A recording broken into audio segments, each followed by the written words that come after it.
I think they saw me, so. The Okay, judge please have a has seat. made his appearance.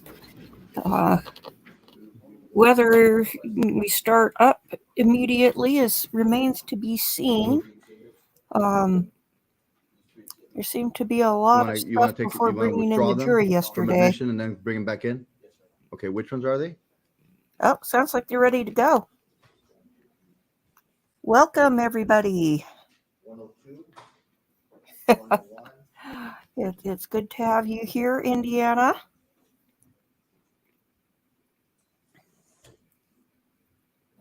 Let me change the thing here. Make sure your client is out, please. All right, Mr. Burgos is out and in the courtroom. The request, you have missed anything, Mr. Burgos? We just started, the DA's state just requested to withdraw a state exhibit 102 from admission, state exhibit 102, 101, and 97 for the purposes of we're planning to readmit them at some point after witnesses have gone through that exhibit. Any objection from the defense? All right. They will be then withdrawn with the intent to, at some point during this trial, that the exhibits will be reoffered. Okay. Thank you. I apologize again for the delay this morning, but we had, as y'all know, a technical glitch with our audio-visual system. We're up and running. We're good to go. Yes, sir. Judge, I've spoken to the district attorney's office. We have a witness who will not testify at guilt, a family member who may testify at a possible penalty phase, and we've asked if there was an objection if she was in the courtroom observing the guilt phase. It's the same. All right. Just inverse. Same ruling. Same. If they're not witnesses at the guilt innocent phase of the trial, maybe at punishment, or even if there were punishment, they'll be allowed to stay in the courtroom. Thank you. All right. Let's bring the jury out. And your next witness has already been sworn in, yes? All right, thank you. Let them know that we want the jury number. Yes, sir. Good morning, Sarah.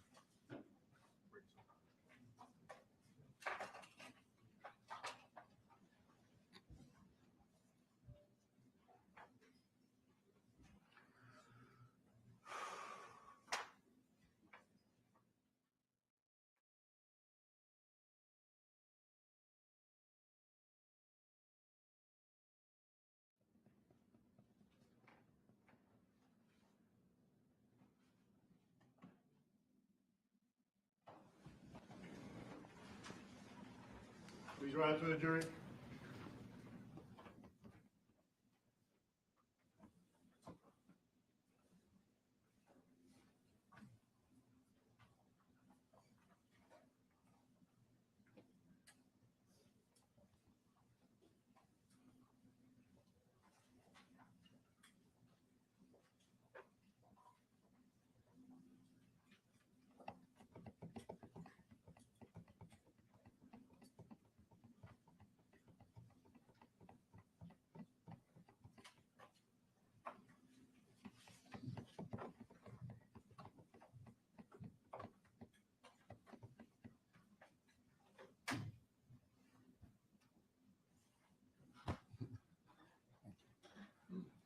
Please have a seat.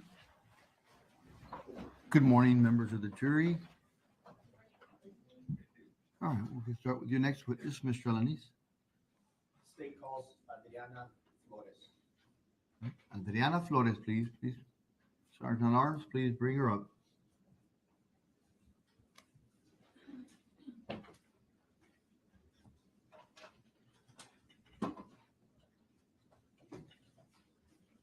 Remind everyone about their cell phones. Please check them right now. I'm doing the same. Make sure they're on vibrate or off, please. Ms. Flores, good morning. Please come on up. Thank you. Good morning. You were sworn in already yesterday, is that correct? All right, please have a seat right over here.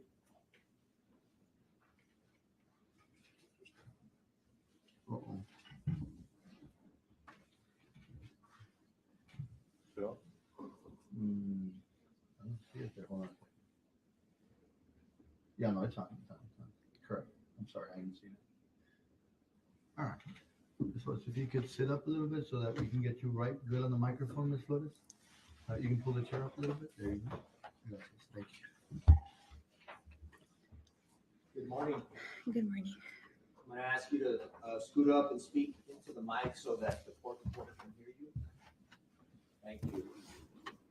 Can you please state your name for the record? Adriana Flores. Do you know why you're here today? Yes. Why is it that you are here today? Because I was Grizelda's best friend. Okay. I'm gonna ask you to try to speak a little louder. You have a soft voice. What is your relationship with her? Is that as her best friend? Yeah. How did you know Grizelda? We went to school together. Okay. When you say school, can you be more specific? I met her in middle school and throughout high school. And what grades, did you all share grades or in different grades? Can you please tell us? We were in the same grade.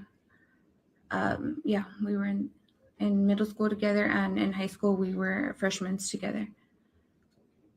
And when did you all become best friends? Throughout high school, we were really close in freshman year. Then I didn't go to school. I got out of school in my junior year, and then we reconnected in 2014.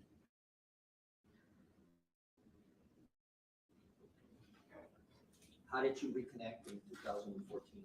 We had each other on social media, and we just started messaging each other.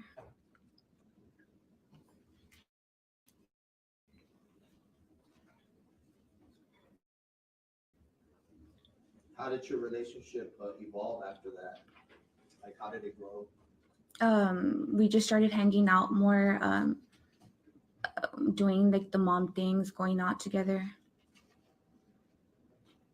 Now, when you say the mom things, how many children do you have? I have 4. Okay. And you reconnected with her in 2014. How many children did she have at that point? 1. And eventually, did she come to have another child? Yes. And who was that child? Dominic Dominic Hernandez? Hernandez, yes. Dominic Alexander Hernandez. Dominic Alexander. And did you know Dominic? Yes. So in 2015, you started doing mom things with her? Yes. Like what? We would just go out. We would go out to eat, shop with the kids. At that time, she only had her first son, What's his name? Jaden. Okay.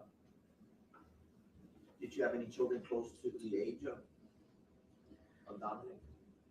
Yes. Who is that? My 2 youngest ones. They were a few months apart from each other. Like, yeah. Do you remember when Grizelda became pregnant with Dominic? Yes, in 2015. Let's talk about that. How did you learn about her pregnancy? She texted me, and she told me that she was pregnant. Did she tell you or discuss anything about the father of the baby? Yeah, she told me that it was someone that she was dating, which was Anthony, and she just told me she was pregnant, and she didn't know what to do. Had you ever met this Anthony No. at the time that she said that she was pregnant from Anthony? Did you know if she had been seeing this guy Anthony? I knew she had been seeing Anthony, yeah, but I never met him or anything like that. You mentioned that you would text Grizelda, what other platforms would you use to, what other types of social media would you use to speak with her? Usually message through Facebook Messenger and Snapchat. Do you know if Grizelda had a job? No, she didn't.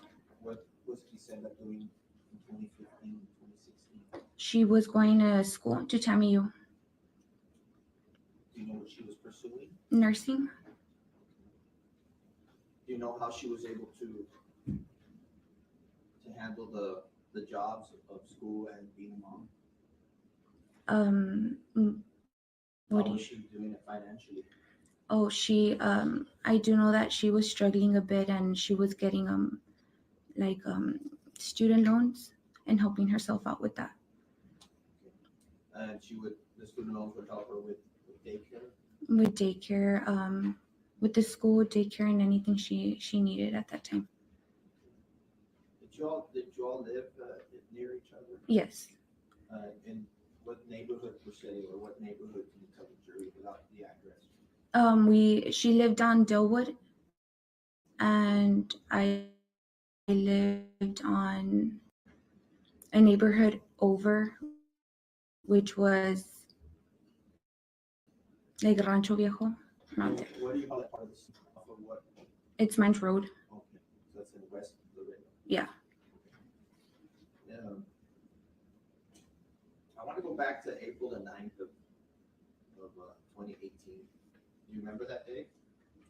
Yes. Did you remember coming in contact with Grizelda on that day? Yes. How, if any, did you come in contact with Grizelda? On April 9th, Yes. she called me to ask if she can use my restroom, and she went over to my house. Do you remember more or less what time this occurred during the day? It was like around 9 in the morning. Right before 9 or? Right before 9, or 9. Okay. And when she arrived to your house, how did she get there? She was in her sister's car. What type of car was that? It was a white Mercedes. Was anybody else in the car? Dominic. Her baby. Okay. And where was he? He was in the back seat, in the car seat. Do you remember what he was doing? He was with his little phone. He was watching a little cartoon or something. On his own phone. How did you go out and greet Dominic? Yes, she went inside the house to use my restroom, and I stayed outside with Dominic, and I stayed inside the car for a little bit. Did you have any discussions with her or offer to take care of Dominic? I don't recall if I offered to take care of him, but I did. I just stayed with him for a little bit and just waited till she came out. Do you know where she was going? Yes, to the park. Where, when you say the park, what park is that? Father McNoby. Father McNoby or Father McNoble Park? Yeah, that one. Okay. And do you remember seeing any food in the car? Yeah, I saw Chick-fil-A.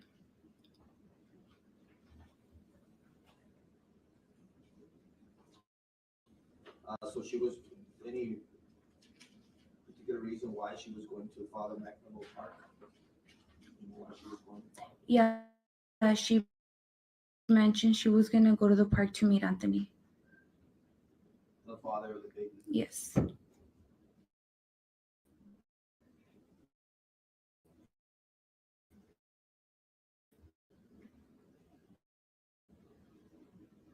Our plans was we had already discussed it a day before where she was gonna come over around noon.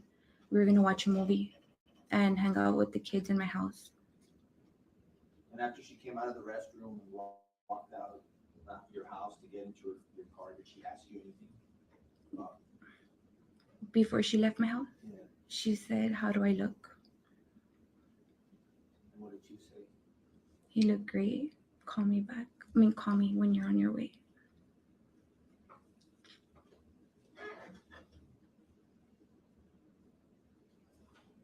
Did you see her again that day? No, I didn't. let's go and talk about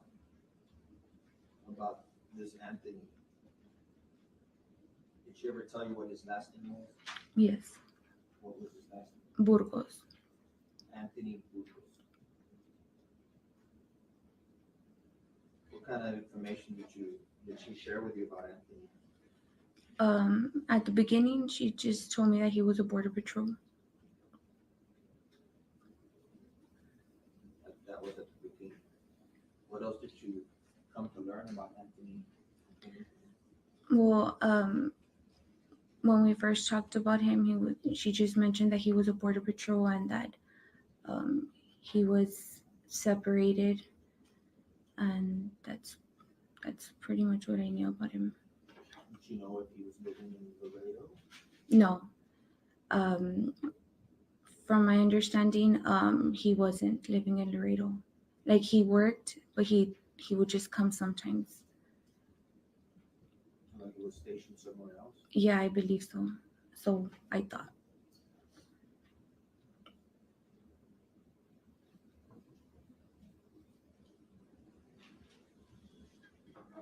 Do you remember if Grizelda advised them of a pregnancy? Yeah.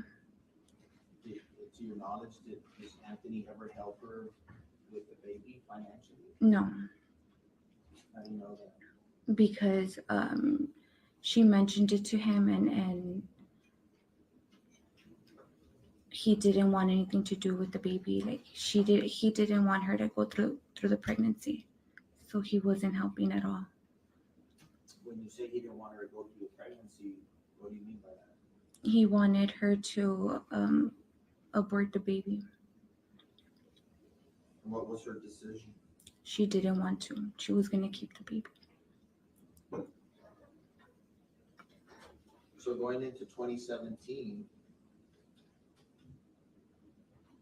Grizelda's having financial problems or struggles in 2017. Grizelda with the baby, school, financially it's tough. Yes. You guys discussed options or what she should do? She did. Well, we did talk about her wanting to putting him on child support so she can help herself. What was your opinion about that? I told her that she should.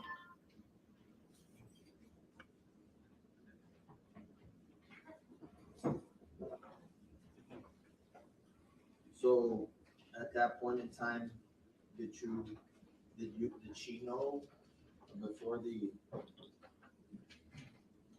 decision? Ultimately, did she decide that yes, she's going to pursue child support? Yeah. Up until that time, did she know where Anthony lived? No. Did you or her both you try to find out more about Anthony? Yes. So tell us, did you help her try to find stuff out about Anthony? We tried to do our investigation, I can say. We would go through social media, Google, see a little bit more about him, just see what we can find out. Because you need an address to be able to report for child support. So as her best friend, you're helping her now try to find this guy. Yes. Yes. So you're using social media, like what? Instagram, Facebook, and Google search. Any success finding out information on him, family? She was able to find Instagram and the address on Google. Now that she had the address, are we talking now 2017, close to 2018? Close to 2018. Around that whole child support time? Yeah, I don't recall the dates. That's fine. What, if anything, do y'all do? Well, we find out where he lives, and we did pass by his house to see if we can, like, if he actually did live here or he didn't. How many times were you, or let me ask you this, how, if any way, did you get to go to his house? What do you, Who was driving? I would drive. You would drive? Yeah. I went like once or twice and I drove when I was with her. Do you remember the color of his house? I don't remember. Do you remember more or less what part of town he lived in? Around Shiloh Crossing, I want to say, or Shiloh, off Loop 20. So if you enter Shiloh off of Route 20, Hmm. can you give me just a general direction how to get there? So around where the Shiloh Crossing apartments are, in that subdivision. You go in there. Yes. I don't recall how to, more or less, but yes, passing the apartments. So that's one of the landmarks there, the apartments. Yeah. Other landmarks or buildings that you remember? I remember there was a park nearby, and that's it. I don't recall anything else. Were you ever able to find out if he had a family? Yes, Tell us about that. so we eventually found out that he was indeed married, and that the wife actually lived in Laredo. Oh, why do you say she actually lived in Laredo? Because at the beginning, when she thought that they were separated or she wasn't in the picture, there was some mention that she lived out of state Where? in Florida, I want to say.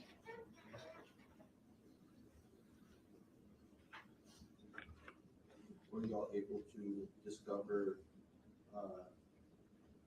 any information on his wife? Social media on Anthony's wife? Just her name. Okay. And were you able to view any photos on her site? Yeah. We saw some pictures of her children, of his kids. Do you all remember, or what did you do when you all saw these pictures of the Well, children? At that point, it's when he was like always denying, like, this is already like fast forward, he denied Dominic, so we just compared the pictures of his son to Dominic, and they were the same. They looked very alike. When you say they were the same, you found pictures of Anthony's kids? Is that what you're saying? Yeah, we saw a picture of one of his, I don't know if it's his youngest or which one, but there was a baby picture and it looked so much alike, like Dominic. Permission to approach her. Amen. I'm going to show you State's Exhibit 495, 494, and 496. Ask you if you recognize these pictures. Yes. That's on 496. 495. Yes. See what condition of the witness, I'm sorry. Sure, I was going to show them to you right now. She's not. I'm just asking if she's recognized as 494. Yes. Okay. And these are the images that you all saw on the Facebook. Yeah. On Instagram, I'm On sorry. Instagram. On Instagram. 494, 495, 496.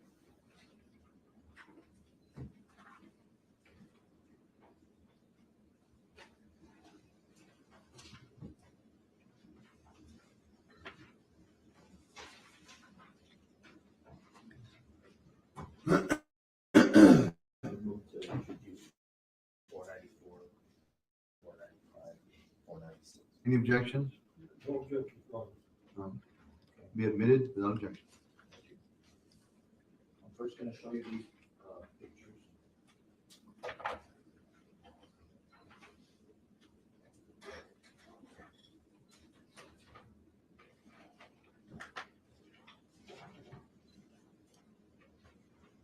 You recognize his little baby? Yes, that's Dominic. Right there. Dominic? Well, Dominic, yes. You recognize his little shoes? Yes. Yes, I do. Let me ask you, you saw Dominic on the last day he was alive. Was he walking? No. Oh, he was in the car seat. Okay, but was he okay? No, I had seen him days prior. He was not walking. And we'll get to that. I'm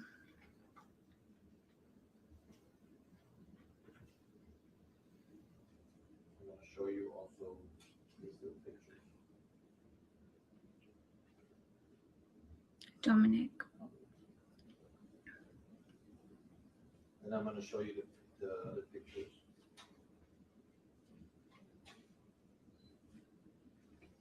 That's Dominic. Who's this little baby? So I think that's his other son. In other words, that's not Dominic. That's not Dominic.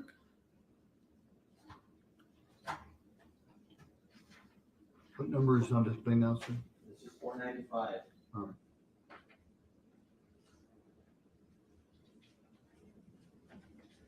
So these little lips of kisses on Dominic. Who did that? Grizelda. And then it happens that Anthony's son, on his wife's page, she has kisses on his. Yes.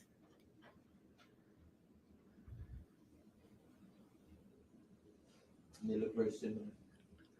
Yes.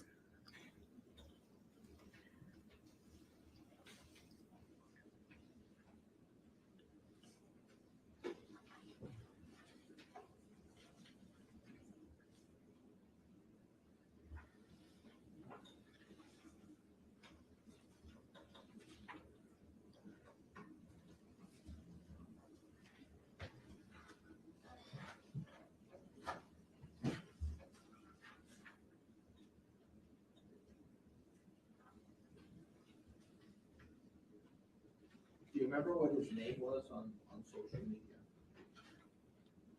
I'm sorry, who's? Do you remember what name Anthony used on social media? Roro-Avi. Can you spell that for us? I think it's Roro, and then Avi is Avi. Burgos-Aviles. Mm-hmm. What else did you come to learn about the relationship that Grizelda had with Anthony? Well, Like how often would they see each other? they would see each other just once in a while. It wasn't I wouldn't say it was like a boyfriend girlfriend relationship. It was more like they just dated some once in a while. Did you ever know how would they communicate? By social media. Okay. Do you know how she met Anthony? All I know is that they met by social media, But you don't know which social media. not what platform. No. Do you know what type of relationship Anthony had with Dominic? They had no relationship. In fact, did you ever learn about him wanting to give up his paternal rights? Yes, he texted Grizelda that he wanted to give up his rights. Did you see that text? Or did she show you that text? Yes. And you said earlier that you would use social media, or you would use Instagram to communicate with her.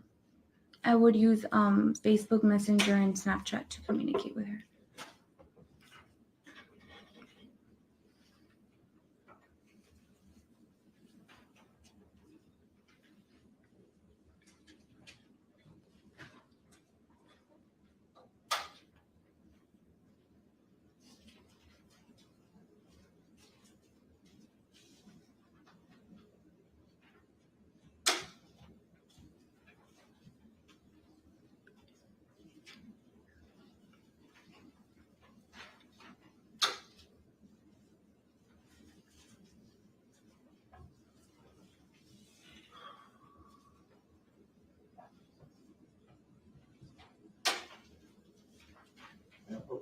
You may.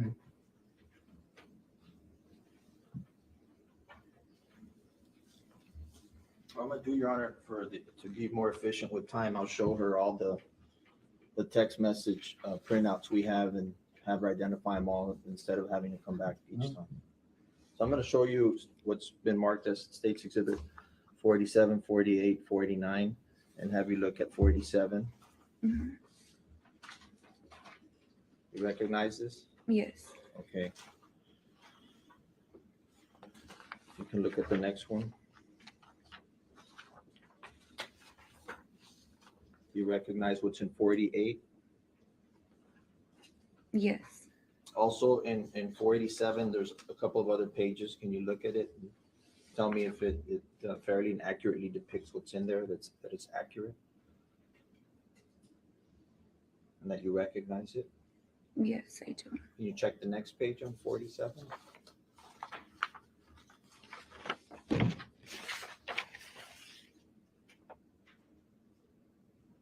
Yeah, yes, I do.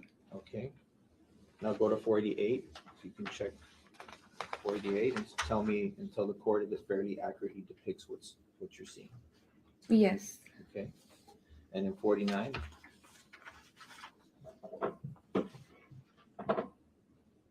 Does that fair and accurately depict 49? Yeah, that's my. That's you? Yeah. Okay, thank you.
I'll move to introduce 47, 488, 49. 487, states 487, 88, and 89. Any objection? No objection, Your Honor. Be admitted without objection.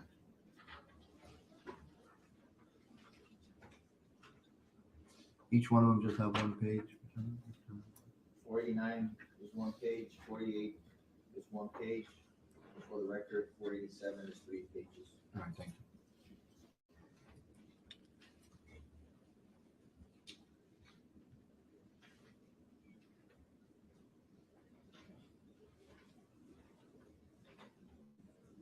So I'm gonna show you what's already been admitted. That's 47.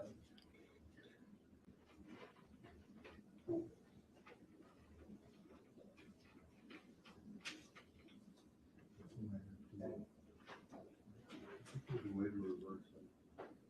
It's gonna work on the 9.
line 8334.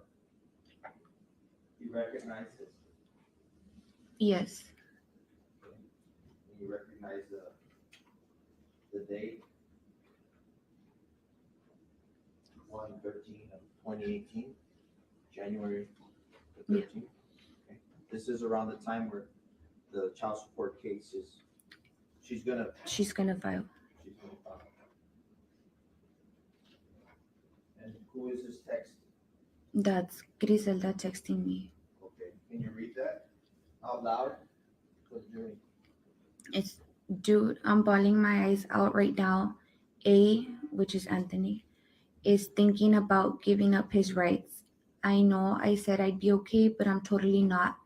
I literally don't know what I did to deserve such a douchebags as their dads.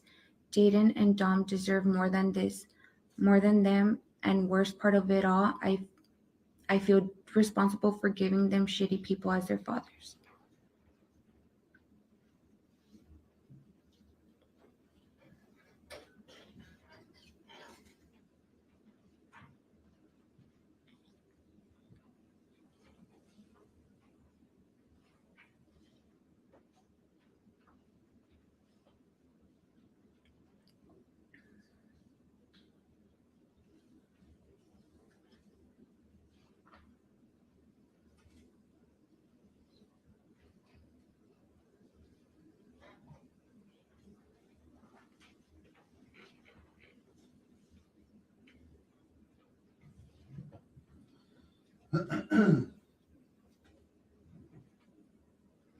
Okay.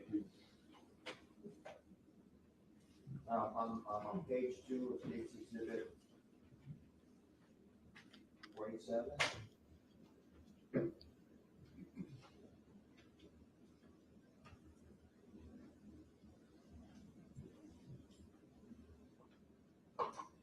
Starting at the top, can you tell us what date that is? January 14, 2018. Okay, this is from who to who? This is, I believe I sent that. okay, I sent it to Chris. and what do you say? When did you send this? Because I just got it. And then, Dude, fuck him. Way, he's such a douchebag. He doesn't deserve to ever see nor have anything to do with Dom. that's what you say? Yes. Okay. Go on. Dom doesn't need anyone but you and your family. He has everything. Don't even try talking with A anymore. Okay, so now you're gonna say a slang word Yes, in Spanish. and I want you to say it, and then we're gonna wait for a translation. Is that right, Judge? Yeah. Okay, so, what slang Spanish word do you say here? I say que chingue su madre. Fuck him. And then continue. What else do you say? I said fuck him with CS, meaning child support, y vámonos que se vaya. And it's a slang word. Or if you could read it real time, just say it. It's okay. Just go ahead and say it how you said it. Okay, I said fuck him with child support, y vámonos que se vaya a la verga. Fuck him with CS, and that's it. He can go to hell. It's his child biologically, so he needs to support financially. No más hasta ahí, meaning Let her. And that's that.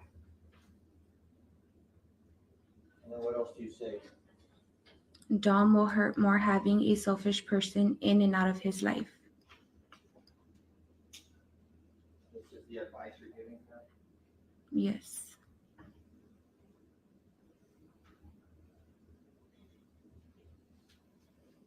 Go ahead and continue. Friday, I think. Now this is, can you clarify for the record, is this from her to you or you to her? I don't know. I can't see, and I don't recall if it's. Judge, may we approach Approach. Yes, approach, please.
Okay, since this is going on, if it would be hilarious to see Meghan Markle run for president because she can't handle the least bit of criticism, and how on earth would she stand up to a political campaign if she can't handle any criticism? I mean, the whole idea is totally laughable.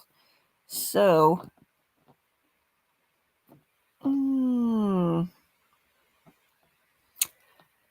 anyway,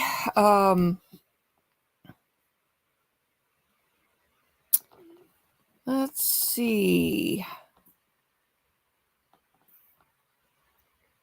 Okay, just how many chairs do we have at the prosecution? I see 1, 2, 3, 4, 5, 6, 7. 7 around the prosecution, and I think I counted 6 at the defense with 2 people who weren't sitting at the actual table.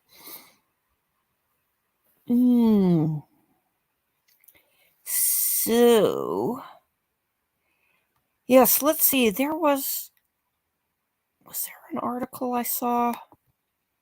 Let me take a look.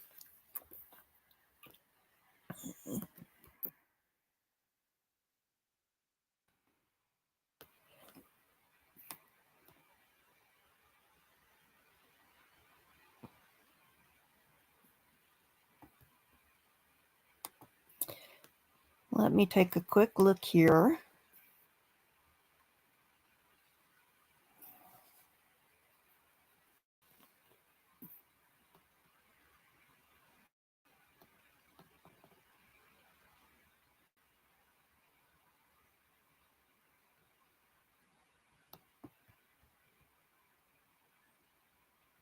Oh, this just tells that there was a hearing, not that what the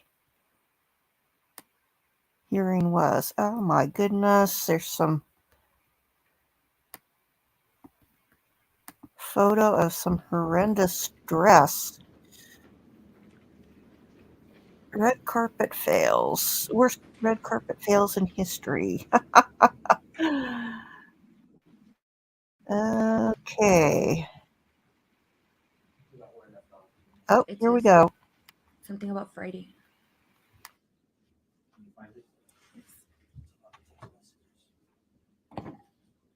The 8370.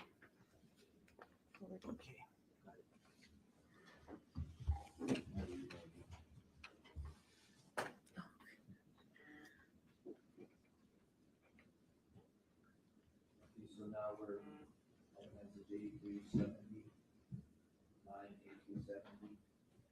It says to Adi. Who's Adi? Me, Your name's Adriana. She would call me Adi. All right, so, and I'm gonna ask you for the record to also say this to and from, or I sent this to, or I received from her. Okay. So on this one, go ahead and start there. So Grizelda sent me Friday, I think. I'm sorry, it's super small. Can you? That's a bit better. She put Friday, I think, where he was like, I'm not saying I am, it's just a piece of paper, and that's never going to stop me from seeing him.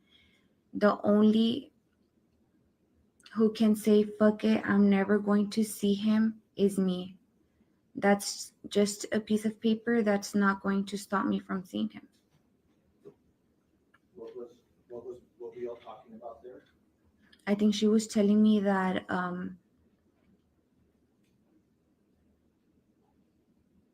that it's just the paper, I guess, because of him giving up his rights. The next message. And she sent, and I was like, look, that's what you want? Tell me so we can get it over with. And he just said, no, you've never done anything for me to do that to you. So what is she telling you that that's what you told her? What do you make of that message?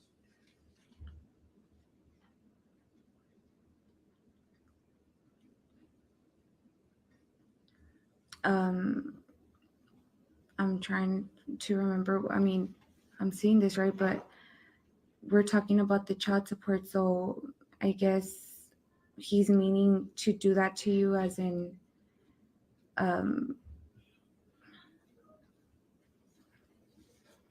the Yes, if you don't know, that's fine. Yeah, Go I'm to the j- next message. okay. And so I don't know, like I'm telling him later that I'm just going this coming week because I can't anymore. I was like literally bawling my eyes out that night. I felt so fucking depressed. Like first Jaden, now Dom. Like really? Wait, what the fuck is wrong with me? No mames. Like, really, dude, what the fuck is wrong with me? Shit. The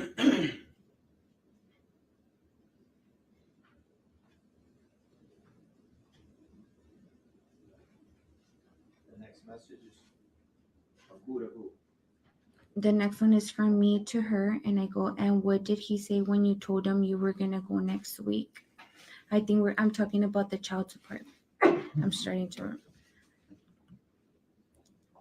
She put, I haven't told him, messaging him later a ver qué dice.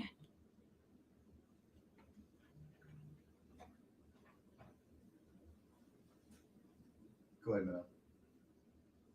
The translation, a ver qué dice. I haven't told them, message him later to see what he says.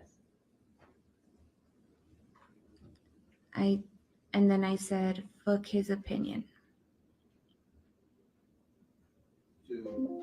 I told Grizelda, fuck his opinion. You're talking about Anthony. Yes, about the child support.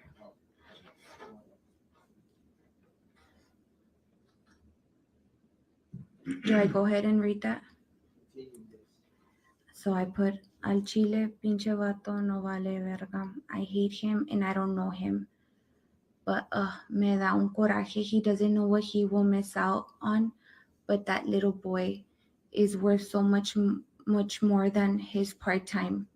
Fuck him, fuck him, fuck him. And not literally puts. Haha. Honestly, fucking dude isn't worth the shit. I hate him and I don't know him, lol, but it pisses me off. He doesn't know what he will miss out on. But that little boy.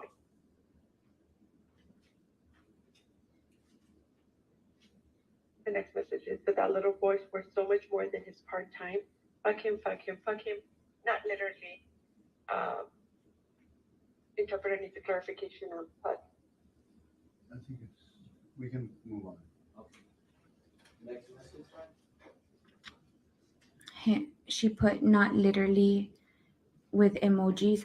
I'm guessing it was like laughing faces and no mames, haha. not literally. Fuck, haha.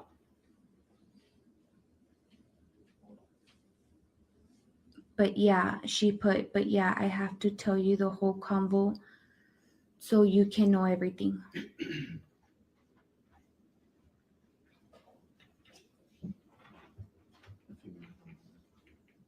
Thank you. The next message up on top is line 8380 on 1/14/2018. Okay, start. So Griselda texts me, I'm telling him later, so I'm bound to get all depressed and shit when we talk, since I know he's going to probably some slick shit way. And then she puts, he's like, I'm not living there anymore and I don't know when I'll even be there. Like I do, we catch up tomorrow, but bitch, don't let your phone die. Oh, just in case I get all but hurt. So she wrote that to me. What does that mean? that she's gonna talk to him, that they're gonna talk, so she's gonna end up being all sad and depressed, so for me to have my phone on standby just in case she needs to call me. Next line. She put, laugh out loud, no, but really, culerita. LOL, no, but really, pussy. And she puts, and yeah, that's what I told him, that he literally had no idea if he's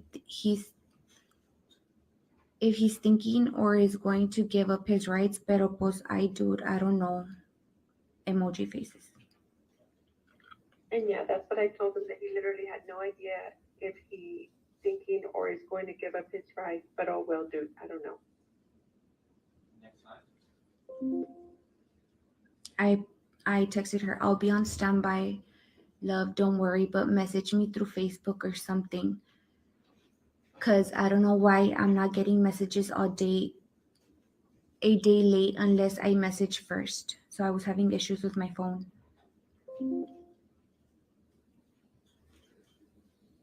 And she puts, okay, yeah, I will. Tomorrow for sure. Too. I go back on Tuesday. And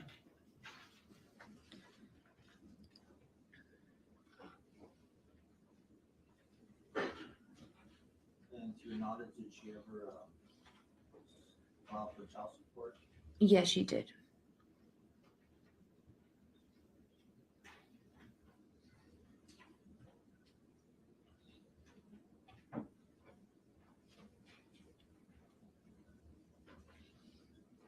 Did she, who, if anyone, did she advise that she was going to be filing?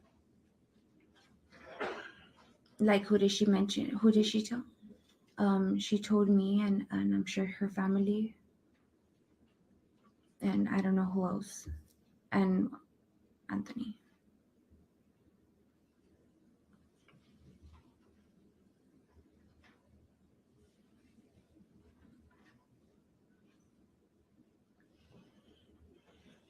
Let me show you.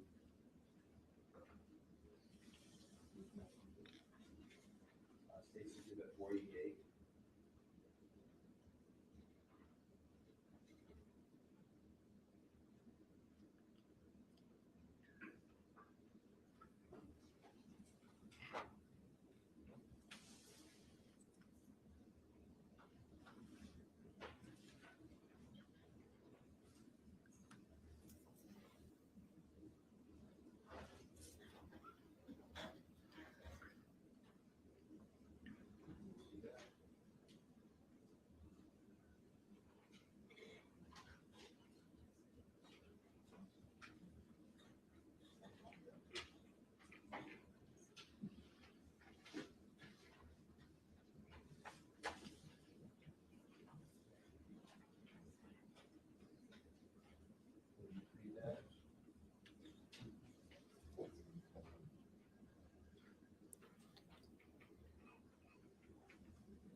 You just leave it a little bit, and it'll focus on its own. It'll take a little bit, but it'll try and focus.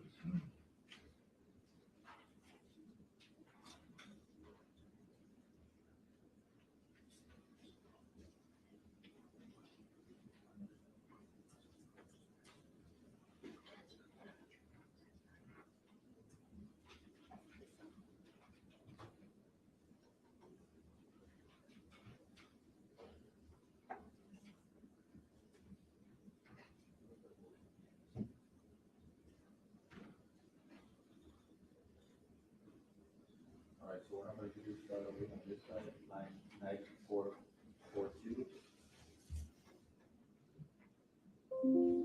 This is you, Yes. and this is on February the 12th. Right, so now, gone from January, now we're in February. Yeah, a month later.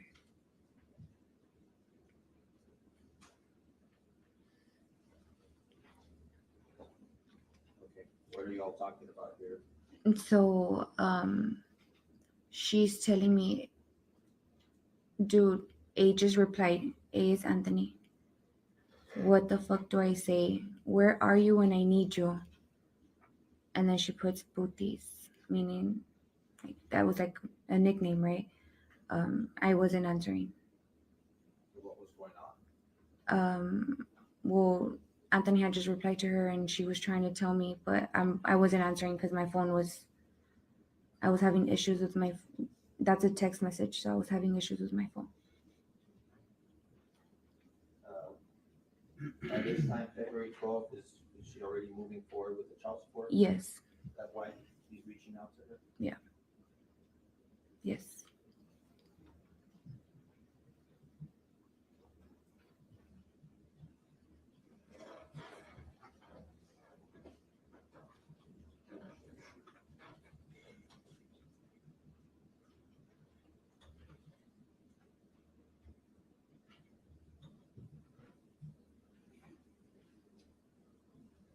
On March 25th.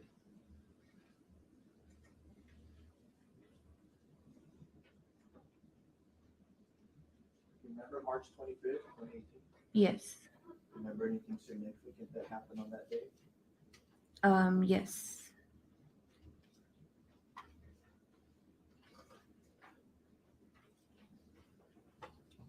That's my new phone number. So that had just gotten a new phone. You know what that means? Did you get a phone call or text or what? Yeah, that was a phone call she made. She called me that day.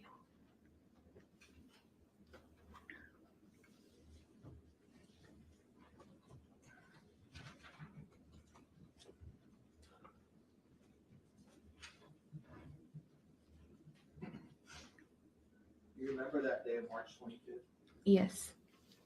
And this is about 15 days before, prior to Dominic's death, correct? Yes. What can you tell us about that day, from that morning, if you remember anything that happened? So she goes to meet up with Anthony at the Winfield Park. And were you aware of this meeting? I don't recall if I knew beforehand, before her going. I just received that call around noon. And that's when she starts explaining to me what had happened. And what happened? From what I remember, I don't remember the whole conversation. I just remember her calling me crying. Okay, let's talk about that. She calls you crying. Yes.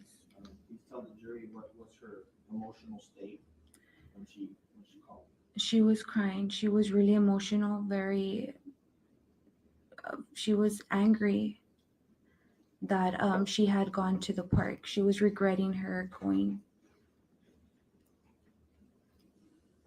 And while she was crying on this conversation? Yeah, she was just crying and crying. What kind of things was she saying? She was just saying that, well, I can hear the baby crying in the background. She was just like, that she was regretting going over to go meet up with Anthony, that it didn't go as planned. She just wanted him to see the baby, to have a little relationship, just to meet him, and talk about the child support. And he had said something along the lines with me vas a odiar por lo que voy a hacer, meaning you're gonna hate. Okay. Go ahead. Not sure, man. Do I keep on? Go ahead. Go ahead. No, I'm gonna ask you. You're going to hate me for what I'm going to do. Is that accurate to what the translator just said? Yes. You're gonna hate me for what I'm gonna do? Yes. And And what if anything do you say or do? well, I told her that that sounded like a threat, so she should put a restraining order against him. That was your advice for her to go get a restraining order? Yes, I told her to, and just to be careful, and not to meet up with him again. That was around that time. Did she ever go and get a restraining order? Not that I know of, no.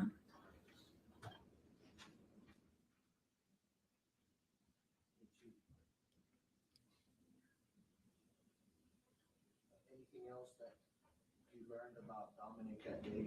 Anything happened to him? Later on that day, we had a concert to attend that night. So I texted her like around 4, and I was like, "Are you ready?" What concert was it? The Bad Bunny concert That was here in the. in the arena, yes. So I texted her around 4, and I said, "Hey, are you ready? Are we still going?" Or something like that. And she told me that she was at the hospital with Dominic because she thought that he had got bitten by a spider or something, that he was in pain.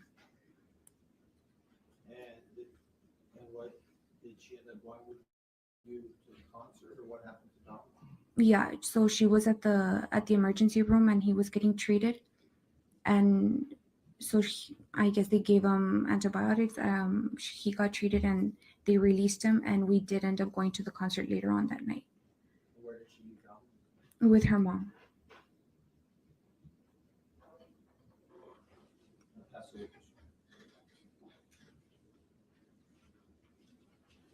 Mr. Bosch?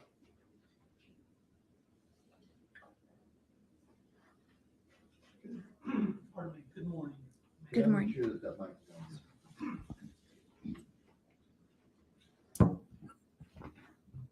Thank you for being here.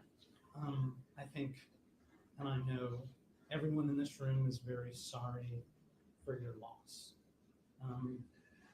You were Grizelda's best friend. Yes. And more than that, you were the last person to see both Grizelda and Dominic alive. Yes. And that's a very heavy burden, isn't it? Yes. And ma'am, you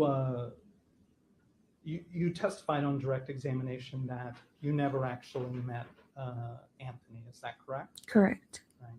And you never saw Anthony and Grizelda together, correct? Correct. So everything that you know about their relationship is from Grizelda. Is that correct? Correct. And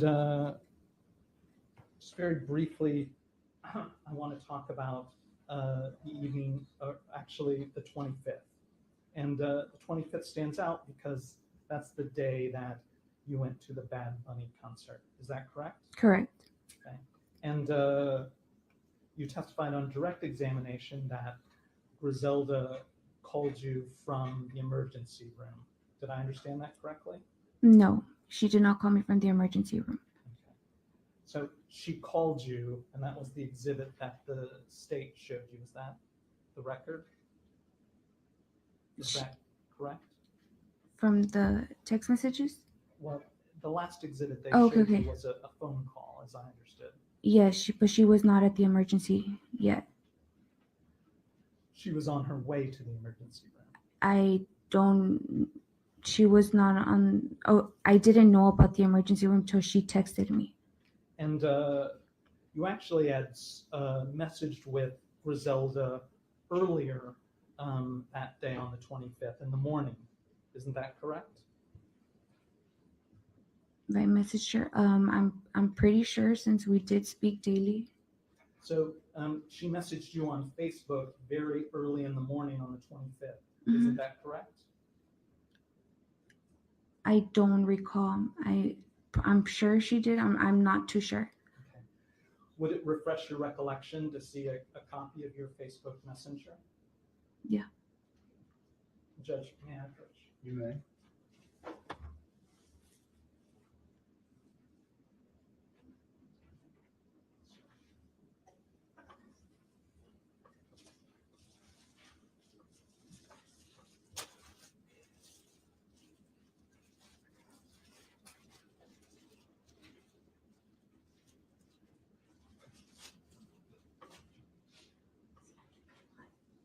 I pass it for the observation. Or do you intend to offer that? It depends on what it is. Okay. All right. But I'll take that. So, look at those messages and let me know when your recollection is refreshed.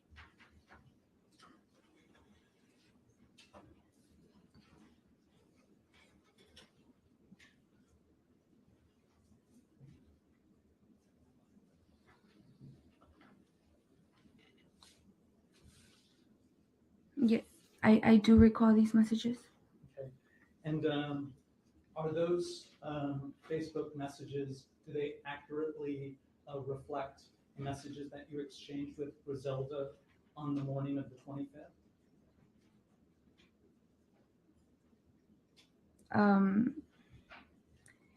Yes, it's just not the morning, it's like after. And So I know you're looking at it, and you say it's the afternoon because it says 13. UTC 1:40, 13:40. Is that why you're saying it's the afternoon? Yeah, it's like after. Um, so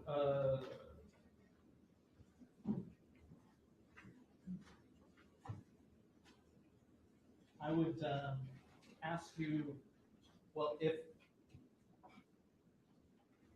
I apologize, may I have the back so I can mark it? And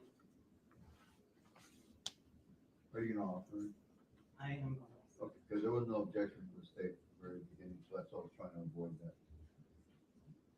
What is the number on it? it'll be D1, sir. Defendants one, being offered the objection. Admitted. Can you hand that back to counsel?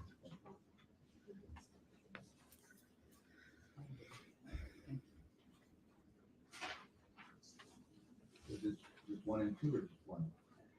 Because I see two exhibit tags on it. It's 2 pages. All right. So I'll do Just one is fine. defendants 1.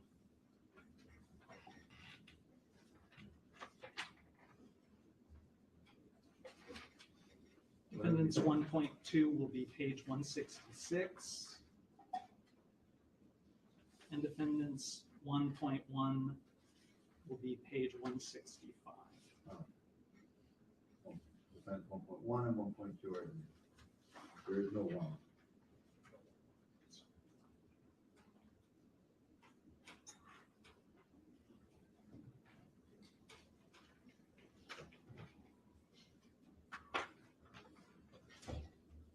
And so, and I apologize, I put them in the bin. I'm gonna retrieve it and go back. Go ahead. Trying to obey the court.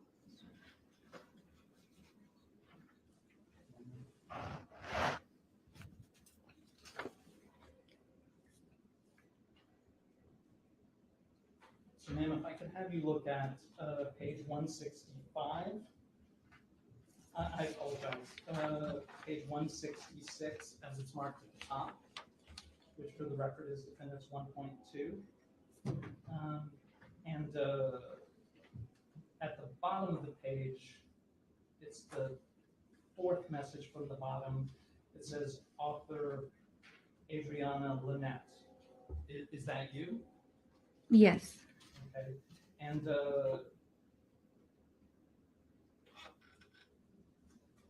that's where it says sent, and then it's 2018 325. Yes. Is that correct, ma'am? Yes, that's what it says here. And then it says 133556 UTC. Is that correct, ma'am? 1335. Yeah, UTC. Mm-hmm. And I'm gonna try to use You know, it. document. You just have to focus out of that because I think it's completely.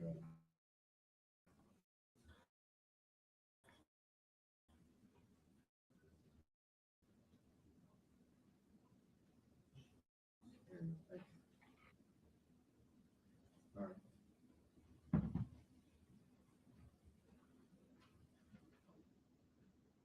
And so you can see that the message I previously referred to is the one that says UTC.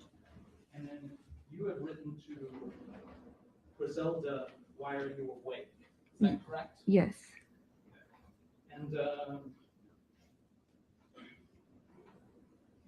that UTC doesn't refer to Central Standard Time that we're in. Is Okay. that the way you understand it? Yeah, that's that. I was getting confused with the time. And so we're not sure actually if it's afternoon. Is that correct? From my Facebook records, that would be sent in like after midnight. And she replied, and the next, and these are the way that they're ordered here is in reverse order, Yes. right? So you asked her, why are you awake? And then she said, I can't sleep.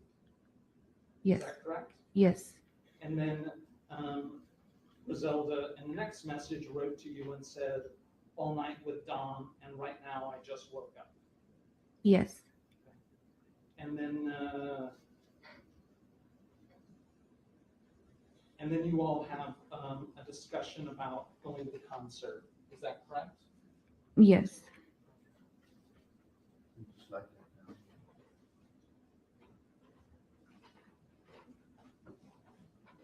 And I'm pointing to what is labeled as 133656 UTC. It's the fourth message from the top, and you said, yay, what are you wearing? Correct. And then the message above that is from Grizelda to you, where she says IDK, which you understood it meant I don't know what he has. Is that correct, ma'am? Yes. Okay. And you understood that to mean in reference to Dominic. Is that right? Yes. Grizelda was telling you she doesn't know what he has because she'd said that she was up all night with Dominic and that she'd woken up. Is that correct, ma'am? Yes. Okay. And just so everyone understands, this is the morning of the 25th before she was taking Dominic to see Ronald. Is that correct? Correct. Okay. And I'd ask you to look at page 165, which has been admitted as Defense Exhibit 1.1. And then Grizelda, and again, everyone understands these are in reverse order, like Facebook provides, writes, yes, and he's coughing. And could you read that next line? It's the bottom of the page. Yeah. Yes, and he's coughing. Así como que se va a vomitar. His eyes are really watery. He just wants to be carried in I know way. One second. Like he's going to throw up. I don't know.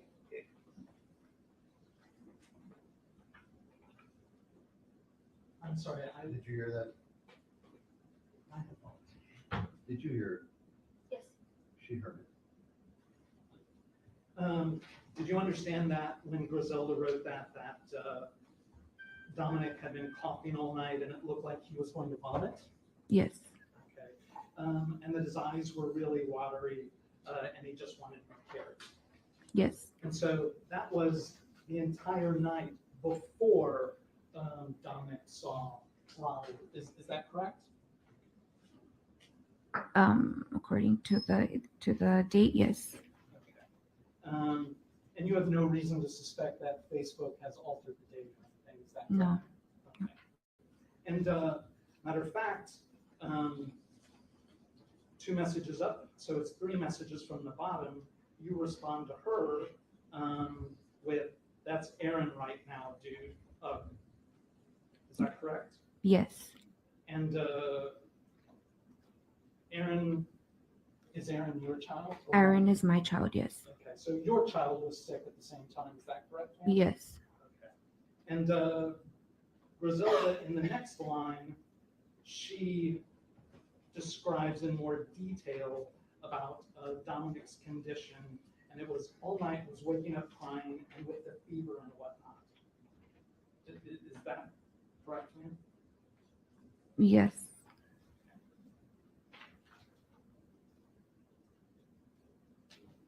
And then eventually, as you've already described, you both decided to go to the Bad Bunny concert. Is that right, man? Yes. So, and I just want to, this is summarizing it, and from your understanding and what Grizelda had told you, Dominic was sick prior to seeing Ronald on the 25th. Is that your understanding, man? According to the messages, yes. Okay.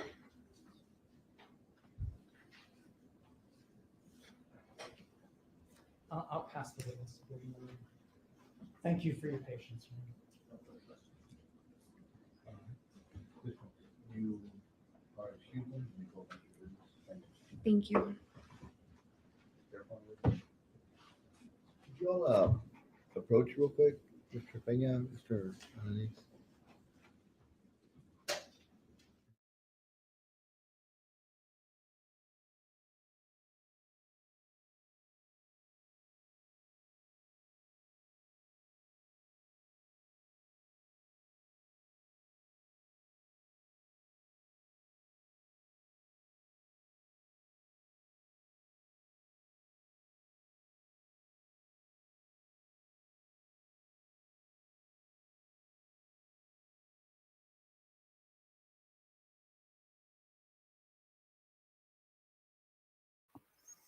And we have another sidebar, and boy, do the defense counsel sitting around that table look bored.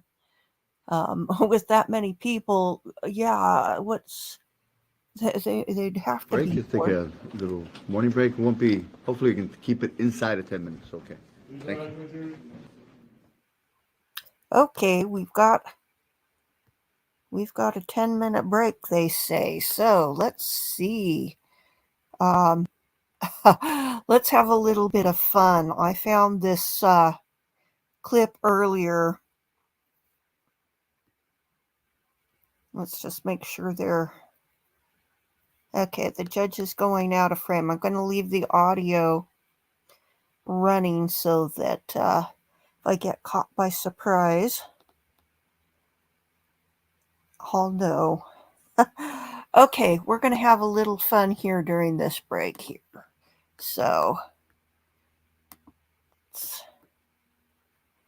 Joe Biden, I know what you're thinking. Who could possibly be a worse president? The old boy in the White House has trouble staying upright, can't climb the stairs to an aeroplane, is to bike riding what Ronnie Corbett was to basketball, and barely gets through a single sentence without dropping some kind of excruciating clangor.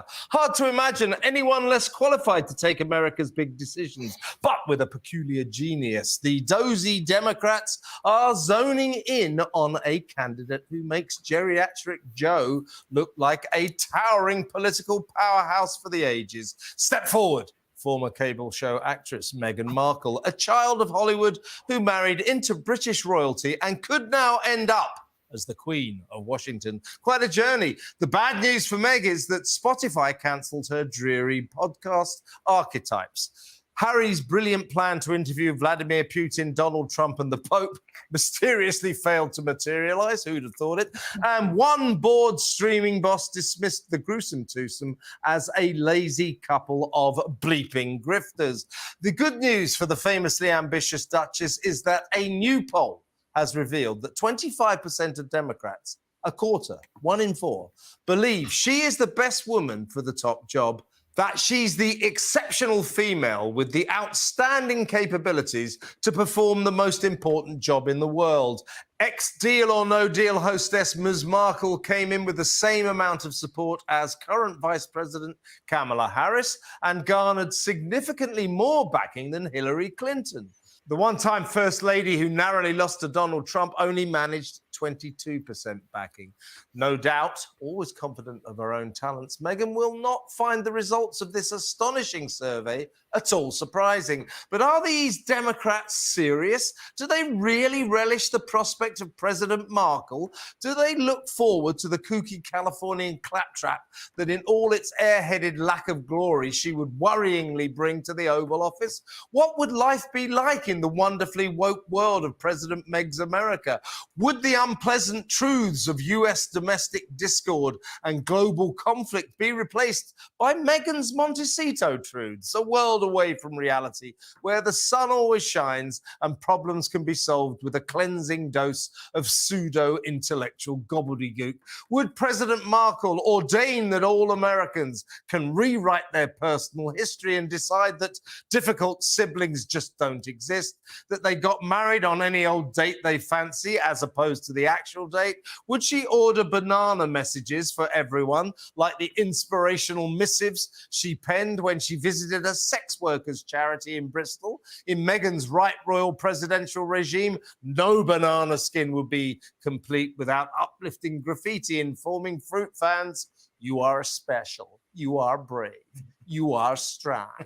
Would she base her presidential actions on feelings and emotions, but no evidence, like her husband, future First Man Harry, who launched legal action against British newspapers without a shred of proof they broke the law? And can you picture the President of the United States traversing the planet on Air Force One, visiting world leaders in the company of Prince Harry, Duke of Sussex, an emotionally incontinent Herbert who has comprehensively established that diplomacy is not his strong suit?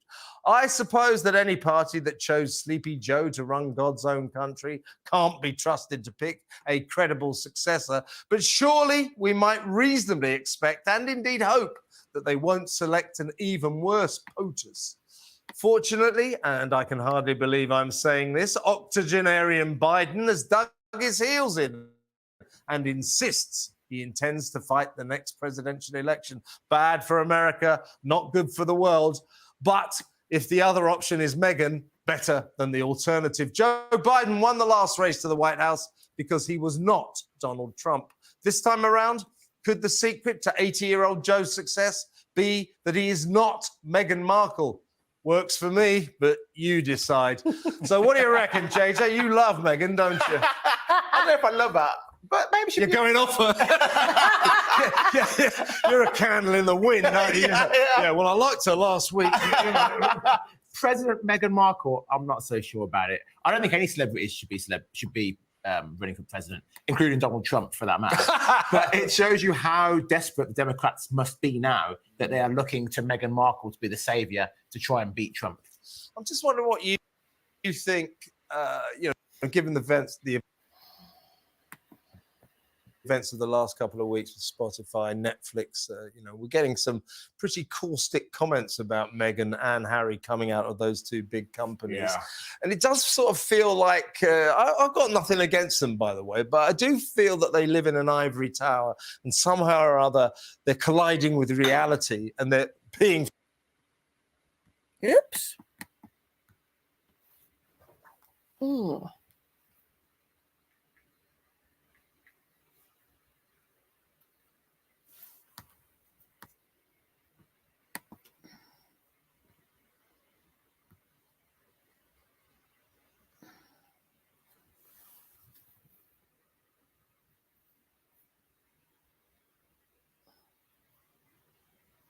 Hi, everyone. Mark Barden here.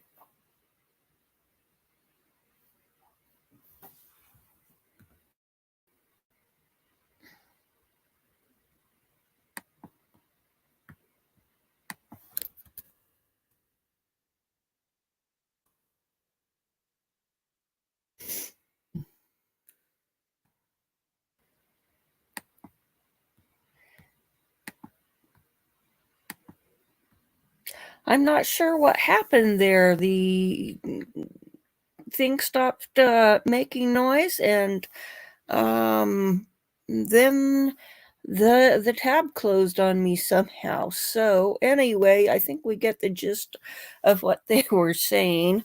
Let me get back to the wall of ham. Here we go.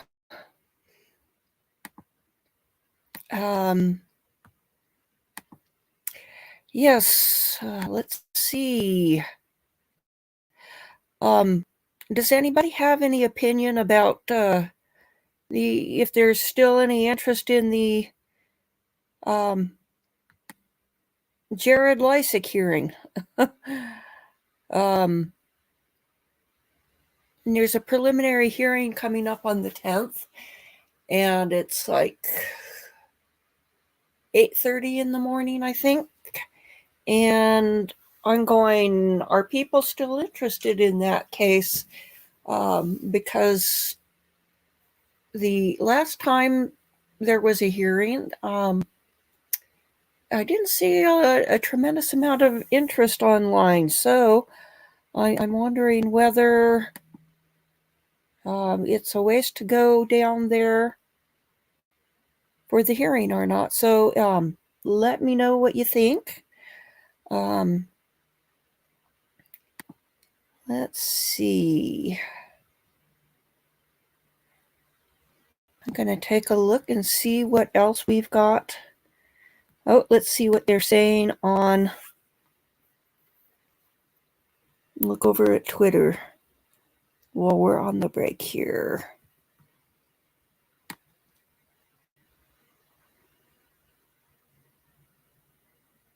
Let's see.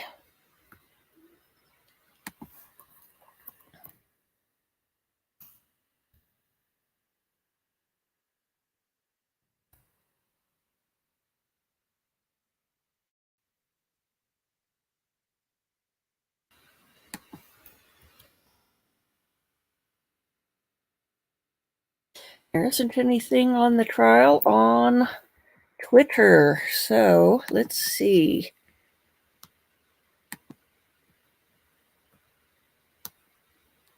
Take a look and see what we can find. How much longer do we have on this break?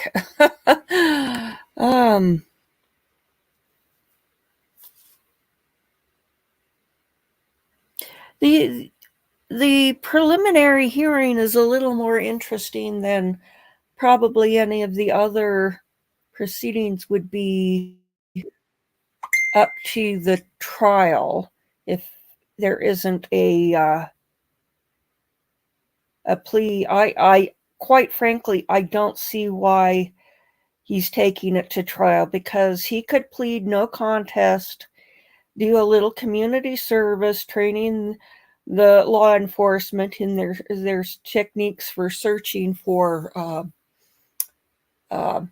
vehicles in the water, and be done with it and get good PR. So, yeah,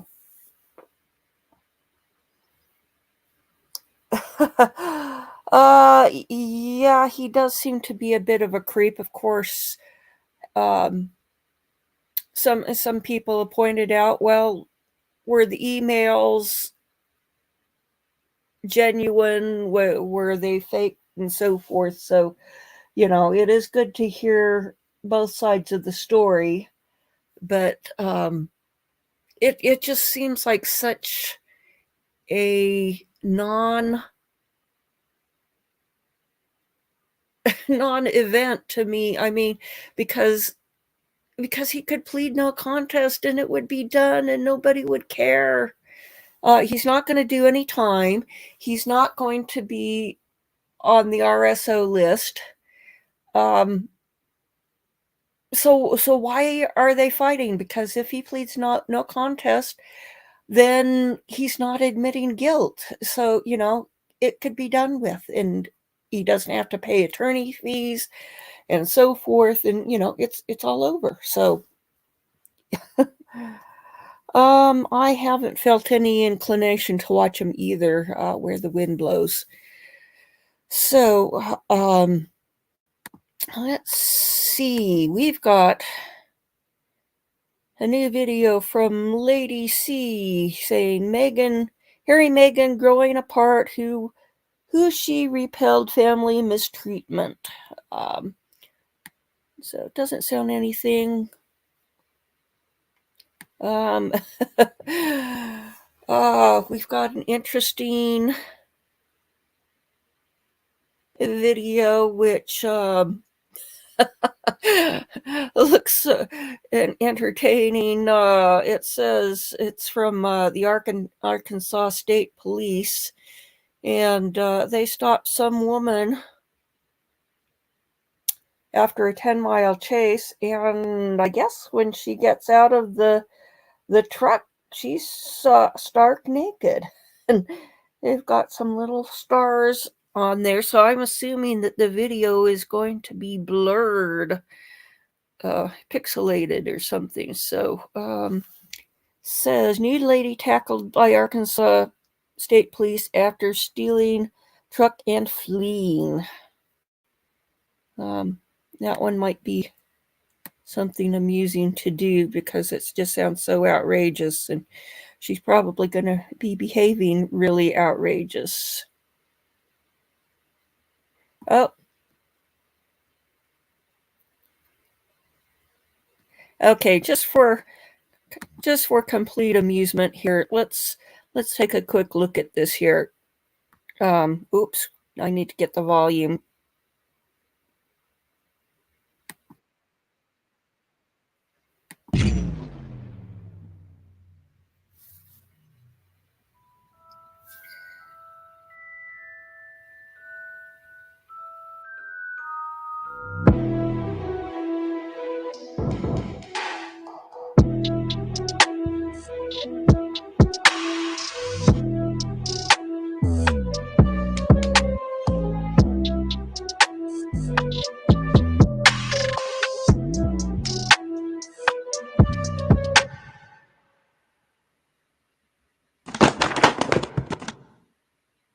Ronald Weasley!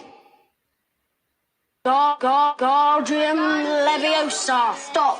It's Leviosa, not Leviosa.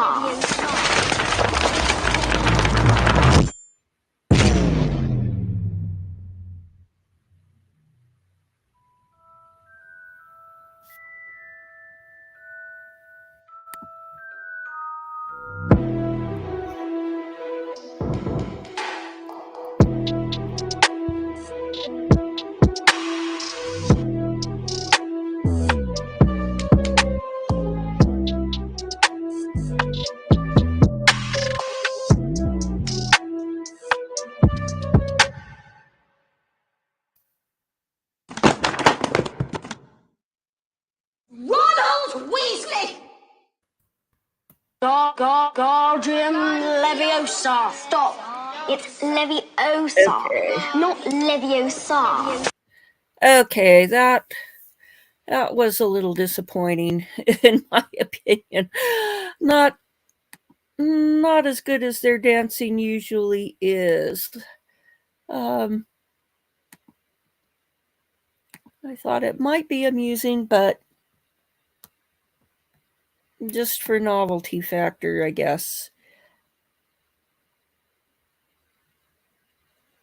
Let's see.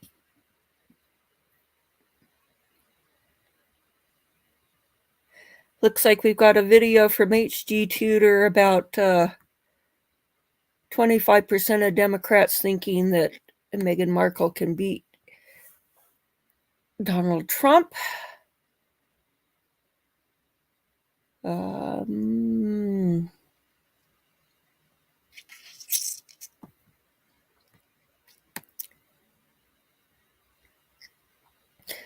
Let's see what there is about this case.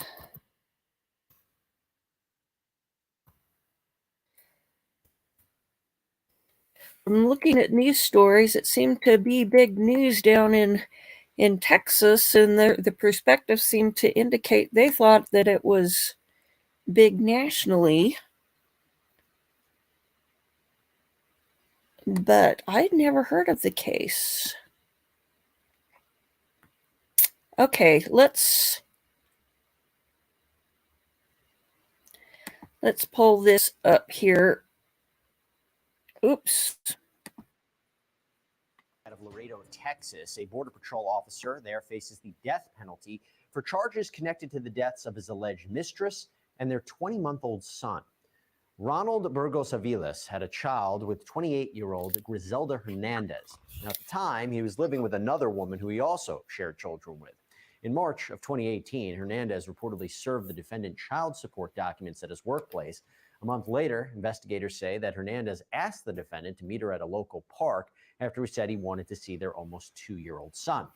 Prosecutors believe that the defendant stabbed Hernandez and the little boy to death on that visit. Burgos-Aviles is pleading not guilty to capital murder charges. On Monday, attorneys gave their opening statements to the jury. Prosecutors presented their theory of motive in the case, and the defense team described the case as an anomaly for their client. Grizelda did what the right that every young woman has who becomes pregnant when there's a father who does not want to make himself responsible. She exercised her right to go to the Texas Attorney General and begin the process. You will see the evidence of her trying to say, hey, help me out. Help me out. March the 21st, that was already said. You're going to see evidence that that train was moving. That legal proceeding had already started. And then something happens that had never happened before. Something happens. He says, I want to meet Dominic. He tells Grizelda, in a few weeks, I don't think you're going to want to be my friend.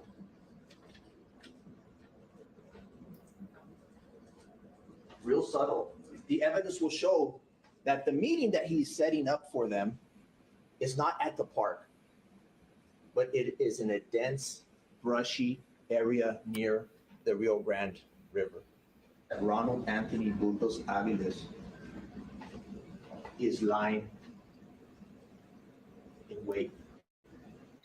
He is hiding, waiting for her to get close enough to the truck to carry out his ambush. April 9, 2018, Ronald, who has no prior criminal history whatsoever, was accused of the murders of Grizelda and Dominic Hernandez.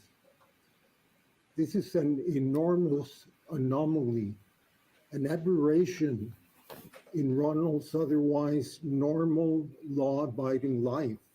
He will die in prison, regardless of whether you impose the death penalty or not, because the only other available penalty is life in prison without the possibility of parole.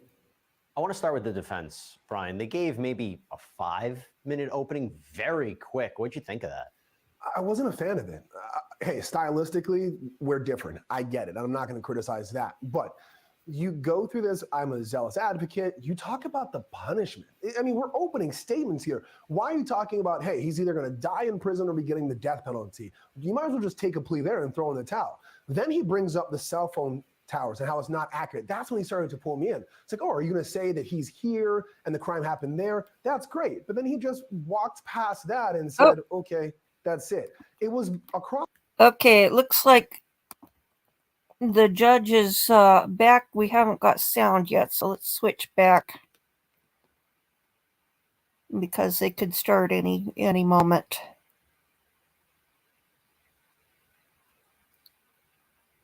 And whoever looked at the samples and thought, yeah, let's go with the pink marble. I mean, it totally looks like ham.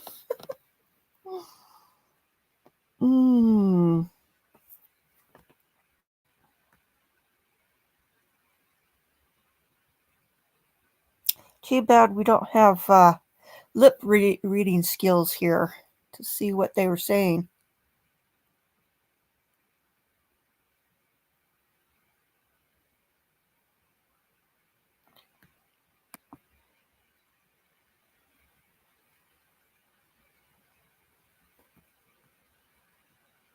Well,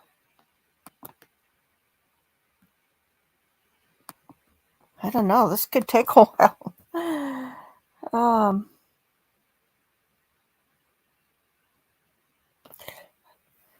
It looked like some kind of weird thing that he's wearing around his neck, but I guess that's the webcam sitting in front of him.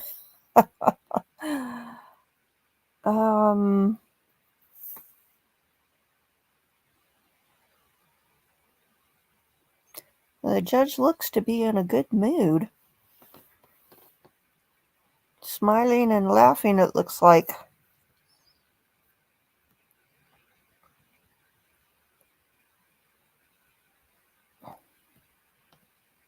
Well, I've got the volume up. Maybe we'll go back and...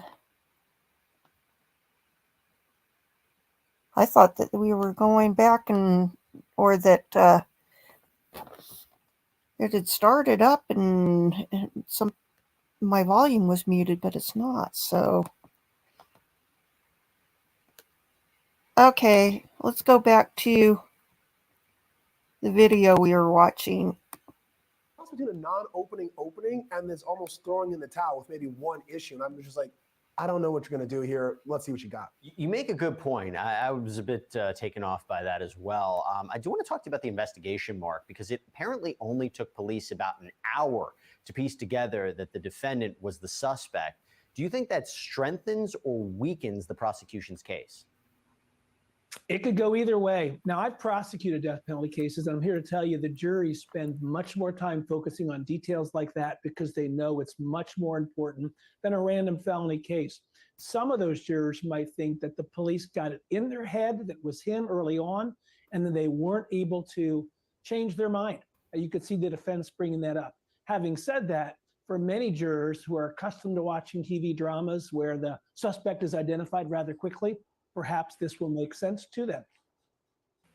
Yeah, that's a good point. I mean, look, we're still at the beginning stages of this, and obviously trials are kind of flexible and malleable, and they can switch all the way. I will tell you one thing, it's just a really sad case when you think about what happened to that woman and her son, and it'll be interesting to see what the defense will mount up because it looks like some significant evidence against their client. And welcome back. We're closing out today's show with a wild story from Chicago. A woman and her teenage son were both charged with murder after the mother reportedly signaled for her son. Okay, that seems to be the end of that. Let's see. Let's go back over here. I'll see if there's anything else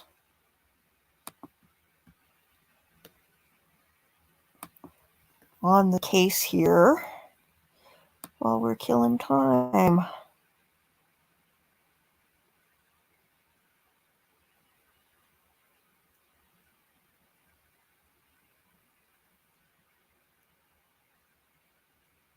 Yeah, I'm surprised there's not more about this, but I guess probably it's the delay.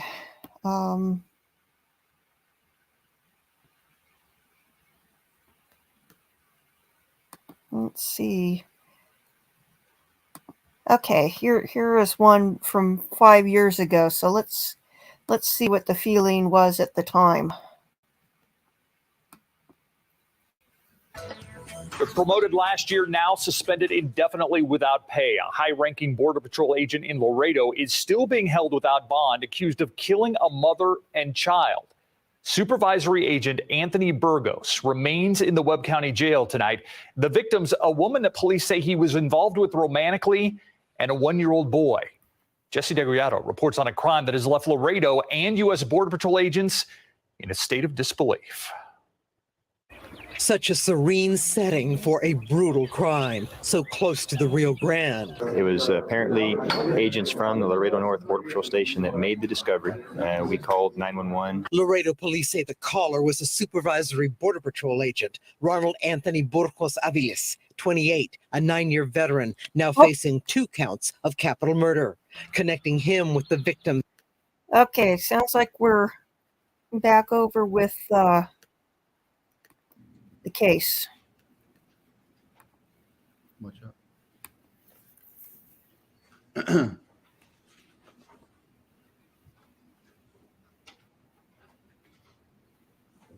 Good morning, sir. You've been sworn in already, have you not? Yes, sir. Yeah, please have a seat.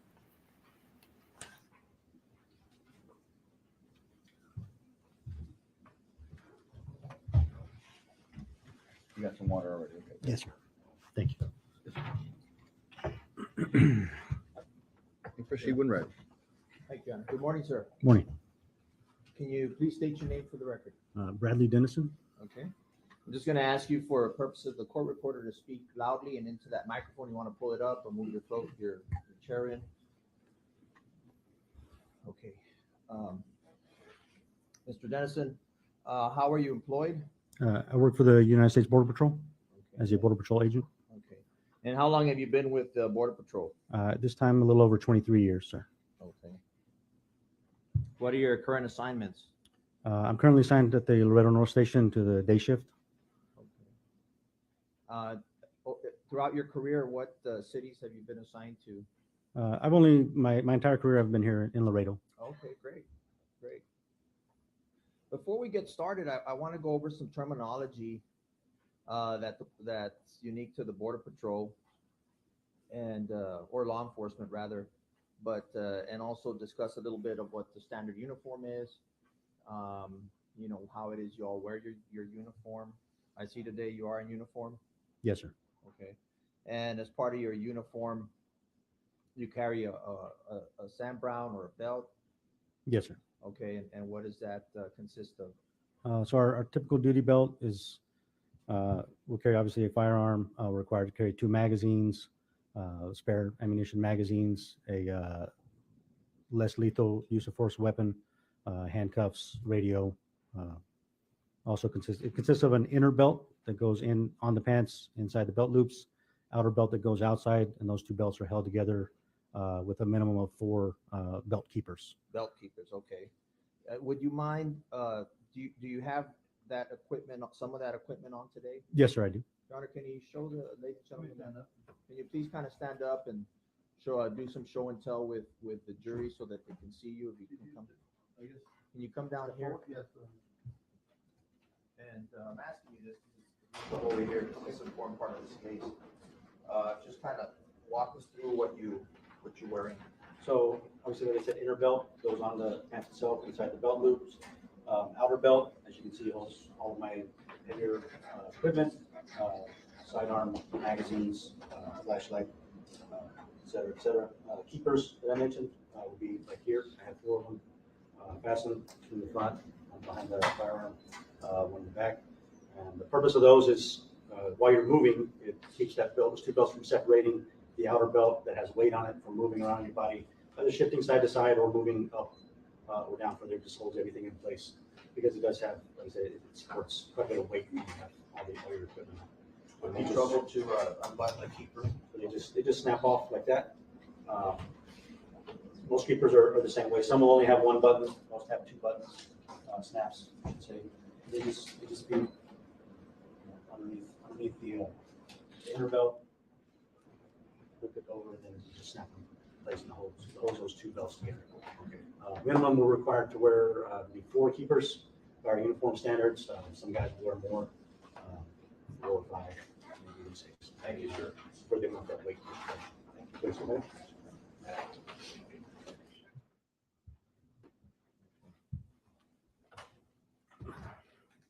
Now, can you define what the word muster means?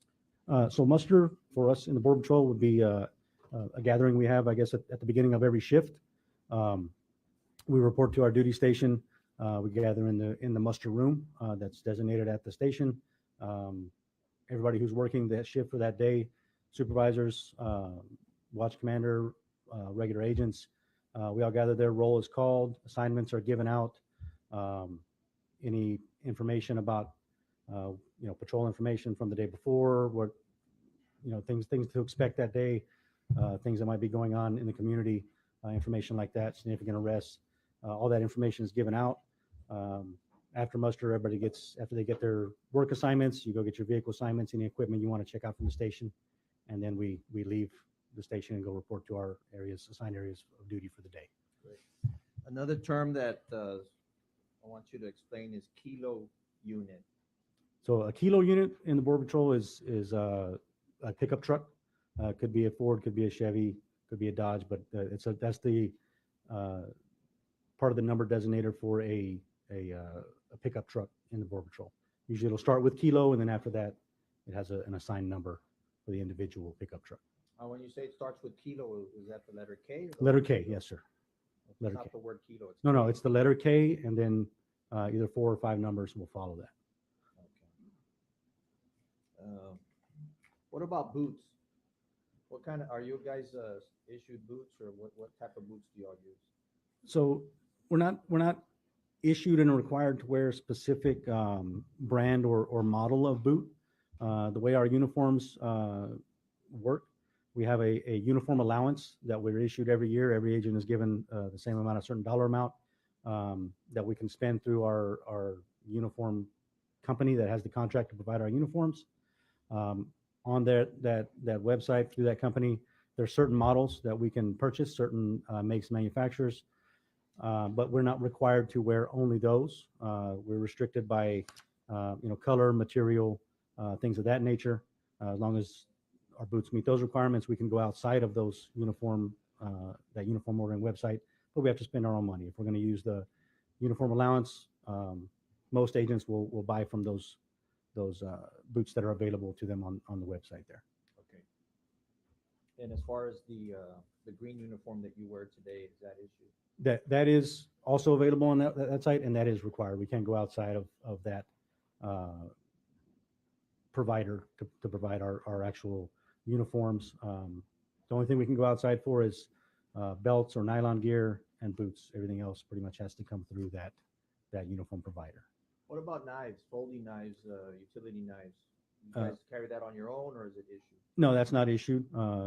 Most agents carry one, a knife of some types, but that's up to us to provide on our own. Thank you. What about what are the primary duties and responsibilities of a Border Patrol agent like yourself? As far as like our mission statement, or just what we do on a day-to-day basis? Well, I mean, your mission statement, and then what you do day to day. So day to day, an average day for a Laredo North agent on the shift on the line, we have multiple duties that we cover. Obviously, the checkpoint.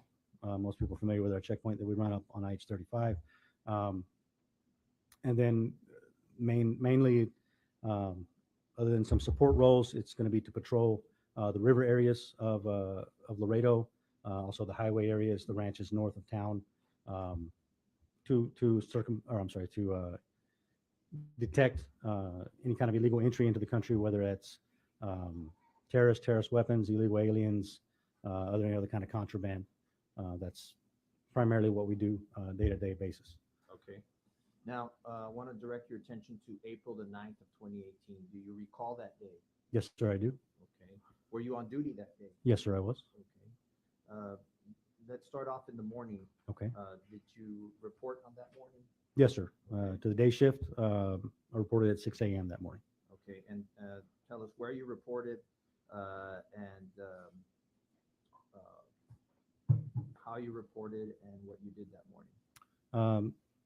So like I mentioned, we start off with muster in the morning. So I reported at 6 a.m. is what our start time is for the day shift. So I reported to my station. We had muster 6 a.m. Received my work assignment for the day, which for that day I was working the area from the Father McNabb Park up to the World Trade Bridge. That was my designated assigned area to patrol for that day. So after muster, like I said, retrieved my vehicle keys, equipment I was going to use for that day from the armory at the station, went out and went to my area of patrol. And when you say you reported to work that day, where is that station? So that is on McPherson Road, north of Loop 20. Just, I guess it's 2 blocks north of Loop 20. The address is 1119 McPherson. It's north of the loop there. Okay. Laredo North Station.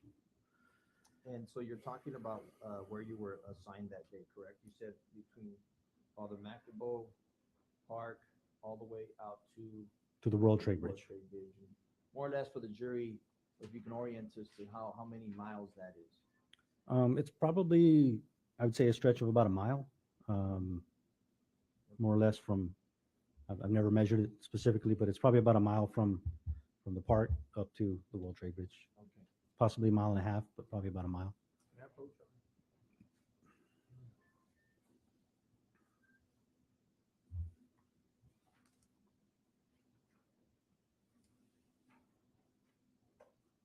I can ask the agent to step down and show the jury.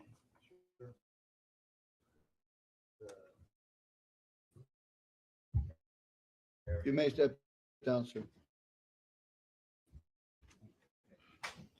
Takes exhibit 102, show defense.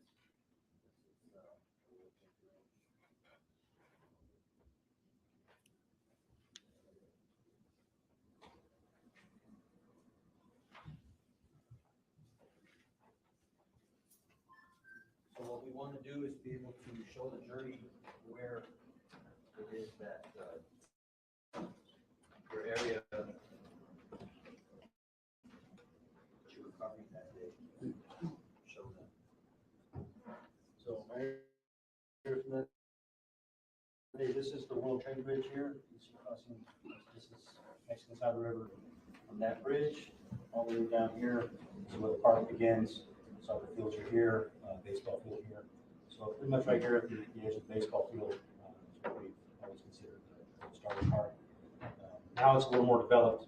This looks like a mountain more or less that time. But it's pretty much from the end of Quail Creek on down.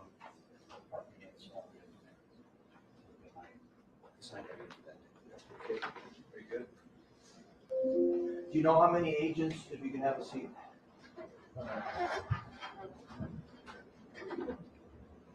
You know how many agents were assigned that day to that region? So the specific area that I was assigned to, it was only me, sir. Do you know an agent by the name of Maximo Lugo?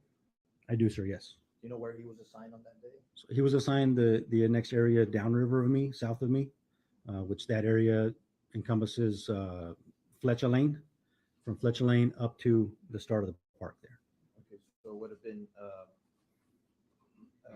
adjacent or contiguous to you? It would have been Correct, sir. Yes. So you all would have been in areas that touch each other? Yes, sir. Do you know Agent Ronald Anthony Burgos-Aviles? Yes, sir. And if you can, do you see him in the courtroom today? Yes, sir, I do. And can you identify an article of clothing he's wearing or where he's sitting? Yes, sir. He's wearing looks like a light blue shirt, blue tie, sitting at the table over there. Okay. The record reflect that Agent Dennison has identified Ronald Anthony Bugos-Aviles. Okay. How do you know him?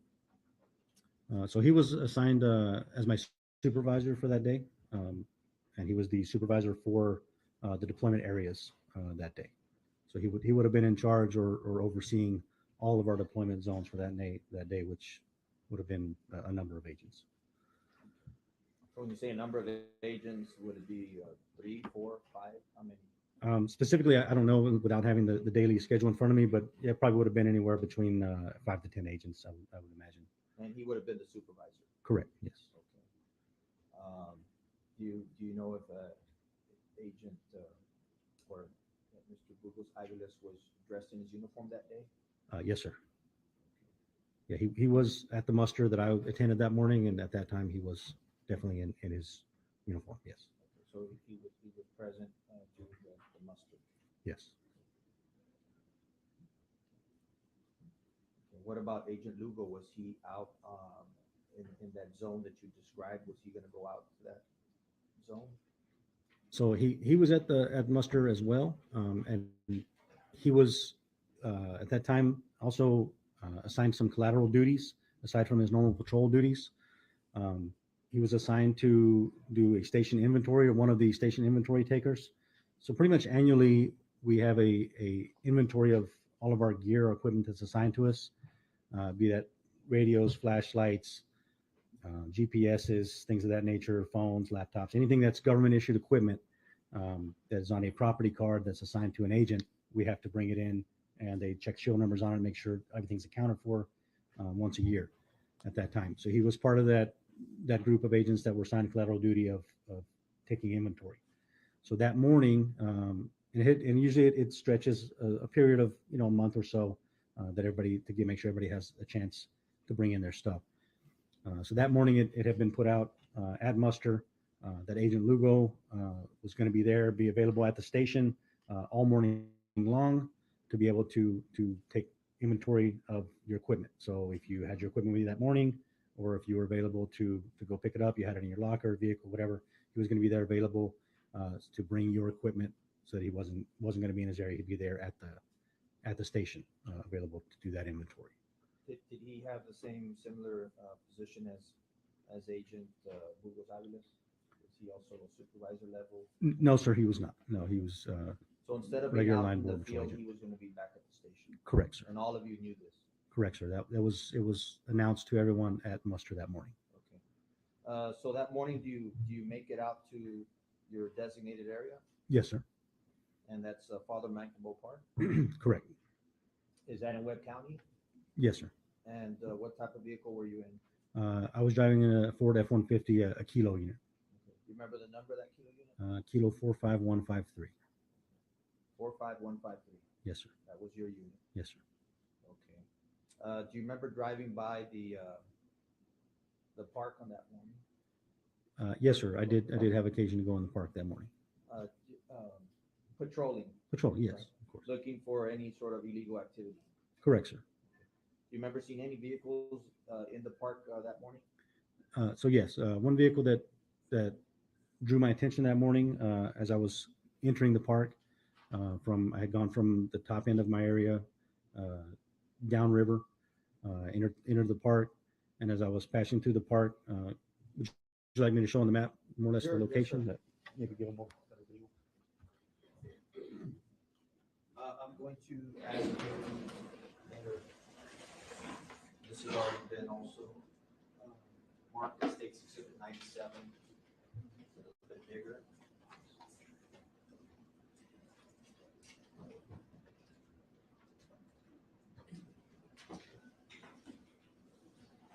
So as I pass through the park, through here, through this center parking lot, it has a bunch of parking spaces that are lined this way. As I pass through here, more or less where this vehicle is, I noticed a white car. It was a Mercedes parked right here, and it caught my attention because it was, instead of being parked in a normal parking space, it was parked across the spaces. Like if you're driving, you pull over into a few empty spaces temporarily. But there was really almost no other vehicles in those parking spaces. It was mostly empty. So it was pulled off there across maybe 2 or 3 spaces. So it drew my attention. Obviously, I noticed there was a female in the vehicle. Didn't see anybody else in the vehicle, and she was looking at her phone. I don't know if she was talking or texting, but she was paying attention to her phone as I drove by. We stopped you there. Yes, sir. More or less, what time are we talking about? So this was shortly before 9 o'clock. Somewhere around the 9 o'clock area. Yes, sir. Okay. Can you mark for me the spot? Yes, sir. 107, did I withdraw it? I don't know.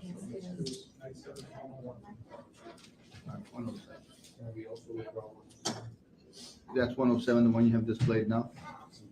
97, I'm sorry, 97. 97's already been withdrawn. Okay, so now you can mark on it. Okay. I'm just gonna ask you to, from what you recall that morning, mark a circle where that car would have been.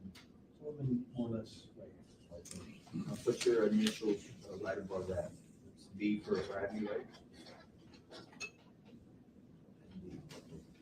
So sometime around 9 a.m. you see a car. Yes. And anything else? Anything unusual about that? So like I said, just the way she was parked, obviously she wasn't parked properly yet, so it drew my attention. So as I drove past her, I kind of circled over here, back into a parking space over here in this corner. Stayed there for just a short time. I had noticed a Laredo PD unit over at the north end of the park. several other law enforcement vehicles that were coming into the park that were, I can tell they were unmarked canine units. That sometimes they go there to train in the park, exercise the canines, things like that. So let me ask you, why so much law enforcement presence here? Border Patrol, police, what's the importance of your all's presence around? So I can't really speak to the police, but for Border Patrol, for sure, it's historically been a very high traffic area. As you can see, very close proximity to the river. You can get vehicles easily into the river.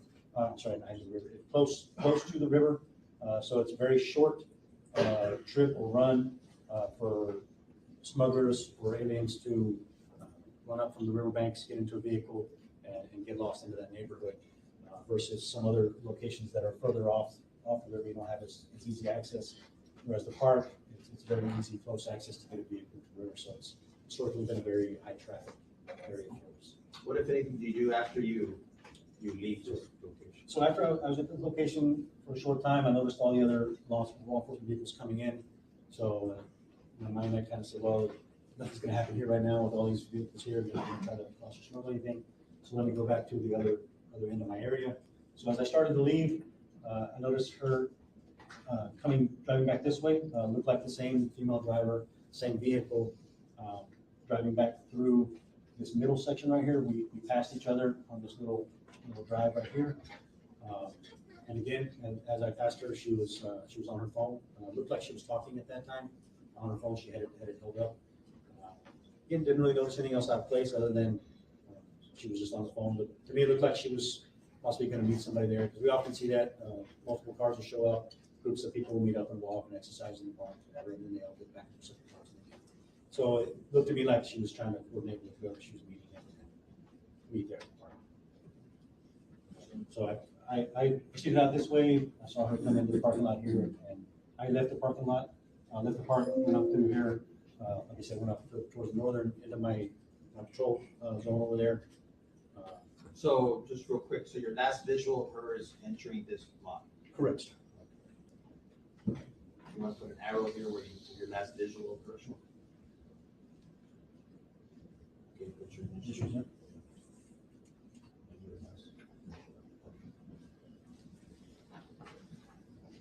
So where do you go after that? Have a seat. What do you do after that?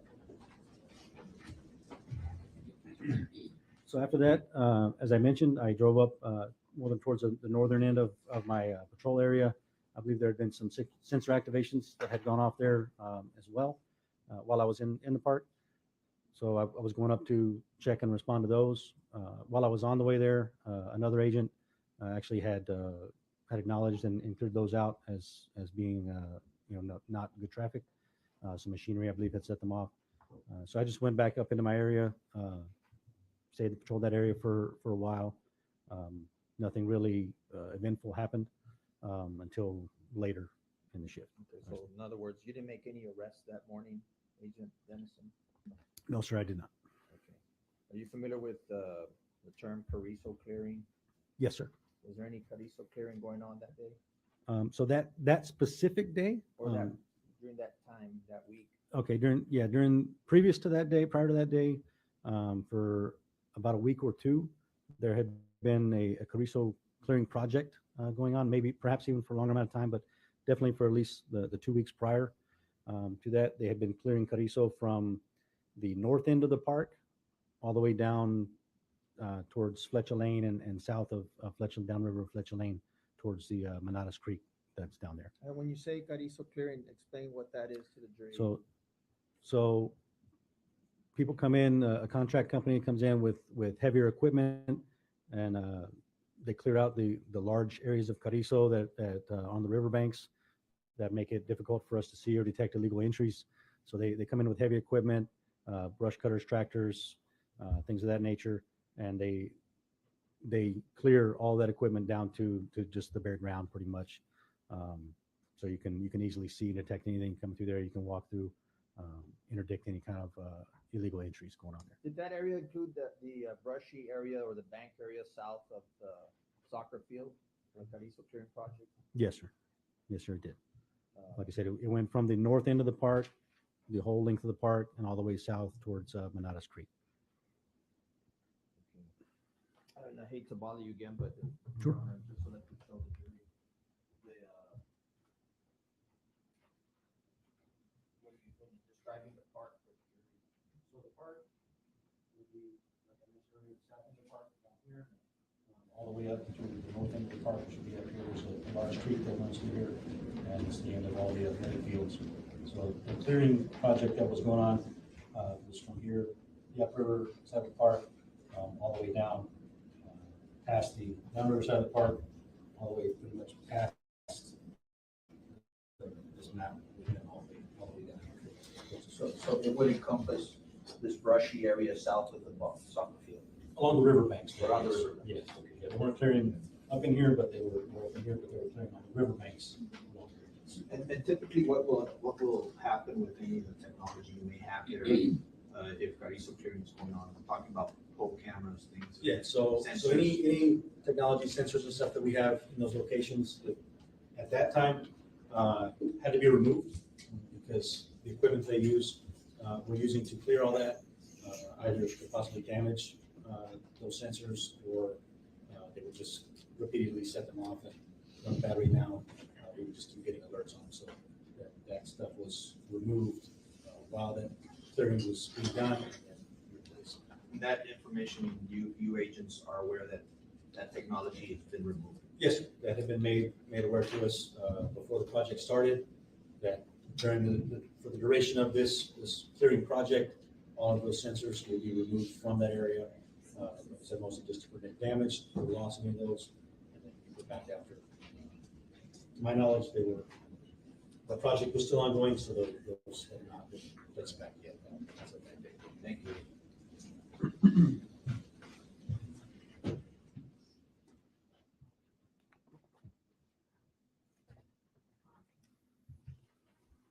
So I want to fast forward a little bit now to later on that morning. Do you receive any calls, or what happens if anything? So later that morning, I would say right around 11 a.m., a call went out over the radio of a report of a suspicious individual by the pilot truck stop near the 13-mile marker. 13-mile marker On IH-35. On IH-35. Yes, sir. So you're now near the riverbanks, and you get a call of suspicious activity 13 miles north on 35. At the 13-mile marker, yes, sir. 13-mile marker. Okay. So what do you do? So that went out on the radio. A supervisor from my station called me over the radio, let me know that they wanted me to go respond and check on that suspicious individual that was reported to be possibly an illegal alien. So as I started to leave my area, I was parked on a bluff near the World Trade Bridge.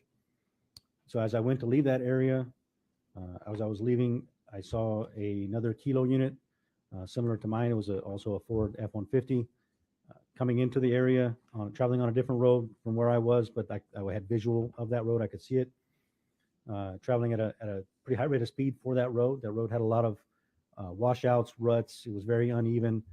It was made of rock and dirt. There was nothing paved.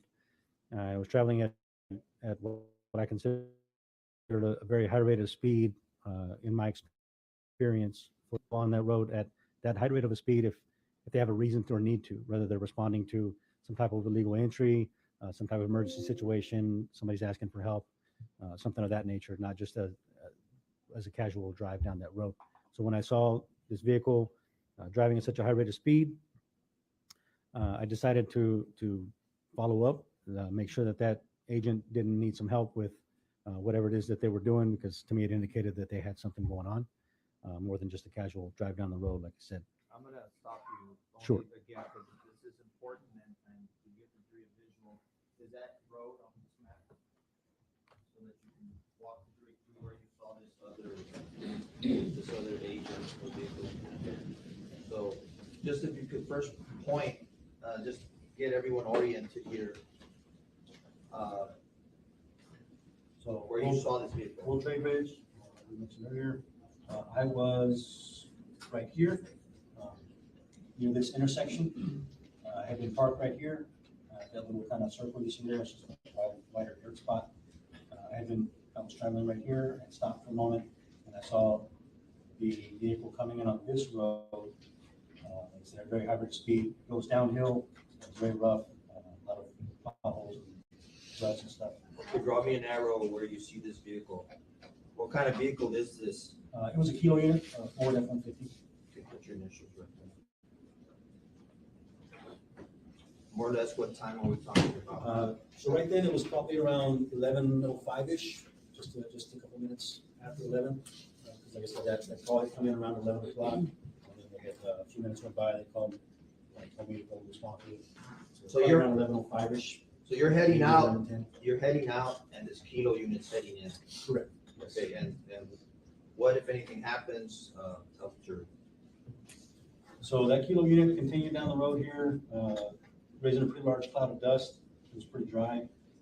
So I decided to go see what that was all about before I went to respond to that call out at the pilot. So as you can see, the road goes underneath the bridge over here. It goes over here and kind of U-turns around, and that's as far as you could drive. There was an older road right here, but there's a creek pretty much right on the edge of the map right here, where that edge of the map would be, that you couldn't pass through the vehicle at the time. So I knew that he wasn't going to go very far until he got to wherever he's responding to, whatever he was doing. So without getting on the radio to call him, I just decided, let me follow him, help him out if he needs it.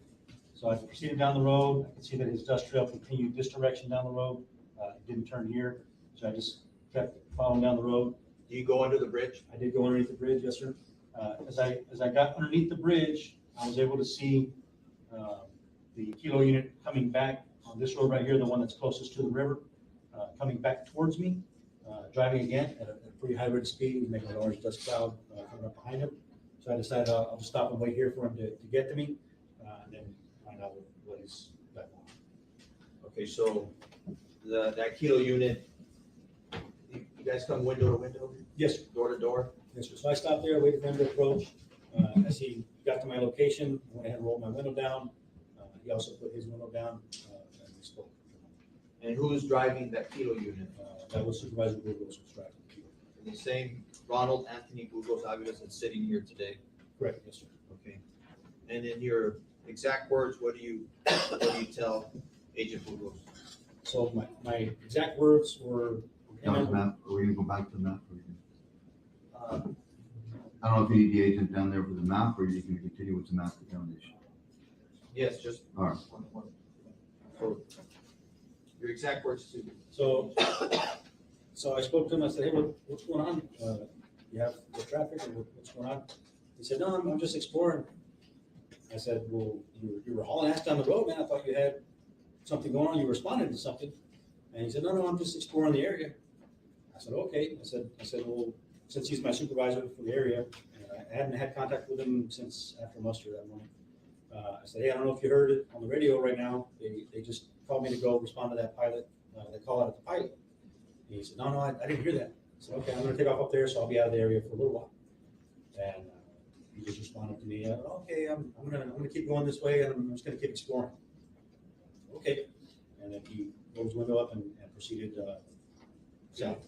Can you show us, just to finish off here? Sure. You see him here under the Yes. bridge, and he proceeds which way? Right here is the bridge. So he proceeded down the road here, back this direction, and down this road. And what did you do? So I turned around, proceeded out this way, and then south the road towards Fast.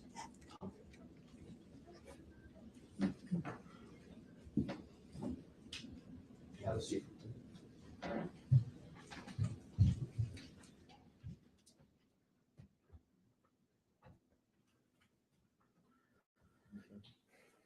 The word exploring, what did you think about that word? Any impressions?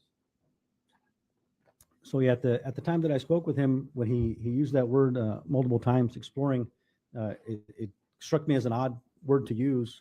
Why? Well, because at that time, Mr. Burgos had been an agent at the same station, the Red station, for I believe about 9 years. So he had experience working that area of operations for many years, just as I did. So I really didn't I never would have thought anybody used the word exploring for that. The only time you ever hear typically an agent use the word exploring would be if we're going to a brand new area we've never worked at, or if you've been gone for a long time, detailed to another station or another academy for a few years, and then you come back, well, you're going to explore and see what's changed, what's different. If you're going through a location that you've been through hundreds of times or more, exploring just seemed like a very odd choice of words for that. So you told the jury that you received a call that you're going to respond to at the 13-mile marker. Did you go? Yes, sir. Okay, and how long, or tell us from there what, if anything, happened? So I proceeded north of 13-mile marker. As I approached and identified the individual that was from the call out, matched the description that our dispatcher had put out. As I approached him, went to exit my vehicle, I heard a radio transmission on our radio from Supervisor Burgos, stating that he had found a woman who was injured near the riverbanks on one of the river roads there near the end of Bristol. He was asking for another agent that was also in the area I guess he had seen in the area another agent there to come and help him, and he was asking for EMTs for the lady because he said she was injured. And you more or less remember around the time this happened? So that was more or less around 20 minutes after 11 or so, because like I said, it was around 11:05, 11:10 or so when I encountered Mr. Burgos there near the bridge, and then driving time to get up to the pilot there, and like I said, as soon as I arrived there around the 13-mile marker, it was when he put that over the radio. So it was more or less around 11:20ish. Okay, so what do you do after you hear that call of him asking for other agents? So when I heard that call, like I said, I was encountering this other individual. I went ahead and immediately conducted my immigration inspection with that individual, which turned out to be he was a United States citizen. As I went to leave, he asked me for a bottle of water. I tossed him a bottle of water real quick that I had in my ice chest. Got back in my vehicle and proceeded back south towards Bristol to assist any way that I could. So you go back to, you make the location, you said you entered through where? Yes, sir. So I proceeded south on IH-35, exited the Shiloh exit, went down Las Cruces to Mines Road. Mines Road is just a block up there to Bristol, turned north on Mines up to Bristol, went all the way to the end of Bristol. As I arrived at the end of Bristol, the gate that's there at the end that gives us access to the river areas, the dirt roads that are there, was closed and locked. So I exited my vehicle. As I was unlocking that lock, I could hear an ambulance. It was sounding to me like an ambulance coming up Bristol. So I opened up that gate, brought my truck inside and waited for the ambulance to arrive. So they could either go through the open gate or I could take them if they chose not to bring their ambulance, because obviously it's a bigger, heavier vehicle that's not maybe designed for off-road use. I'm going to, court permission again, ask you to show where you entered the area where. Go ahead.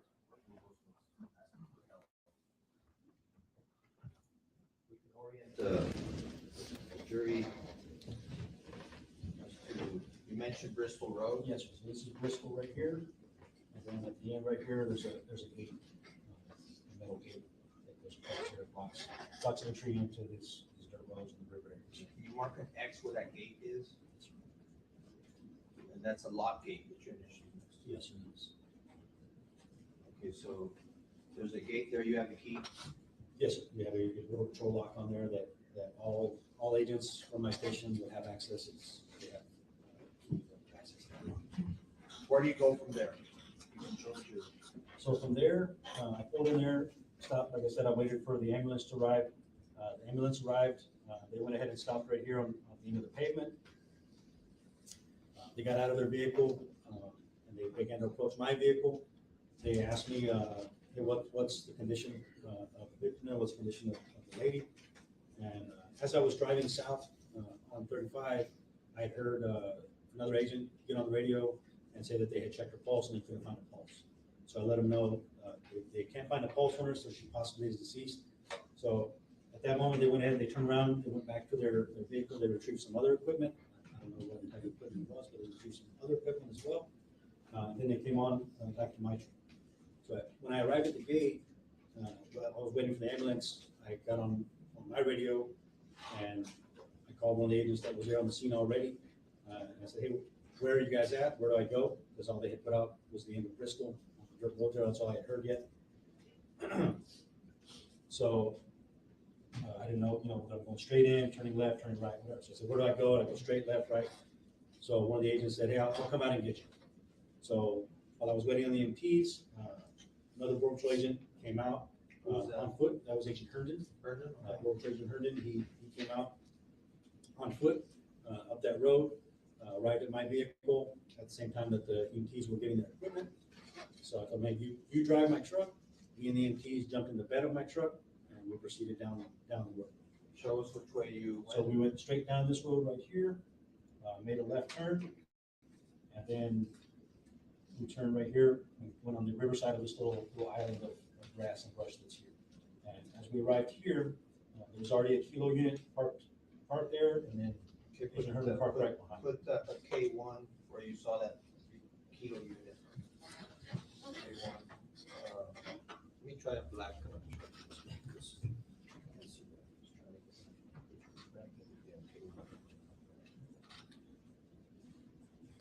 So that kilo's already there. Put your initials.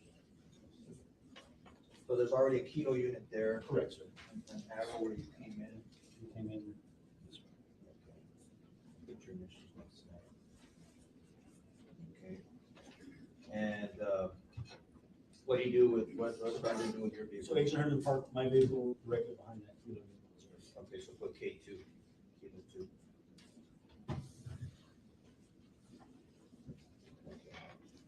Very good. So now you're at the scene. Correct. So as you can have a seat.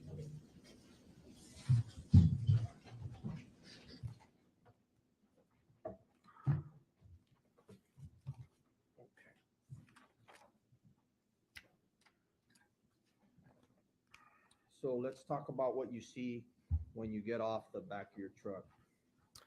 So as we arrived there, like I said, Agent Herndon parked my vehicle directly behind the kilo unit that was already there, which was Mr. Bugos' unit.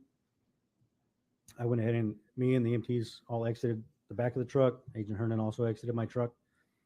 So as I got there, the EMTs immediately approached the female that was on the ground there. I saw her. She was further down the road in front of the kilo unit that was already there. She was laying across the road, kind of at an angle. She was facing away from me and somewhat face down. Yes, sir. He's not going to mark it, but can you show on 101 where you saw the number? Yes, sir. You want to go down? I'm gonna have to ask you again, sir. Down here. I don't know if you can turn it just a little bit further so you know that there's jurors at the end or not. Like over there, like this way, probably. And maybe a little further back, just so that I know the jurors here on the side are not able to see on the right hand side. Maybe I can hold.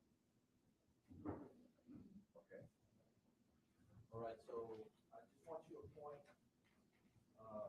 for the jury what you saw. Okay. And you can get closer up if you like. Thank you. So just for orientation, this is the road that we came in from Bristol, comes right here. Like I said, made this left turn. This is the island that's in the middle.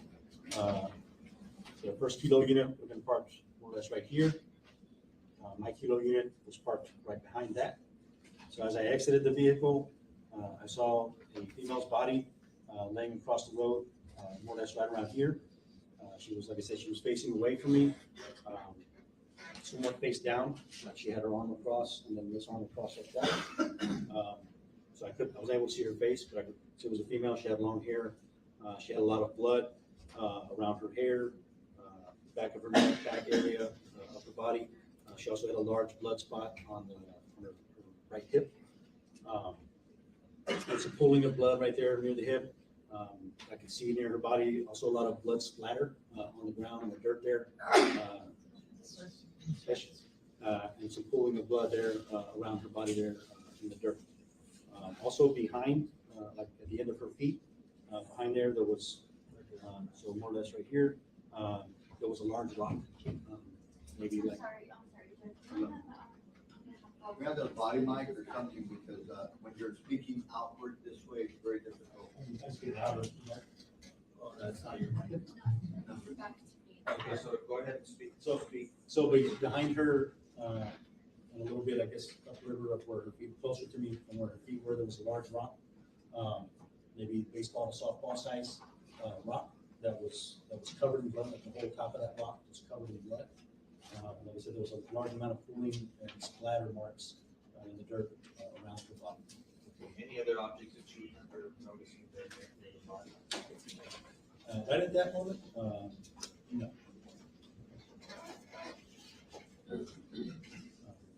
The other agents? No. Go ahead and have a seat. Where do you go, Jay? Further out.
Yes. So I'm going to show you what have already been admitted in the evidence, but I'm going to show you these photos from that area that you just described. See if you recognize 117, just yes or no. Yes, sir. Okay, you turn it over. 114.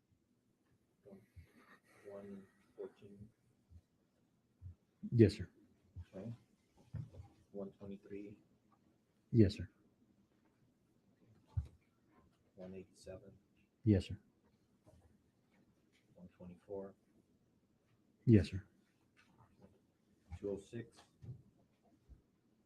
Yes, sir. 125. Yes, sir. 126. Yes, sir.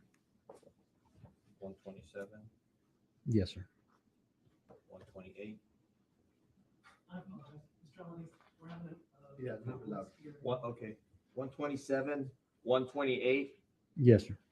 129. Yes, sir. 132. Yes, sir. 133. Yes, sir. 134. Yes, sir. 135. Yes, sir. 248. Yes, sir. 250. Yes, sir. And 251. Yes, sir. Okay.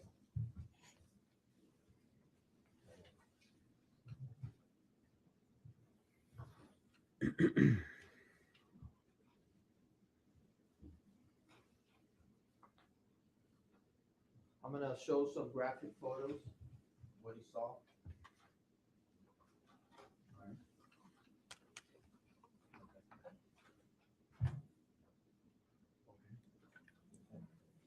So you described seeing a female laying face down.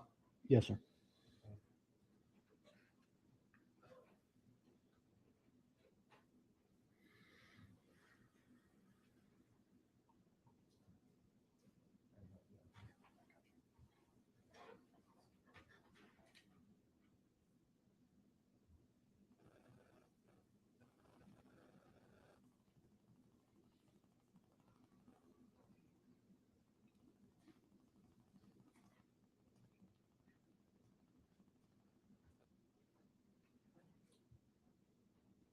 show you 123 is when you're approaching. Is that what you see?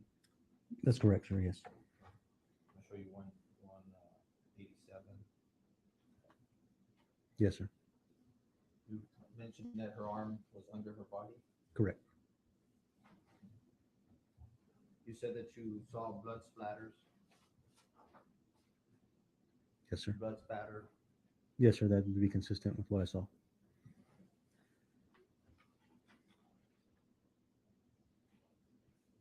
What do you do at this point? What's happening at this time?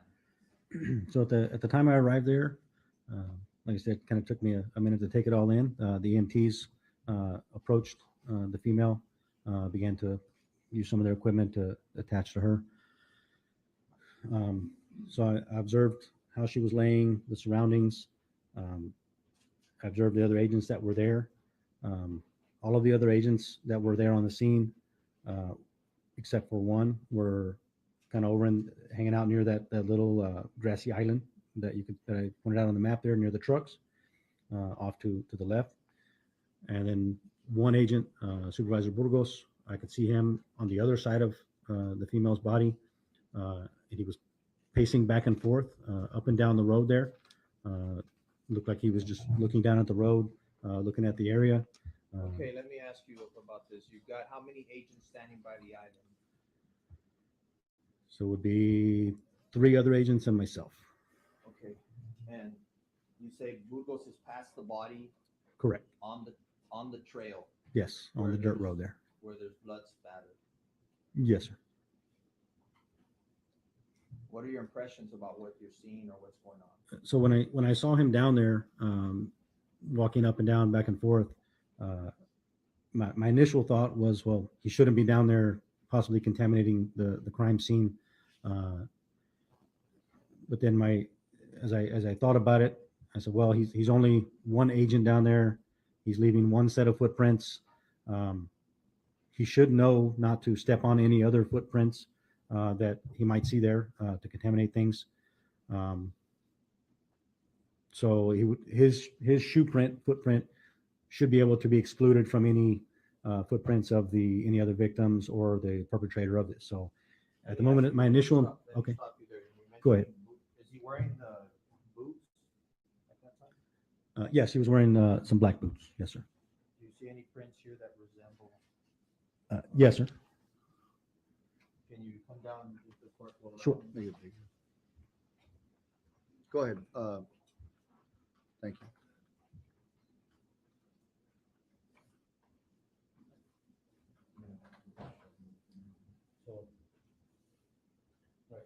A little bit louder on the speaking. Louder on the Dave. speaking. So right here, these blueprints that you can see in the dirt right here, those will match the boots that I observed him wearing that day. Those are a Rocky boot. That's one of those boots that I said is available on our uniform website to order. That a lot of agents wear. Those are the footprint, the foot sign that is left by those particular boots that make and model brand. Match the system of those. Did you notice any other tracks that were out there as far as?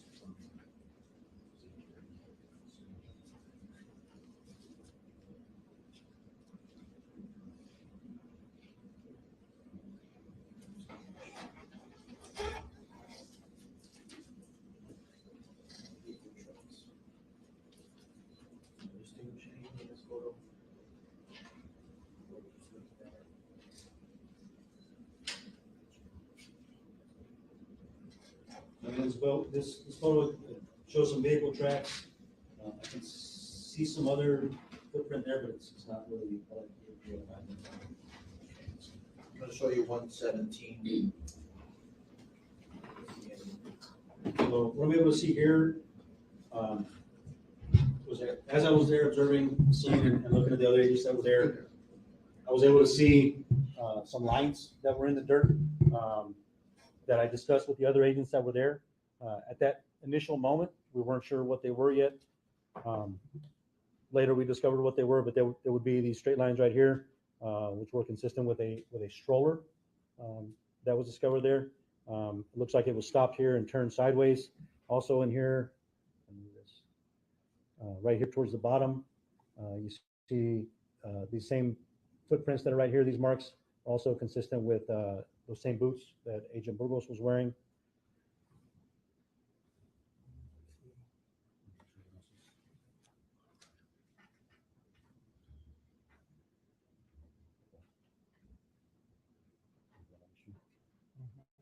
So right here, you see at the tip of where my finger is, there's another footprint right there that is not consistent with the boots he was wearing. Looks to me, I would identify that. In my experience with tracking individuals throughout my career, as some type of tennis shoe, running shoe, cross trainer type athletic shoe, which none of the agents that were there, they would have been wearing. Show him again where you see that tennis shoe. Print.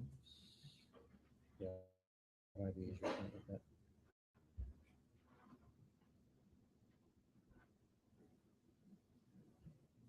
This is harder than it looks. Right there at the tip of the pen, right there. You can see the squares and the round part of the heel right there. That would be consistent with the shoe I just described. And that tennis shoe is around the same lines of a wagon or stroller or something. Yes, so right here, right up here, you see the lines of the wagon. I'm sorry, the stroller. Right here where it stopped, turned sideways, and then right beneath that are the tracks from that tennis shoe. Okay. And that is exhibit 117. And then on the tire track marks, that was 206. On the first footprints that he identified Bugos as boots, that's 118. Okay. After you see Burgos walking, is he walking towards you, away from you on that trail? So when I first arrived, he was just walking up and down, back and forth, both towards me and then turn around away. He went back and forth maybe about 3 times. And then he proceeded back towards me as the EMTs were working on the female. Past them, as he proceeded past me, he sort of scuffed his. I'm sorry, not past me, towards me, past the female's body. He scuffed his feet a few times, and then he made contact with that large rock that I mentioned that was covered in blood. He caused that to roll maybe a foot or two down the road, disturbed that quite a bit. And then he proceeded past me, past that point, back towards me, towards the truck where I was at. He just went to the front of his truck there near the driver's side door, and he just stayed right there in that area for that moment. Using this word, scuffed. Yes, sir. Can you demonstrate? You can come down here and demonstrate what you mean. That you in front of the. Now, what I'm going to ask you to do is walking that way. Demonstrate what you see Burgos doing. So as he's walking down the road, he just kind of, instead of picking up his feet as you normally would, just kind of dragging him a little bit in the dirt, creating disturbance more than you would in the dirt versus just picking up your feet and walking, actually kind of scuffing them along the ground.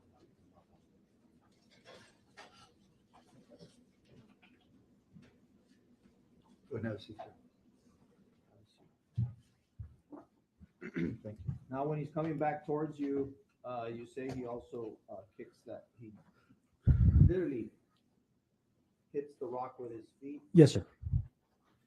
The same Yeah, rock. I mean, he doesn't haul back and kick it like he's kicking a soccer ball, football, or something. But yeah, he definitely, like you said, scuffs those feet, disturbs that rock, kicks it, moves it, a foot or two down the road, causes it to roll.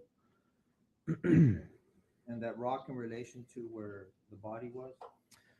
So it was a little bit closer to the trucks and kind of behind her feet on the road there. It was within a couple of feet of her feet there.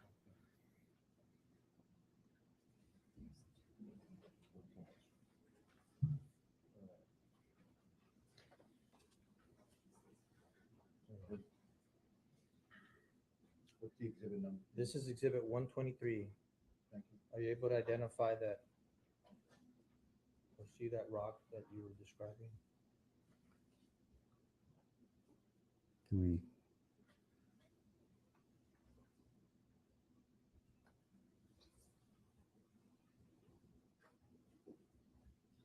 I'm gonna show you 257, exhibit 257.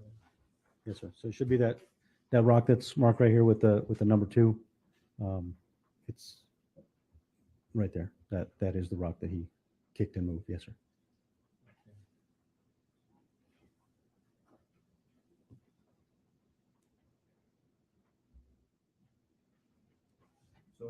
So,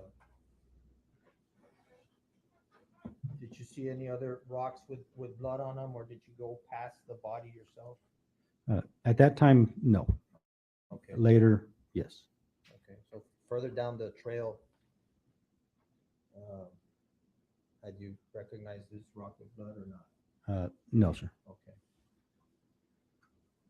But is that consistent with blood spatter? Yes, sir. Okay. So after he walks around the body, disturbs that rock, what else do you see him do? So he comes back to the truck, like I said, to his vehicle. He stopped there. So as I was there looking, observing the scene, I started thinking about everything that I had seen and heard up to that point. And as I was traveling to the end of Bristol there, I had heard several people on the radio, and somebody had made mention of they believed she may have been attacked on the riverbanks or possibly on the Mexican side of the river. And it looked like maybe this was, she was trying to get to some help, and this is as far as she made it. So based on the way that she was laying across the road, there was some blood splatter coming, kind of from the direction that she was laid there. I said, well, let me check towards the river and see if maybe that is true. Maybe I can find a blood trail where she came from. Maybe there's other victims. Possibly the perpetrator that did this is still in that area near the riverbanks. So Let me stop you there. Yes, sir. Are you armed at this time? Yes, sir. So How are you armed? So at that time, I was armed. I was dressed in the same uniform right now, armed with a sidearm. I also retrieved my rifle from my vehicle. I had a service issued M4 rifle. Retrieved that, and I went to Agent Burgos and I let him know, hey, I'm going to go check this brushy area towards the river. If you can step down here and show the jury your steps, where you went looking around, what you did while you were. So as we mentioned, truck 1, truck 2 right here, body was here, just for orientation. So I left my truck, I went to Mr. Burgos. I said, I'm gonna go get in the grass here, I'm gonna check towards the river, try not to disturb anything. If I find anything evidentiary, and look for any other possible victims, perpetrator, anything where she came from. So Where's the river? river is down here. So this is actually part of the clearing area where they cleared Carrizo out. You can see it's kind of clear. So I went into the grass right here near the trucks, near the front of the trucks. I decided, because she was laying at an angle this way, I'm going to search from more or less where she's at back this direction, because it just looked at a glance that's where the direction she was traveling when she stopped there. So I went into the grassy area there, right off the edge of the road. Started searching, kind of zigzagging back and forth, looking for any kind of blood trail coming from that direction, any kind of disturbance in the grass, any fresh grass trail, anything laid down that indicate that her or anybody else had traveled from the river. Did you find anything? I did not, sir. I went all the way to the riverbanks, did not find anything in that direction. So I came back to my vehicle. I let Mr. Burgos know I hadn't seen anything of interest over there that would indicate anything. So I put my rifle back in my vehicle, waited a short time longer. At that time, there had been a couple of uniformed PD officers, and I believe one of the detectives had showed up at the scene as well. The EMTs were leaving. They had already disconnected their equipment from her. I heard them make mention that they believed she had been deceased for probably about 2 hours at that point. So as they left, I asked them, I noticed that she didn't have shoes on her feet. So I asked them, hey, did you guys take her shoes off? And there was a shoe laying on the ground next to her. I said, did you guys take her shoes off? And they said, no, we didn't take her shoes off. She was already barefoot, but we did cut the back of her pants. They cut the back of her pants open to attach whatever equipment they attached to her legs there. But other than that, they said they did not disturb the body. Other than cutting the back of her pants, they did not disturb the back of her body. I'm sorry, disturb her body at all. Where do you go now on this map that you see? So after the EMTs left, I stayed there thinking for a moment. I said, well, just because she's angled that way doesn't mean she necessarily came from that way. So let me search. The same thing I did, just to rule out any other possible victims that might need help over here. Make sure that this area is safe for us to be working in, EMTs, everybody else to come into. So I decided to search from her body. I'd already searched from her body back this direction. So let me start at her body and go this direction now forward.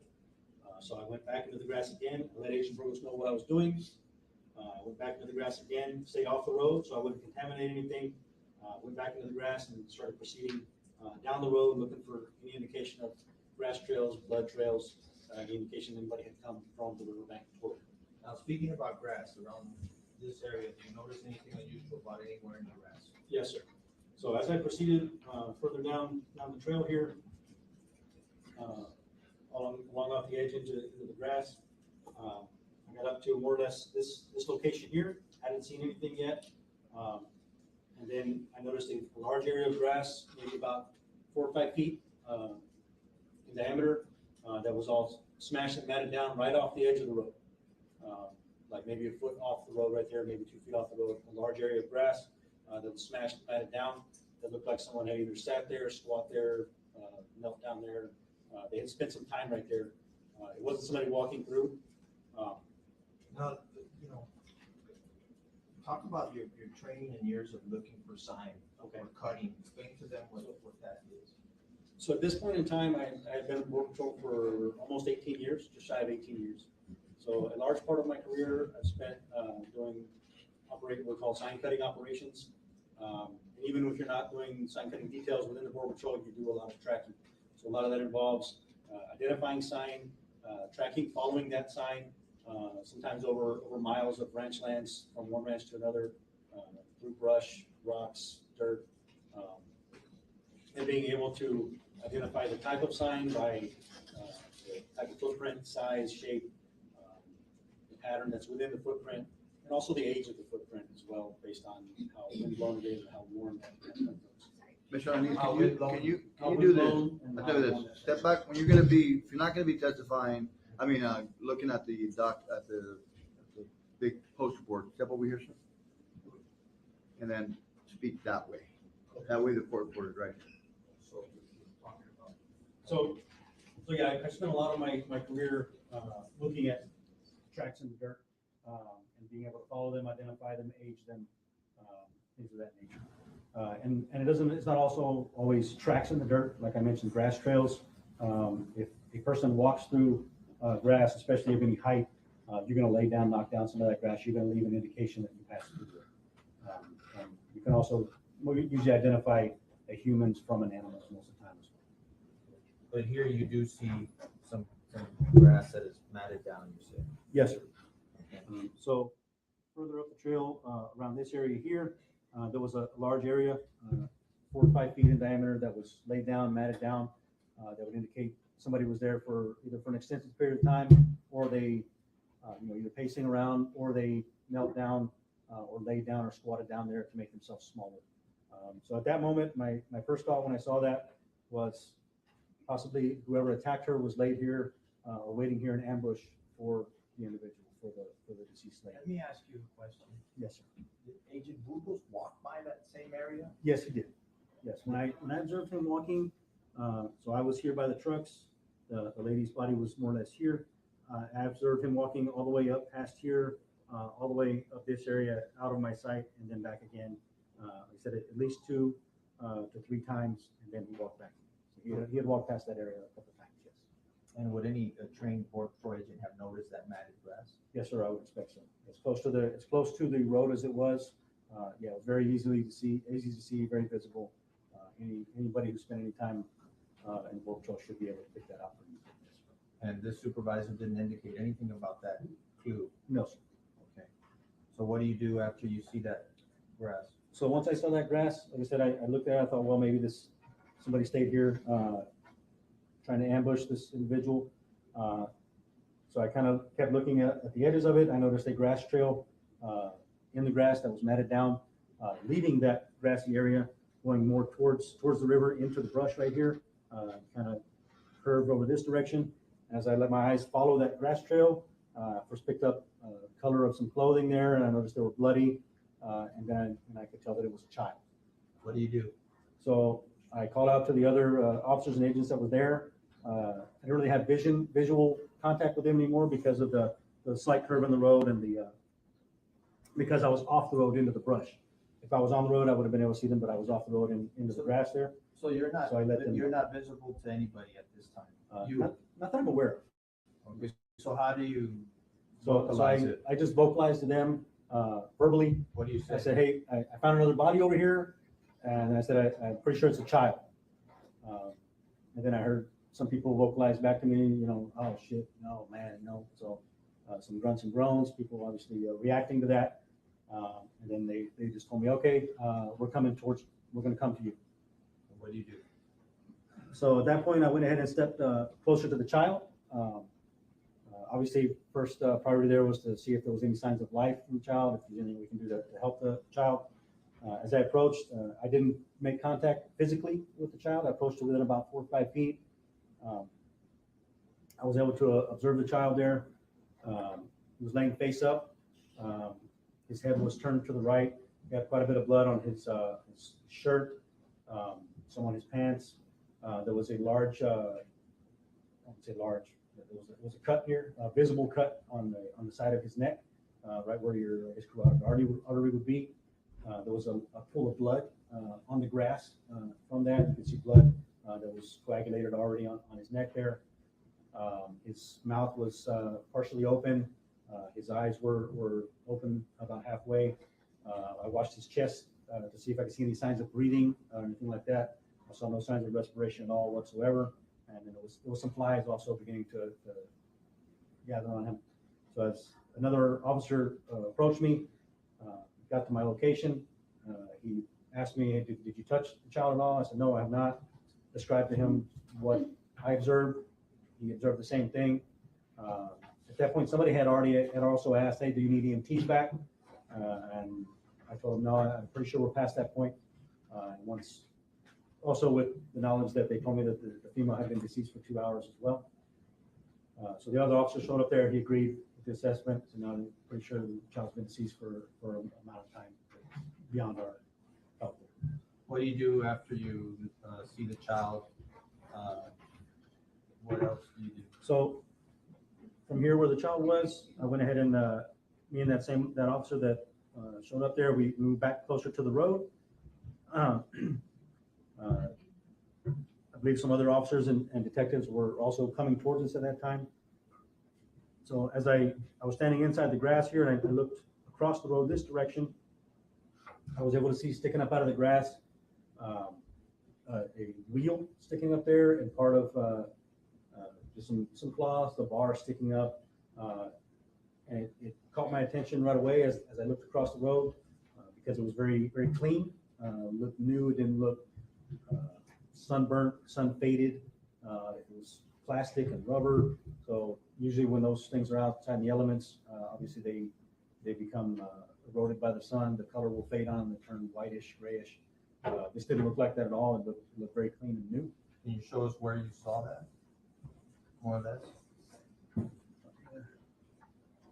So the child was more or less in this area. That was across the road here in the grass. What was it? So that was the stroller. So as I looked at it across there, I called out to the other agents that were there because we had been discussing already those lines that I mentioned earlier in the road that stood out. And we hadn't really figured out what they were yet. We had talked about them maybe some kind of cart or wagon. So I called out to the agent and said, hey, I think I found the cart over here. And I said, I think it's a stroller. So I called out to them. And then when I said that, I heard Supervisor Burgos from the area where he was at. He was over with all the other agents near the trucks. I heard him respond. He said, "Oh yeah, I saw that, but I just thought it was something garbage, just some trash thrown there." Which you can-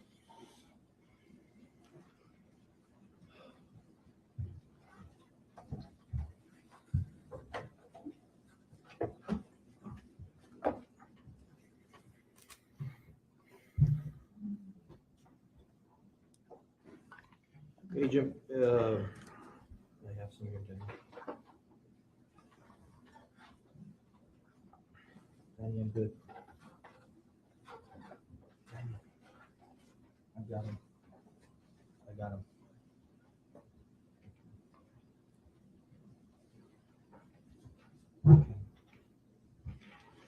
Did you find anything else while you were out there? Yes, sir. So after I saw that stroller, I crossed the road in a manner best I could to not disturb anything on the road. Proceeded to it, was able to observe the back side of that stroller facing away from me. I was able to see some potato, looked like some Doritos chips, a pack of Wipes was kind of laying and falling off the back of it. It was laying on its side, like I said, with the part where the child would sit facing away from me.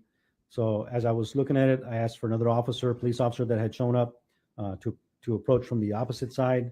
He approached from the opposite side, and he confirmed to me that there was no child in there. I asked him if there was any other child visible in the stroller to make sure that obviously we don't have somebody else there. He said no, that it was empty. So I didn't see any other kind of disturbance on that side of the road. So I crossed the road back over, and I let one. What did you proceed to do when you crossed the road back over again towards the river? So after I crossed the road back over towards the river, I went ahead and proceeded further downriver, also staying in the grass off the road, so I didn't disturb any kind of foot sign or footprints or evidence that was there. Looking for any indication, as I said earlier, that someone had approached the road from the riverside of the road. I was able to see a very, very slight, faint grass trail going away, looked like away from the road towards the river. It looked more like an animal trail to me than a human trail. It looked very faint, very thin, which is one of the ways we kind of identify human versus animal grass trails. But I decided to investigate it anyway. So as I walked down through that little thin grass trail towards the river, maybe 20 yards or so, I got to a drop-off area where it dropped down towards the river. Right before that, I saw a shoe laying there in the grass. It was a white shoe, cloth, and as I looked at it, to me it looked like it matched or was very similar to the shoe that I had seen near the feet of the female victim.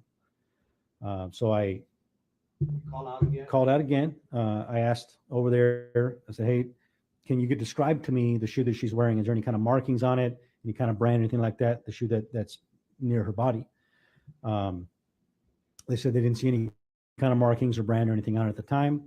I was able to see on the inside of the shoe, on the insole, because the shoe was face up, the one I could see, it said memory foam on it. I said, okay, took that away. They just told me, hey, there's another officer coming over there. He marked it with some yellow tape. And then I proceeded back towards the road, looked on the road itself. We proceeded a little bit further downriver, just looking for any kind of sign on the road, any kind of footprints that were there that I might be able to identify. The only visible fresh footprints that I could see there were consistent with the boots that Agent Burgos was wearing. So at the time I said, okay, well, Agent Burgos walked down here. These are his boot prints. I don't see anything else. So I went ahead and moved back towards the trucks, through the grass, and way back towards our vehicles there. As I went back towards the vehicles and passed the female's body again, I stopped, had a look at the shoe that she had there, and I could see inside of that shoe, on the inside, it also said memory foam, and it looked like an exact match for that other shoe that was over there in the grass.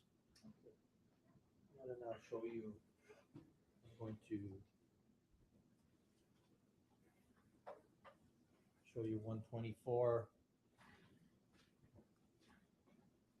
is an area along that trail, right? And had you happen to notice blood splatters all along that trail? Or let me ask you this specifically: was there blood trail from where those stroller marks and stop back to the body of the victim?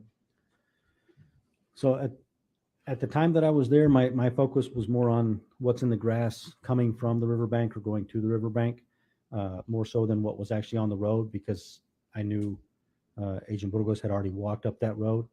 So I wasn't really looking too hard at checking it. So I didn't really observe the trail between the stroller marks and the body. Sir. Okay, no problem. Not in detail. Yes, sir. 'Cause that wasn't what I was looking for. I'm gonna also publish some photos of the child. So these are graphic photos. Show you 125. Can you see what we see here? Yes, sir. That would be consistent with the view that I saw from the area where I saw the matted down grass near the road, looking towards into the brush area. When I first noticed the child, that would be pretty much the view that I had there, or something similar to that. I'll show you 126. Yes, sir. That would be as you closer approach the child there. 127. Yes, sir. That would be consistent with what I saw that day.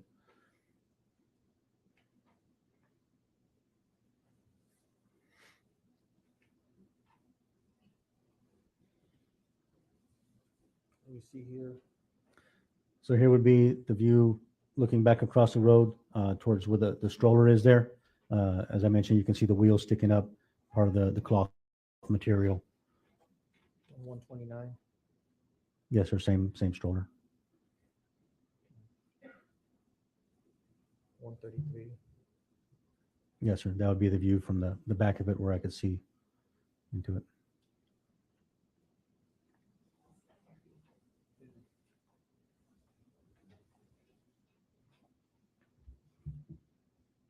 I'll show you 134. Yes, sir. The condition, this is what you had described. It looked like something new that Yes, had sir. not been burnt by the sun. Yeah, especially the cloth parts that you can see are not faded by the sun at all. The black plastic on it. You also said that you had seen some wipies. Correct, sir. And some, Yes, sir. The wipies are laying on the ground right here. Doritos are right there. that's 135. I'm going to show you 248.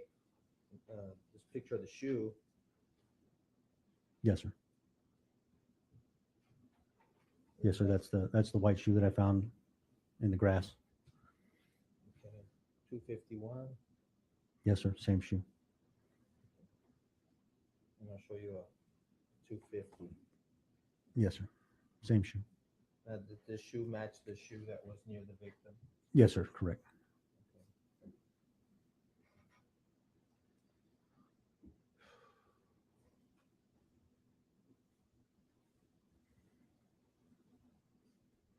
I'm going to show you 149. This is an aerial view. You recognize this area? Yes, sir. You want me to point out anything specific, or? No. Well, these particular vehicles. Yes, sir. The bottom vehicle in the picture there would have been Mr. Burgos's truck. The one above that, behind it, would have been my truck. Yes, sir.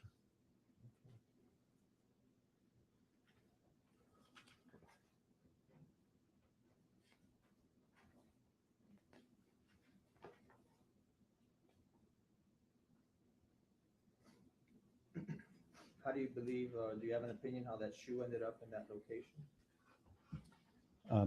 To me, it looked like it was probably tossed over there because there wasn't, like I said, a clear grass trail going to it that looked like a human grass trail. Like I said, there was just a hint of an animal grass trail starting towards it. And then after that, there wasn't really anything until I got to that area and looked around and found that shoe. So to me, it appeared like somebody tossed or threw it over that direction. Same thing with the stroller. When I crossed the road from where the child's buddy was towards the stroller, I was able to observe the tracks of the stroller there, the lines, and they went forward and then they turned sideways and then they just disappeared. It didn't look like it was rolled into the grass. It looked like it was probably picked up and tossed into the grass. And there was no grass trail going from the road to the stroller. It was just there. Let me follow up on that. So from the tracks that you saw, the stroller tracks had a stopping point. Correct. Is that? Yes, correct? sir. Yes.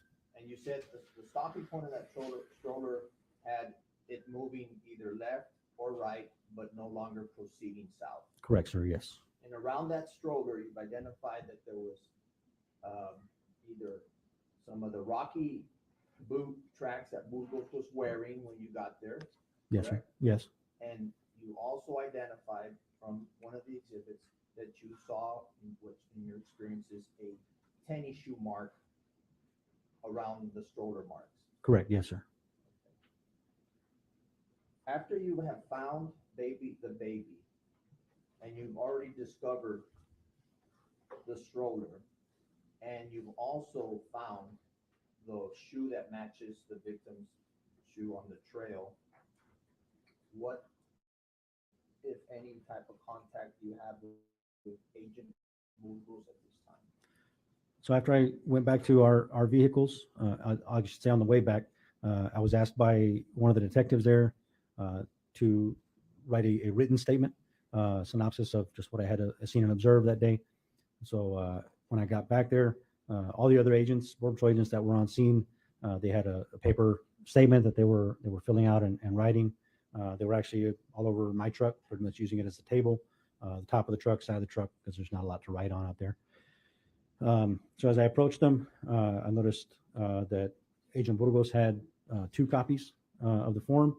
Because I asked, hey, does anybody have an extra copy? They said, yeah, Burgos has an extra. I noticed he had 2.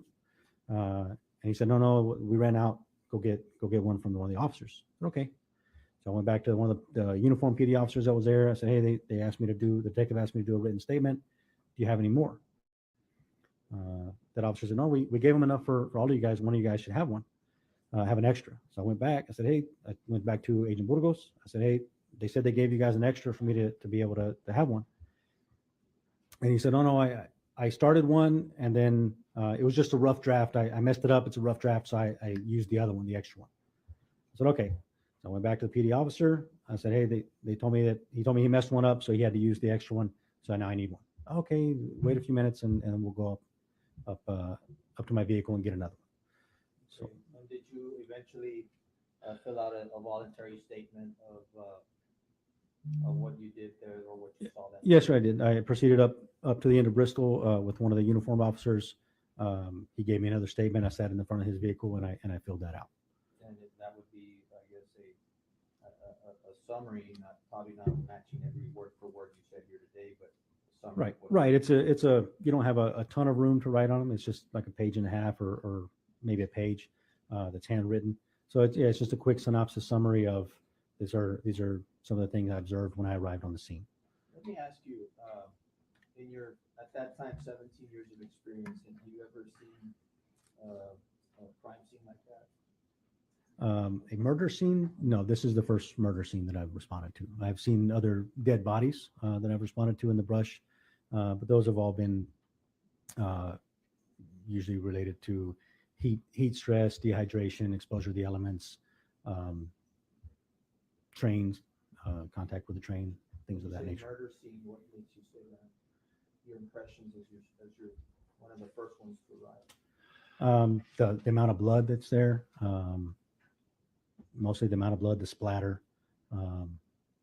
looked like multiple wounds. Like I said, there was a full separate one on near one of her hips, and then all the blood around her head and neck area. To me, it looked like a violent crime. It didn't look like anything else I would describe. At any time that you were there, did Agent Burgos inform you that he had found or had in his possession the cell phones of either of the victims? No, sir, not at all. At any time that you were there with your supervisor, Agent Burgos, did he ever at any time inform you that he knew who the victim's identity was? No, sir, not at all. Did he at any time make any statements as to what he thought had happened there in your presence, yes or no? No, not in my presence. He never mentioned that he knew her at all or recognized her or anything. Very well. Thank you. We're gonna have you come back after lunch for further examination from perhaps both counsel. But for now, we're gonna go ahead and cut off for lunch. We're gonna try and do an hour and 15, and or hopefully be able to get an hour and 15 minutes. So it's 12:35, I believe. So let's see if we can get everyone get in here by get started by 1:45 or 1:50, the latest. Okay. Thank you. Remember that you're still in the instructions that I give you, especially with regard to communicating with among yourselves or anyone else with regard to what you've heard here for the last couple of days. Thank you. All right, so Jerry.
Okay, we seem to be on lunch break, and I'm guessing it's going to be the better part of 90 minutes if it's like yesterday. So let's go back to this news story, which I started to show when they came back from recess earlier. So let's take a look at that. Promoted last year, now suspended indefinitely without pay. A high-ranking Border Patrol agent in Laredo is still being held without bond, accused of killing a mother and child. Supervisory agent Anthony Burgos remains in the Webb County Jail tonight. The victim's a woman that police say he was involved with romantically and a one-year-old boy. Jesse DeGuiato reports on a crime that has left Laredo and U.S. Border Patrol agents in a state of disbelief. Such a serene setting for a brutal crime, so close to the Rio Grande. It was apparently agents from the Laredo North Border Patrol Station that made the discovery. We called 911. Laredo police say the caller was a supervisory Border Patrol agent, Ronald Anthony Burgos-Aviles, 28, a 9-year veteran, now facing 2 counts of capital murder, connecting him with the victims, Grizelda Hernandez, 27, and her 1-year-old son, Dominic, his body discovered nearby, didn't take long after detectives went to her family's home. In fact, they revealed the name of the victim and the name of the suspect. So this happened within the first hours of the investigation. Whether the suspect is the boy's father isn't yet known, but Again, right now, just what we've obtained from the families is that they have an intimate relationship. at a news conference Tuesday, they wouldn't talk about how the mother and child were killed, other than it was a brutal crime with obvious signs of violence. But they did say the investigation has just begun. There's more evidence to collect and interviews to conduct. Too early to talk about a motive or if it'll be a death penalty case. The last one in 2012 was the first in Webb County in 25 years. U.S. Border Patrol saying the capital murder charges against one of their own is both inexcusable and reprehensible. It hits us all very hard because it is not indicative of the men and women that we see out there day in and day out doing this job and putting their lives on the line to protect this country. Jesse Degollado, KSAT 12 News. I felt like a. Okay, let me look at this. Let's see. Yeah, I'm unmuted. Okay, let's take a look for this video, which I just spotted.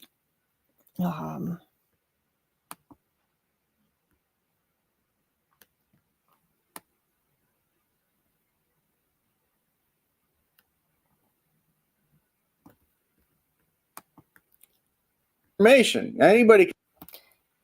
Okay, here we go. Oops. Yeah, let's talk about.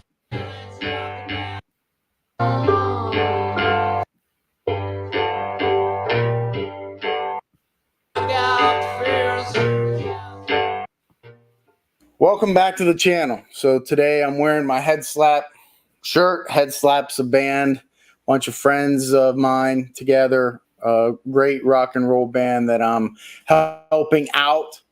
Go find them on social media, Instagram, Facebook. Give them a follow and a like. They sure would appreciate it.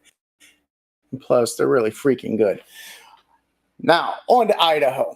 So why am I talking about Idaho again? Well, just because I read something this morning in the Yahoo News about the headline was Idaho college killing suspect was first arrested in 2014 record show. Is this really news? Really? I mean, public information. Anybody can find that out. Why is this big news? He wasn't arrested for murder. You know what it was? Theft. He stole his sister's cell phone. And guess who turned him in? Dad. The same dad that some of you people think helped commit the murders. Anyhow. Okay, that seems to be a non-story. There's another little video which cropped up as a short in my feed, and it's just kind of wacky, so let's play that just because it's a weird incident. Alaska 1367, we got a guy out here on Alpha 8 on the south side of runway 8 left. 1367, say it again. Do you see this guy out here at intersection Alpha 8 between the runways? He's now entering the runway and walking towards us with his hands up. 1367, no, I don't see him. We're looking. Hold short runway 8 left at Alpha 8. We're holding short. He's off of our nose about 300 yards. Alaska 1367, you are cleared to do whatever you need to do if you want to get on the runway or taxi away from this individual that's approved. We're not going to do that. We're going to wind up shutting down the motors. He's running at us right now. We need security out here ASAP. Have that aircraft shut down engine. He is on top of the wing. He appears to be drug or under some kind of intoxication. Alaska 1360. Yeah, I could see that being a real problem because the guy climbing over the wings and getting up on the ends, if he damaged that, that could potentially cause some real problems during the flight. And, you know, you have to wonder if, you know, do they have to cancel the flight or something because of damage? Because, you don't want it to crash in midair. So interesting. Some crazy people. So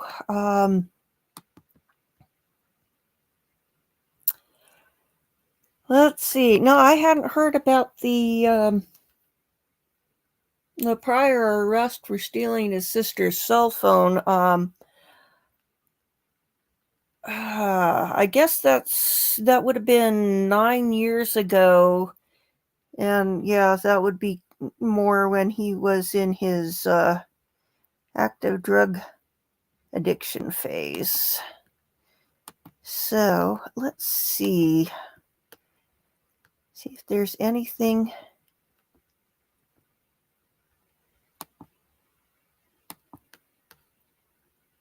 else which is cropped up.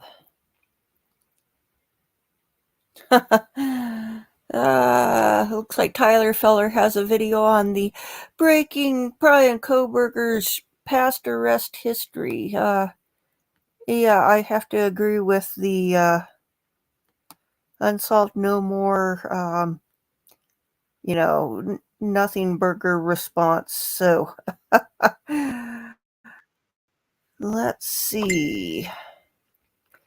And while I'm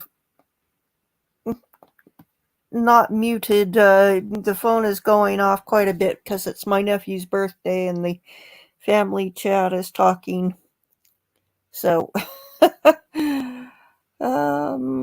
let's see.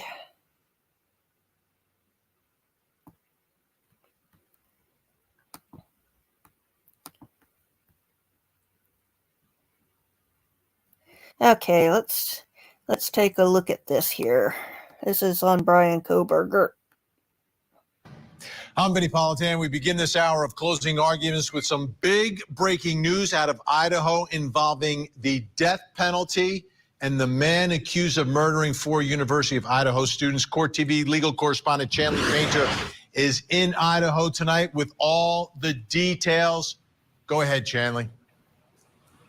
Great to be with you, Vinny. Literally, my first stop here in Idaho is to be on with you at the Latah County Courthouse, where prosecutors just today filed their notice to seek the death penalty against the accused mass murderer of Madison Mogen, Kaylee Gonsalves, Ethan Chapin, and Xana Kernodle. This is big news. It was to be expected. It's not surprising given what he is accused of doing, but now it is official. Here's a look at the document that was filed. It says in part that the state gives this notice based on the fact that it has not identified or been provided with any mitigating circumstances sufficient to prohibit the triers of fact from considering all penalties authorized by the Idaho legislature, including the possibility of capital sentence. Consequently, considering all evidence currently known to the state is compelled to file this notice of intent to seek the death penalty.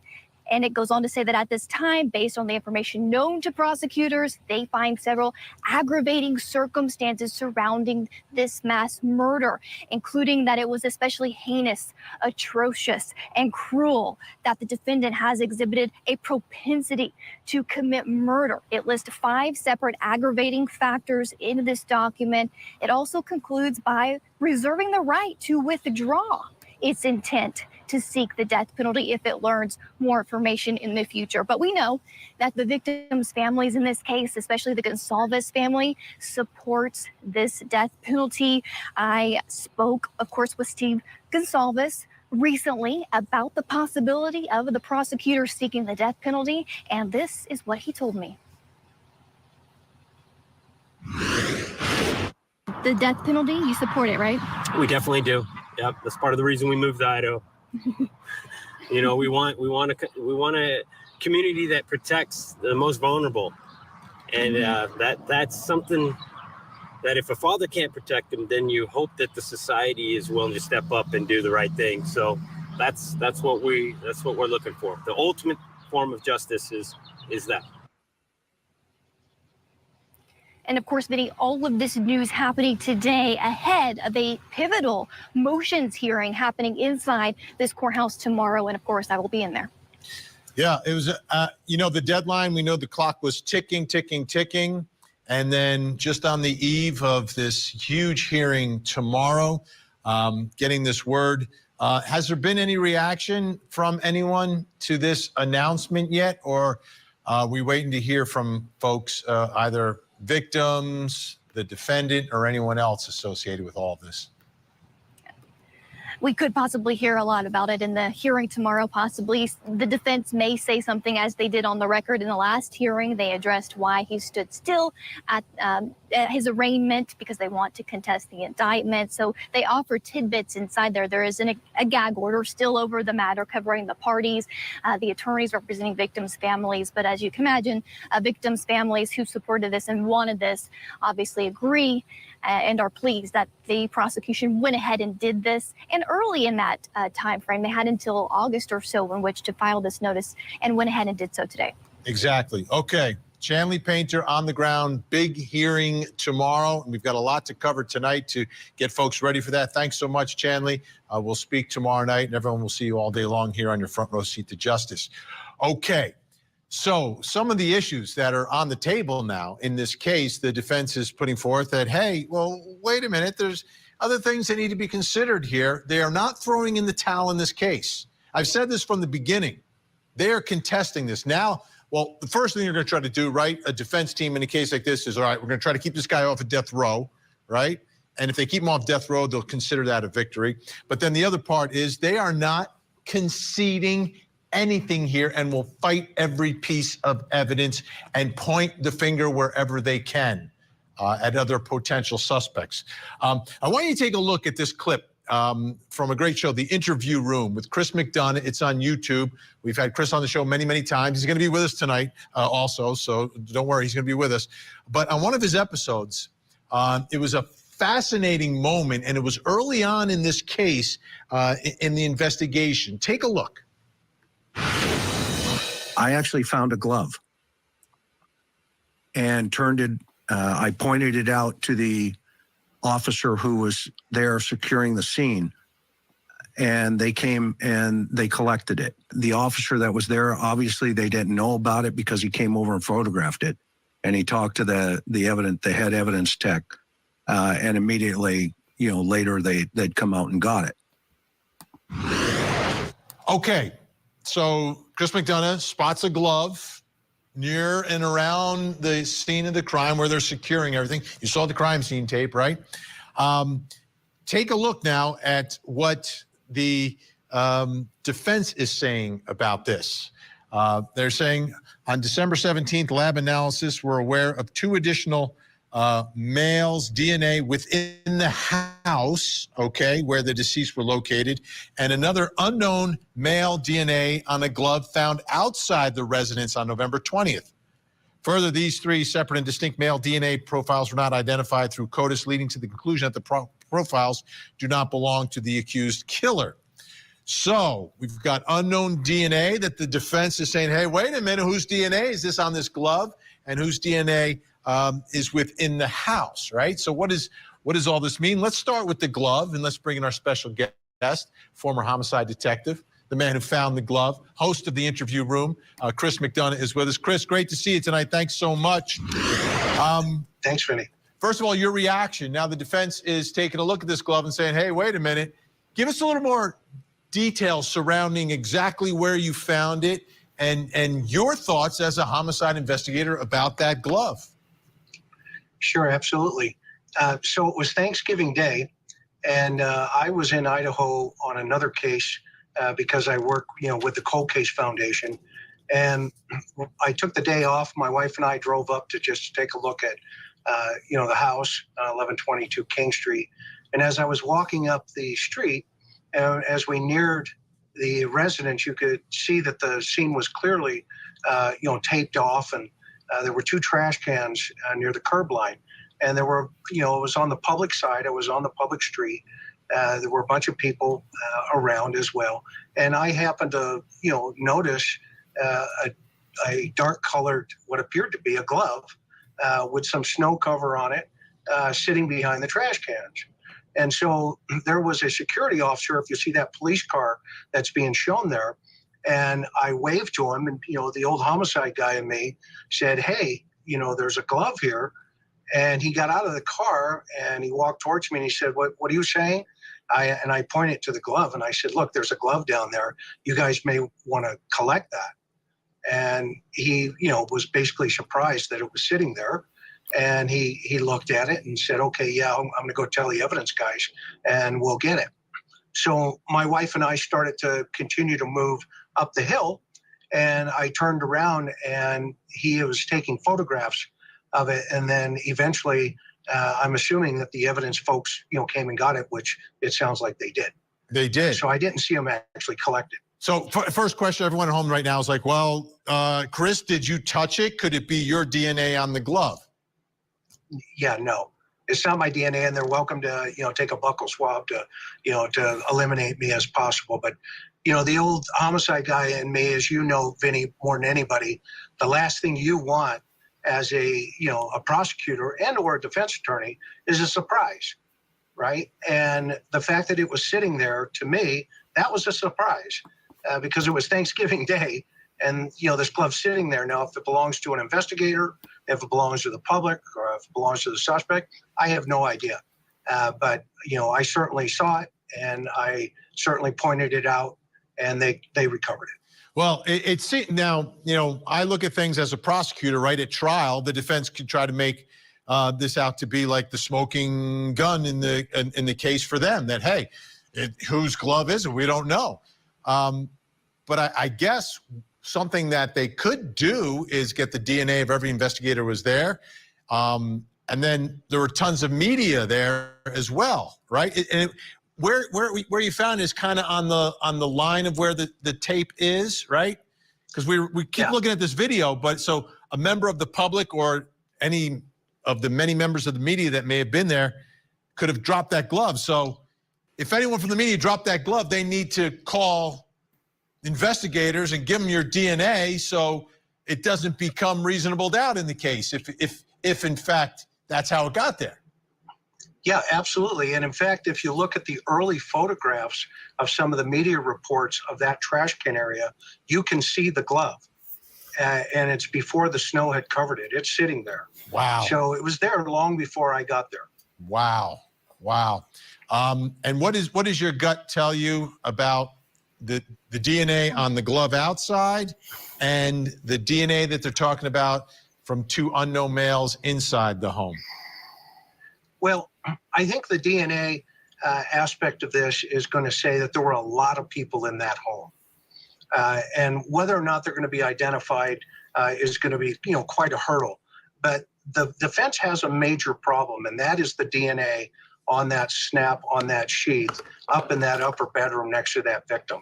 That's the real elephant in the room. The other stuff, yes, exactly. There you go. Yeah, that's the elephant in the room. Yeah. Yep. I don't know how they get around that. They're going to make their arguments, and we want a vigorous defense. It's the way our system works. But it's fascinating to see how everything is developing in this case.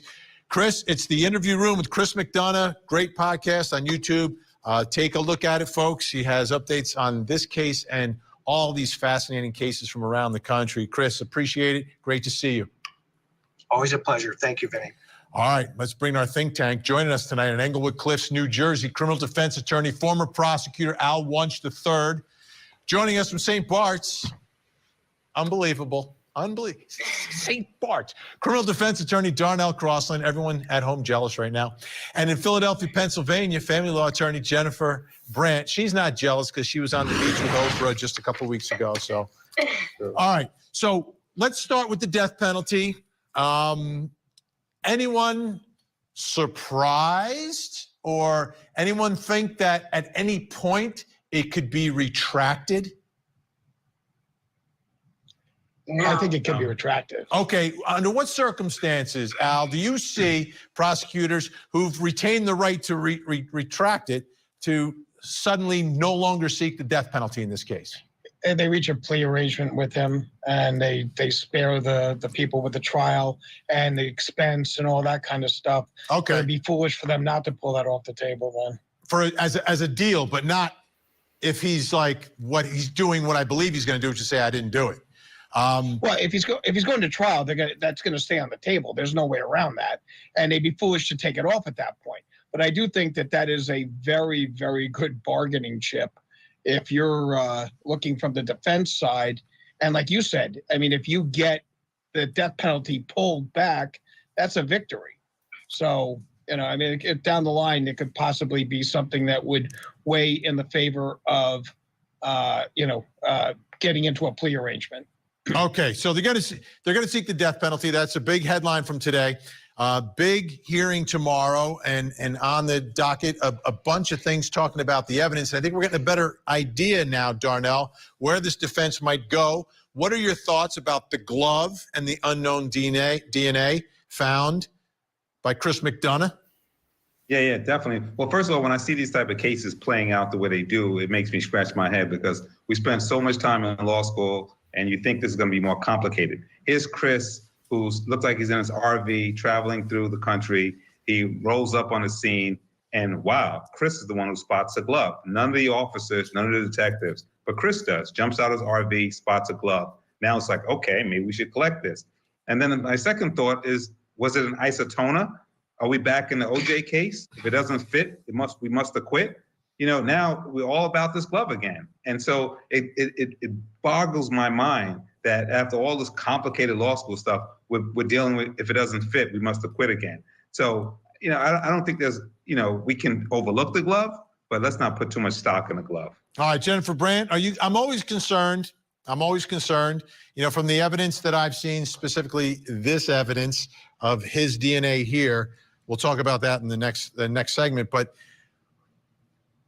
are you concerned, Jennifer Brandt, for prosecutors that jurors may think, hey, you need to find out whose glove that is. If you don't tell me whose glove that is, then I may have a reasonable doubt.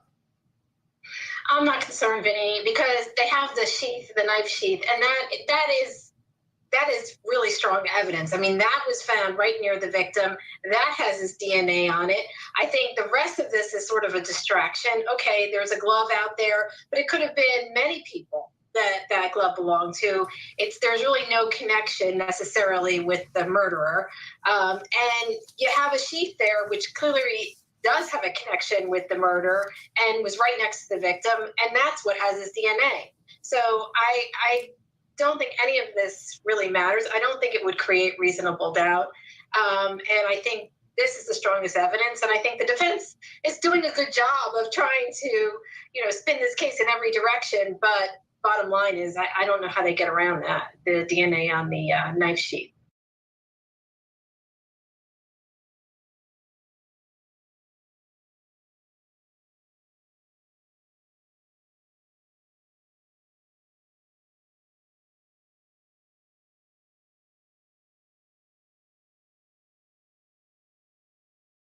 In my dreams, I have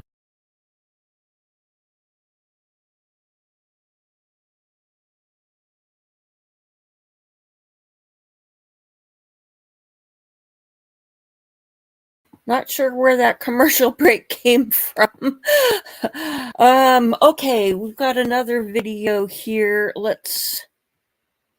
This is about news story in the Corey Richens case from yesterday. She's accused of poisoning her husband to death, then writing a children's book about grief that she even dedicated to him. He was 39. It completely took us all by shock.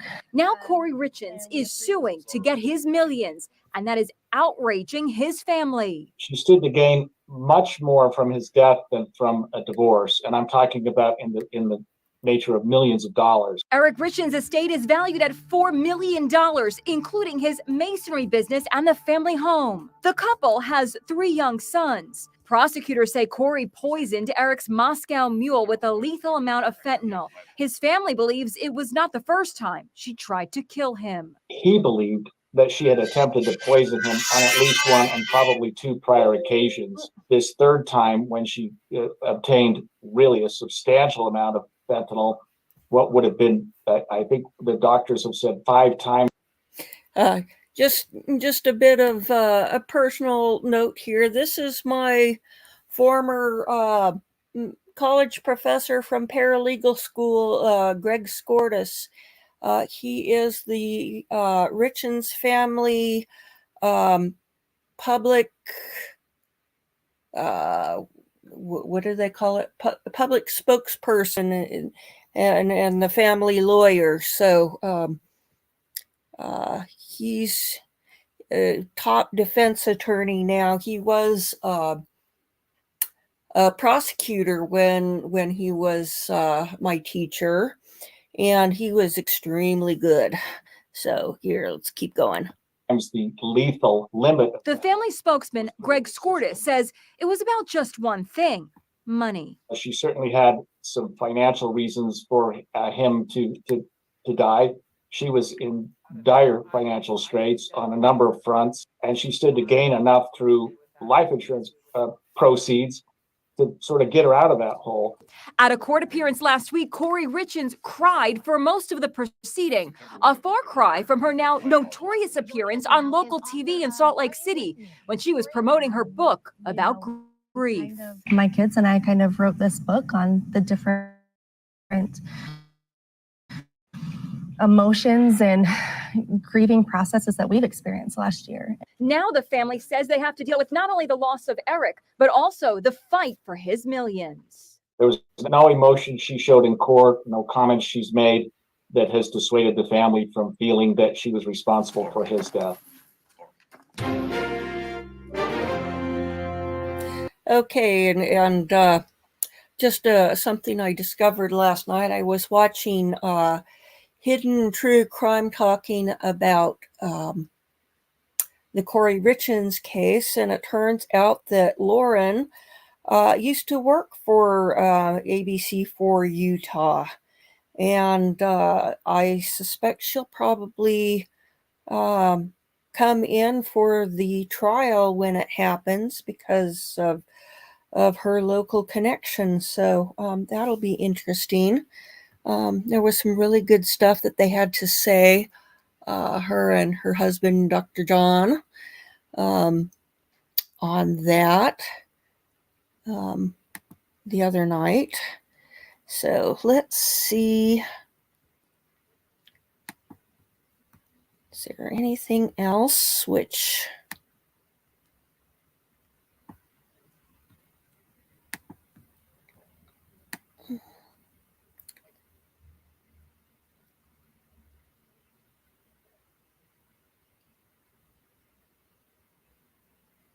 Okay, looking to see.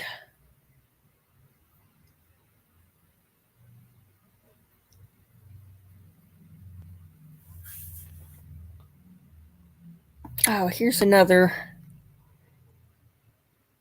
Let's see, this is might be a. Let's take a look and see if this provides any. If the allegations against Corey Richens prove to be true, this takes some serious gumption. Not only does she write a book about grief and go on TV to promote it, and says it's for her children who now don't have a father, but now she files a civil lawsuit in the middle of the criminal case. But get this, she may actually have a decent argument based on Eric Richens' living trust, which, while controlled by his sister, was set up to, quote, provide for both my wife and our children during any time that I'm incapacitated and after my death. And his will, which complies with the prenup, quote, if husband should die prior to wife while the two are lawfully married, husband's partnership interest in said business shall transfer to the wife. Okay, let's discuss this for a minute here. She can't profit by her crimes, and so there's no way that this lawsuit is going to get settled prior to the disposition of the criminal case, because no, it's not going to happen. And so, okay, let's hear what else they have to say. Joining me now is Nathan Croxford, a Utah-based civil attorney, specializes in estate planning, prenups, wills, trusts. He's been following this case closely. Nathan, thanks very much for coming on the show. Appreciate it. All right. So I said there in the introduction that she actually may have a serious legal argument here. Is it possible that the court is going to interpret the totality of the circumstances and say, yeah, she should be entitled to that money? I think there is, Dan, especially with regard to the claim to the equity in the house. Basically she's alleging that she has some pre-existing vested interests in that home by virtue of her contributions to the down payment, contributions to mortgage payments through the years, paying utility bills, paying other expenses related to the home, and essentially saying she has an equitable right to 50% of the equity, notwithstanding any prenup or any other agreement. Well, but putting that trust or aside, otherwise. so none of Okay, he's right about that. She has she has a stake in the house, but she's more interested in the $3.5 million masonry business that he started, not in the value of the house. The house in Camas like that, I don't know. I would think it's probably the $400,000 to $500,000 range. $400,000 to $500,000 isn't a lot in Utah for, it sounds like a lot, but houses are getting really expensive here, and mine, I think, is currently valued at $430,000, and it's a 2-bedroom house that looks like a wreck from the outside because it's got tatty aluminum siding. So, yeah, she's after the company, not the house. So let's listen to some more. that gets impacted by the fact that she stands accused of now causing his death. That's the interesting thing. Clearly, the claim under the prenup of the business interest, that I think is a more problematic argument, because Utah has, as does many jurisdictions, a slayer statute that essentially says if you're proven to have killed someone, you cannot benefit from your crime. You can't profit from your crime. And it's specifically geared towards documents like a prenup, a trust, a will, and so forth. Let me play another piece of sound. This is more of Corey Richins on Good Day Utah when she was promoting her book. So you actually wrote this book with your children. I did. And it's only been a year. How did you process and say you go from processing death to I need to write a book and help others?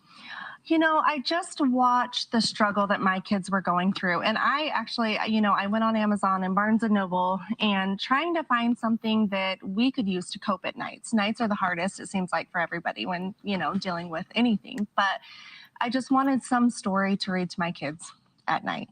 And I just could not find anything. I couldn't find anything that really, suited them or helped them find comfort and peace. And so, I was like, let's just write one. Does any of that come into play here in evaluating whether she would be entitled to money at this point? I don't think so, Dan. I mean, obviously, there's a distinction between the court of public opinion and a court of law. And the kinds of things that we've seen come out by way of details in this case certainly don't help her in a court of public opinion. But in a tribunal where, an impartial judge or potentially a jury is involved, I don't know that those clips would even come in. I think you're right. I think that I think you're probably right about that. It's fascinating to watch, but as a legal matter, may not be admissible. Nathan Croxford, thanks so much for coming on the show. Really appreciate it. Thank you, Dan. Thank you for watching. Go to News Nation now. Okay, let's take a look and see what else. Oh my, here's a story from the looks of this. It looks to be Polish, I think. So a new story on Corey Richins' case from Poland, it looks like.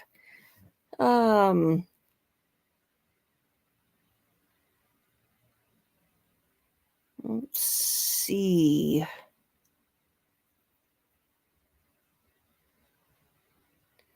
That was the News Nation. Okay.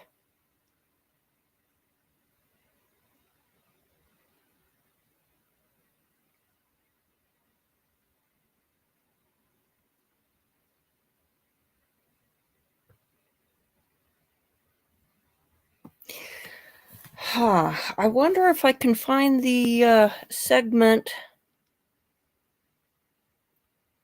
where he's talking about this.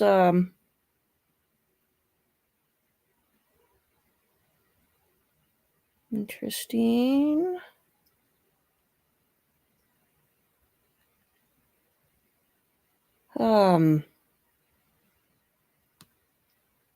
Let's take a look and area that the Richens are from. So she has an interest and even financial documents and bit of that too. You know, I'm the smartest one in the room. I've got this. Oh, for sure. There every day. And this book is presenting this picture, this false picture of the dad being there. Okay, let's back up a little more. There was something about the book that really bothered me, and it finally struck me what it was, and that is that I think this whole book is really very much an avoidance of grief. So the book purports to be about helping a child deal with grief, but the reality is it's about an avoidance of grief. And the reason why that's true is because this angel Eric is omnipresent. He's everywhere. So in many ways, the book is sending the message that if somebody dies, they're going to be present with you all the time, 24/7. So it's almost as if she's painting a portrait of grief here where the person doesn't die. The person is actually with you all the time, which is peculiar. If you're dealing with grief, you have to deal with loss. Right. And this book is the opposite of loss. This book is about an angel that's with you all the time, 24/7 for the rest of your life. And don't worry about it. He'll be there. And if you're feeling alone or sad or whatever, you know, Eric the angel will show up and he's always there. And she's really minimizing. Right. And avoiding his death and the fact that children have to deal with loss and grief.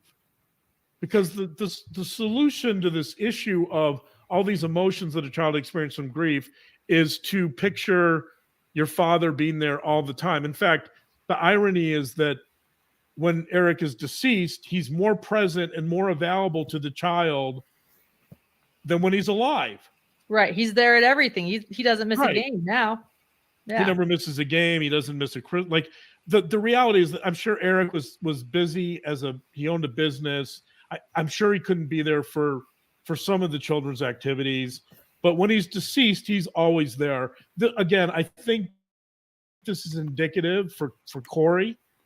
I think this book is a function of her guilty conscience. I do think she has some guilt, and she's trying to minimize or even sugarcoat his departure, his death through this book, which essentially is a complete avoidance of grief because it shows someone who's really not deceased in many ways. It's not that he's alive, but he's just there. He's always there, present. Right. Janine writes, and I love Janine, your comments, but she writes, there's a line that even says, I'll give you my love when you succeed. Yuck. Like just, I mean, I think it was reference to the soccer game, but right. Good point. That's odd too. On a whole other level, not necessarily grief, but just parenting, you know. Only... Yeah, I have some of the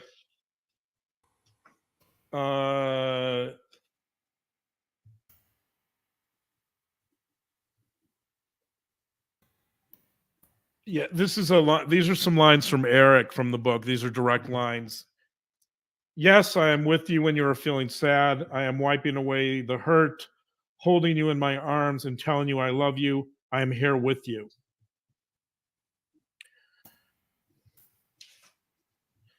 I am here with you every day, every minute, every second. Again, this is Eric the angel. Although you cannot see me, I am there. It's me in the wind. I'm the chill you feel. It's me, the feeling as if someone is with you. So this notion of being there every day, every minute, every second that's not grief. Grief is about processing loss. and I'm not saying that I think a book like this could potentially provide comfort in the sense that it's important for a child to retain memories of, in this case, a deceased father. I think that's very important. And those memories should be internalized. Those memories can be used in a very positive way. But I think it's sending the wrong message when you have this idea that there's really no loss and that someone's there every second, because that's not real. And that's not really going to help a child cope with loss. So I think one important function of this book, and again, this is a book that Corey wrote or had help writing, it was ghostwritten, but one function of this book is to really minimize what happened. Right. It's to appease her guilty conscience, in the sense that if she portrays him as really being there still and still being alive, especially for the children, then she doesn't have to feel as much guilt. Right. And I think that goes hand in hand with this idea that she hasn't grieved. Right. She hasn't grieved because she doesn't miss him. And now she's writing this book in an attempt to kind of sugarcoat the whole thing and say, look, yeah, he might be dead, but it's no big deal. He's with you. It's as if he's alive. That's the message she's kind of sending. It really is to get rid of their emotions. If they're crying and they're weeping and they miss him, oh, he's here. He's here. Don't worry. Don't worry. Right. Yeah. Yeah. I agree. Not only that, one thing I want to say this. It's one thing to might, be watching over me occasionally, or a guardian angel of sorts. But this is different. Yeah, nobody was telling me when I cried because I missed him and I wanted one more hug to get over it. He's right here. He's right here. That's different. It's not allowing grief. Right, exactly. The line I read about I am wiping away the hurt. I don't. Again, like I think a child needs to experience some hurt and some pain. I mean, not excessively, not to the point of clinical depression, but part of grieving is going through the sorrow and the pain and the hurt of losing someone. And as I said earlier, even for a child, it's trying to reconfigure that mental map or this false picture. It was interesting at the detention hearing. I ran into the friend of Amy Richens, Eric's sister, and she was saying how creepy the book was. And I think this is what he's talking about, and what she was probably picking up on without necessarily being aware of what it was that was putting her off about it. And so that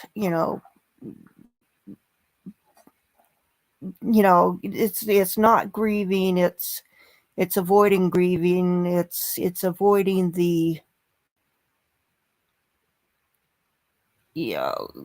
responsibility, kind of, because there's no consequences because he's not really gone. Let's listen to a little more. Picture of the dad being there every day, of the dad literally waiting in the wing, flying around and being in the kids' lives. And so there's something avoidance here of the main issues. And the reason why there's an avoidance is because the mother, Corey, not only is incapable of grieving, but she doesn't want to deal with it. She doesn't want to deal with the situation she created. Let's call it.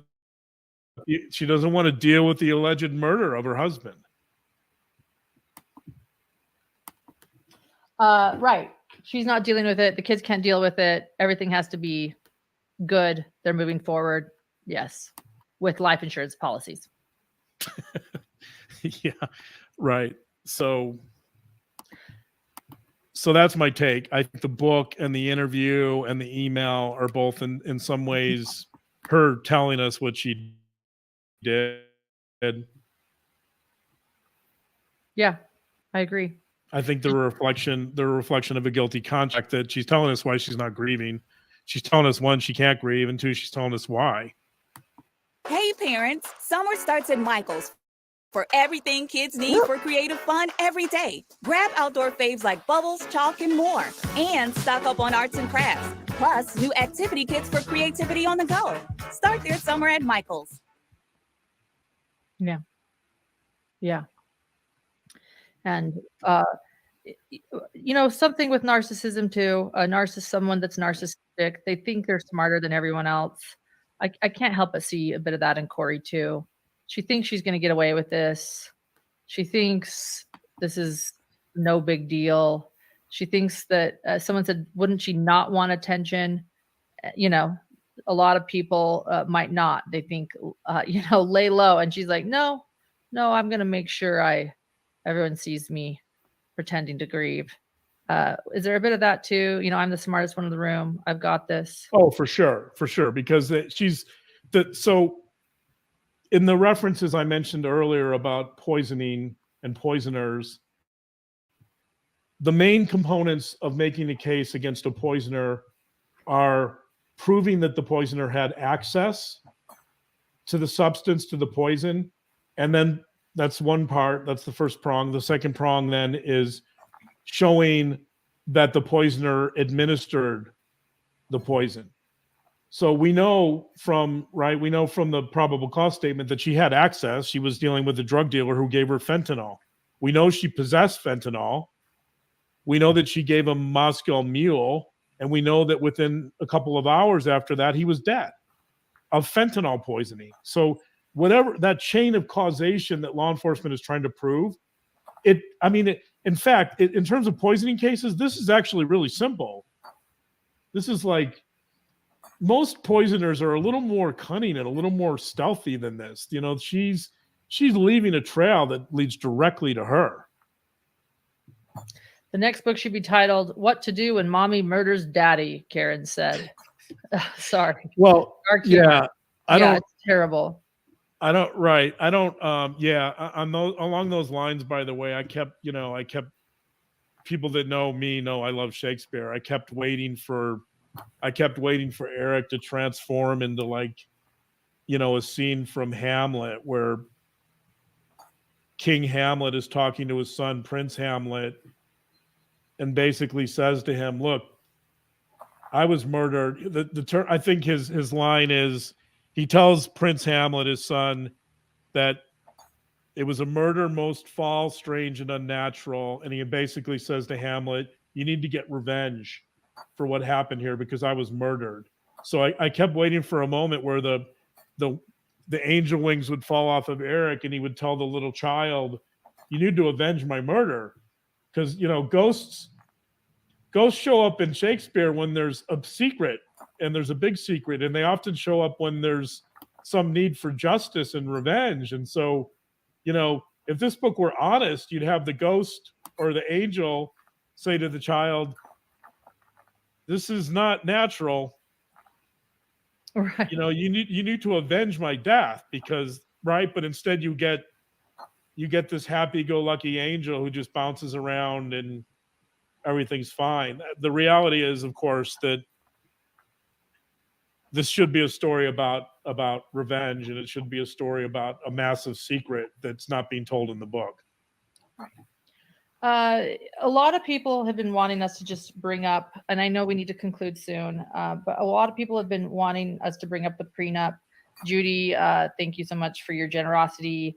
And Janine asks, I want both of your opinions on that prenup. So many questions. The family's involvement, presenting it on the wedding day, the stipulation that Corey would get no portion of Eric's earnings or assets gained during the marriage. Yet he wanted a traditional stay-at-home wife and mother. Any thoughts on that? Just that is a request of our listeners tonight. So I wanted to, it's the only thing we haven't covered when I look at all of the questions we have.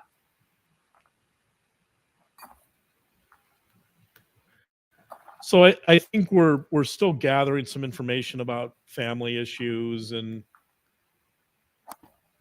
the prenup, and I think at least for me, I'm still kind of in the fact-finding stage with that. But Right. A little premature right now.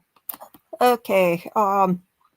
Let's leave that. Found another video here, which sounds kind of intriguing. Where did that one go? Okay.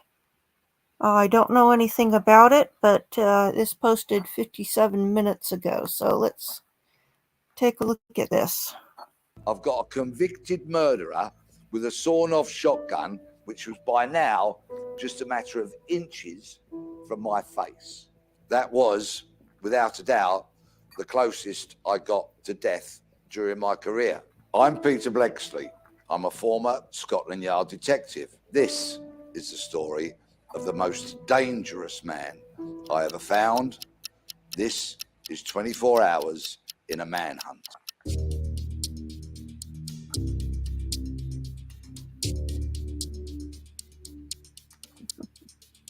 It was March 1985. I was a detective constable working at Kensington Police Station, and I'm getting ready to tidy my desk, think about getting home, when I hear a colleague taking a phone call, and it sounded very interesting. This colleague was talking to the police in Scotland. They were telling him how they were hunting their most wanted man, a man by the name of James Alexander Bagri. Bagri had been convicted of murder after killing someone with a shotgun whilst he carried out a robbery. He'd been sentenced to life imprisonment in a maximum security jail, but miraculously had managed to escape. And so they searched the house of Bagri's best friend, and they found nothing of any interest apart from one scrap of paper which had a London telephone number on it. It was this telephone number that they were passing on to my colleague. I spoke to my colleague and said, "So what are you going to do with this information?" He said, "I'm going to contact the landlord and see if he knows all his tenants and see if we can find out if one of them might be Bagri." I said, "Whatever you do, do not do that. Because if Bagri is one of his tenants and is on the run and has befriended the landlord, you could be tipping him the wink. What we'll do is we'll keep very quiet about this. We'll put a team together, and first thing tomorrow morning, we'll kick that flat's door in and we'll see if Bagri is there. Me and one of the sergeants will book out guns. We'll be first through the door, and if Bagri is there, we'll put the handcuffs on." At the crack of dawn the following day, I was back at Kensington Police Station, spoke nicely to the station sergeant, and he booked me out a gun, a Smith & Wesson revolver, and 12 rounds of ammunition, 6 to go in the revolver, and 6 spares in case we got involved in a bit of a shootout, which I really didn't want to happen. I was first through the flat, kicked it off its hinges, ran in, gun at the ready. In the flat, there were 2 single beds. One of them had a young man fast asleep in it. The other bed was empty. At gunpoint, I instructed the young man, keeping his hands where I could see them, to slowly get out of bed. I spoke to this young man, and he said, "Oh, my flatmate is a lovely guy, but he sometimes goes out, has a drink, might pull a woman, and so often he doesn't come home. There's nothing unusual in that. He just didn't come home last night." I wasn't convinced this young man was telling me the truth. As I poked my nose around this flat, I found a photograph. And I said to the young man, "Is this your flatmate?" And he said, "Yeah, that's him." I had a picture of Bagri taken from when he was arrested, and I compared it with this photograph that I'd found. And it was very difficult, by looking at the two of them, to definitively say this was a photograph of Bagri. So what I did was I slipped it into my jacket pocket. And my intention was to take that photograph to Heathrow Airport, put it on an aeroplane, fly it up to Scotland, so Scottish police could say whether or not this was definitely bakery. Yes, this was back in an animal. Okay, doesn't seem to be gripping me, but I found an analysis of the Corey Richins spot. So let's take a look at that. Being interviewed on local TV to promote her book. It's about a year after her husband has died, and she explains that the book is a storybook for children to help them to cope with the loss of a parent, and that she wrote it for her 3 children to help them to deal with their father, her husband's death. But a few weeks after this interview was filmed, Corey Richins was arrested on suspicion of murdering him. The police did a search of her home after her husband died, and they found that Corey Richins had a second phone, and that on that phone there were texts between her and someone referred to as CL, who used to clean commercial properties belonging to the Richins.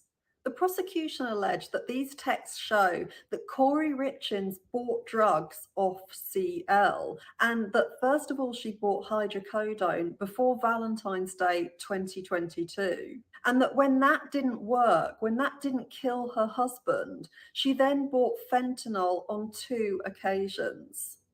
Eric Richins, her husband, apparently told his friends after Valentine's Day that he had felt really ill after his dinner that night, and that he believed his wife was trying to poison him. Corey Richins' lawyer claims that there's no evidence there was ever any fentanyl in the house, or that Corey Richins ever bought any. But Eric Richins died with 5 times the lethal dose of fentanyl in his body. And what's more, it seems that not only did he seem to worry, according to his friends, that he was going to be murdered by his wife, but he had actually made financial preparations in case that was to happen. The prosecution alleged that Corey Richins' motive was money, that she killed her husband because she wanted to buy a $2 million house that he didn't agree to buy, which she closed on the day after he died, and that she hoped to get a lot of money from his life insurance policy and also from his assets. But his life insurance policy was actually changed to his sister's name shortly before he died. And all of his assets, including the home they lived in, were put into a living trust in the name also of his sister. And according to his sister, Corey Richins was very shocked and upset to discover this. She's since launched a civil case against his estate. I thought it would be interesting to have a look at the interview she did before she was arrested and to see what we can gauge about her personality by the way in which she responds to the different questions she's asked. A sibling or a friend talking about loss with kids can be a tricky subject. First of all, if we look at her expression right at the beginning, it's unusual for a guest on a talk show. I would expect that she would be smiling at the camera. Joining us now is author of Are You With Me? Corey Richins, to share her 3 C's to helping kids cope with grief. Even if she had experienced a tragic loss a year ago, and even if she was there to talk only about that loss, a really negative subject, I'd still expect her to be smiling at the beginning. That's just what people do. But also, Corey Richins isn't there to talk about a depressing topic, really. She's there to talk about a book that's supposed to be helping children. So it's a positive topic. My impression is that she's very fixated on how she's supposed to be coming across, and almost that she's trying to work out how a grieving widow might look, and that's what she's trying to emulate. And Corey, I want to start with your story. What happened in your personal life? So my husband passed away unexpectedly last year. So it's March 4th was a 1-year anniversary for us. And he was 39. It completely took us all by shock. And we have 3 little boys, 10, 9, and 6.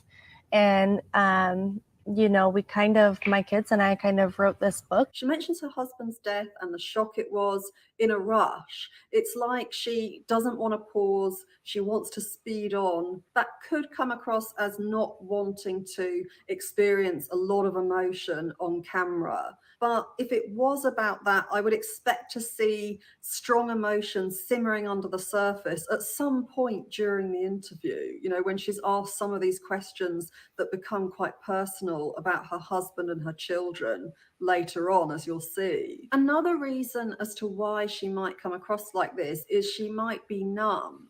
But if she was feeling numb, that would surprise me because her husband died a whole year ago, and during that time, she later claims she has been talking with her children about her husband a lot and listening to their feelings about it. And now, she's obviously written a book about it. So I would expect that this would have made her feel her own emotions too, and that she'd be further along in processing her grief. And Corey, I want to start with your story. What happened in your personal life? So my husband passed away unexpectedly last year. So it's March 4th was a 1-year anniversary for us. And he was 39. It completely took us all by shock. The sigh seems to show emotion, but she comes across to me as if she's describing a slightly frustrating situation, maybe with a work colleague. It sounds more like an exasperated sigh than a sigh of deep pain. And he was 39. It completely took us all by shock. And it's almost like interspersing what she's saying with these sighs in this big rush is more about, it just feels like a lie to me. It just feels fake. And it feels like it's more about trying to remember to add emotion in every now and again because she was forgetting. And he was 39. It completely took us all by shock. My kids and I kind of wrote this book on the different emotions and grieving processes that we've experienced last year, and hoping that it can kind of help other kids deal with this and kind of find happiness some way or another. This also stands out to me, this sentence, hoping they can find happiness in some way or another. Somehow there might be hope that my children will be happy again. I don't think that anyone would believe that about their children because they wouldn't want to believe it. So no matter how much they were grieving the loss of the children's father, of their husband, they would still want to believe that their kids are going to be fine in the end, that they are going to be happy again. And so I think that this jumps out, that she's saying some way or another. It sounds to me like somebody who is focused on what she wants people to see of her. It's already starting to remind me of Amber Heard and how she came across in court. It seems like Corey Richins wants people to see her as a grieving widow, and she's playing that role so carefully that she's actually missing some really important parts out of it, and something doesn't really fit or feel right about it. If you try too hard to show that you're telling the truth, it becomes a bit odd, a bit suspicious. There are red flags starting to pop up. And to make sense and process, I'm Yes. sure. And I'm Yeah. sure you felt that going through and trying to explain it and articulate it for you and your boys. Yes, exactly. And so I've done, I'm new to all of this, so kind of doing all, research. And Corey Richins says exactly twice, and it's sort of like she's thinking, yes, that was the correct answer. That is what I should have said. Yes, exactly. The host adds to make sense of it and process it. So the host is thinking about real grief, and she has to add this because that is what you might, that's why you would write a book like this. And that shows the host has a proper understanding of what death means for somebody. You know, she understands grieving. She doesn't think of it as you're either happy or you're sad, like someone's died, so you're sad and you need to become happy again. It's deep. There's a lot more to it than that, you know, and it's deeper than that. And it seems to me that Corey Richards has thought the kids are sad, better make them happy again. If she did kill her husband, then this interview and the fact that she wrote this book, that already says so much about her. It says that she doesn't have remorse, that she has a lot of confidence in her ability to manipulate people. I mean, if you think about it, if she killed her children's father and then she writes a book to comfort them. This is really interesting because she's saying exactly what Dr. John just said over on Hidden True Crime. So we've got two different experts from different sides of the pond coming to the same conclusion on this. This is really interesting. This is a good spot that we found here. I'll continue to let it roll, and I'm going to go heat up that sausage dogs for lunch. So here we go. You know, that there's something really twisted about that. And she doesn't have that on her conscience. So she is somebody who doesn't feel grief. She doesn't feel guilt. She doesn't feel responsibility. And she's ruthless. And reading books and things to try and understand, you know, not only how to grieve as a widow, as a wife, but also, you know, with my kids, how to help them understand what just happened. And what I have kind of found is, as I mentioned, it's kind of the 3 C's is how I visualize it. And it's, you know, connection, continuity, and care. The 3 C's, that sounds like a good marketing technique. It makes her sound like she's not just a children's author, but she is a children's therapist. You know, she can help you to understand your children and help your children. It makes me think that maybe she's got other ideas up her sleeve, you know, other things she's going to do next. Maybe she wants to become an influencer of some kind, you know, maybe she wants to write more books. Maybe she wants to write books for adults too. You know, it all seems to me to be a kind of business orientated situation. But there's something about the timing. You know, there's something about the fact that her husband died just a year ago, aged 39. So he was very young, and it was apparently this big shock, and she's got these 3 children to manage. And you would think that if it really was as horrifying as it was, the last thing that would be on her mind at this point would be the 3 C's and this business idea. She would just be trying to cope with what's happened. So there's something about the state of mind you need in order to think in this business-like way that suggests that you're not experiencing loads of emotion at that time. Connection, continuity, and care. The way she said care, that sounded a bit defensive, as if she's trying to prove something. Continuity and care.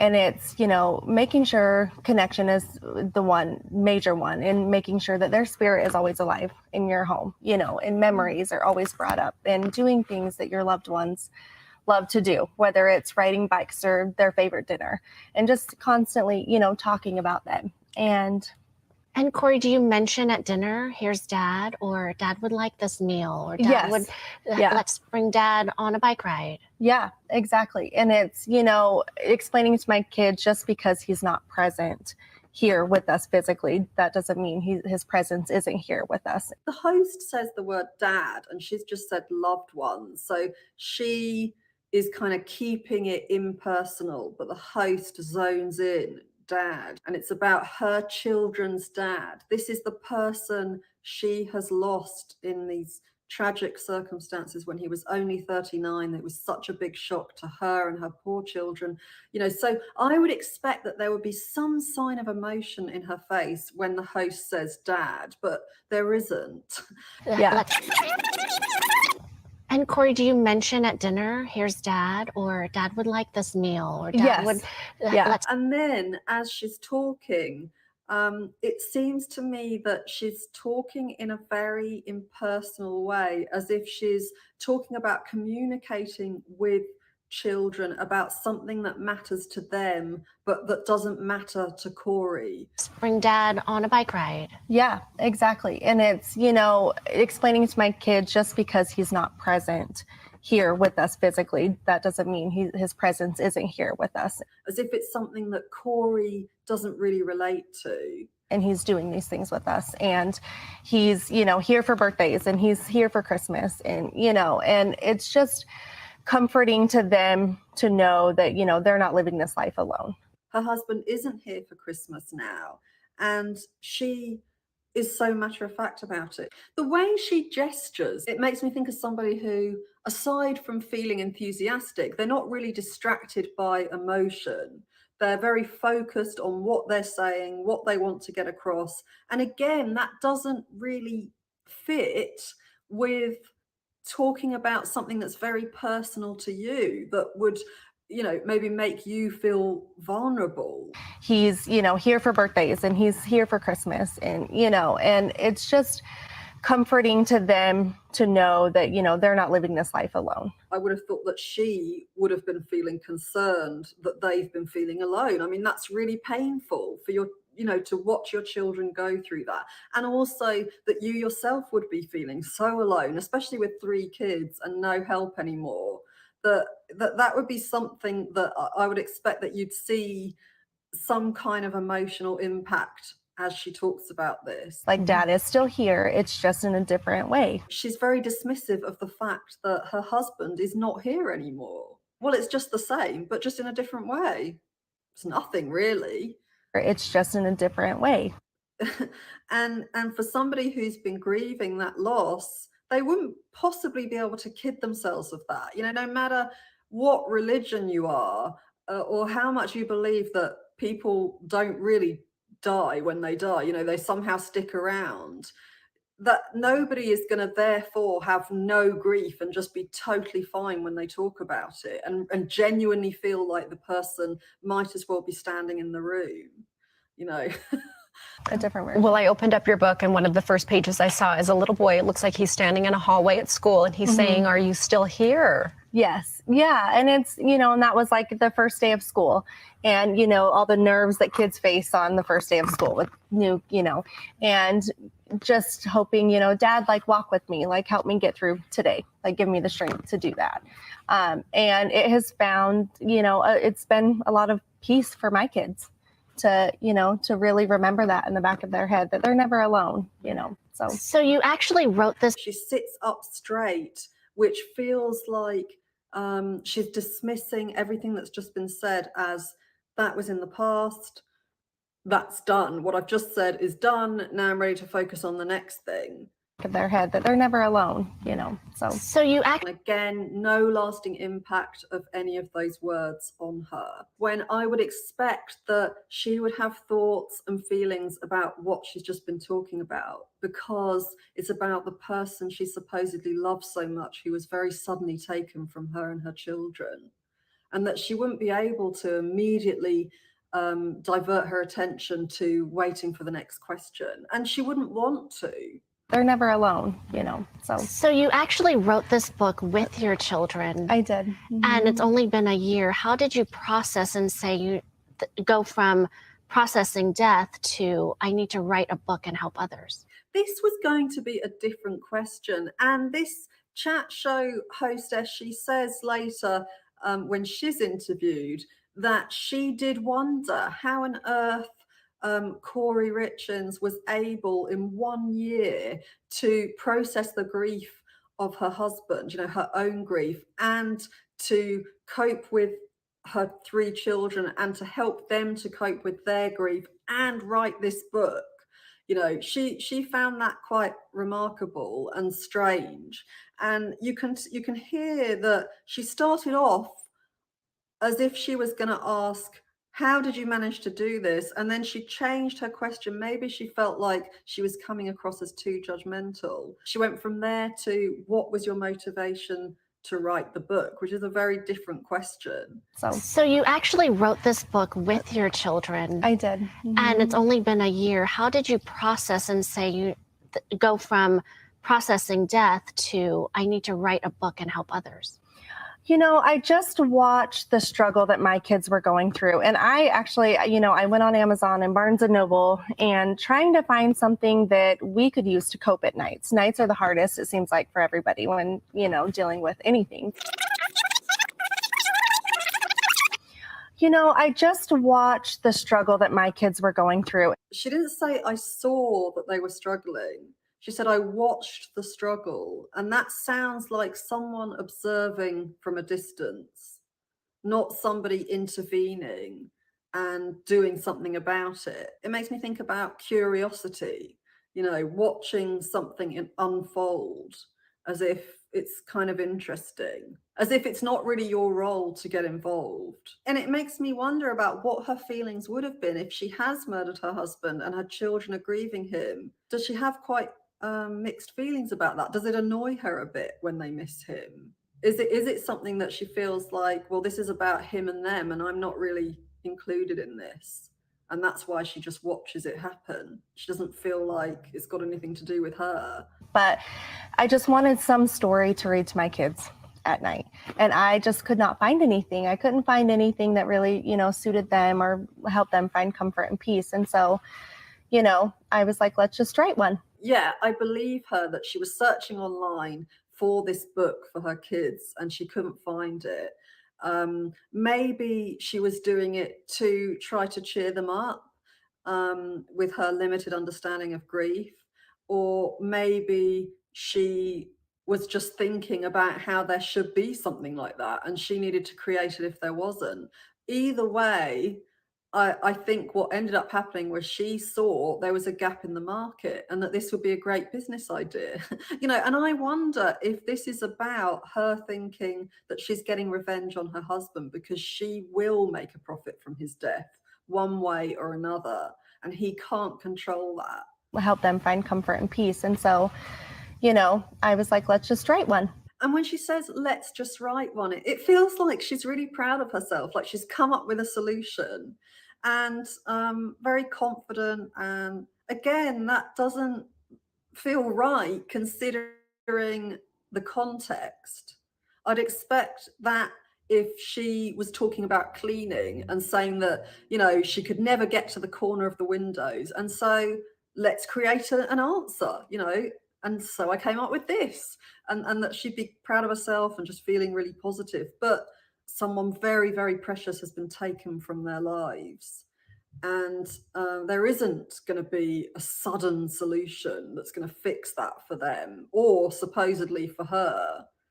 And so the way she says it, I would expect less positivity, less excitement and more of, something more serious and as more as if she's thinking, I think this could be helpful rather than here's the answer. Help them find comfort and peace. And so, I was like, let's just write one. And so, I took things that my kids have said to me this last year and we kind of articulated it and put it into a story and, just have hopes that it will help other kids. And all of that nodding that she's doing about how she's collating these ideas from her and her kids. I took things that my kids have said to me this last year.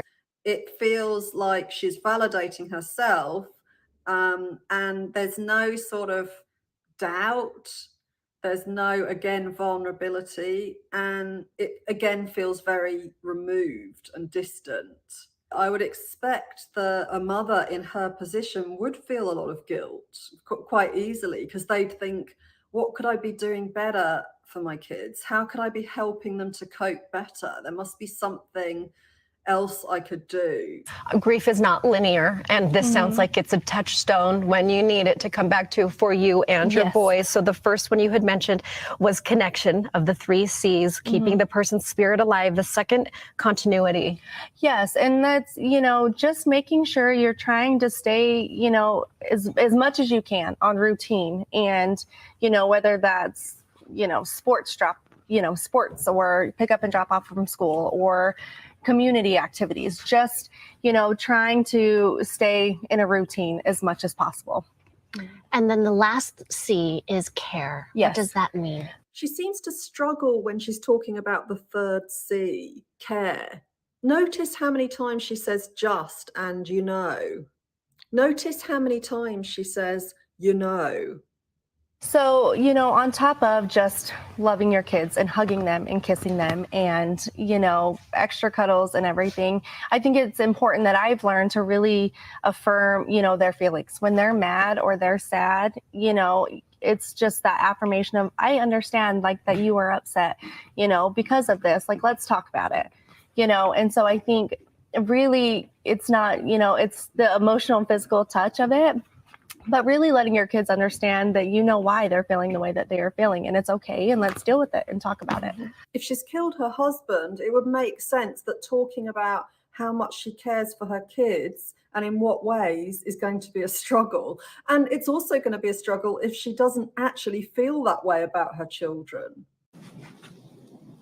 Go ahead.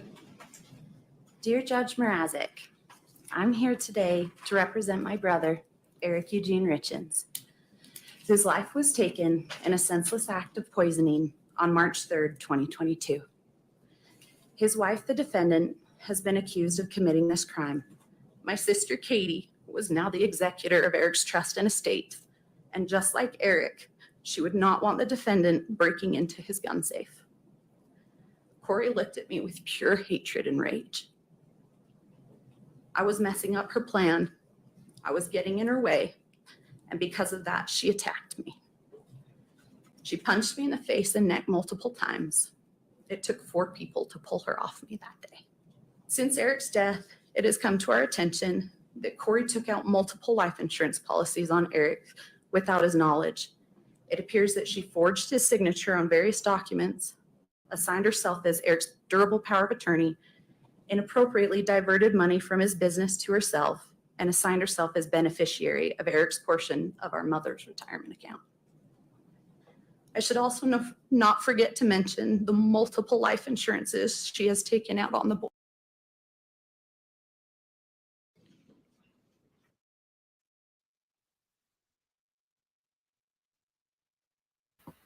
Okay, he started talking and now it's muted. So,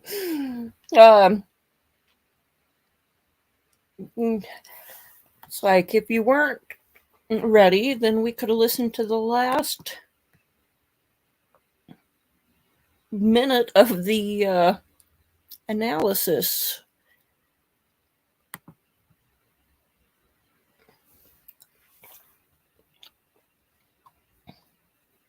Okay, so how long till the jury gets in?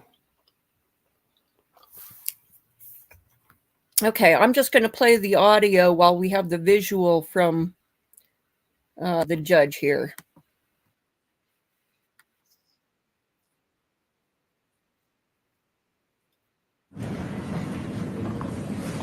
Oh, Judge, maybe we okay. address something before the jury. Address, yes. Just close the door there.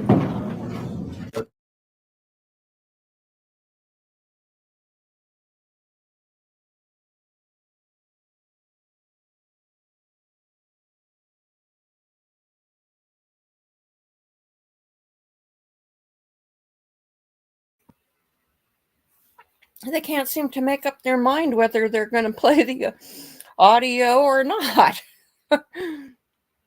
Okay, we've got 40 more seconds here. I would just ask if we are not on the record, if the court would instruct the media not to zoom in. We believe it's interfering with Mr. Burgos-Aviles' right to a confidential conference with his counsel and a violation of the Sixth Amendment right to counsel. All right. So when most of the time, obviously, when we're in the courtroom, similarly to what we do when we come off the bench,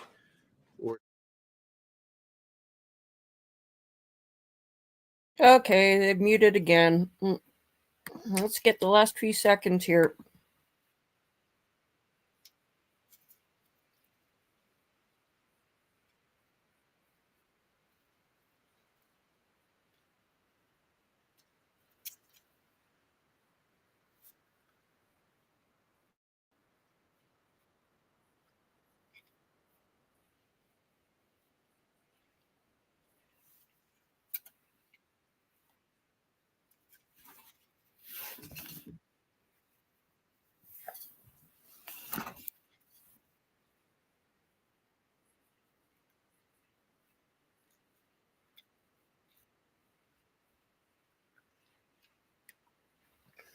Okay.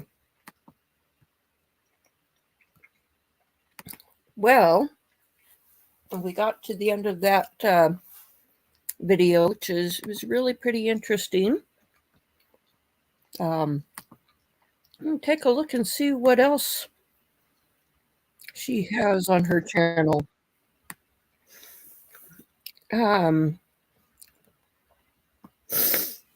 We've got one she did today on titled "Was Emotional don't want to say that word. The reason Brian Laundrie murdered Gabby."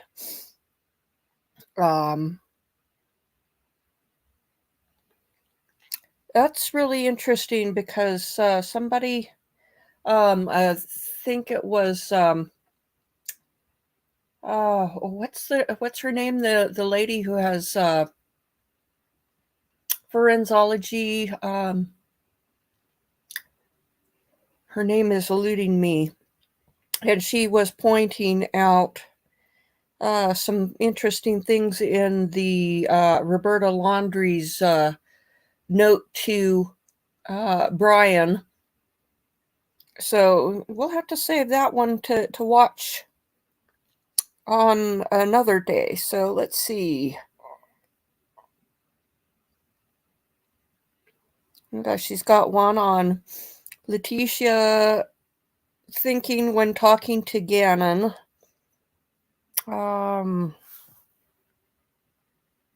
What makes Lori Vallow tick? That's a short one we could do on a break. 3 on Murdaugh.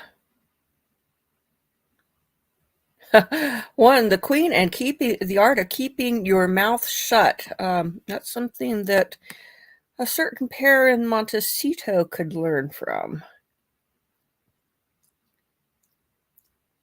So, let's see.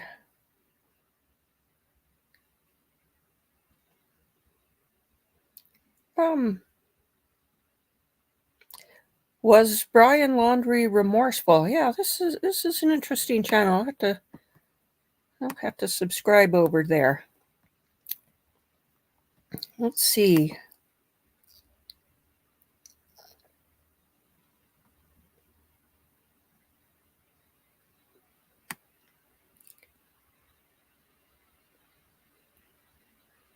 Interesting.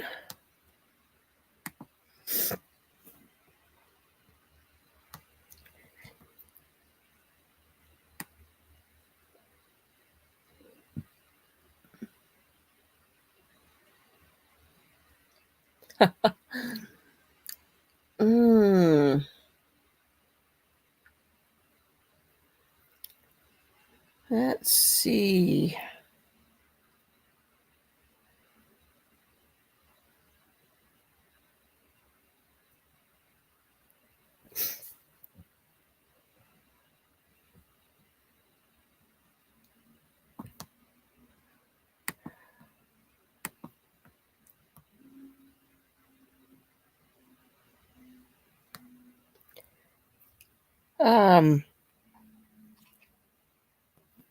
Oh, there's one that I want to do on a break on that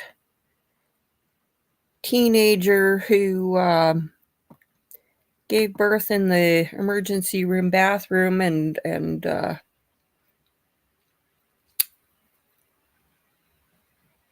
allowed her kid to be suffocated by heaping trash on top of it. I think in a plastic bag.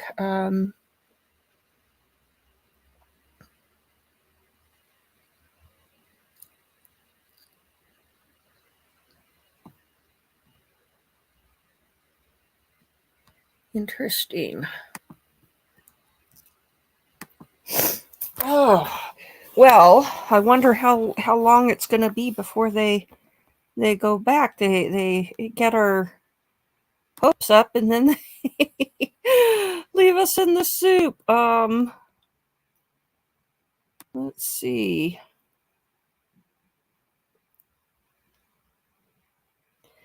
Well, I think that it was the trash that she put on top of him that smothered him.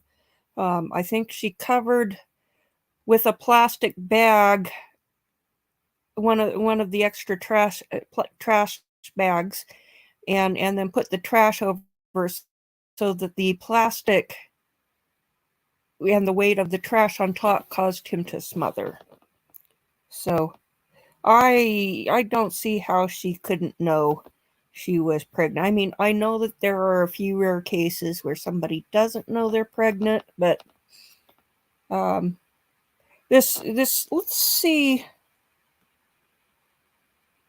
Well, if he was crying, then he definitely the defense counsel was trying to claim that she was saying that he was born dead. So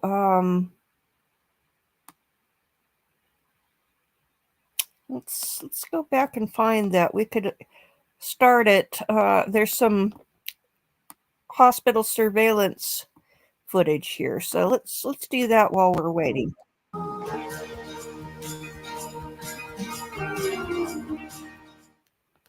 I've never seen anything like that. I pray to God I never see it again. It's what seasoned medical professionals called a bloody massacre, comparing this crime scene to a horror movie. Brand new body camera captures the unsettling aftermath when a high schooler gave birth in an emergency room bathroom, allegedly killing her newborn son. I've never, ever seen a reaction like that girl. On January 27th, 19-year-old Alexi Treviso was admitted to an Artesia, New Mexico emergency room after complaining of back pain. Her newborn son was later found stuffed inside a trash can in a bloody bathroom she had just used. The high school senior was charged with first-degree murder and tampering with evidence before her graduation. We discovered a dead baby in the bathroom. Oh my gosh. I'm sorry. He came out of me and I didn't know what to do. Long Crime Network first brought you the chilling body camera video last month when medical professionals confronted Treviso about the baby. See, I told you about this. I just asked you, baby, to tell me the truth. It was not crying or nothing. What did you do to it? Okay. Now we're hearing from medical staff who uncovered the gruesome scene after she gave birth. When I went in there, it was a bloody massacre. Body camera video shows police officers speaking with medical staff who worked the night Treviso was admitted into the ER. She said she needed to go have a bowel movement, and that's kind of when the whole thing happened. Hospital surveillance video shows Treviso leave her patient room at 1:38 a.m., waddling toward the bathroom while clutching her back. Treviso remains in the bathroom for 19 minutes as multiple people check on her. I knocked on the door and I said, "Are you okay?" And she said, "Yes, I'm fine. I'm just having a hard time going to the bathroom," is what she replied. So I was like, okay. At some point, I went and kind of checked on her, knocked on the door, seen if she needed anything. She denied. She said she didn't need anything. Did you hear anything? I didn't hear anything. Flush the toilet flush? Yes. After a while, I started hearing. So I probably checked on her 2 to 3 times. I'm not exactly sure. And then I just kept hearing paper towel dispenser and flushing and like the water running. And I knocked again. Did she need anything? Denied anything. And then eventually it got to a point where I said, you need to come out. And I asked the clerk to get the key to unlock the door, because obviously she locked the door to go to the restroom. And whenever we finally had the key to unlock it, she opened it and just kind of walked out. And did she say anything at that she point? didn't say anything. She was just looking kind of straight past me and went back to the room. Surveillance video captures that moment as Treviso leaves the bathroom and heads back to the patient room. It was then that hospital staff got a look at the bloody bathroom for the first time. And all I saw was like blood everywhere, like on the walls, on the toilet. It just looked like horror film. Police speak to multiple people who saw the bathroom, describing fresh blood on the walls, floor, and near the toilet. The toilet's right here where you're at, and then the sink's right here. It was like up this way, blood splatter. What? Like, In your line of work, what would cause that kind of splatter? I think something that got pulled out or ripped. Like if you rip something and blood just went, it was like once you see the photo, you'll see what I'm talking about. It's just. So like you say, like rip, like something went like that? Yeah, like when you rip something, or if you cut something and you go, like you swing your hand and blood just splatters. Okay, so that's how it looked. Oh, so this was fresh to you? Yes, this blood was fresh. You could even smell it. We didn't know what this blood was from. We were a little concerned that maybe she had, known that we were going to figure it out and that she might have harmed herself or something in the restroom. So the doc wanted to go check her, but obviously that wasn't the case. Unclear as to what had happened, other nursing staff care for Treviso, believing she had a miscarriage. Oh, she came out of the restroom. There was a little trail of blood from the bathroom back to her room. We went to her room. I went to get her undressed. The doctor came in, explained to her that she had a miscarriage. Her and her mom had a back and forth about it. The doctor said she had a miscarriage? Yeah. Okay. She said it seems essentially like, I'm not sure the exact words. So it was a few months ago, but she said, it seems that you've suffered from a miscarriage, which didn't seem totally abnormal. It seemed awful miscarriages before they're very bloody. Right. And so. Was she bloody? Mm-hmm. Like and then her legs? Yeah, she had blood all down her legs, and then there was like blood in the bathroom everywhere. So. Where exactly was the blood and how much? It was a good amount. It was like on the floor. Minutes later, cleaning staff arrived to wash up the bathroom. I was called and to go clean the patient's bathroom in ER around, maybe 2 o'clock or so. I think it was the time. I'm not too sure. So when I went in there, it was a gory, bloody massacre.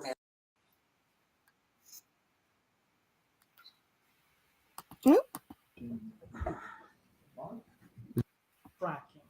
Yes, What sir. is your experience in tracking? Correct, sir. Do you hold any certifications or titles in tracking? No, sir.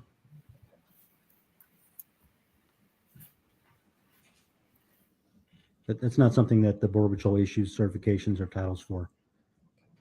And today you described giving a written statement, correct? Yes, sir.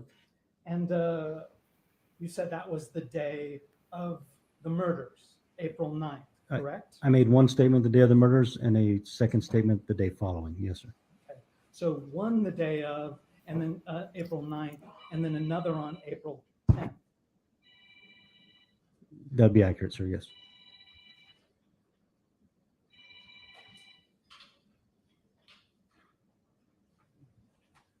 All right, let's take this opportunity, look at your phones right now and turn them off or put them on silent, please.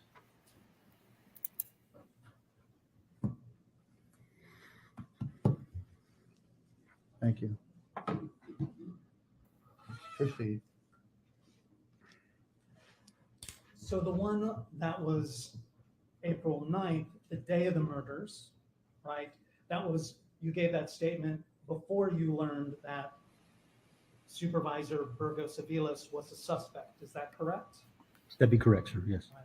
And then the statement that you gave April 10th, that was at the police station. Is that correct? Correct, sir. And that was after you knew Mr. Burgos-Aviles was a suspect. Correct. And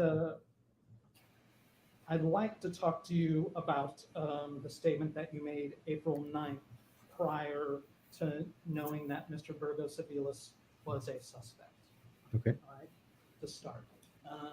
In that statement that you gave at the scene, it was immediately after the events occurred, correct? Correct. When they were all fresh in your mind, Correct. Yes, sir. Now, in that statement you gave April 9th, you didn't say anything about Mr. Burgos-Aviles acting suspicious. Is that correct? Can I have do you have a copy of the statement I can refer to? I You haven't memorized the statement. So we have an electronic version. I apologize. Are you connected? We can plug it in.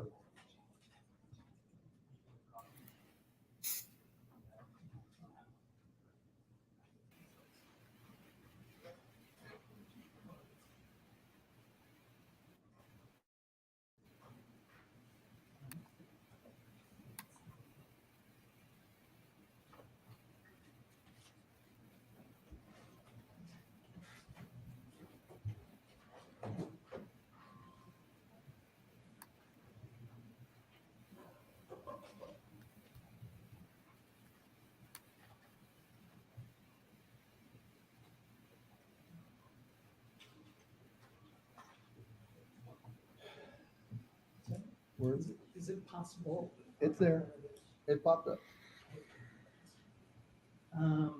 You see it there? Yes, sir. We got it now.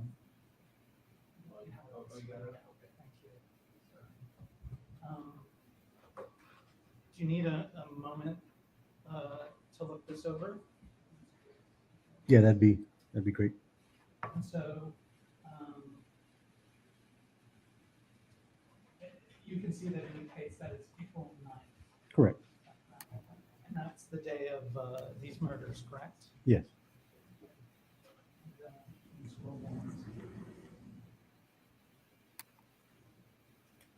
And this is your handwriting that you wrote, is that correct? Correct. And, you can see it on that screen right in front of you, is that right, sir? Yes, sir. Just take a moment.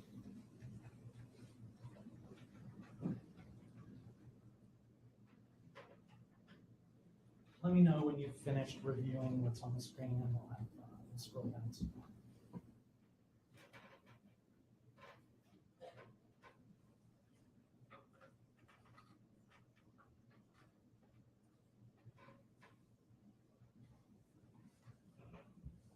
Go ahead and scroll.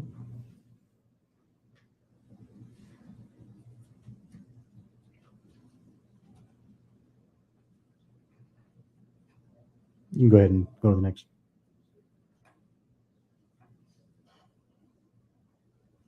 Let me know when you've finished. Okay. Okay. Now, you were asked on direct examination by the district attorney if you didn't include everything, and you said you did not, and it was because you ran out of space. Is that correct? Well, I said there's limited space to include. Yes. Now, looking at your original statement, you left a lot of it blank. Is that correct? Yes, sir. Okay, so on this original statement, you didn't run out of space. Is that correct? It would appear not. Yes, sir.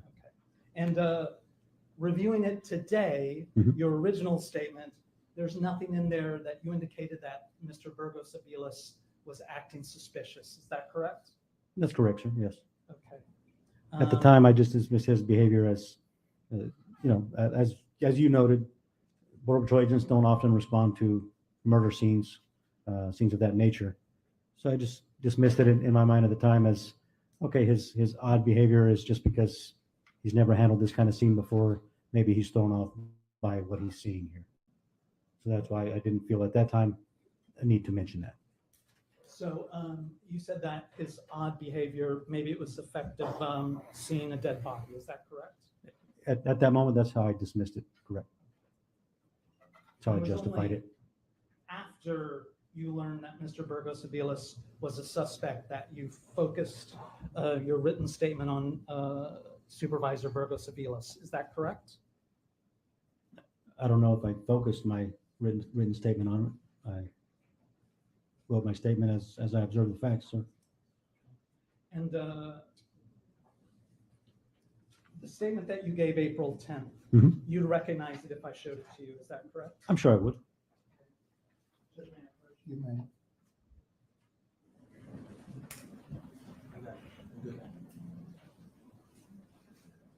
And I have marked the April 10th statement as number 2, using the proper stickers. Defendants too. I apologize. I have a cough drop in my mouth because I have allergies. Please excuse me. Those 2 pages in what is Defendant's Exhibit number 2, do those accurately reflect the statement that you gave on April 10th? I'm sure they do. Can I have a moment to read the entirety? Thank you.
Okay, sir.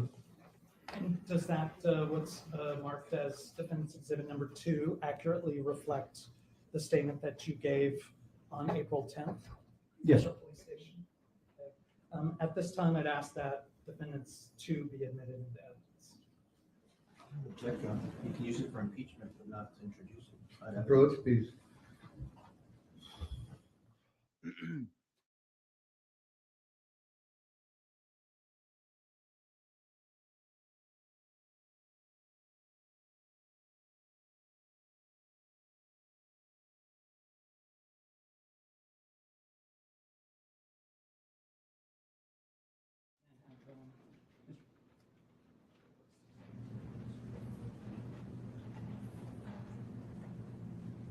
Sustained. You can obviously use it for all other purposes that you intend to. I'd like to talk to you about your testimony about the rock being kicked, right? And I want to make sure I understand your testimony today. As I understand, and you gave a demonstration to the jury, you said that Mr. Burgos-Aviles dragged his feet or he scuffed the ground. Is that correct? Correct, sir. Okay. And he scuffed the ground, right, kicking a rock several feet. That was near the body. Is that correct? Am I stating your... Yes. Okay, correctly? All right. Now, sir, Thank you. every time you tell this story, the story changes a little bit. Isn't that correct? I don't believe so, sir, no. Okay, so I just showed you what was marked as Defendant's Exhibit number 2, and in that written statement, and it is after you knew Mr. Burgos-Aviles was a suspect, you wrote, I witnessed Burgos walking up and down the road past the female body, but I did not witness him touch either body or any other evidence on the scene. Isn't that what you wrote in your written statement? Correct, sir.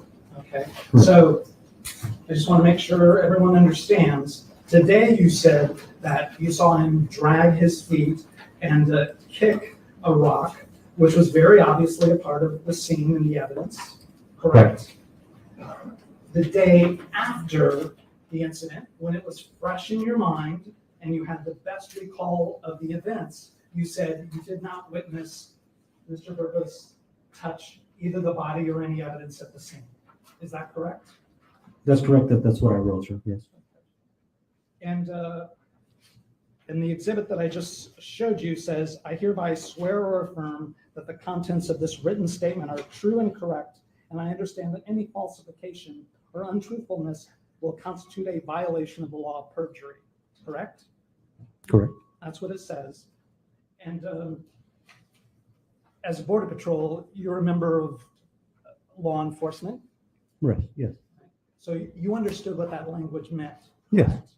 And as a member of law enforcement, you know that when you make a sworn statement, it must be complete and accurate, correct? Correct.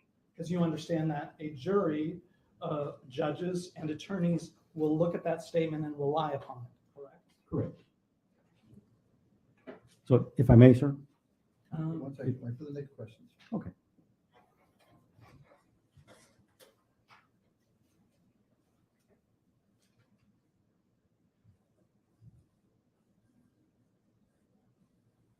Now, can I have States Exhibit? It should all be up here 257. in the bins.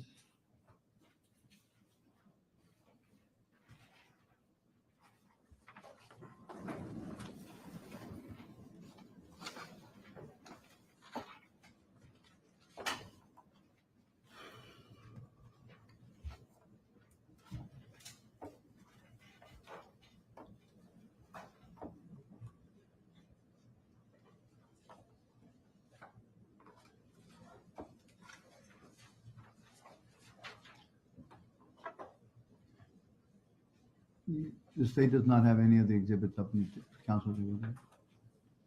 Admitted exhibits. Can you put them back on the bin, please?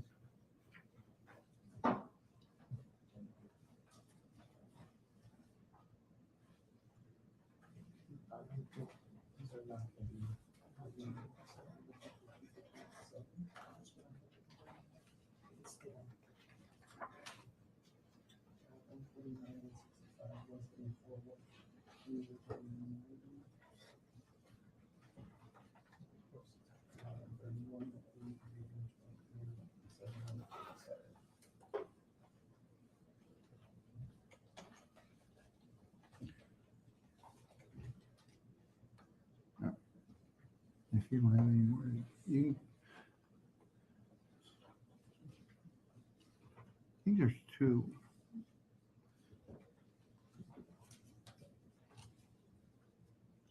Approach, please.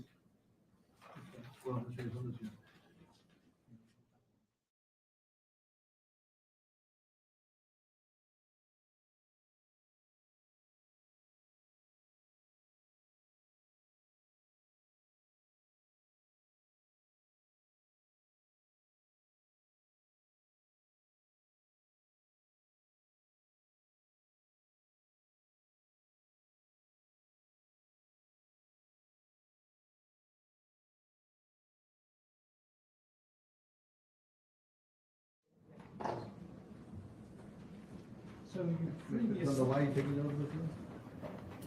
If I may put that,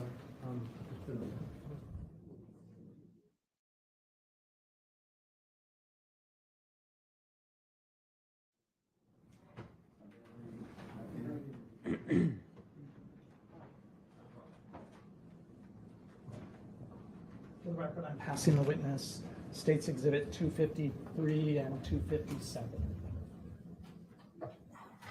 And you previously identified both 253 and 257, is that correct? I don't believe I did, sir. Okay, well, that is the rock to which you identified that you testified that Mr. Burgos-Aviles kicked, is that correct? I believe 257 was. 253, I believe, is the one I said I could not identify. Okay. But the level of zoom on the pictures makes it difficult. It'd be better if it was a more zoomed out picture. Okay. And I could see a large portion of the scene. So We have to switch.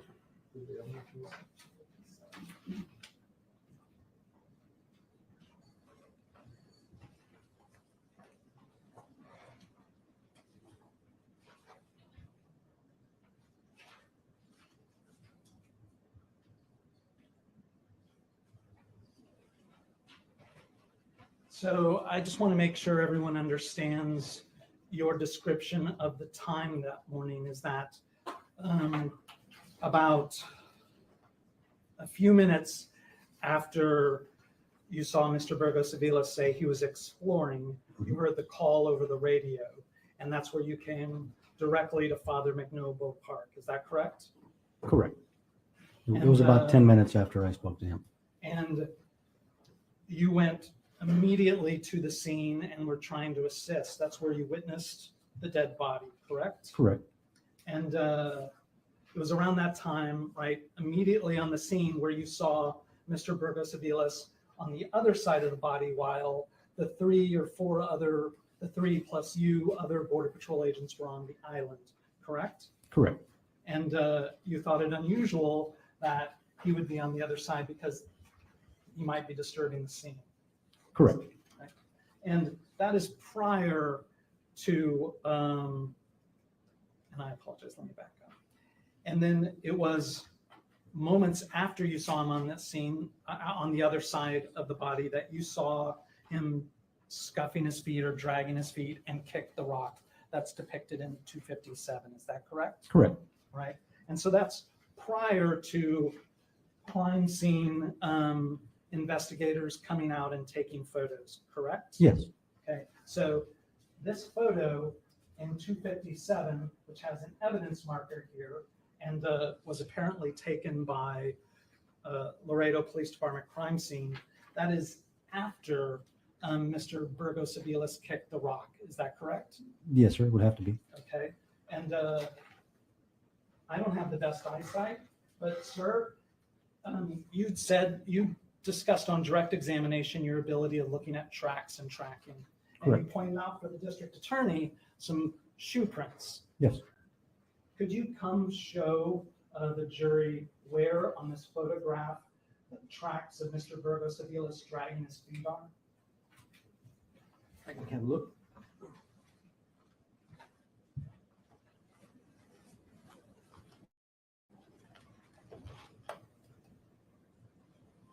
And it's magnified, so you can do it. So I was kind of trying to see. I'll put it down before.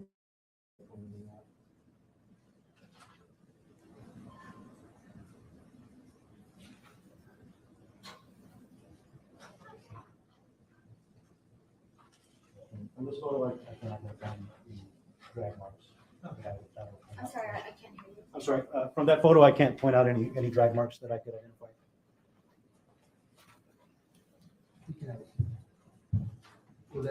What was on the document? Was it defendant's? I'm It's- sorry, plaintiff's states 257? It was states 257, yes, sir. If I could just have one moment.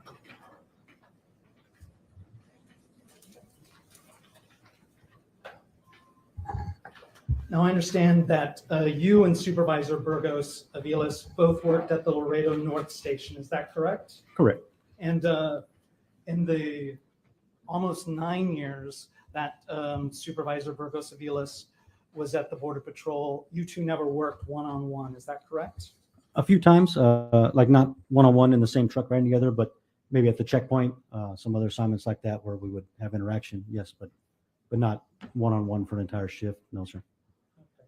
And you'd been there almost twice as long as Supervisor Burgos. Is that correct? Yes, sir. Okay. And had you ever applied for a promotion or applied to become a supervisor? I applied one time, I believe back in 2006, 2007-ish. That was it. Didn't get selected and never did apply again. Judge, I pass the witness back. All right. Thank you for your patience. Yes, sir. Any follow-up? Redirect? You still have that statement of, No, sir. Hand it back to him.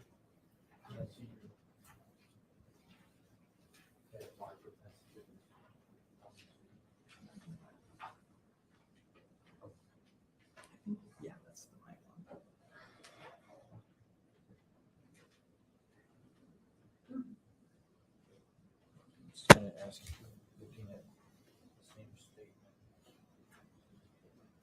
Which statement that I just handed to you, when did you write that one? This was on April 10th, the day following the murders. Now you began to try to explain maybe perhaps why your testimony didn't include everything, or your statement didn't include all of your testimony. Correct. You wanna So, explain why? as I mentioned earlier, also that there is limited space on these forms. On this form, I did use the entire space available. Did run out of space, and I had already made a statement the day prior, which included a quick synopsis of everything I had observed at the scene. So I went back and tried to make sure I included everything that I hadn't included in that first statement the day before, the events that I had not described prior, as well as I also made a verbal statement while I was there at the police department, outlining the whole experience of the day, which should coincide with everything I've testified to here today. So I felt that was way more important than whatever I wrote here, because I did have limited space, and I was asked to give a quick synopsis of what I observed here. Now let's put things into context. The first one you were riding it on the hood of a truck, or where were you? I was sitting in the front seat of a police car. Okay. And after having discovered or seen a dead female, Correct. a dead baby, Correct. a bloody crime scene. Yes, sir. Yeah, it was a lot of things, emotions, visuals to process and to process in your head. So you have a lot going on at this moment, right? Yes, sir. And I'm sure still doing some processing the following day as well. Everything that you testified here today, is that the truth? Yes, sir. Do you have any reason or ill will or any motive to make anything of this up? No, sir, not at all. Now, at the time, this trail, this dirt trail, in your best estimates, I want you to go back there in your mind from where the stroller mark stopped to where the female's body lay. How far is that distance? Estimate. Maybe 15 yards at the most. Your testimony to the jury was that you saw him past the body dragging his feet, right? Or The female's body, yes. past the female's body. Mhm. And we're talking about a 15-yard space, right? Mhm. Distance from. But what was the word you used when he was dragging? He was scuffing his feet. Scuffing his Yeah. feet, right? Now, he wasn't scuffing his feet that entire distance, no, but That's what I'm going to ask you. Listen to my okay. question. Was he scuffing his feet the entire distance? No, sir. No, just as he passed her body and approached the location where that rock was. Okay, and when he got to the rock, was he scuffing his feet or did he just kick the rock? No, he was scuffing his feet until he made contact with the rock, and then he began to walk normally following that. You did put in your statement that you found it odd when he said he was on patrol, right? That he told you that he Exploring. was exploring, right? Yes, sir. Do you remember how long you were interviewed by the police? The following day, Yes. maybe an hour. I couldn't tell you the exact time, but rough estimate, maybe an hour or so. And I was gonna. Could be longer. I'm not sure. Can you give with your hands an approximate size of the rock to the jury? You can compare it to another object. What size would it be? I would say maybe a little bit larger than a baseball. I would say something to that, somewhere between a baseball and softball size, maybe. No, but you didn't put that in your statement. No, sir. Did you at any time verbally say that to any of the officers? Not. I don't recall. After experiencing what you experienced, in this case, this murder scene, did you have the occasion of having other memories or facts come into your mind after? Yes, sir. Yeah, certain things that I noticed at the time, but maybe they didn't seem as relevant or as important as I kind of thought about and processed the day and the scene more in my mind. They became kind of stood out more. They kind of clicked into place. Yes, sir. Did at any time that you got there, did it ever cross your mind that Supervisory Agent Ronald Anthony Bugos-Aviles was the person that killed this young mother and baby? No, sir. Not until later, after when I was informed that they were looking to take him into custody. At that point, that's when a lot of things started to make sense and click. But no, in the beginning, when I was first observing everything, I never would have imagined that one of my fellow agents would have done this. No, sir. Even when you wrote that first statement? No, sir. No, sir, what? No, sir. I never would have imagined that Mr. Burgos or any other agent would have done that. And even after the 10th, when you gave your statement, you still continued to process the crime scene in your head? Correct. Yes, sir. And everything you've come and told this jury today under oath is the truth? Absolutely. Yes, sir. Pass away. Sir, on redirect, you just told the district attorney that Mr. Burgos-Aviles scuffed his feet, not the entire way, but kicked the rock. You have in front of you Defense Exhibit 2. Could you look at that second page and please read to the jury the last sentence that you wrote the day after the incident? I'm going to object to that. It's impeachment. Let's do it. The way you asked the question perhaps can be done differently, because you're asking him to read off a document that would have normally have been already admitted. It's not admitted. You're using it for impeachment purposes, and therefore we do it the way the rule says that we should do it with regard to that. So you want to approach with regard to it? Shizzy? Yes, sir. Okay.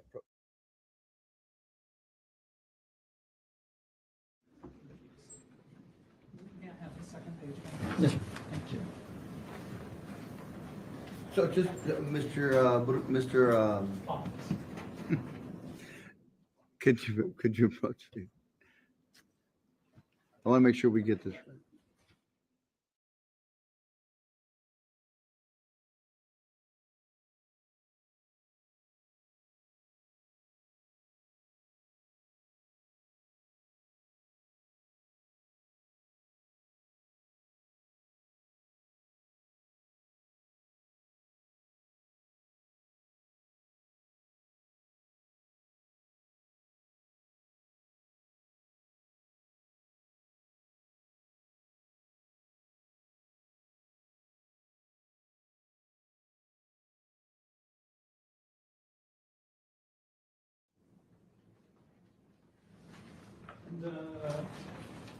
You told the district attorney just now that everything you've said today is true, correct? Correct. Okay. And And also, I'm sorry, Mr. Boggs, but I need to object to him publishing it up on the. Could you please ask the question with regard to if he says no to it, or unequivocally what the rule says, Mr. Boggs? Go ahead.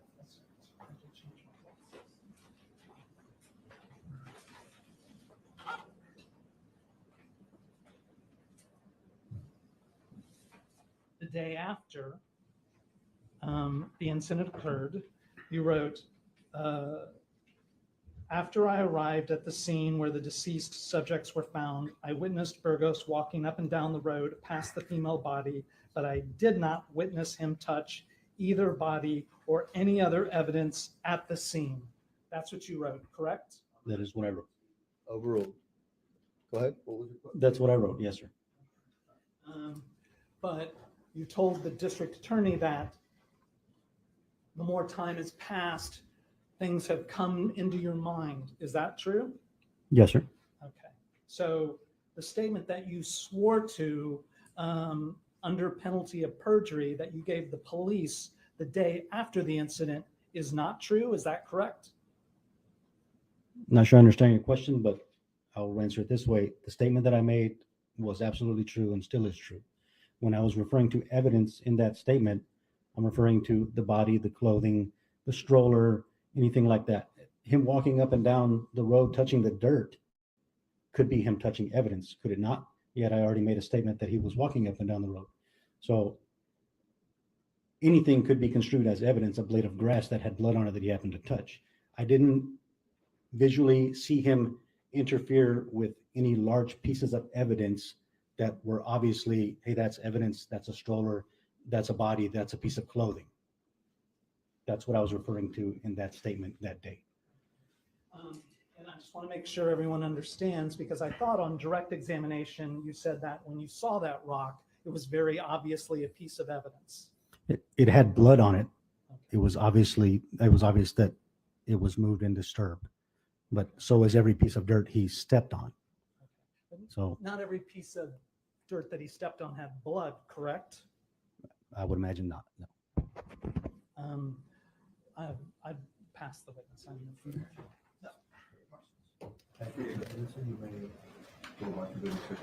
Thank you.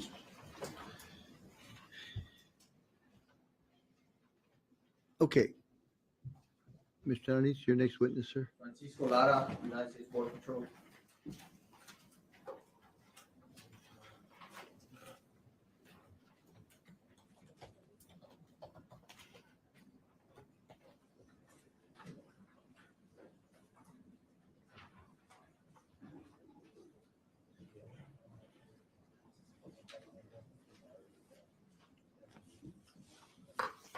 Agent Lara, good afternoon, sir.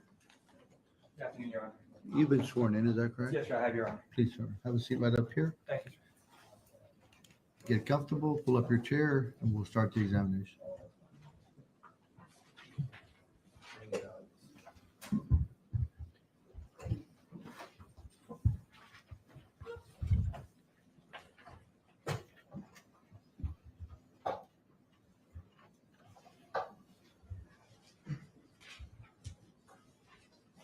Good afternoon, sir. Good afternoon. Can you please state your full name for the record? Yes, it's Francisco Noel Lara. And how are you employed? I'm employed as a Border Patrol agent. And how long have you been employed as an agent? In October, it'll be 12 years. What are your duties and responsibilities?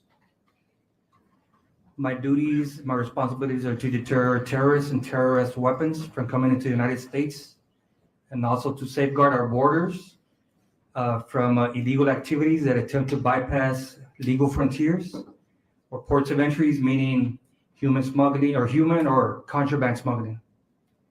Prior to the Border Patrol, work with any other law enforcement agencies? I was with the military for 4 years. I was in the Marine Corps. And prior to that, I was with a transportation security agency for approximately 1.5 years as a federal officer. Thank you for your service, sir. Thank you, sir.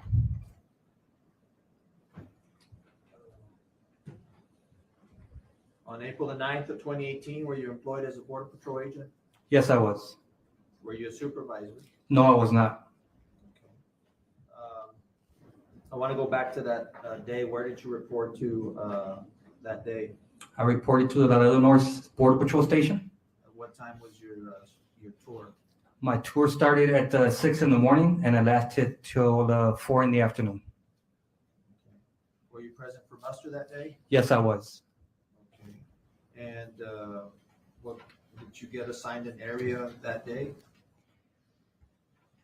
As far as the area, my duties that day were to pretty much take care of 4 new hires, 4 new recruits that had been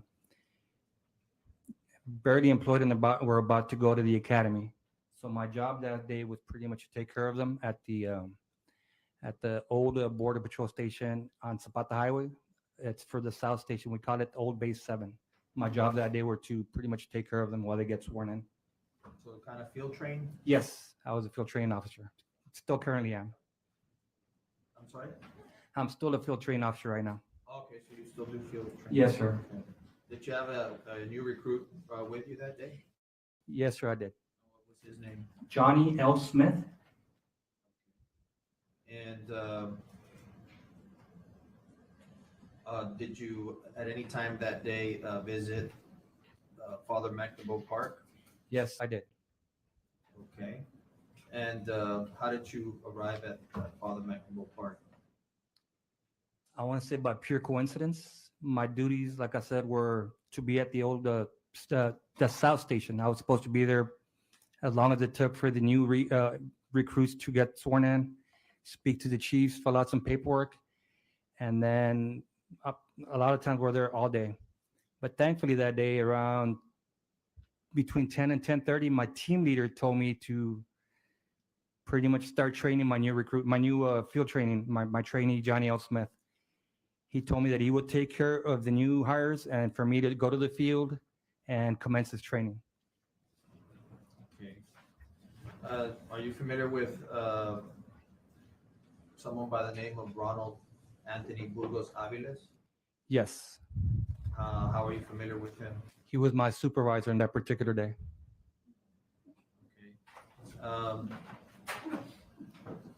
Do you see him in the courtroom today? Yes, I do. Can you point out an article of clothing that he is wearing? Black coat with black, might be a silver tie. That's a Silver shirt, I'm sorry. Okay. Reflect that he's identified Ronald Anthony Bugos-Aviles in the courtroom.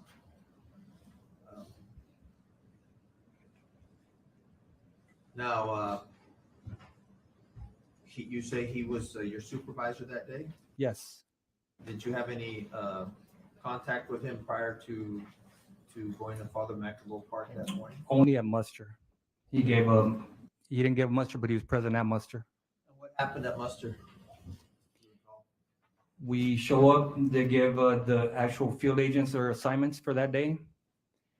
And I believe whether it was the supervisor leading muster or the watch commander asked him if they had anything to say. I remember him speaking that morning. I think he gave us some words of things to do. I forgot what it was as far as our duties. And that's how I remember him that day, that he was present at muster. Had he been your supervisor previous to this day? Yes. How long had you worked under his supervision, if you can recall? Or how many times? I guess as far, I don't remember exactly when he became a supervisor, but however long he was a supervisor, however many years or months he was a supervisor prior to that day, April 9th, 2018. Now, I want to focus your attention to when you arrived at Father Mecklenburg Park. Do you remember arriving there? Yes, I do. You remember how it's a complex, correct? Yes. It's pretty big. Do you remember how you gained entry into the park? On that particular morning, we came in through Lowry. We went west. And at the entrance of that park, that certain area to the soccer fields, there is a gate to the left. And that gate on that particular morning, it was open. So that's how we gained entry into that area that we call the soccer fields. If I can ask him to step down, Your Honor, just to show the jury his location. Thank you. I'm going to hold this up for you and ask you to. Once again, let's just start over here. I want to Okay. with the court. Come over here. Yes. Please. And hold it right there. Wait a minute, I'm not going to mark this. All right, so can you orient us here? Yes, we came down Allen. From Allen, we went west towards the entrance to this area. That's the end of Lowry. And then to the left is the gate that's usually at the time, up until that time, it was usually locked. That particular morning it was open, so we went into the park through that area, which we call the soccer field. Okay. Judge, has this one been withdrawn so you can mark it? Yes, I think it's, what number is that? Number is up there. Yes, it's been withdrawn. You haven't readmitted it yet. Okay, I do see some issues there. Okay, so I want you to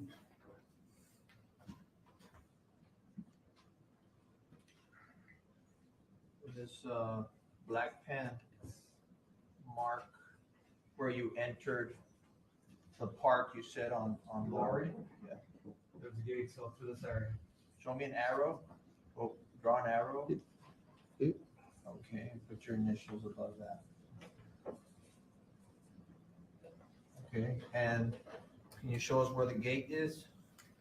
The gate should be somewhere around this area, sir, as well. Okay. I don't know if you want me to. Yeah, draw a line where you think the gate is. It should be right at the entrance. As soon as you take a left, there's a gate right there. Okay.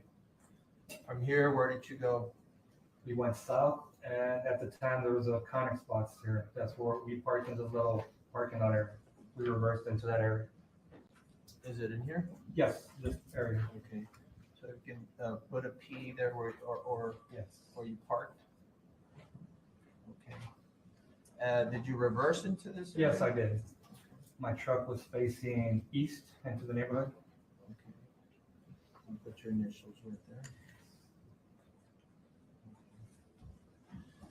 Okay. And how long were you parked there? No more than 5 minutes. What were you doing? We were going to laminate some maps that I had assigned my trainee that morning. He did not complete the mission over the weekend, so we were going to laminate them with packaging tape. Okay. Were you supposed to be in this area? Not initially, no, sir. We ended up there by pure coincidence. Okay.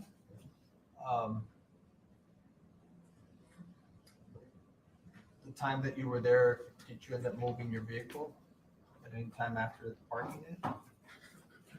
Only after, at the time, Mr. Burgos asked me for my assistance. Okay. And we'll get into that, but now that I have you standing here, you say he asked you for assistance. Where would you have moved from here? From here, I would have moved to this area, Okay. which is south towards what we call the Bettis property over here. Did you drive or walk? We drove, sir, once he asked for my assistance. Okay, so show me the direction you drove. We drove across the field. Well, you cut through the field. Yes, to the soccer fields. Where did you cut to? Through here, there's a dip. Uh-huh. And then once we get, because this area is, at the time, there was a bunch of brush and trees. There still is. But at the time we came through this dip, I remember I went around, I guess, I don't know if one mark. This is where I parked. Yeah. When I came to his assistance, I saw his truck on this side and I parked directly across him. Okay, so this is without marking it. Yes. There's two markings here, which is the general area where these vehicles were. Yes. Do you remember this island? Yes, I do. So I would have parked there initially when I came across. All right. Have a seat.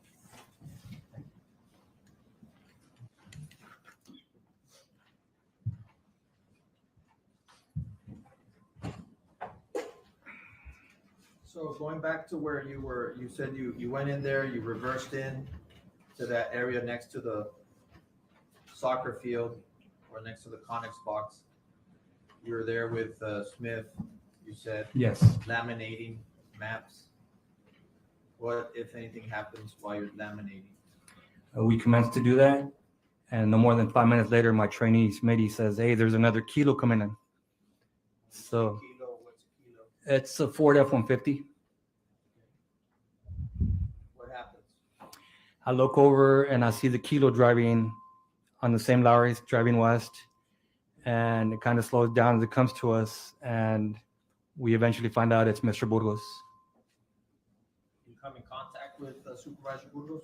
Yes, after he parks to, I guess, our passenger side. And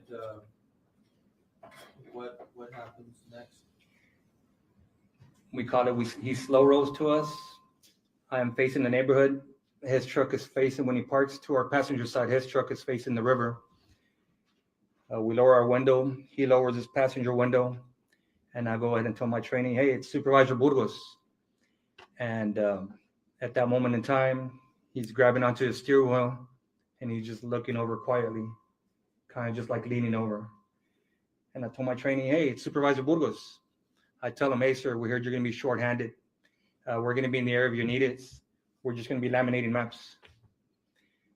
So he's quiet and he looks at his phone and then he says, hey, they just told me to 22 base 2, which means go back to the station. And he's like, do you know if there's a way out this way, which means south? And south is past the soccer field? Yes, it's towards that Pettis property where I guess there's that little dip that goes to an ATV trail. To the brush. Yes. So I told him at the time I did not remember. So I told him, to be honest, I don't remember. And he's like, it's okay. I was like, something to the effect like, that's okay, I'll go find out or something like that. So when he leaves, we raise our window. And then I told my trainee, like, you know what, Smitty? I just remembered that they're building apartments. I think that area where he's trying to get out is blocked. So I'm like, it sucks to be him.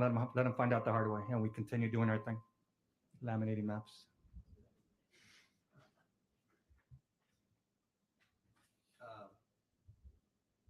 After you said that it sucks to be him, what happened? We continue laminating maps, he's cutting the maps. I'm trying to laminate them with the packaging tape. And no more than a minute and a half, less than 2 minutes later, we hear him over the actual radio.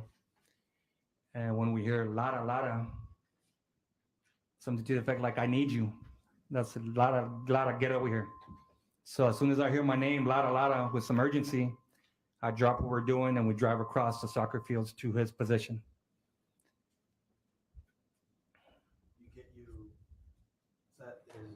You hear him calling for help.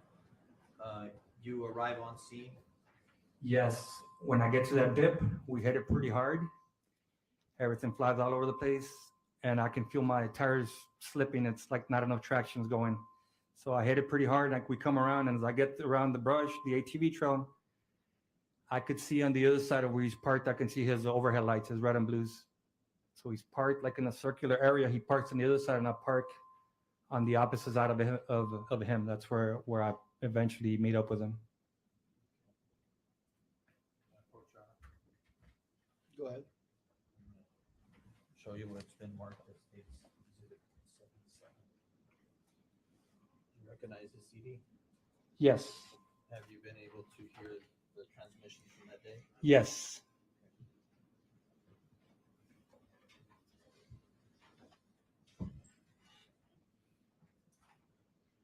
You're able to identify the voices in each transmission? Yes.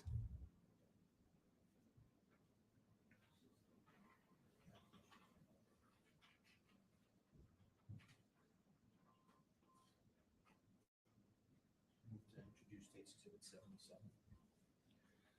State 77, being offered. Any objection? No objection. Be admitted without objection. Permission to play the transmission. You may publish. Yeah, play.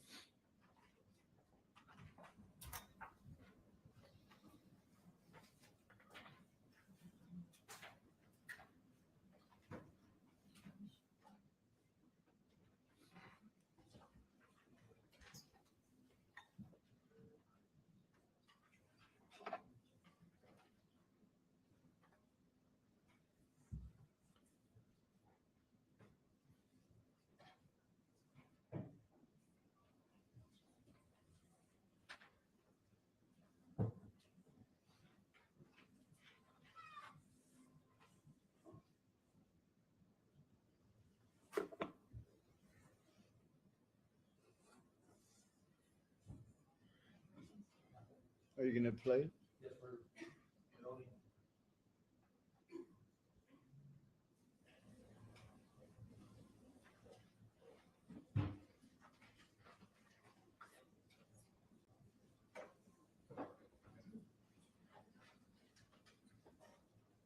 Water. Here.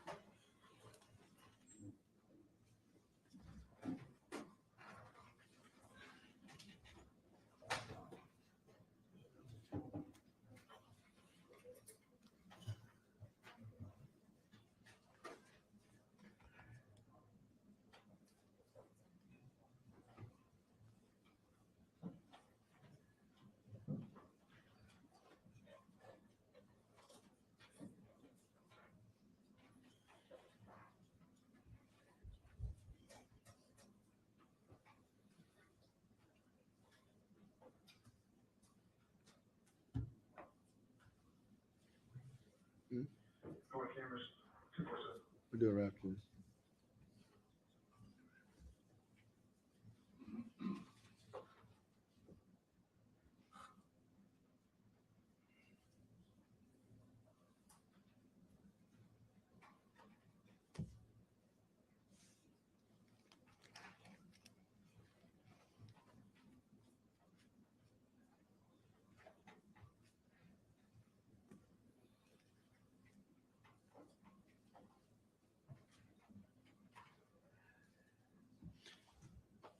Ms. Johnny, we're going to take the opportunity to, there's indication by the jury that they need a quick break. So before you play, maybe you can work the kinks out of that while they're out on break. All right. Give me about five. It'll be a quick break, guys. 5 minutes. Inside of 10.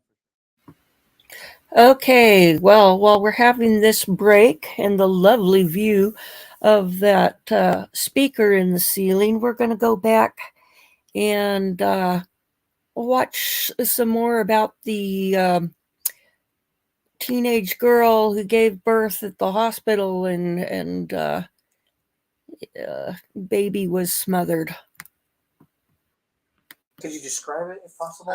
Yeah, there was blood everywhere. There was blood on the floor, on the wall. Do you remember which wall? The one behind the toilet, and then the one on the side right here. You know, there's the one where the toilet sits, back of that. Yeah. And then on the side. Where the call button is? Yeah. Okay. And on the floor, everywhere. After cleaning the entire bathroom twice, the cleaner grabbed the trash bag to toss it away.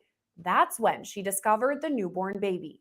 When I went to go through the trash, I felt that when I picked up the trash and I looked in it, there was there was trash in it, but I knew that didn't feel like when I picked it up, it was some weight. So I thought it was the trash bags, because we put the trash bags on the bottom. Mm-hmm. And so I started getting the trash out. And then when I did that, I seen that there was a baby in it. And that's when I freaked out and I called Lori and HT, or the nurses up front. And because there was a baby in the trash. And the baby, when I looked at it, the baby was wrapped up like in a, like in the bottom of the trash can, and with trash on top of it, in a trash bag. And so how did you see it, like as soon as you picked it up? No, after I picked up the trash bag that was on top, okay, where they were throwing the trash at, when I picked that up to change it, that's when I noticed that there was, when I seen the baby. You like describe the baby? Yeah, he was about like that big. He had hair, and he was like purplish, but still not like pink. I don't know how to describe it. He was like, he wasn't bruised or nothing like that, and he was like purple, pink skin type color. The cleaner then calls for a nurse who describes the disturbing moment the infant was discovered. And then when I picked it up, that's when I noticed it even more, because all I saw was black and purple. But once we picked it up, like the bag suctioned to his face. And that's when I yelled for my charge nurse, which was HT. And I told him, hey, she put her baby in the trash can. So I handed the baby to him. And he took off to the trauma room and opened up the bag. And then that's when we went and got Dr. Vasquez. Police then hear from the nurse in charge, who says it was clear early on that the newborn was dead. I go in the bathroom and she goes, something's in the trash can. I'm like, I looked in there, there's a clean liner. I'm like, what are you talking about? She goes, pick it up. I picked it, I could feel the weight. I knew then we had a serious problem. I just grabbed the trash can and went right across the hall into trauma 2. The liner was pulled out, but there was another trash bag in there in the bottom, but it was all it was rolled up. So I had to tear it apart. And then, of course, I saw the baby in there. So I pulled the baby out, got him on the bed, checked for signs of life. There was absolutely no life whatsoever. I immediately came out of there after I did that, went into the room where she was performing the vaginal exam, and I immediately told her, you have to come out now. And she came out, and we went into trauma 2, and she reassessed the baby. At that time, between me and Chris and her, we determined, there was no reason for us to be in any life saving. The baby was completely gone. Another nurse recalls the same moments. And could you tell if the baby was alive or They did not look alive. They did not look alive. But also, I think the time had passed since she left bathroom and it being in the bag. It was just. How long do you think that was? Maybe like 10 or 15 minutes. I just have a guess. I don't know. We brought the baby up. We called the doctor, obviously, out of the room from her exam. And we came in, kind of, doc assessed the baby and, basically determined it was not viable to completely work the baby and all of that. So. That nurse tells officers he believes Treviso knew she was pregnant and wanted to hide it from medical staff. It seemed like we were being just deceived from the beginning, but that's just my take on it. It seemed like she was very manipulative with us, and it was at least what it seemed like to me. She didn't want you to discover, that she was pregnant, and she wore really baggy clothing. And she wouldn't sit still for you. I'm sure she was very uncomfortable too, but yeah, she wouldn't allow you to do it. It seemed like she'd been trying to hide this pregnancy from her mother for some time. Mhm. So if you know you're pregnant, you're not going to continue taking birth control doses. But if you're trying to hide it, you might start taking weight loss medications. That's just kind of what it seemed like in my head.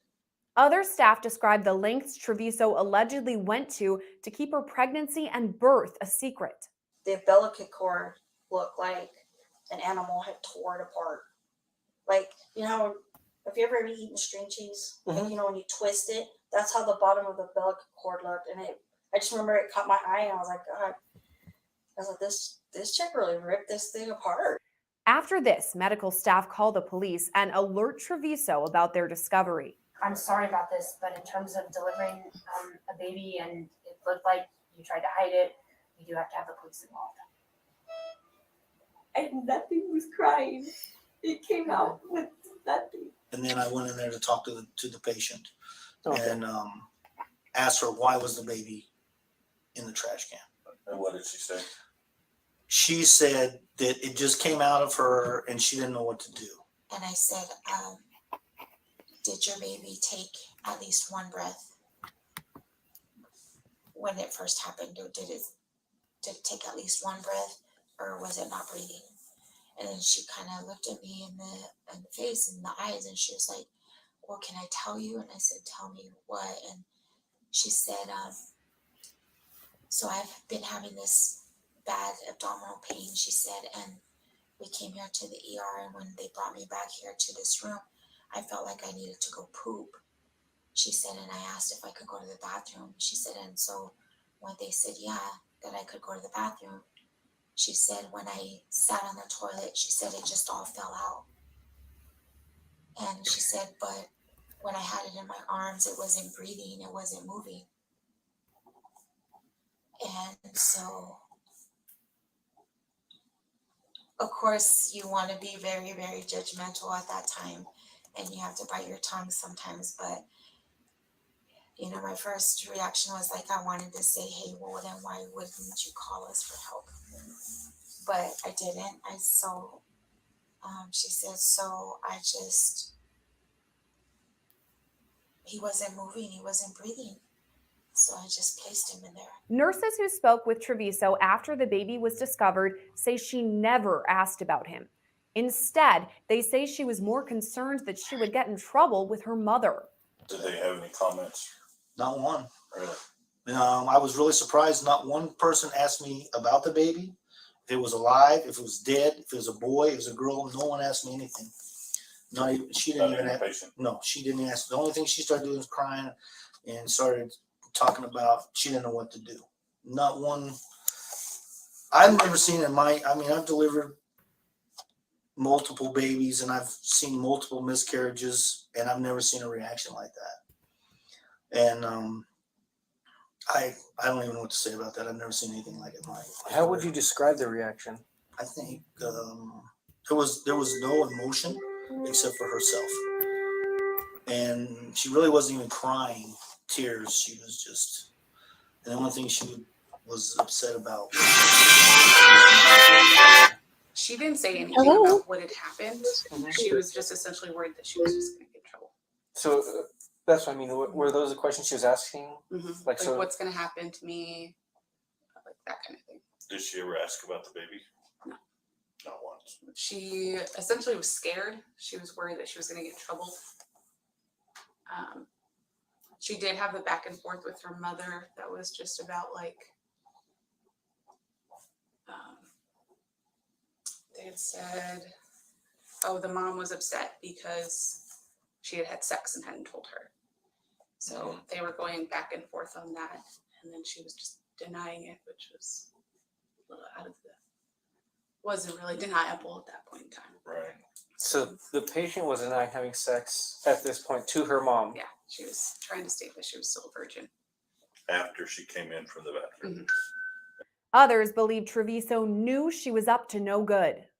She definitely knew what she was doing, and what was doing was wrong, because of the way she was talking to me, just stating, I didn't realize I was pregnant, and, but I'm taking birth control, so, I mean, she was panicked, but, I didn't see her being in a state of mind where she did not know what she was doing. Multiple hospital staff members say the incident is not one they will soon forget. When there's like one or two things in the wastebasket, I usually pick it up and take it out, but I didn't that night. And then, I've been kicking myself on this, because I feel like, if I would have just taken it out, I would have seen it. Well, no one prepares for that type of thing. You know what I mean? Mhm. Most people don't act like that. So don't blame yourself for it. Yeah. Because it's not a natural thing to do. I mean, it's just hard because I'm a mother, I'm a grandmother. And I've dealt with death before, but never like this. Right. It was horrible. I'm just going to tell you this. I've never, ever seen a reaction like that girl. I don't even know what to say about it. There was zero emotion. I don't even know what to say. I've never seen anything like it.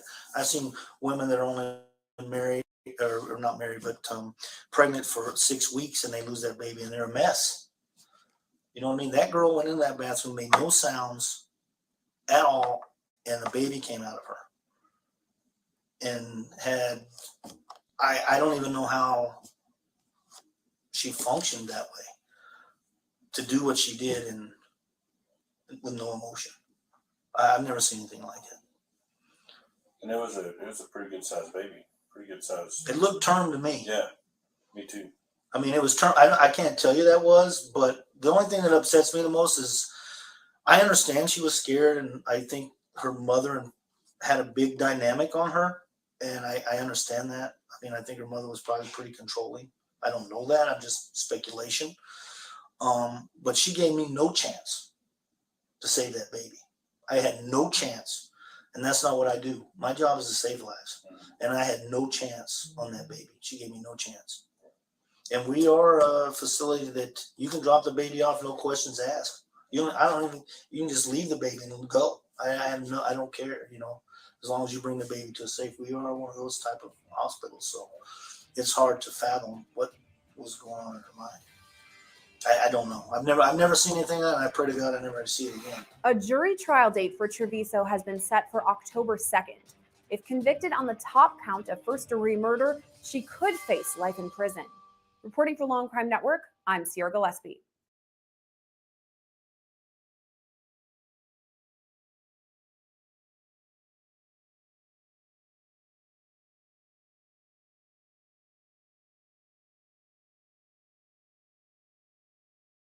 In my dreams.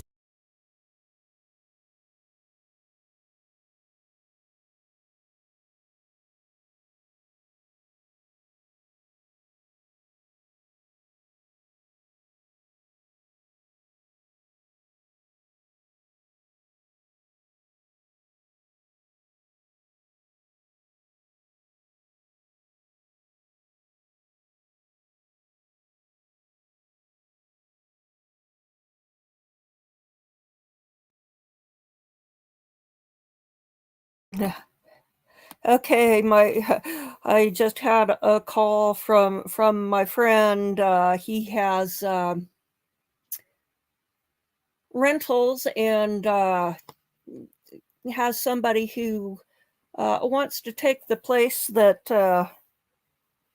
that gal was asking about, who was from the family we evicted 8 years ago, and I do too. I love her. So it sounds like we've got somebody who's going to be taking that unit, but he told us that the people in number 4 are moving out without any notice to us. And the dollars to donuts, they probably owe back rent too. So let's see. Oh, here we go. Looks like we are getting close to going back to. I just see a big wall of ham. I'm never going to be able to unsee that. Didn't sound like she did a very good job of cleaning. You know, if they're saying that there's blood up the wall, and they're talking about waist high, and you know, I guess she was hoping that somebody would think it was something like somebody injured went in there, and you know, that it wasn't anything amiss. Yeah, she 10 to 20 minutes. I think 20 minutes was what I heard somebody saying in that bunch. So, yeah, I mean, there's just no way that something like that isn't going to raise some eyebrows and go unnoticed. And, you know, why not just tell the staff, yeah, I gave birth, I don't want to keep the baby, find it a good home. Oh, now we're you're zooming in on the seal like they're gonna go back to taking a break. Maybe the judge said that they're still having technical issues. I'm not sure if she had passed the placenta yet. They might have been examining her to see if she had the placenta retained or not. Or maybe I'm mixing that up with a case where, oh, there was another case recently with a woman who killed a pregnant woman and took the baby and presented the baby at the hospital and was refusing an examination for herself, and that of course drew attention. We're about to play exhibit 77. We're going to start with 77.1. Is that correct? Which is inside of 77. Very good. When you're ready.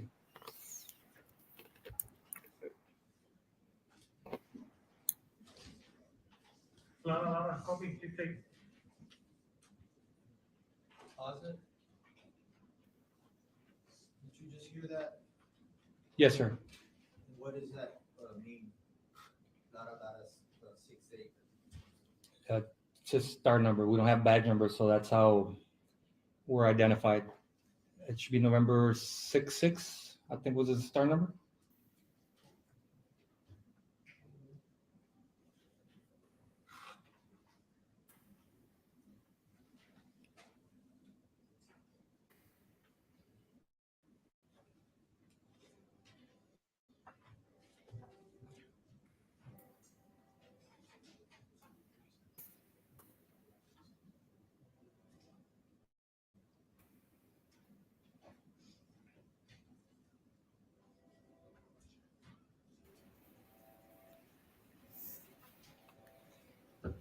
But when he says that Lara November star number, that pretty much says Lara star number copy. That means, do you copy me? Do you hear me?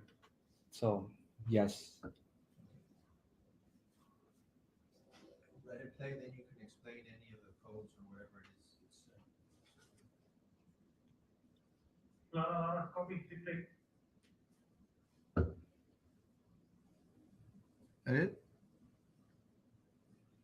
Hey, bro, I need your help right here, bro. My wrist, man. And 946 I'm gonna take EMS ASAP at the end of Bristol. River.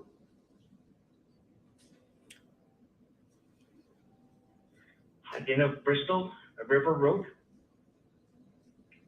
Bristol on the River Road ATV Trail.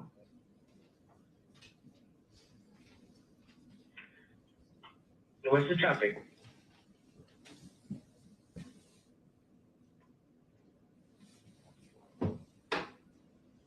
And this is subject you need help ASAP. Yeah, what's the traffic or what's the situation? What kind of EMS are we requesting? 940, I don't know yet. Stand by. Let me go check. Just have them come over here. It's Bristol the River Road. That's there in the Delwood area. Yeah, 10-4. Therefore, we'll be sending back for information on the subject.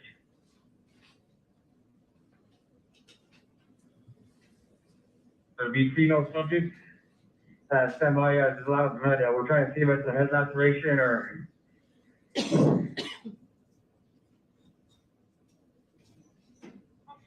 Careful. 868-247. I'll be heading away from the triple case.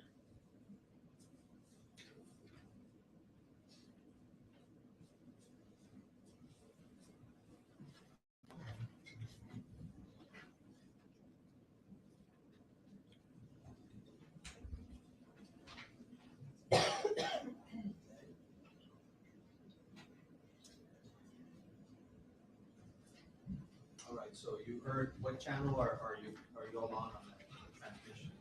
We are what's called Mosque Tower. That'll be the tower for Laredo North, sir. Did you recognize the voices of that? Yes. What was going on there? At the time, I did not know what was going on. When he called me Lada Lada, I get to his position. It doesn't take me more than a minute and a half. I get there. I see his truck with his overhead lights turned on. I start making my way to Mr. Burgos when I see him looking down the ATV trail, looking south. His body is standing outside of the truck with radio in hand, just looking down the ATV trail. So when I'm making my way to Mr. Burgos' truck, I see him looking south, so I look south and I see the silhouette of the victim. Can I have him display on the map where he saw this? You want him to come down? Yeah, can you come down? You can step down. Thank you, Your Honor. On 101, Your Honor, we wanted to go ahead and withdraw 101. 101 was one of the exhibits that was already, it's already been withdrawn, yes. Very good. You can stand over here. Okay. So you had described in your previous testimony about a dip. Is that, what, do you see that dip where you entered, or is it not on the? It should be in this area. Okay. So you enter, you can show the jury how you drove in. We drove across the soccer fields. We hit the dip. I get enough traction to get over.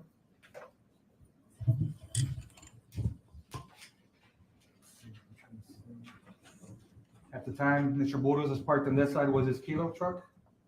So I go ahead and park on the opposite side. So eventually when I'm trying to make my way to him, I see him looking down south towards the ATV trail. That's when I look over and see the silhouette of the victim. At any time, do you aware of another kilo unit coming, also arriving and parking behind Burgos? After the fact, Yeah, it was so- Agent Dennison. Okay, so there would have been. At the time, it was just him and myself.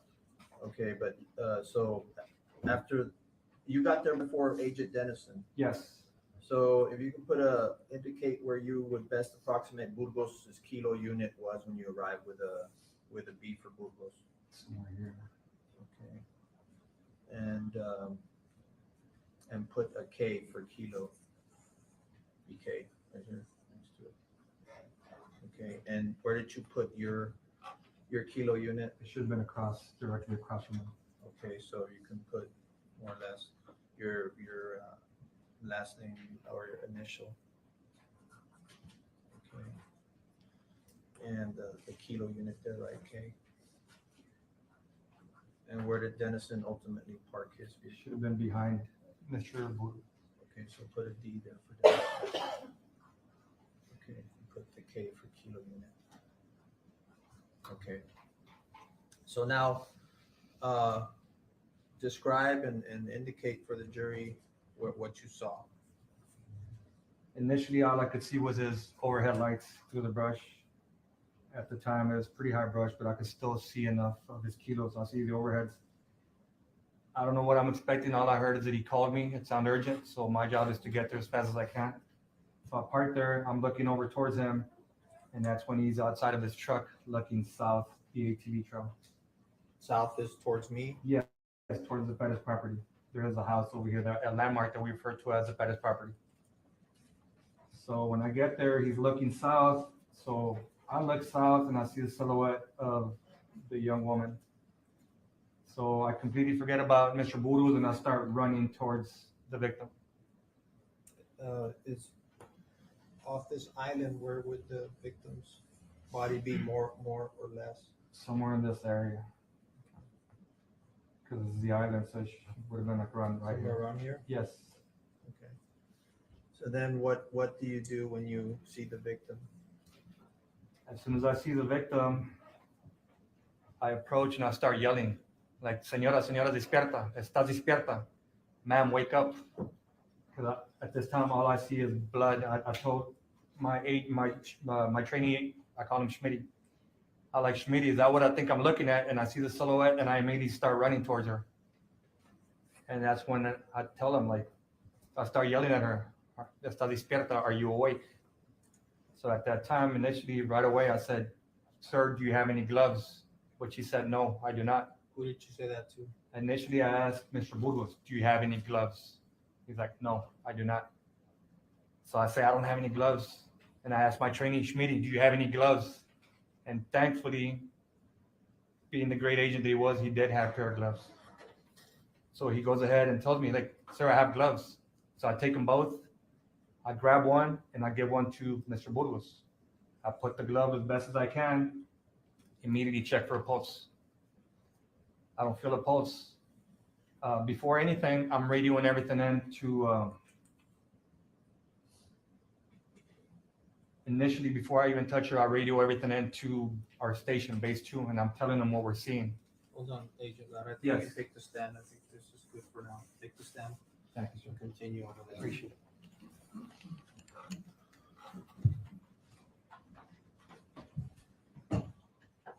So continue your radio and then the intel that you have, right? Yes. Radio in that we have a female. I'm not sure at the time. I think I tell them, let me see if it's a laceration or a head wound.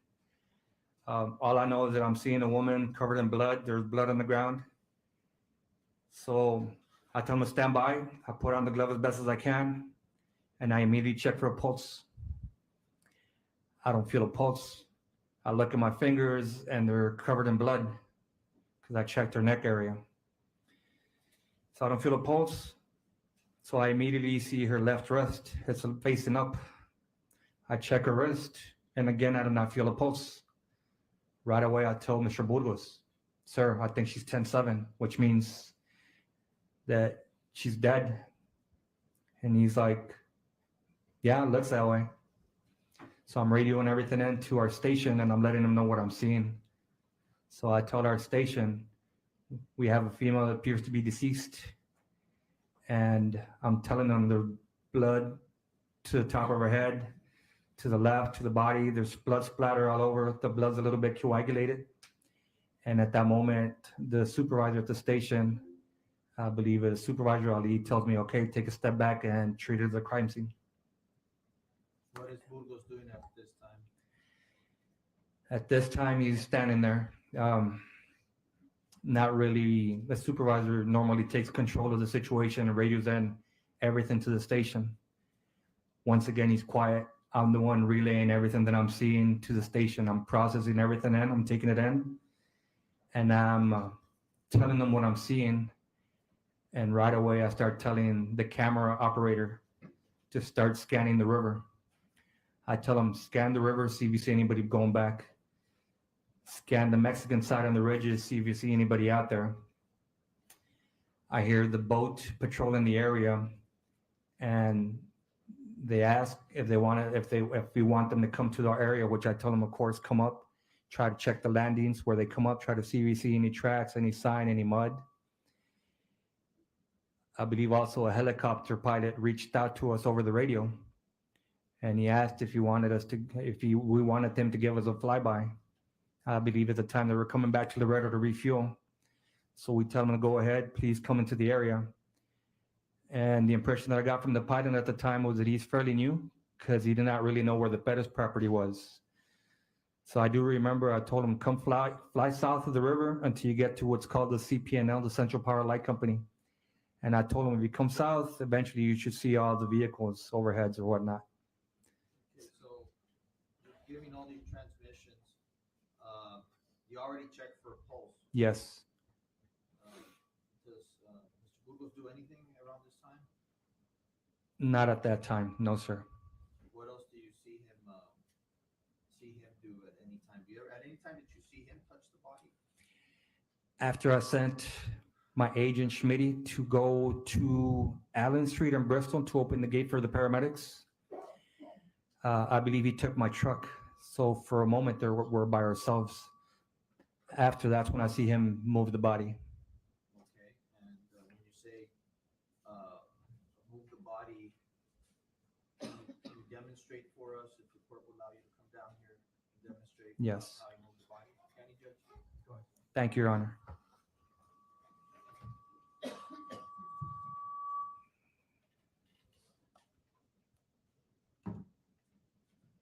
At the time, I'm standing next to the victim. I check her. Mr. Boulders is standing over here to, I guess, on the other side of her. So I tell him she's 10-7 with me, she's dead. Radio everything in. I told base 2, I think she's dead. They tell me take a step back, trigger the crime scene. So before anything, I told my trainee, go to the gate and open it for the paramedics. He takes off. So before I take a step back, I'm surprised to see so much blood. So I grab my head and I'm like, where is all this blood coming from? So at that moment, Mr. Burgos is like, cuts in front of me. He's like, let's find out. He grabs her from the bicep area, grabs her from the hip area, picks her up, looks at her, puts her back down. He does that, and my eyes were wide open. I was like, what is going on? And I take a step back. At the time he picks her up, I could see the shadow of her face, full of dirt. I could see her hair over her face, but I do not get a clear picture of her. But I am so freaking out and in shock because I don't know what I'm looking at. So he puts her back down, goes back over her. He's like, you know what? This stuff makes me nervous. I'm going to go back down this way. And he points south again towards the Pettis property. And he walks away, and I see him with his phone in his hand. He's doing something. At the time, I'm thinking he's going to call base 2, but from what I understand, he never did.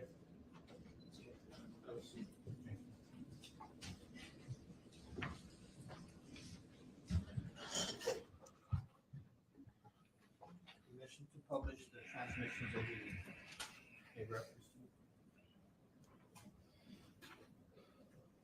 to. Are you gonna do all three, all the rest, the other two, 77.2 and .3? That's the remainder of 77.1. All right. What you just explained. Go ahead.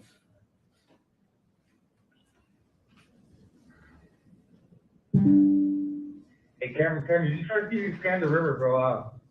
She's on the dirt road. We don't know if she's 10-7, looking calculated.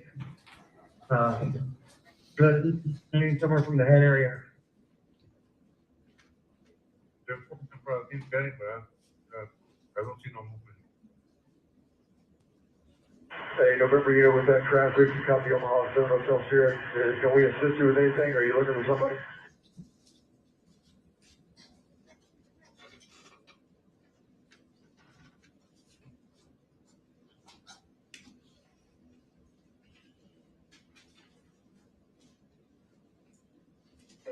Hey, Omaha, you copied? I think they're on Walker, but I believe they encountered one subject, I guess bleeding.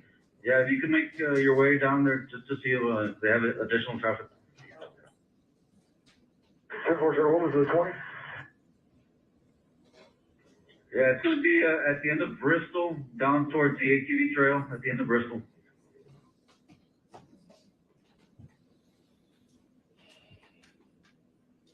Okay, Roger, 13. November 16th, 940, you copy? I am Mrs. Benaventer, that 13. Yeah, 10-4, I'm here with Lara. Any of the agents heading this way, just stand by. Stand by. Hey, we're gonna try to.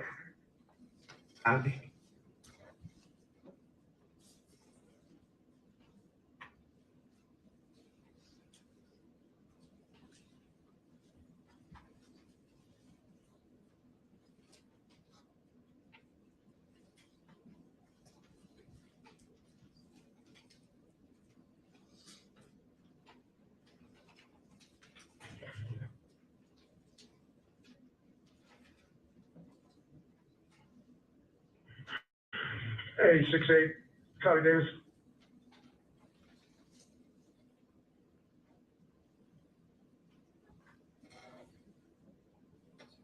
Any unit by World Trade. There's two subjects from DD 8147 downriver side of the World Trade and timestamp is signal.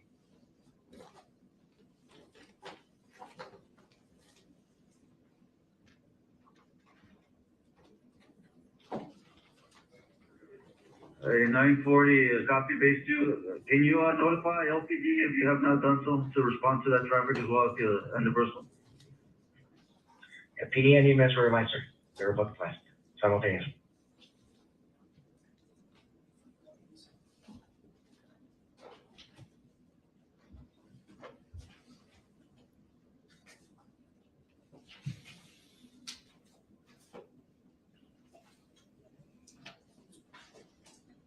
Now,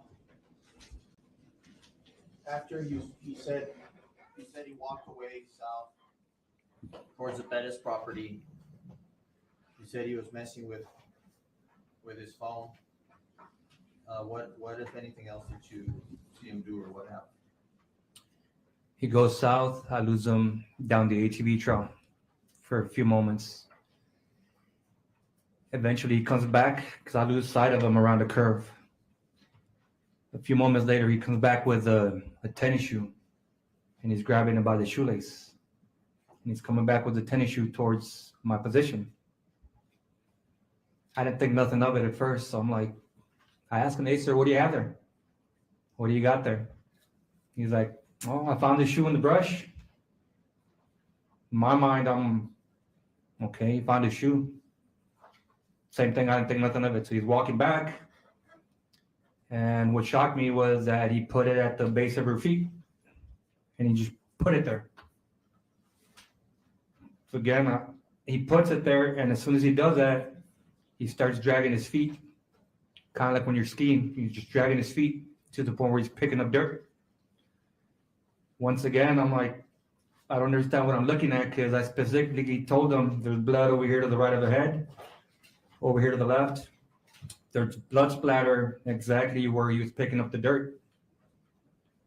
So I'm just processing this quietly and just making mental notes because at the time, he was my supervisor in charge of me. So in my mind, I'm nobody to be telling him what to do. He tells me what to do. I am a field training officer at this time, but as a supervisor, he's in charge of me. So I remain quiet. By this time, I believe Agent Dennison and Schmitty and I think Agent Herndon are coming back to the scene with the paramedics. And at that time, everything just starts happening. All right, let me stop you right there. I'm going to show you, this is a graphic photo. I'm going to show you this graphic photo. We can turn on the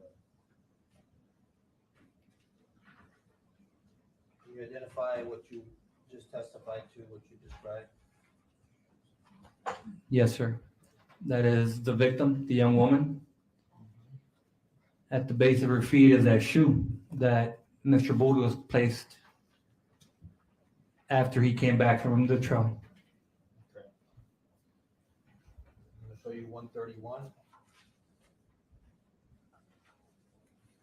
You recognize that shoe? Yes.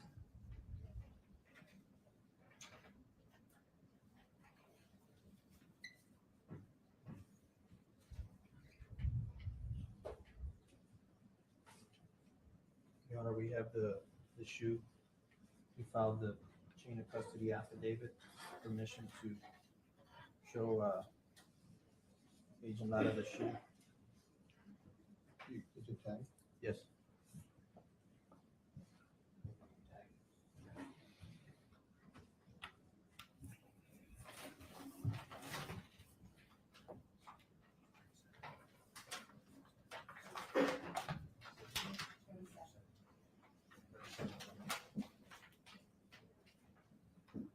What's the exhibit? What's the Your Honor, exhibit? this is State's Exhibit 37.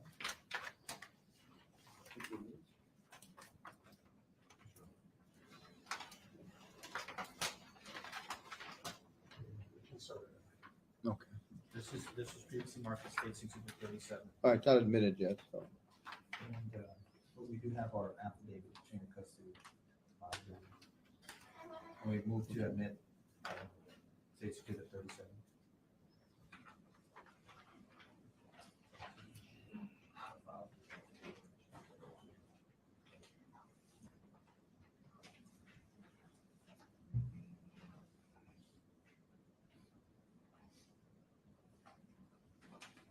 Move to introduce it. Any objection to 37? States 37. Admitted.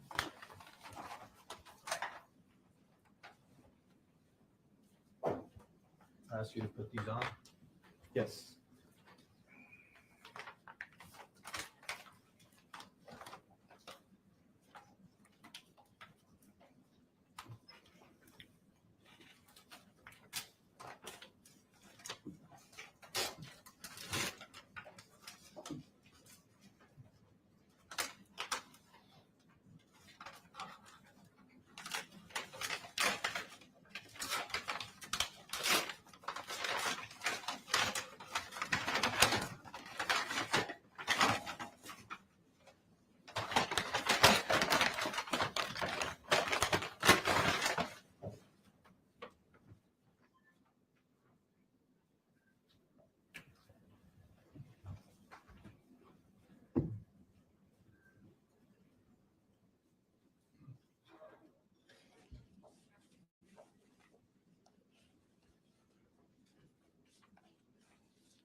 Ready, sir.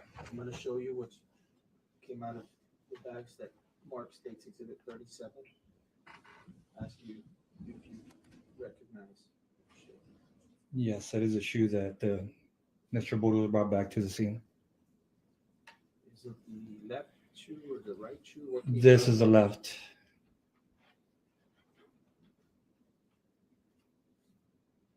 Not muddied, not dirty. You notice that there's been a cut. Yes. Did you make that cut on that? No, I did not. Okay. That would have been done by law enforcement, or you don't know. I would not know.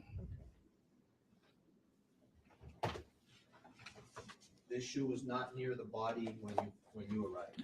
No, it was not.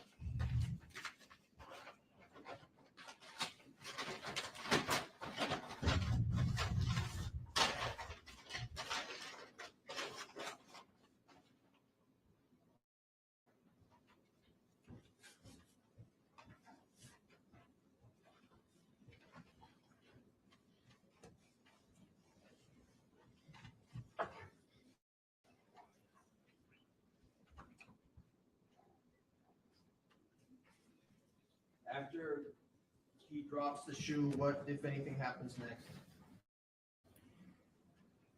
Once again, he places his shoe, and immediately after, he starts dragging his feet. Dirt starts picking up a bit. So to me, that was, of course, not procedure, not protocol. In fact, to me, it was very strange that he was doing that. Why? Why was it strange to you in that moment? Because we were already told specifically not to tamper with the crime scene. We were told to take a step back, treat it as a crime scene. And then being a supervisor and us being Border Patrol agents, we received training in crime scene management.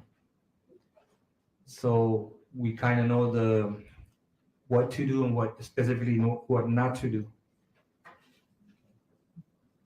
Now, I'm gonna show you what's been marked as stage 182, and it is a graphic photo. This is right.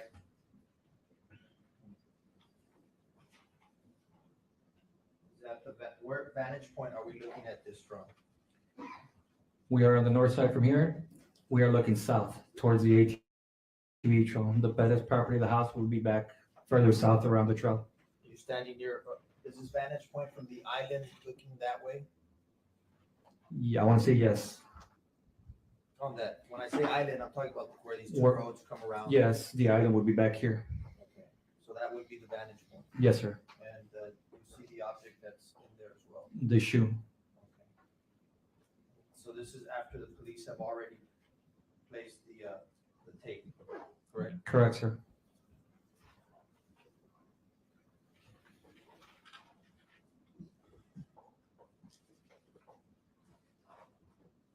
So his treatment of the crime scene, you testify that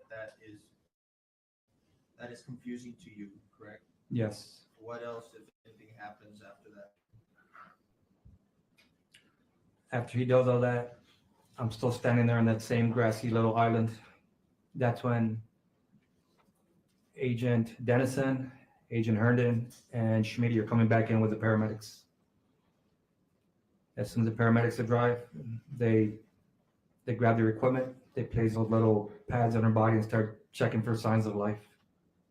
And any time that you're there with Supervisor Agent Burgos, does he indicate that he knows this person? Not once.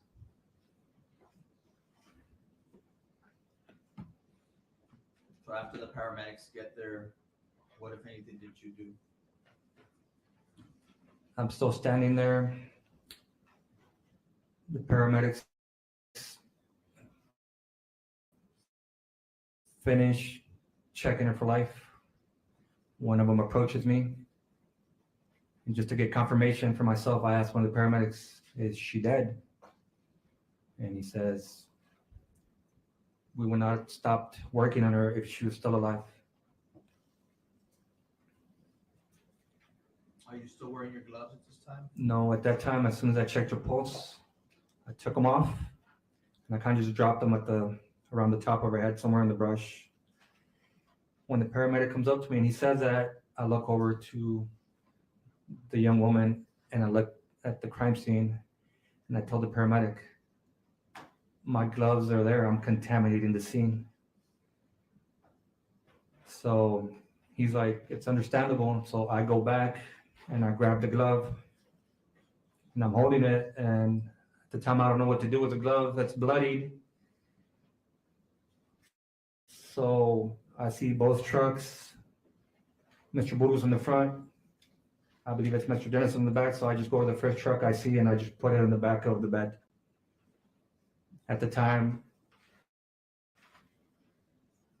I had no idea that he knew her, no indication of anything whatsoever.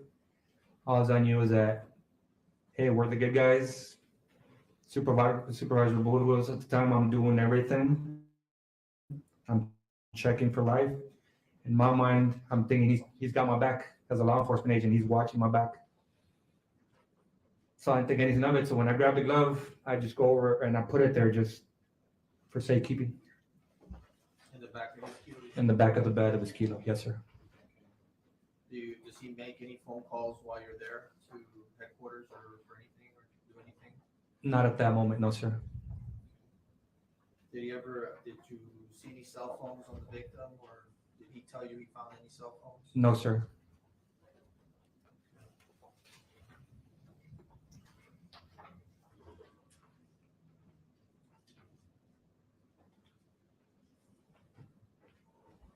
Did you get to write a statement for the Laredo Police Department?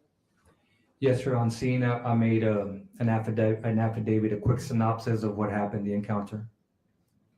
Did you write one or did you write two? On the scene, I wrote one, and at the police station, I wrote a second, like an addendum.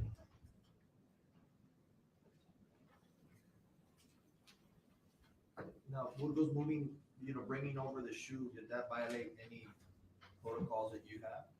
Yes. Which is what? Disturbing the crime scene. In my mind, planting evidence. Did he ever give you any instructions to look for any subjects, go patrol, go investigate, check the riverbanks? Did he give you any orders? No, sir. I was just doing what the supervisor at the station told me to do, was take a step back and treat it as a crime scene.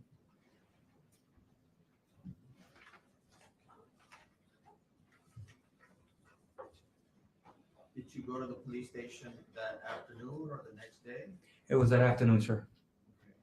And were you interviewed? Yes, we were told, my trainee and I were told to give our official statement at the police station.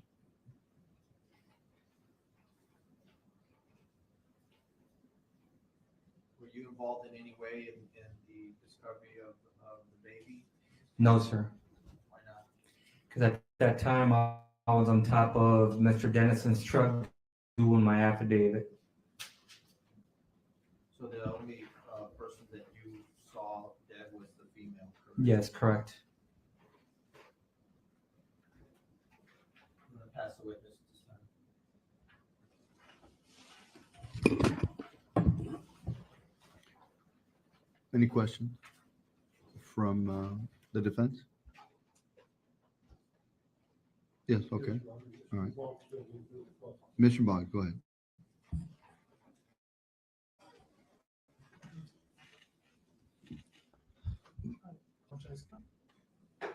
Exhibit number 37. States? Oh, yes.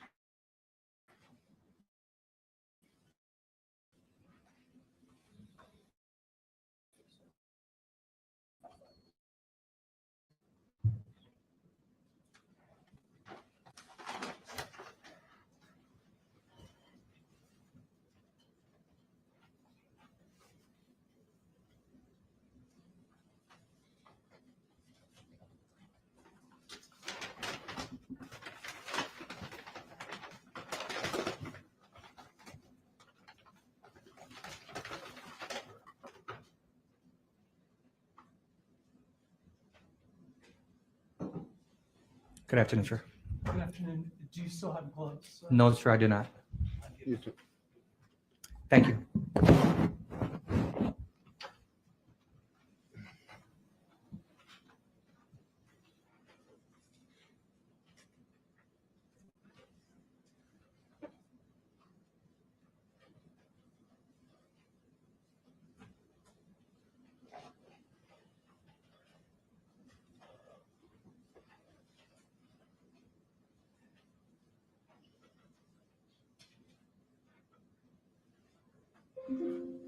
Just need one? One, sir?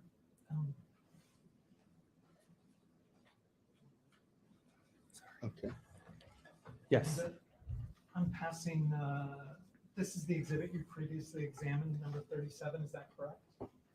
Yes, sir. And that is the shoe that you saw Mr. Supervisor Burgos-Aviles place at the foot of the victim, is that correct? Yes, sir. Okay, and there is, you can see, where does it say memory foam? Memory foam? Yes, sir.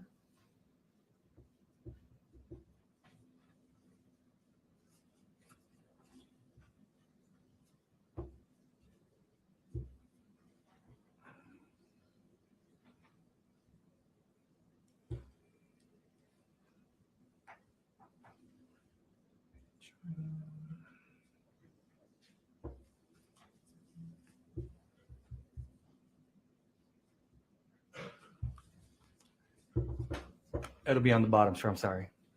It'll be in the insole, on the heel. So, and when you say the bottom, do you mean the inside? The inside, yes, of the foam. I'm sorry. And how big? You're taking it off, you're gonna grab it again, I think. Just wanna save some time. It's true, I am, but it's just habit. So I just want the record to be clear. It's inside the shoe. There's nowhere outside of the shoe that you can see the memory foam. Is that correct?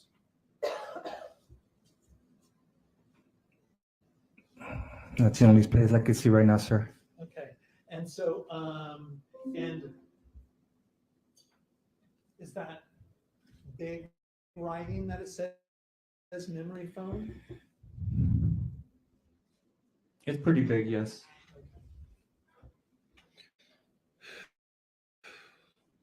And I'm finished with it. You wanna go grab it again? Thank you, yes. Thank you.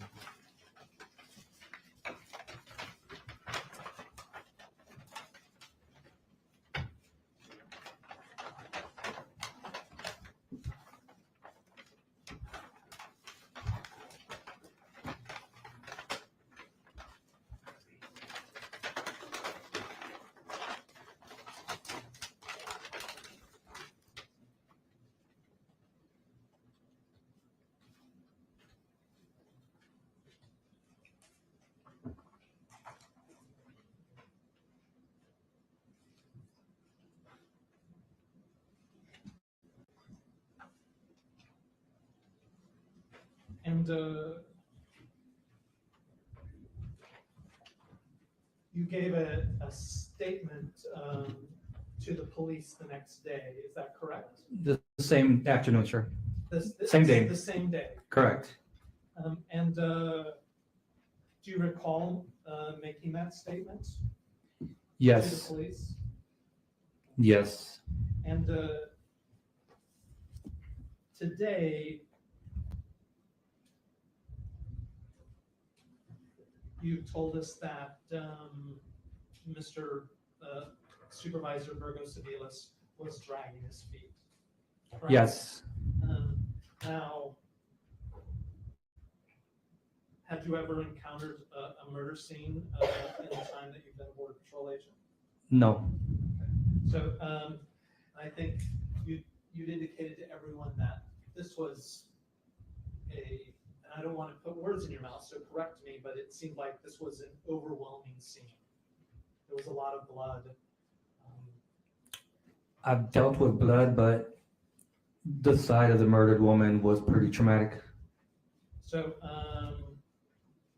so I understand that it was traumatic. Yes. But in the statement that you gave that same day, you never mentioned that Mr. Burgos-Aviles dragged his feet, did you? Not till the second statement. And by second statement, you mean the written statement, is that correct? The addendum, yes. Okay. It wasn't in the initial interview with the police that you said that Mr. Burgos-Aviles dragged his feet, correct?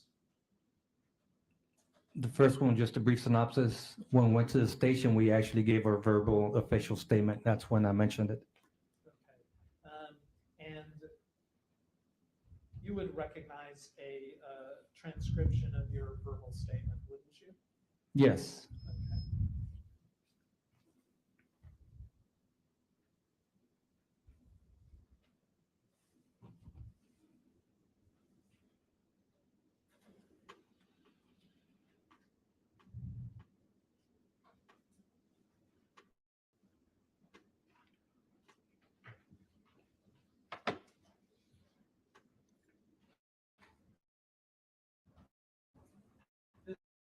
Permission to approach.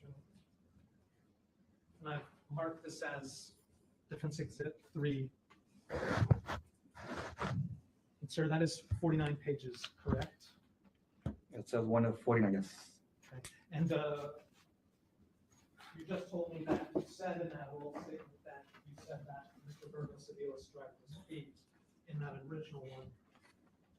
It is 49 pages, so it's quite long. But could you show me where in that statement where you said that originally? Go ahead and look for it. Yes, Your Honor.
At this time, sir, I do not see it.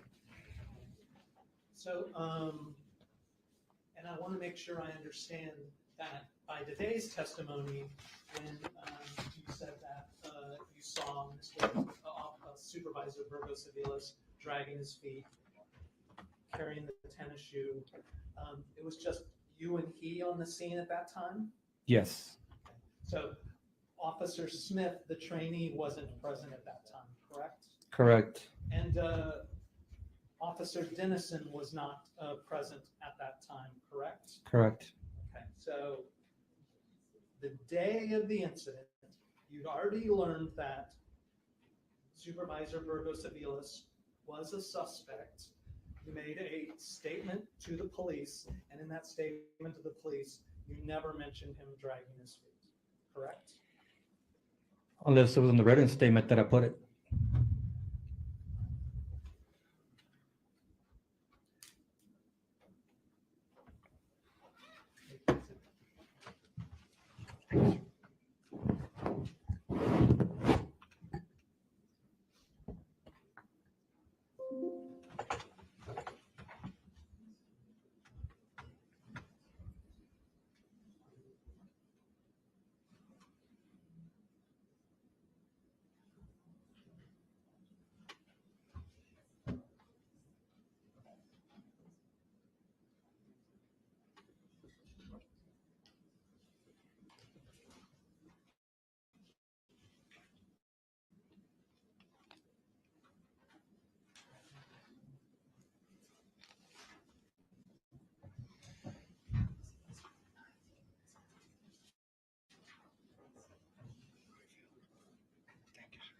I apologize, officer. Just, I can have one moment.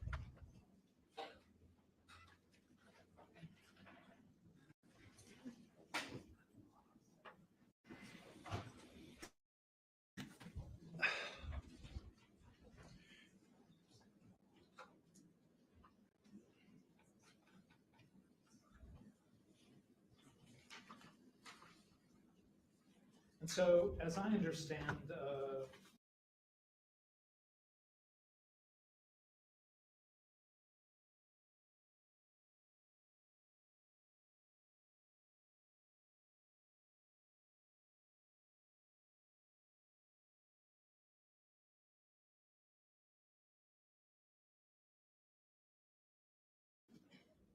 officer, you said you made an initial statement, which was just a summary, Yes. and then the next day you added, was it the next day or later that day? Later that afternoon. Later that same afternoon. And so the initial summary was before you knew that Burgos-Aviles, Supervisor Burgos-Aviles was a suspect. Is that correct? One of the supervisors on scene had told me that he was their prime suspect. At the time, I thought it was because of the bloody glove that I put in the back of his kilo. I did not have confirmation that he was actually the main suspect until around 6:30 that night, when another detective pretty much told me. The whole day I had my phone on me. As far as like when we were at the police station, I was getting calls and texts, and I would just glance at it, put it down, glance at it, put it down. Somebody's texting me, put it down. I didn't think nothing of it. After we're done with our questioning, about 5 hours later, around 6:30, when I'm released from the interview room, I go to the lobby of the police station. I am sitting next to Border Patrol Agent Herndon. I get a phone call from my team leader. My team leader tells me, hey, we already activated the Border Patrol unions, the lawyers for you. Before you make any statements, we already got lawyers. And I'm like, we already made our official statement. He was surprised. He's like, oh, you did? I'm like, yes. He's like, before he hangs up, he's like, just so you know, there's a rumor saying that the dead woman is Burgos' side chick. I'm like, all right, 10-4, let me call you back. I told Agent Herndon, hey, bro, there's a rumor saying that the dead woman is Burgos', I use the word Sancha. At that moment, we're talking. Another detective comes out, a big man. I know him as a boxer. He comes out, and I tell him, I still have my phone in my hand. I tell him, sir, we heard a rumor that the dead woman is Burgos' side chick. The detective said, side chick, that's his baby mama. And there's a possibility the dead boy is his son. That's when everything just, I broke down is the word. Everything just, I felt like this weight on my shoulder, and I started crying. Because I am thinking, What's the next question?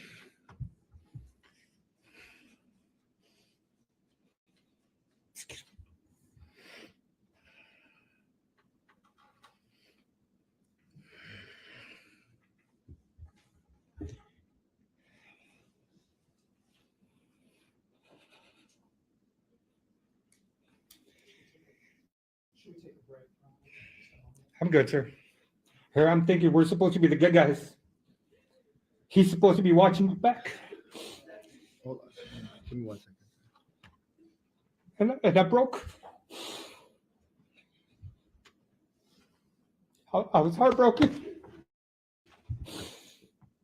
1 second, Agent. Just going to question answer basis, Mr. I'm good, sir. Thank you, Your Honor.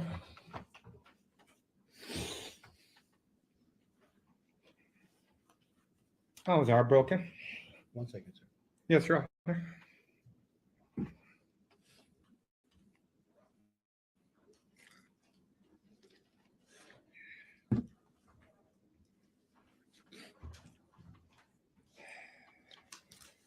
Just a second, sir. We're going to take a short break.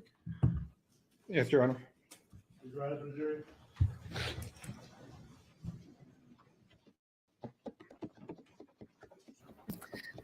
Yeah, I think that everybody needs a bit of a break there because, I mean, you could just hear the people in the court weeping, and some of them may have even been the jury.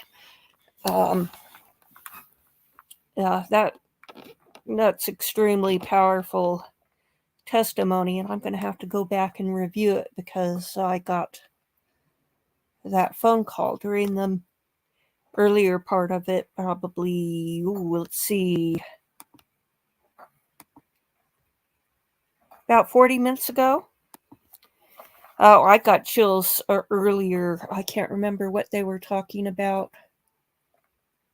It's a terrible case, and the funny thing is, I don't remember hearing about it at the time. I heard Border Patrol agent, and I thought, oh, maybe I did hear about it. But then, in looking at the news story that I saw, there's like 4 or 5 cases where there are Border Patrol agents who have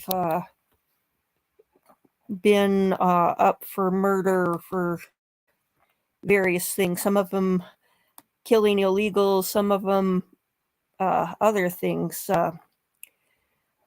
Let's see why we are in a recess here. Let's see what the latest is here on YouTube.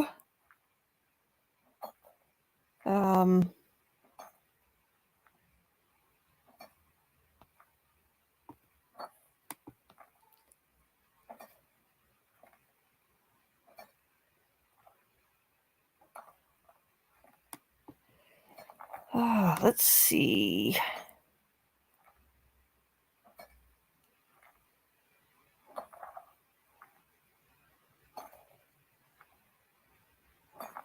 This one is a half an hour, so we'll save that for tomorrow. This was one on that psychologist who we listened to on the last break.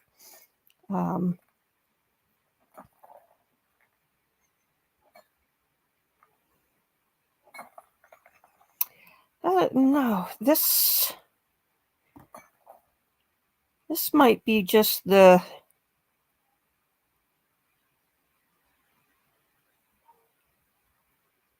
pro se fail, life sentence. I might want to take a look at that one first. Let's see. There's a poll here on True Crime Rocket Scientist about the Nicola Boley coroner inquest verdict, and I think they said that she drowned. And he's asking, do you agree? So,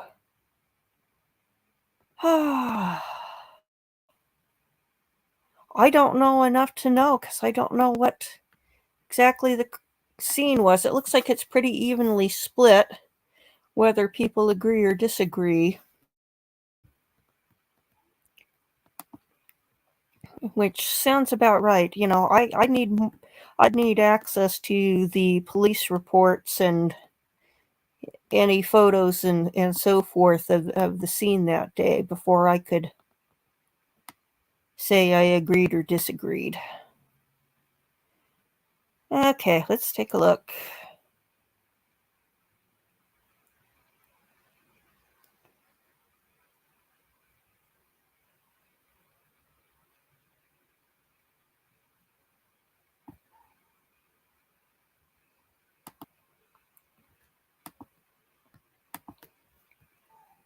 Just taking a look.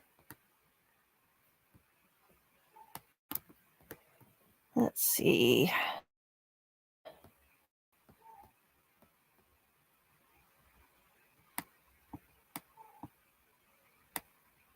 Waiting for the tab to refresh here.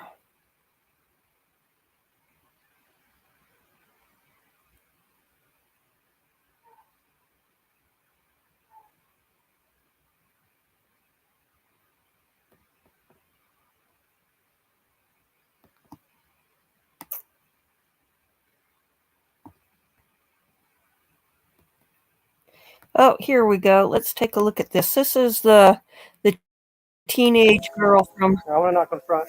Middle.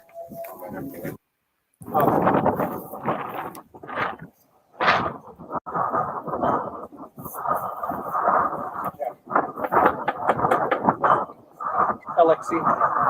Yeah.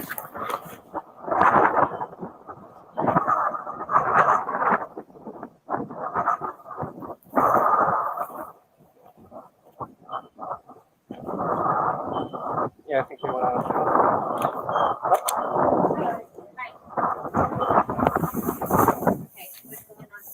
I will bring her out. Just tell me what's going on. For her arrest. Okay. I will give it to her whenever Can I see her? she can see the warrant when she gets arrested. This is my house. I Right. have a right to see the warrant. I'm letting you know she has a warrant for her arrest. We don't have a search warrant for your house. We have a warrant for her arrest. Okay, can we see the warrant? Yeah, once we, She gets a copy of it. Can I go up there when you take her up there? You can go to the detention. Do you know where it is? Everything? It's Okay, nowhere. so what is she under arrest for? She's over 18. She's got to talk. I understand that, Right. Detective Gonzalez. Right. What is she under arrest for? She has a warrant for arrest. Okay? For what? That's all I'm going to tell you. Okay? What do you mean that's all you're going to tell me? she's over there. I understand that, but I have a right to know as well. We'll tell you that, but we Okay, then let me know now. Let me know now. I'm giving you the cooperation. I told you answer my question. What is she under arrest for? Like I said, she's over the age of 18. Like, that's not, that we can't really put that information, but bring her out here. We'll tell you. What is she under arrest Bring her out here, for? we'll tell you right now. No, I'm not bringing her out here yet. Let me know what she's under arrest for. Arrested regardless. For what? For what? For what? You okay with those? Tell me. Homicide. Open count of homicide. And tampering with evidence. Tampering with evidence? Yes. At the hospital? Yes. So, can we see her now? Give me a minute. Okay.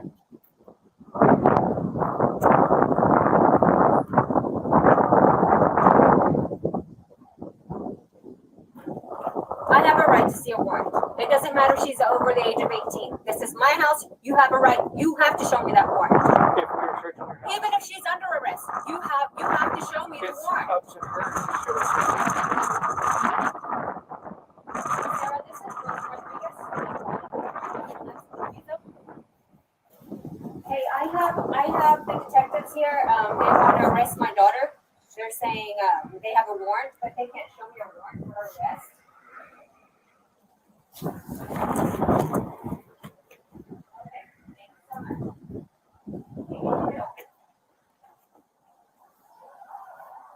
You good?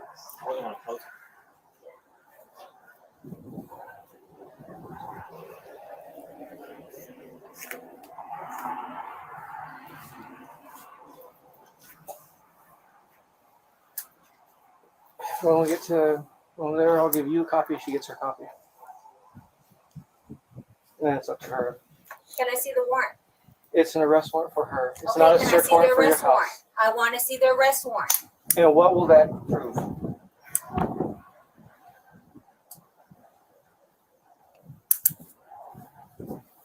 You bet when this is over, I'm coming for the police department and the hospital. I am. Yes, ma'am. Gary, this is Brooke. Gary. If the detectives out there wanting to arrest me, they say they have a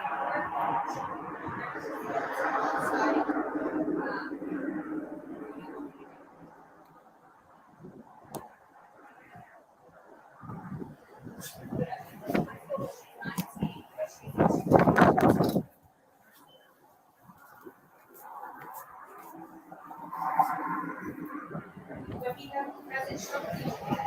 He hasn't shown you. Or any time.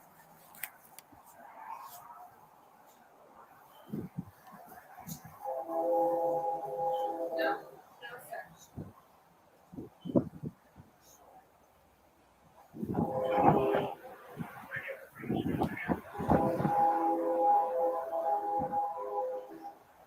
Okay. So I guess I'm going to do it.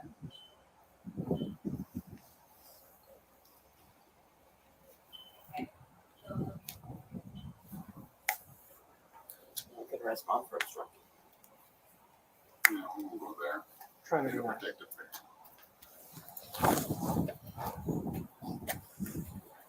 They said it's local statement, homicide, and tampering with evidence.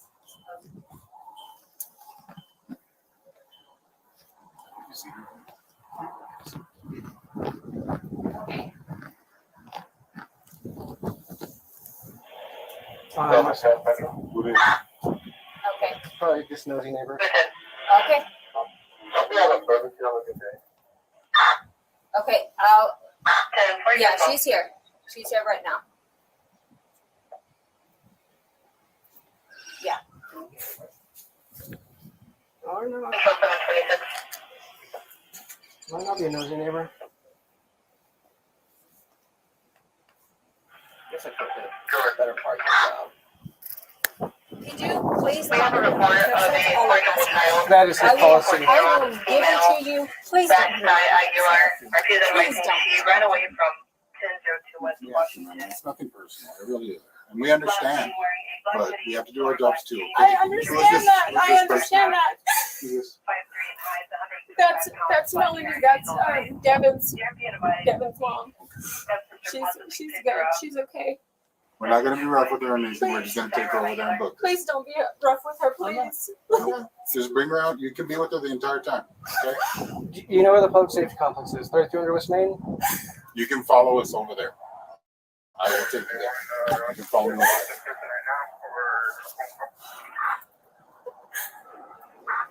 As soon as I release the criminal complaint to her, she can then give it to you there, okay? When can I get like her bond? What? That's set up by the judge. It's Magistrate Judge Chuck Foster. He should be doing it. If it's after 3, he'll be doing it in the morning.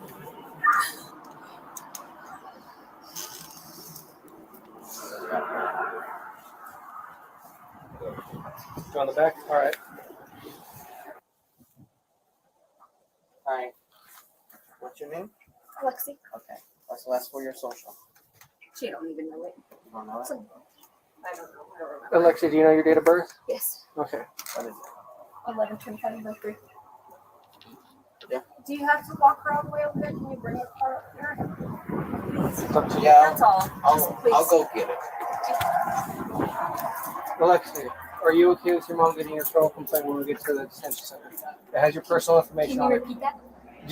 Are you okay with your mother getting the criminal complaint? It has your personal identifying information on it. Serial number, date of birth. Yes. Are you okay? Yes. Okay. I have to serve you first, then your mom can get it, okay? Okay.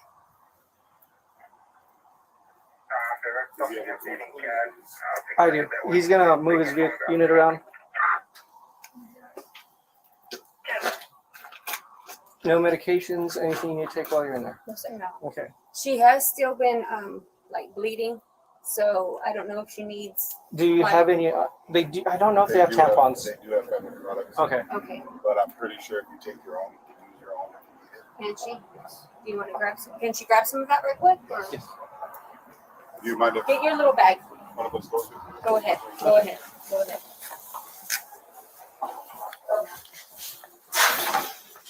Just make sure you're doing. Just grab me a little. Okay.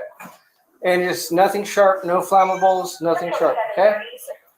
Okay. They're gonna check it when you get over there. Okay. Okay.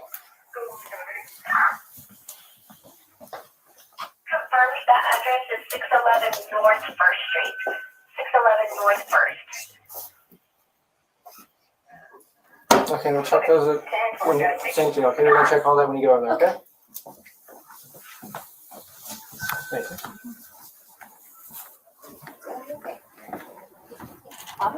I'm going up there right now too. Okay. All right. What's in there? Personal pads. Personal pads? Yeah, she needs them. Oh.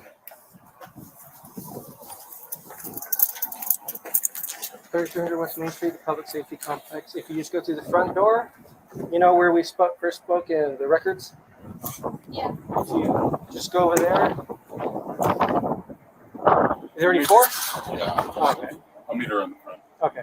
I'll get with him and do all stuff, go to dispatch. We'll meet you in the front. Okay. We're Tampa. I'll be headed your way shortly.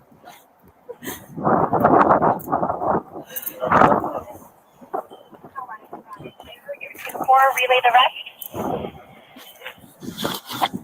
I'll be headed your way for the relay shortly.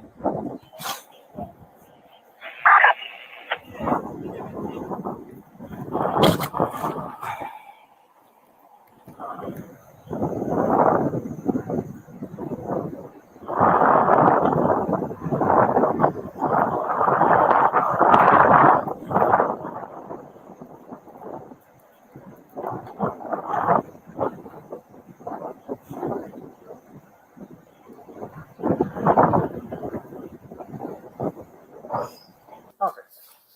Alexi, here's your criminal complaints. Well, I want to ask you before I give it to your mom, are you okay with her getting that information? Serial number, all that? Okay. Would you want to keep this to read or would you want to give this to your mom or would you want her to have a copy? You can just give it to her. Okay, you don't want to read it? Right now, yeah, I will. Okay.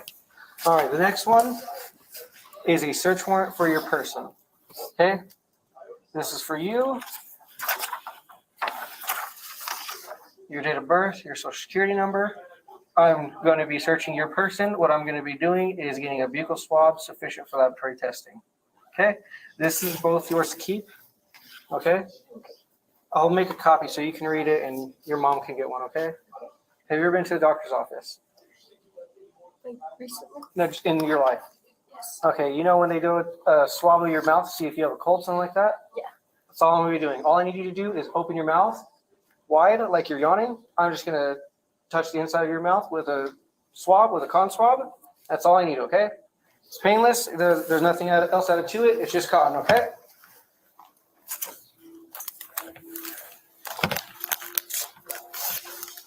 Here.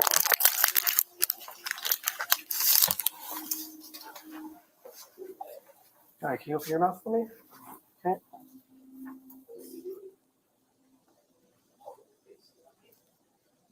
All right. Almost done. All right. Now I'm just going to do one more pair, okay?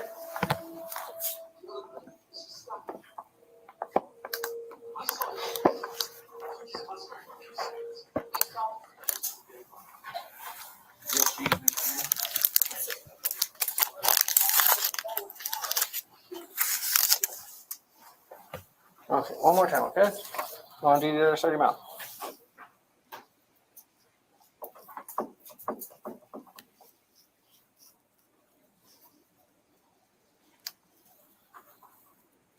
Oh. All right, that's it. I believe that this is what I assume. Everything that actually happens in court is on the record, but go ahead and summarize what you believe should be on the record. For the record, just before the break, also searching for documents, and Your Honor suggested that perhaps he proceed in the question and answer fashion. While he continued to search for the documents that he needed, the witness continued unprompted, injected his personal feelings about what he perceived at the time. It had nothing to do with the evidence that was at issue. He made a statement that he believed they were supposed to be the good guys, and he began to cry on the stand, at which point the victim's family understandably also became emotional, but then had an outburst and said, "Thank you, yes, exactly." There was loud sobbing from the audience. And we believe, Your Honor, at this time we're going to move for a mistrial. The occurrence was extremely prejudicial. It was not just an outburst by a witness, but it was also from the audience. So the double impact cannot be cured. We don't believe that any instruction by Your Honor. This is also further prejudicial because it occurred during the merits phase of the trial rather than the penalty phase, which is a factor that CCA has considered. And when Your Honor has discretion to consider a motion for a mistrial, there are many factors to be considered, including the nature of the outburst, as well as whether the outburst created a substantial likelihood that the jury would be prejudiced.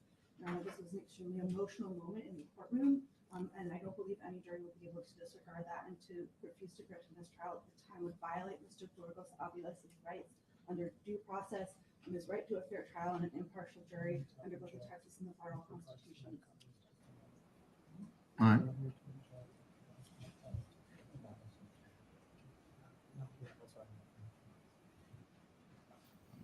Any response? Yes, Your Honor, we respectfully disagree with the defense's position.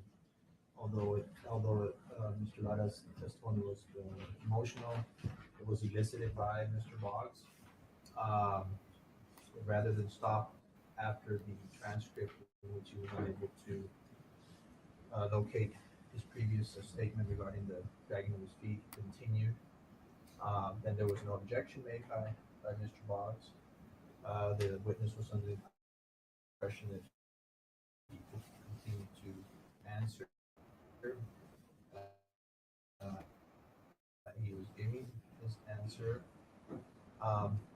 Witnesses that have come up here and cried during their testimony based on what they saw that day, the trauma, the horrific nature, the gruesomeness, all the blood that was there at the crime scene. In the gallery, yes, there were some reactions in the gallery, but I do not think to the level where they would, as defense counsel said, affect the jury. This is a highly emotional case already. The court can instruct the jury to disregard whatever they may have heard. We don't believe it rises to that level to declare a mistrial. You know, I try really hard to not, you know, I don't want to say interject or interfere. I try to be the person that just is, you know, wearing the, you know, calling the balls and strikes. You know, we're in baseball season right now, right? It's, and at times I do look at counsel table and think, hey, you know, maybe I do it inadvertently, you know, when I think perhaps there should be somebody, you know, calling something out. And I did that in this situation when the witness kept on going. Mr. Boggs was just looking at him, and the witness kept on responding to a question in a long-winded fashion. And I kept on looking at Mr. Boggs. I even glanced at other counsel at the table to see if anybody was going to say anything. I saw other counsel reaching out to Mr. Boggs to see if, and I don't know what they were talking about, but I thought they were maybe talking about whether or not somebody should object. And I kept on looking over there. When nobody said anything, that's when I said, let's go, Mr. Boggs, let's proceed in a question and answer basis. This was after. And, but I never instructed the witness to stop. When he said that, that's when I told him to wait a second, wait for the question. So I think there was ample opportunity for the defense team to stop the witness from testifying further. But in any event, I don't see it as a very light situation. I do have to make sure that we present to, in this case, a fair presentation of the evidence to this jury. The defendant deserves that, and the rules call for that. So in any event, in measuring what in fact occurred, I'm not quite sure the summary of everything that you said quite happened in that particular manner and with that type of emphasis, but there was in fact something of that nature close to what you in fact summarized. Obviously the record may not reflect the moans or whatnot that might have been coming from the gallery, but there was some. It wasn't very loud, but there was some. I certainly appreciate your objection now. I wish that there would have been somebody objected to beforehand. But in any event, your motion for mistrial is denied. Thank you. Your Honor, we would also request very respectfully and with understanding that this is a terrible matter for everyone involved, that Your Honor remind the audience to please. I will do that now, in fact. Thank you. Two things I'm going to instruct right now. One is the witness. Agent Lara, please answer the questions that are posed to you and only the questions posed to you, and then stop after the question has been answered by you. This is not a session where in fact, if somebody asks for your opinion on something, there's probably going to be an objection of some sort. So it's not a forum to be able to in fact, give your opinion on what you may think of a situation like that, unless in fact it's called for under the rules. And in fact, that was not called for. Yes, Your Instruct you Honor. then to answer the questions posed to you and only the questions, sir. To the audience in the gallery, in either way that you sit, I understand the loss. I don't put myself in your shoes, but I definitely understand the loss that you feel. You've been here at almost every hearing, 99.9% of all the hearings, and this is the days and weeks that you were waiting for to be able to give closure to this part of your lives.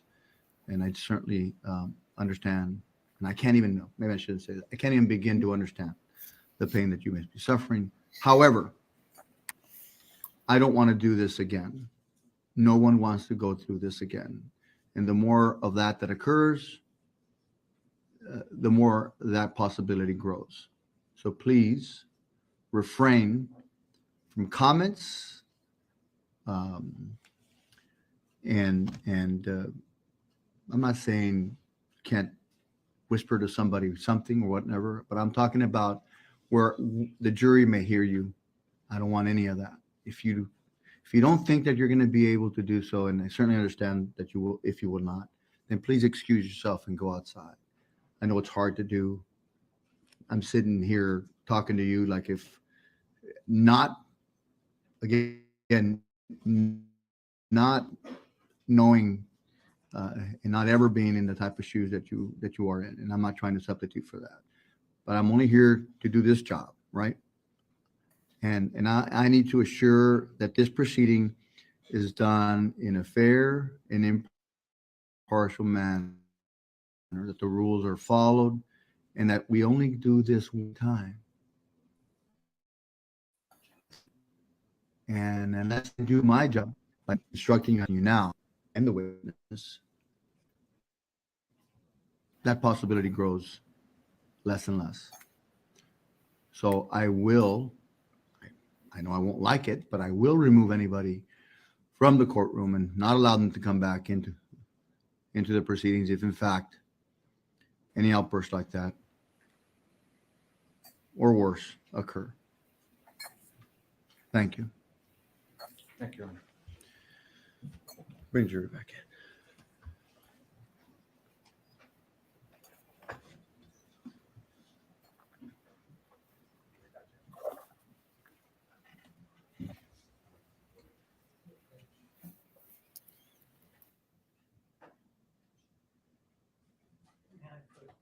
approach, Judge. I'm sorry. Quickly, please. Jury's coming.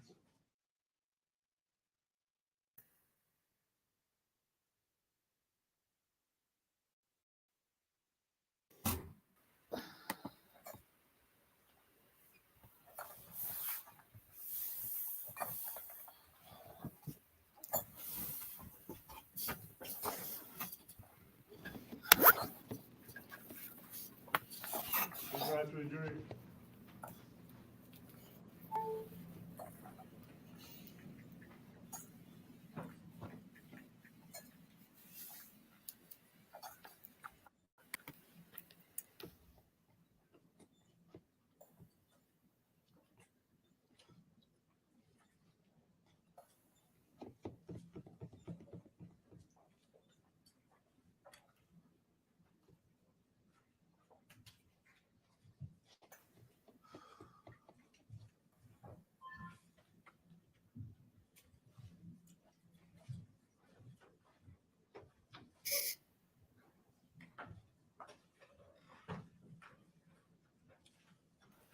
Please have a seat.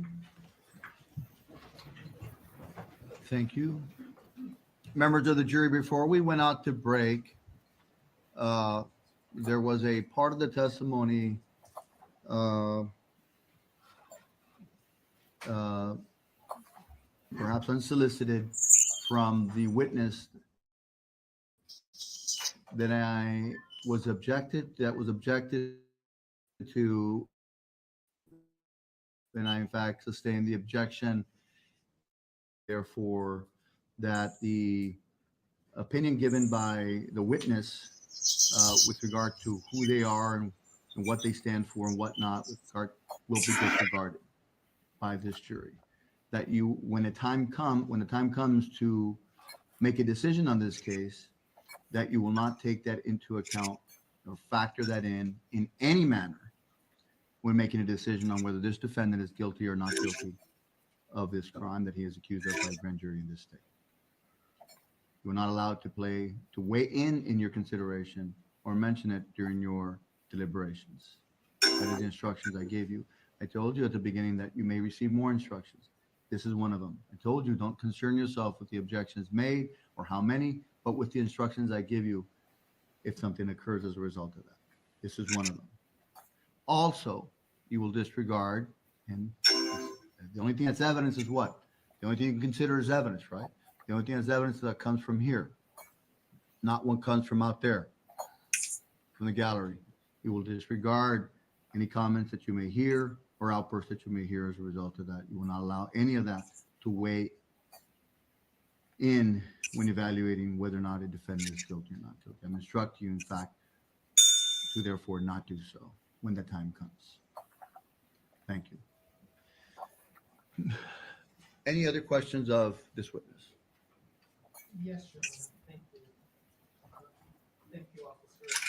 So, just to back up a little bit, you indicated that in your oral statement given on the day of the murders that you did not mention Supervisor Burgos-Aviles dragging his feet.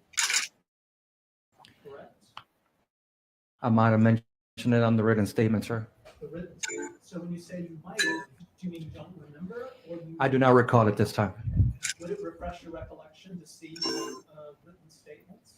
Yes. And I believe Officer, you gave 3 written statements. Is that correct? It's 2. 2. So I am permission to approach. Road.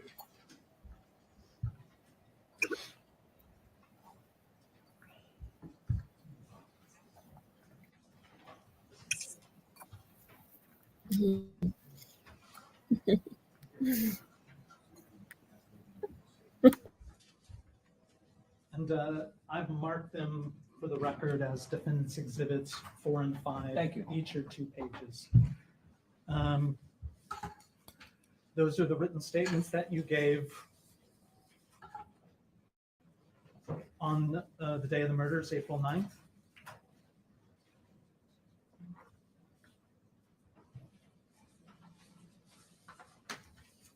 Yes, they are. I'm sorry. And just without reading them aloud, take your time and look them over.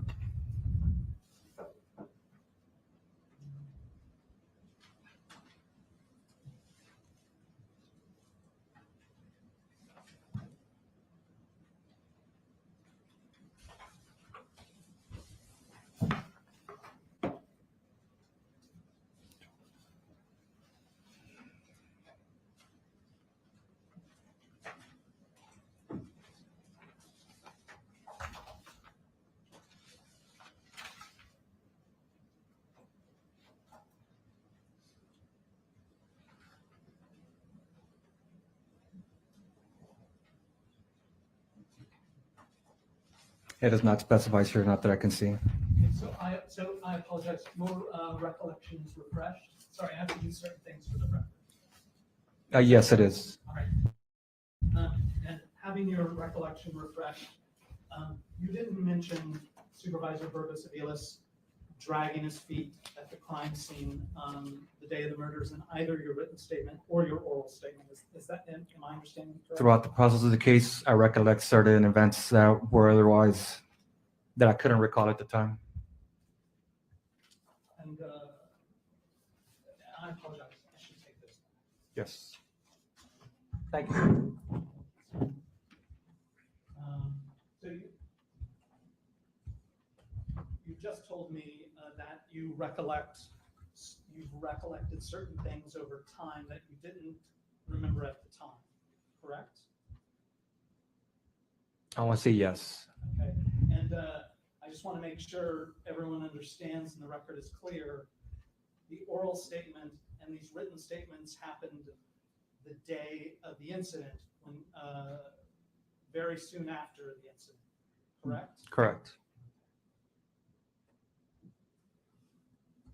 And over the years, memories have come back to you.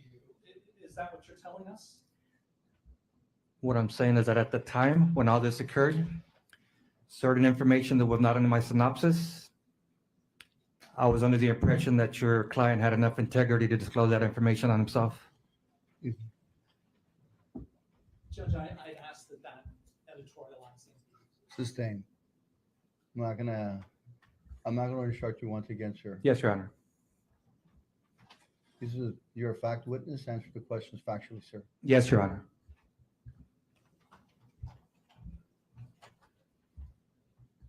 Thank you you've been very patient. No, thank you, sir. This is a very emotional case. Thank you for your patience. I pass the witness. Agent Lara, Yes, sir. I want to go back near the time of this crime to the date of April the 23rd of 2018. Would have been 14 days after April the 9th. Do you remember? 2 weeks after was, I believe, the bond hearing. Okay. I want to go to the bond hearing. Yes, sir. You remember that I subpoenaed you to the bond hearing? Yes, sir. Correct. Do you remember providing testimony Yes, sir, I do. at the bond hearing? You remember testifying there for more than maybe a couple of hours Yes, sir. where you were questioned by the state and the defense? Yes, sir, I do remember. And this was 14 days after the crime, correct? Correct, sir. Do you remember, and like Mr. Boggs said, you know, it's been a long time. Do you remember everything you said on that day? Not everything. It's been 5 years. Would it help you look at the transcript from that day? Yes, sir. Objection. Approach, please.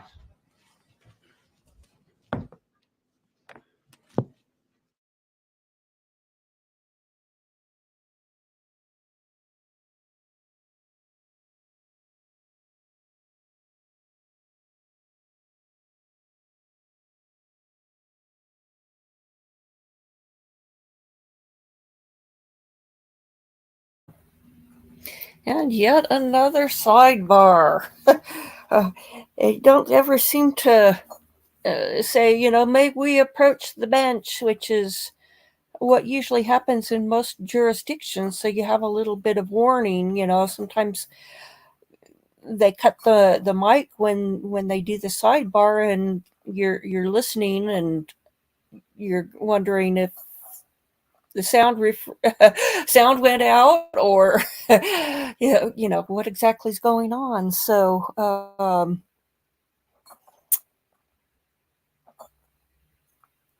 I didn't hear anything that seemed particularly objectionable in anything that was said. I don't always understand the rationale in some of these sidebars. Sometimes it's extremely obvious and you can spot it a mile away. So anyway, looks like Bellatrix Lestrange didn't get the menu or the memo about wearing a navy blue suit, or at least she got the wrong shade of navy blue.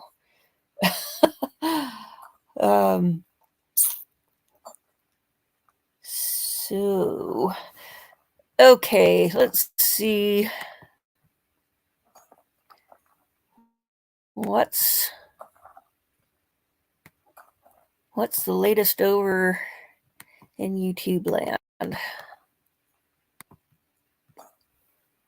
We'll read the titles of videos.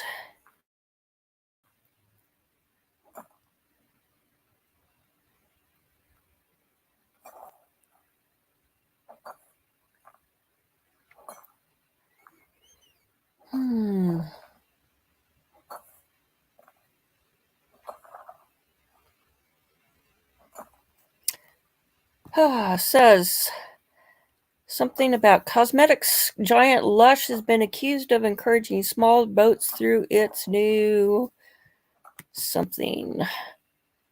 advertising welcoming all immigrants. Should corporations keep out of politics? Yeah. They shouldn't be encouraging illegal activity, at least. So that's a UK immigration, not US. Let's see what else we've got.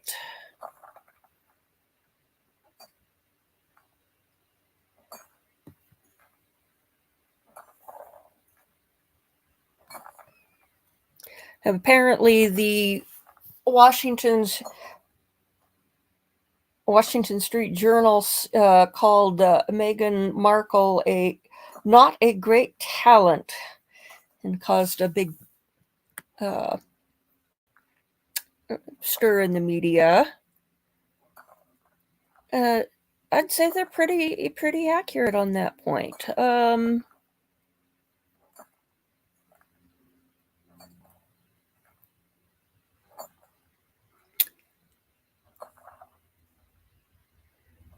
Let's go.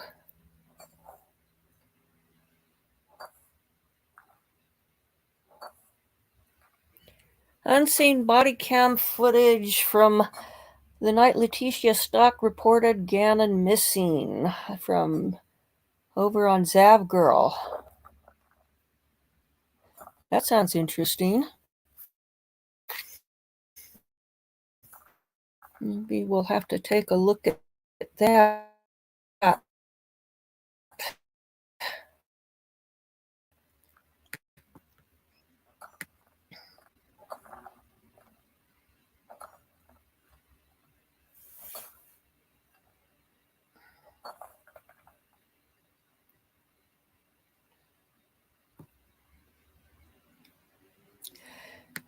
Somebody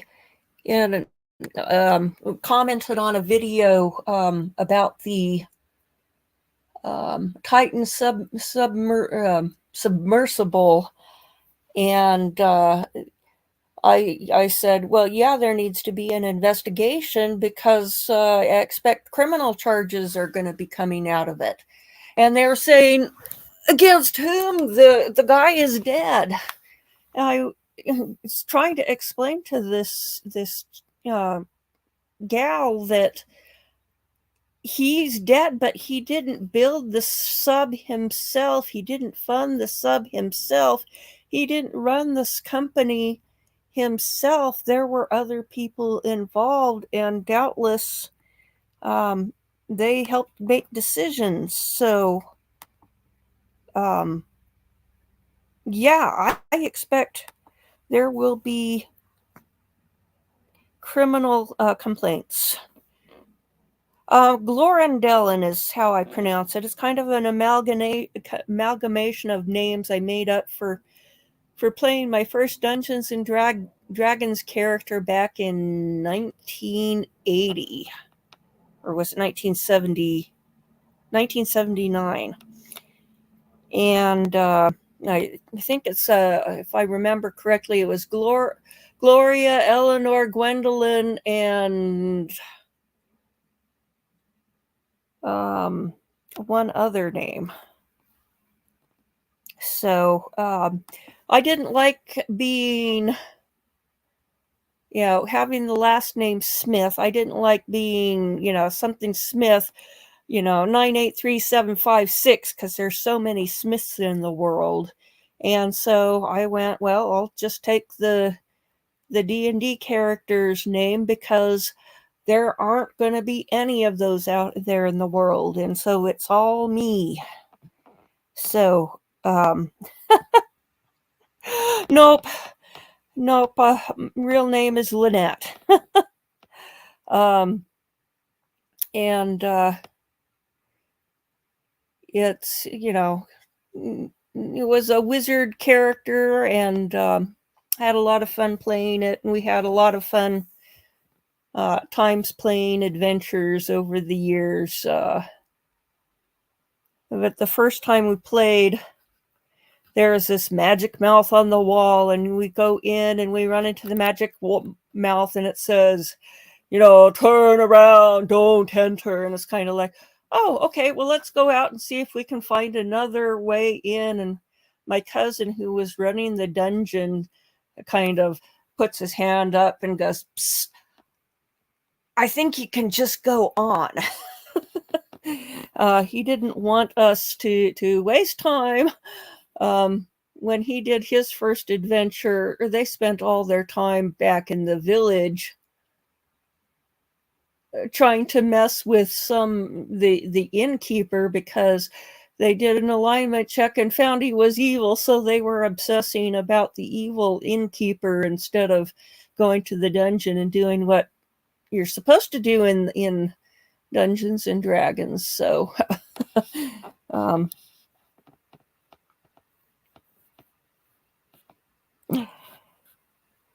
yeah, that's, I assume it's pronounced Deline.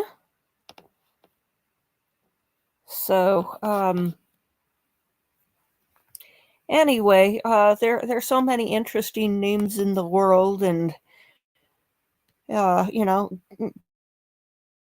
seemed like such a commonplace garden variety name. And it was funny, there was one time I was in a marketing class, and there were only 2 gals in the entire class, and the teacher reads the roll, calls the name, and we both answer.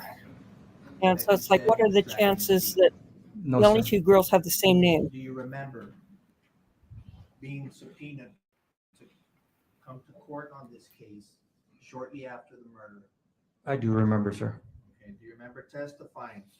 Yes, I do. Do you remember me asking you questions in front of a judge? Yes, sir.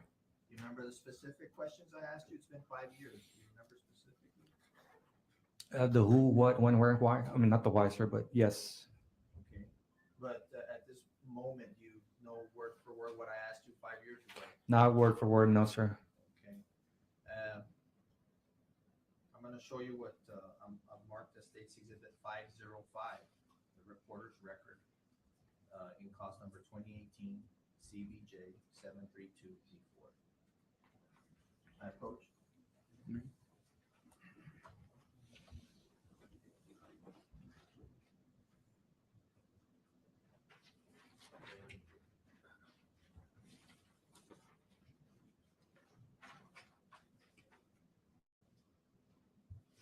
This is on April the 23rd of 2018. In the proceedings before the Honorable Oscar J. Hale Jr. Remember going before Judge Hale? Yes. I want you to read to yourself on page 177 of this transcript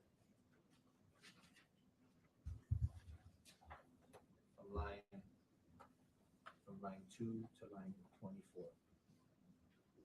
Slowly.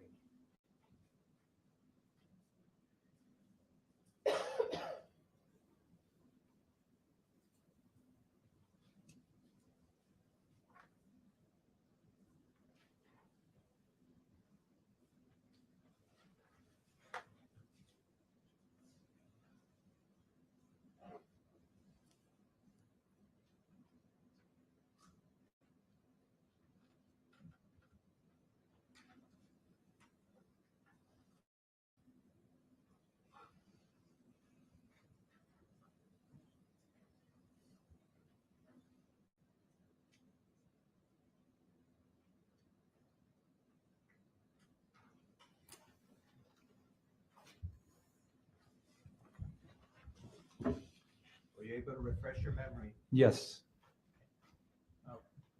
Back then, 14 days after these murders occurred, you remember me asking you, now, you mentioned then that you saw him come back. He brought a shoe that you said he found. He put it on the ground, and you said he dragged his feet, Yes. and you said he kind of dragged his feet to the point where dirt picked up. Correct, sir. Was that your response? Yes, sir, it was. Back then, 5 years ago? Yes, sir. And then I asked, and to the point where you thought this was not right. I think that's, Yes. that's it. That's all I'm gonna allow for that part. So my question to you now is, this is not the first time at this trial that you testified at, Yes, it's not the first time. that he was picking up or Dragging his feet. dragging his feet. Yes, not the first time. Thank you. Yes, sir. All right. Any recross?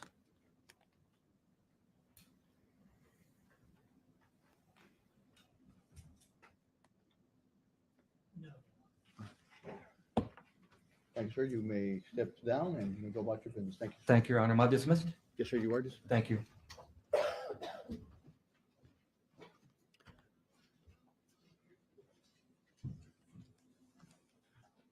Okay, your next witness will be Next witness is Juan Mercado.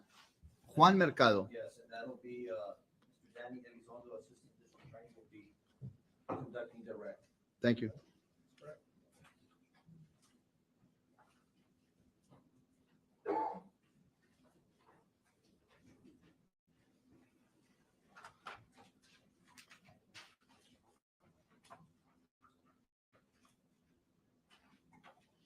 Mr. Mercado, come up all the way up, sir, please. And I want to ask you, so you can remind me, sir, have you already been sworn in as a witness? You have not? No. Okay, please, sir. Tell me your full name. Juan C. Mercado. Thank you, sir. Please raise your right hand and be sworn. Do you swear to tell the truth, the whole truth, and nothing but the truth, so help you God? I do. Thank you, sir. Please have a seat right up here. Go around the court reporter. Sit, pull up your chair and tell us when you're ready.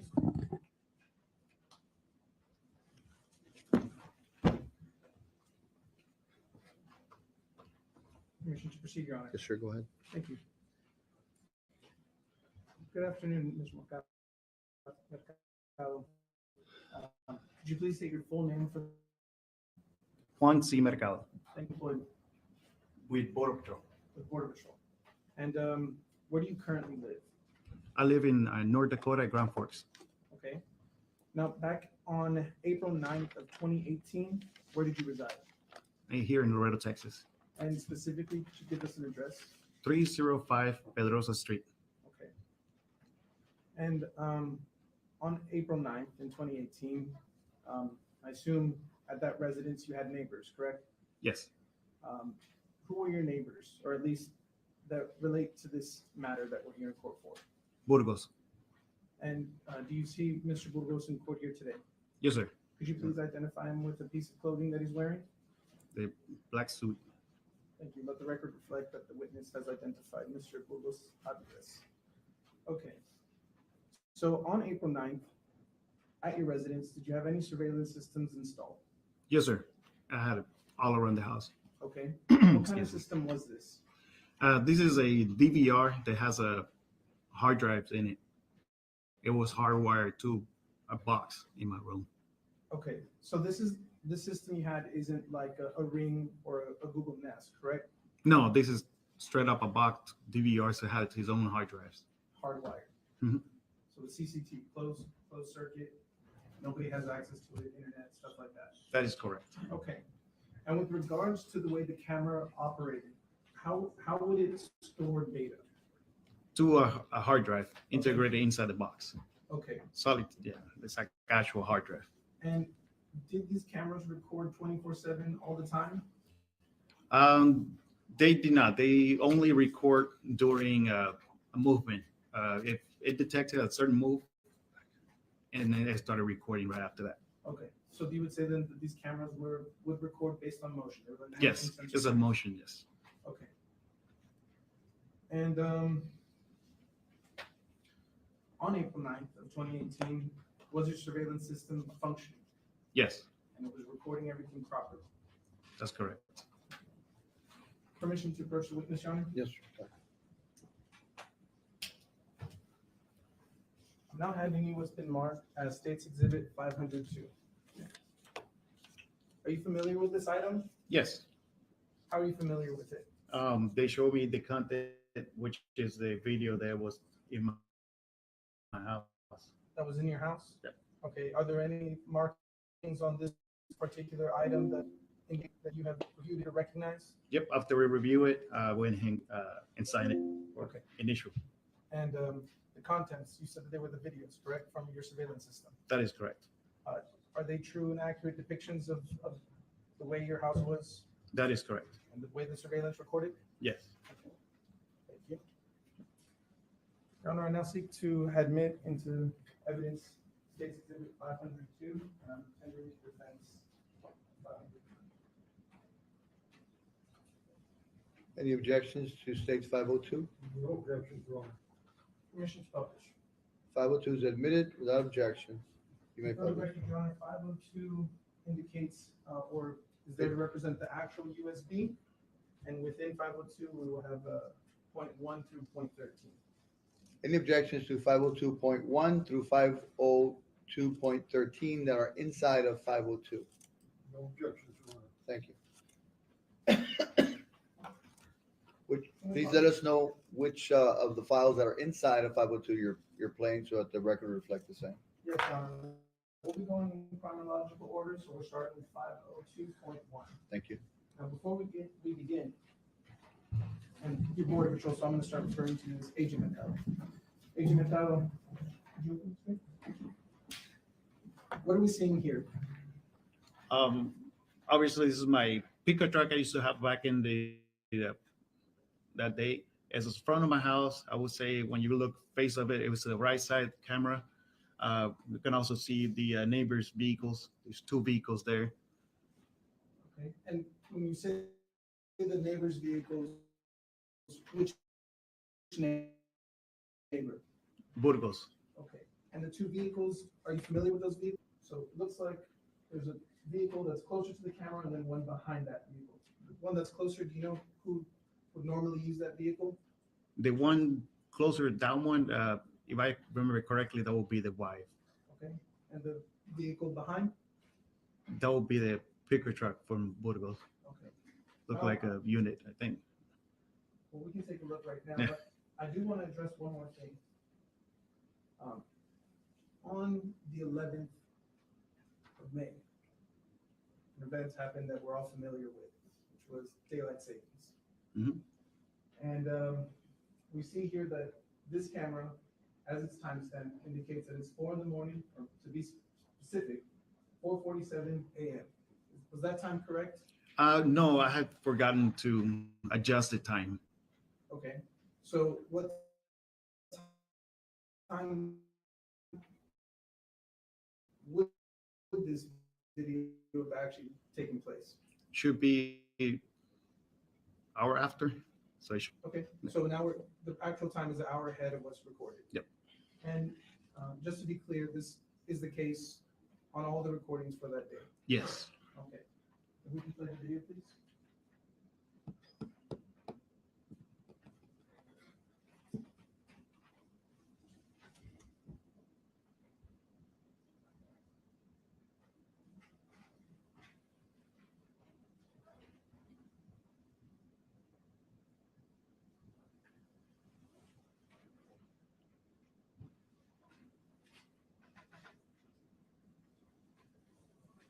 For purposes of the record, could you please describe to us what just occurred in that video? Yeah, that was his personal pickup truck. He was leaving. Leaving at 5:47 in the morning? Yep. Okay. We can go to the next video, please. For the record, State's Exhibit 502.2. We can pause. What is it that we're looking at here? Okay, so this is the other side of my house. I had cameras on both ends. So if you look at the house from the street to my house, that will be the one on the left side, closer to Burgos' house. Okay, so in this shot, where would Mr. Bugos' house be? On the right side? Or On the right side. On the right side, okay. If we can play it.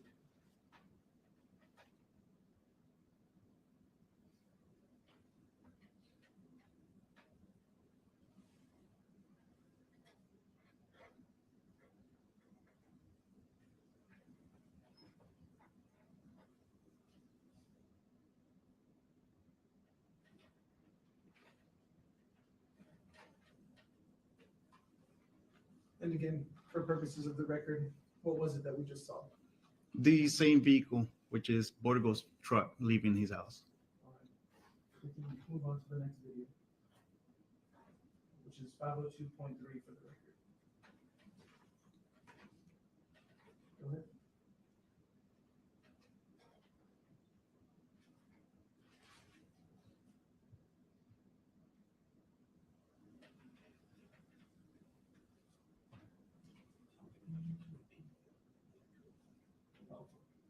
So at this point, the timestamp on this video says 6/12/08/09. It's running in the morning.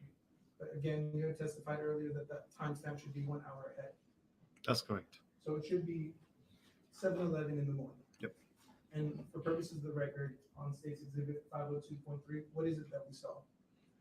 It's the wife's vehicle leaving, or what I would know that's her. Okay. We can go to the next video, please. Can we pause? Again, 502.4, Mr. Elizondo? yes, we're now looking at 502.4. And again, timestamp says 9:27 a.m. But to your testimony, it should read 10:27 a.m. Would you play the video, please?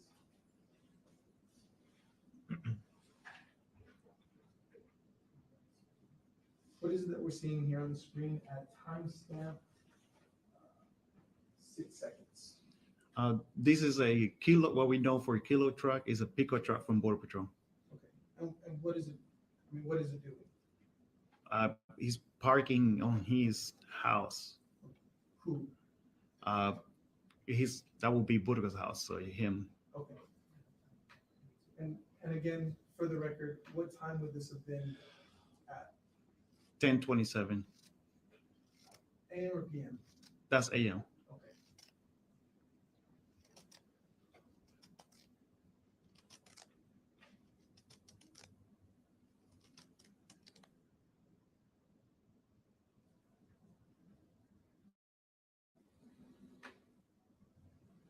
I know it's hard to see, if we can go back and pause.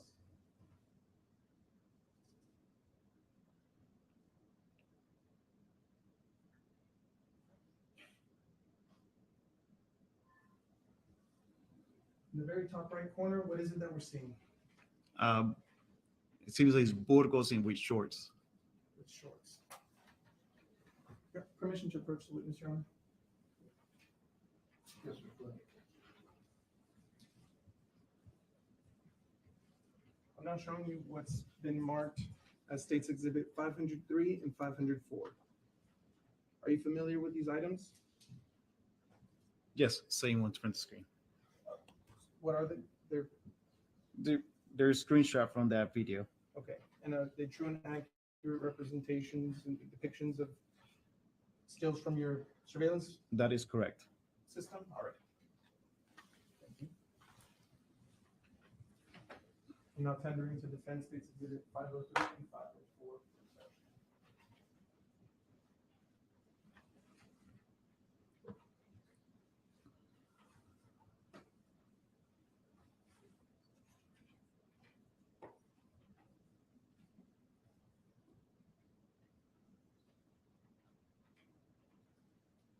No objection, Your Honor. Admitted without objection. Permission to publish 503 and 504, Your Honor?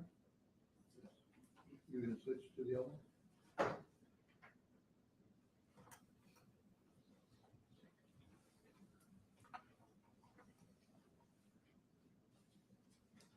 All right. I want to start here with the timestamp, as this is a still from your surveillance camera. What time are we looking at here? Should be 10:27 a.m. I want to focus your attention. Bear with me here. At the corner right here. What is it that we're seeing right here? Burgos with shorts and black shoes.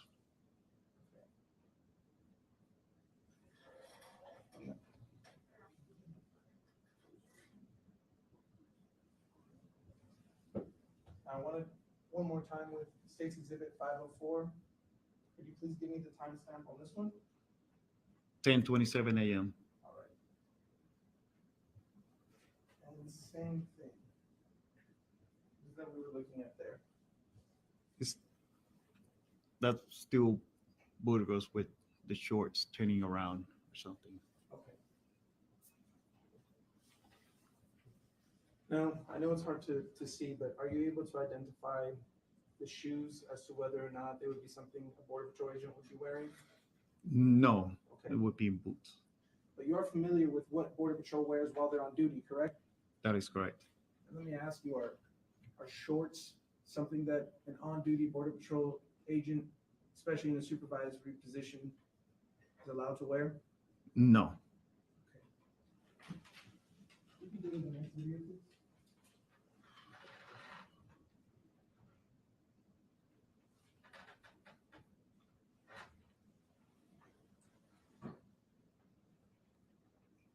For purposes of the record, we have 502.5. We can play it.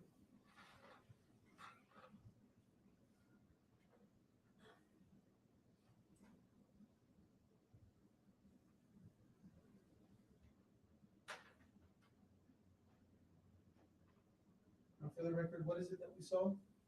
The kilo unit or picker truck going to Burgos' house. Okay. And the time?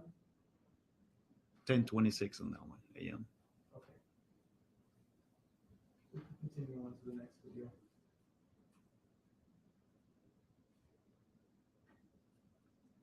Can we pause it? What time do you have here? On States 502.6. It will be 10:27 a.m. All right. Maybe we can just put it.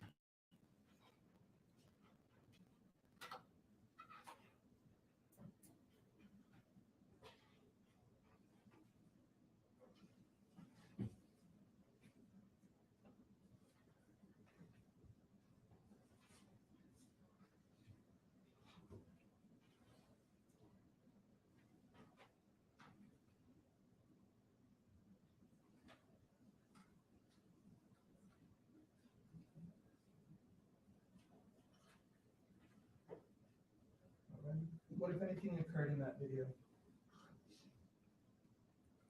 What occurred? If anything. This was when he get off and go inside the house. Okay. So he's inside the house then, Yes. at this point. All right. We can keep moving. Now publishing 502.7.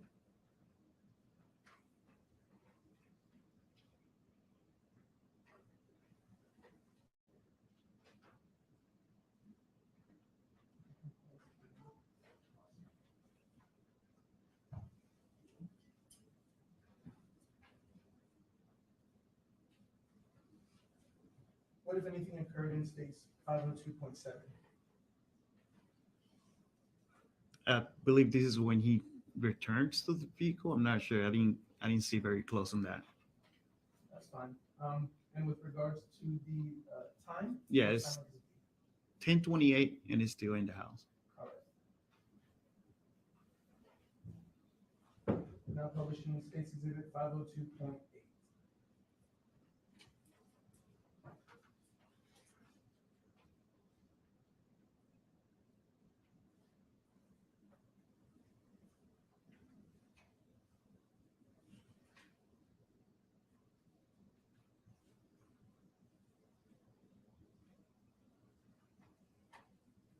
right.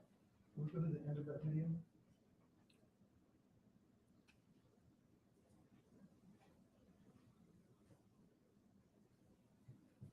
For purposes of the record, on 502.8 at timestamp 21 seconds, what time is it? 10:28 a.m. All right. Now going to publish states 502.9.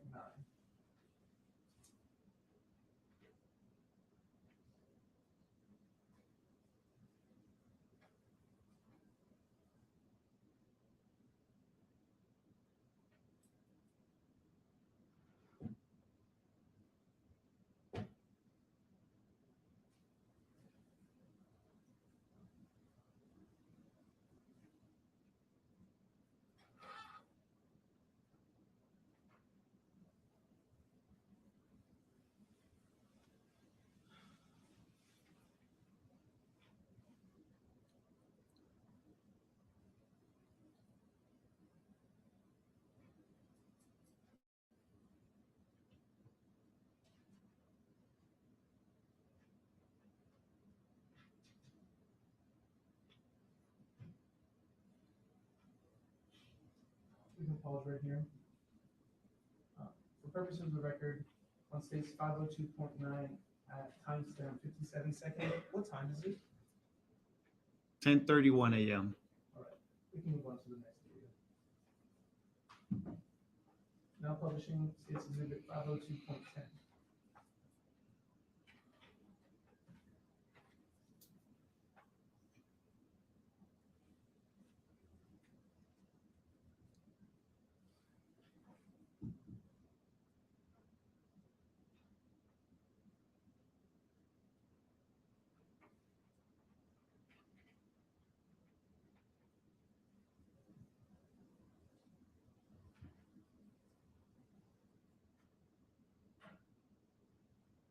You can pause right there.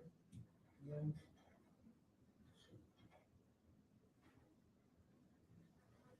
purposes of the record, and this time, could you please tell me the seconds as well? At States Exhibit 502.10 at timestamp 30 seconds, what time is it? 10:31, 58 second a.m. So about 10:32, did you say? Yep. All right. Next video, please.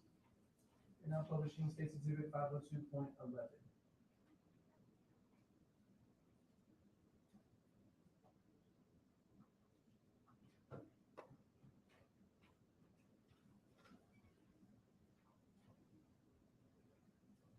Pause very briefly. Under the kilo unit that you noted, do we see anything? Yes, it seems this is when he returns to his vehicle. He's just 2 feet moving around on the other side. I'm sorry. Yeah, it's 2 feet moving around the other side of the vehicle. Okay. And this is on States Exhibit 502.11 at time mark or timestamp 15 seconds. And for purposes of the record, at this point, what time is it? 10:34 All right. a.m. You can play the rest of the video.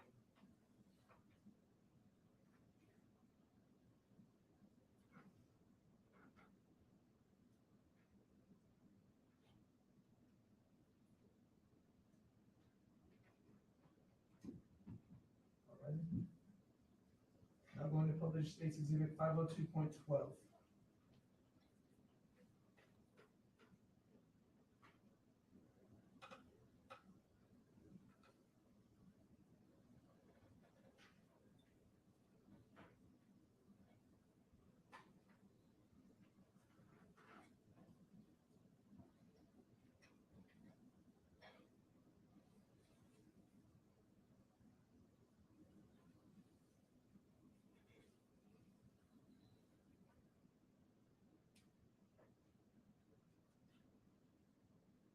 Can we pause right there? Purposes of the record, we're on State's Exhibit 502.12 at timestamp 34 seconds. Could you please indicate to the jury what time it is? 10:36 a.m. All right. And what is it, if anything, that we saw in this video? You can see the feet moving around and getting inside the vehicle and then backing up. We can just play the rest of the video.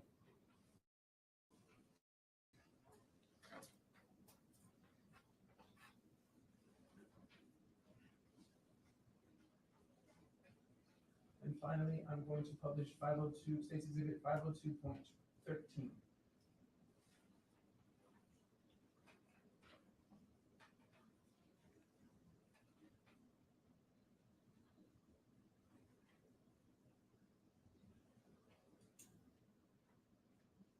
We can pause right here.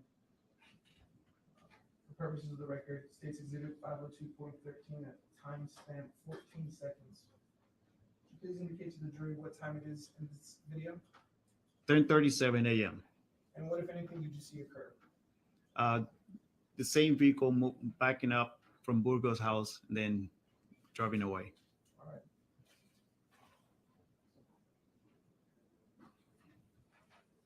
The vehicle that we saw both earlier enter the driveway and leave the driveway, what kind of vehicle was it? It's a kilo unit, as we know, is pickup truck, what we use for border patrol. For Border Patrol. And it was it marked? Yes, it's a marked unit. And in total, roughly how long was he at his house? I didn't do the numbers, but I will say 10 minutes. Okay. And we can, I mean, if you want, we can play the video where. Yeah, if you want me the exact numbers, like we can play the first one and then go back. But So right now, just for your memory, it's 10:37, correct? okay, yes. Okay. If we can go to State's Exhibit. No, we can get rid of 502.4.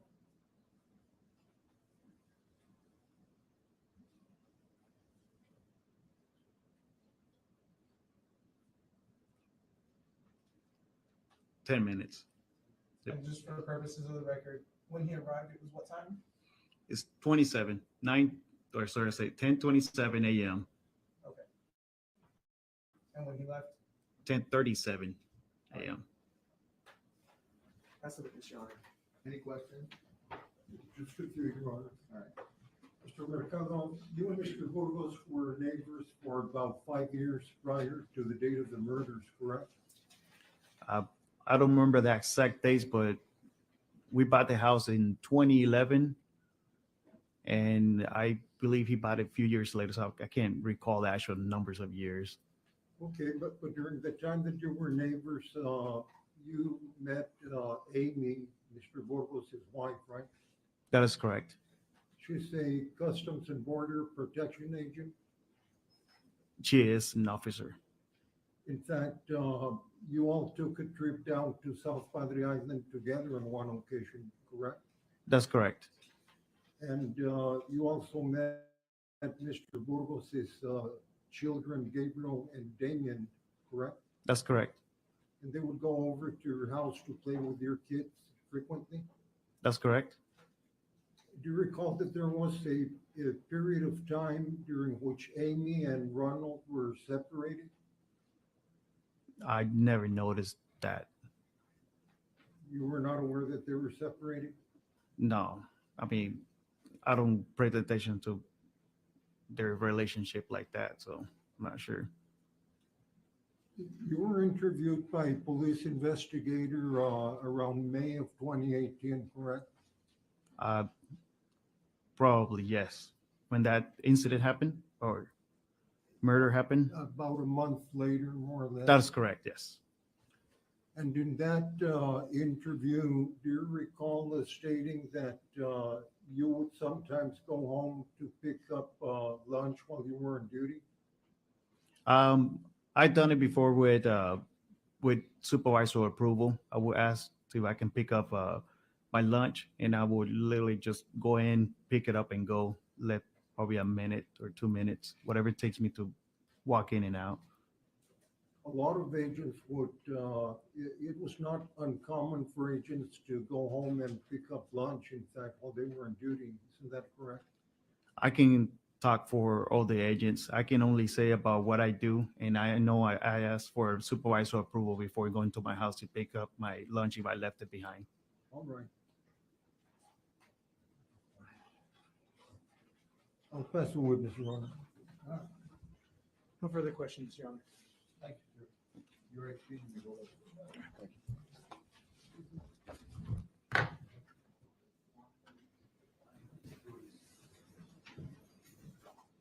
State calls Juan Ruiz, Your Honor. Juan Ruiz. He will be taken on direct by Carlos Garza.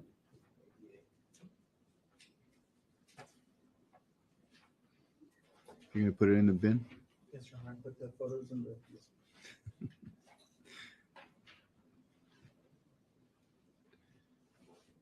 Good afternoon, sir. You've been sworn in, is that correct? Yes, sir. Thank you, sir. Please have a seat right up here. Have a seat, pull your chair up to the mic and we'll get ready.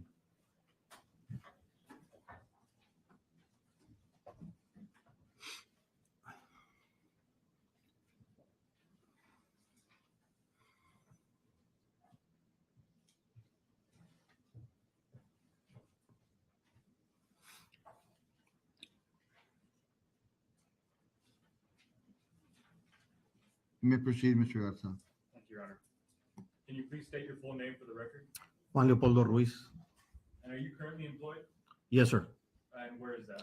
Webb County District Attorney's Office. And how long have you been at the Webb County District Attorney's Office? 5 months. And before you started working there, did you work somewhere else? The Laredo Police Department. And how long did you work there for? 31 years. And what training and experience did you get while working your 31 years at the Laredo Police Department?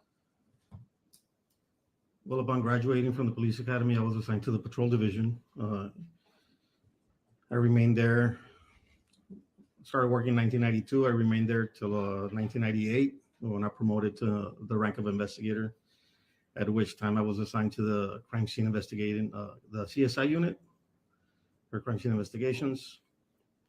After that, November 2000, I was reassigned to the burglary and felony theft division, in which I remained for 16 years. In it was April of 2016, I was reassigned to the Intel division. So I was there from April of 2016 through November of 2020. In November 2020, I was transferred to the Office of Professional Standards division. And that's where I remained there until January of 2023, till my retirement. And so you were employed with the Laredo Police Department on April 9th. Yes. And by this point, from which you testified, you had been with the Intel Division for 2 years? Yes. And what were your duties as a member of the Intel Division? My duties in the Intel division gather intelligence for ongoing investigations and cell phone forensics. And what is cell phone forensics? Cell phone forensics is basically the process of recovering digital evidence from mobile devices. Okay. And did you receive any trainings related to cell phone forensics prior to April 9th, 2018? Yes, I did. About how many trainings had you received by then? I believe it was five training. Had gone to 5 trainings prior to that, to 2018. Okay. And during your course of duties as an officer of the Intel Division, had you performed any cell phone forensics before April 9th, 2018? Yes, I had. Approximately how many had you performed? Approximately about 50.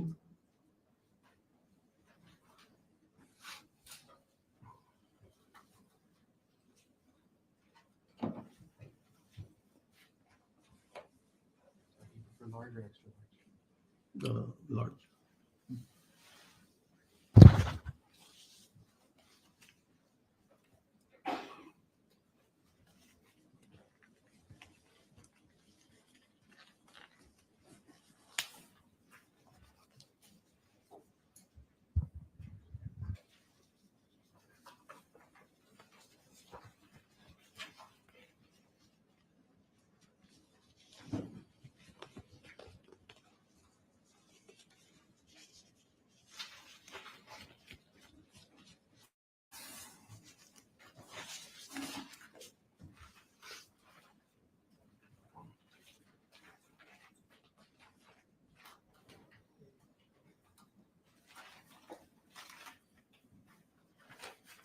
I'm now going to hand you what's been marked as State's Exhibit 48.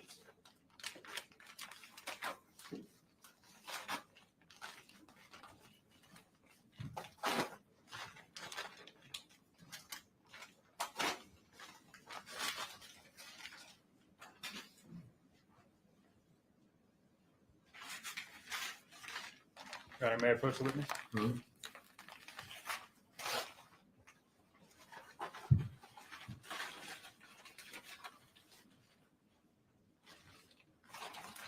Do you recognize this? Can I take it out of the bag? You may.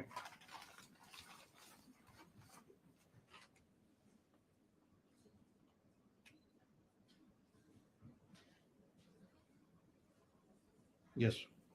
And what is it? It's a Samsung Galaxy S7, I believe.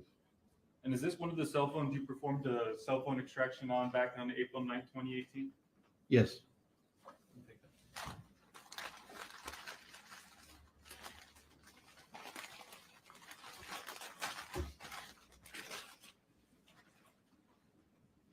Your Honor, I'm now tendering to defense for inspection State's Exhibit 48.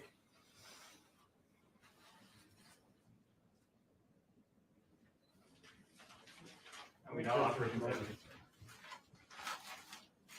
No objection, Your Honor. Stage 48, Mr. Upton, Yes, we offer it as evidence, Your Honor. admitted without objection.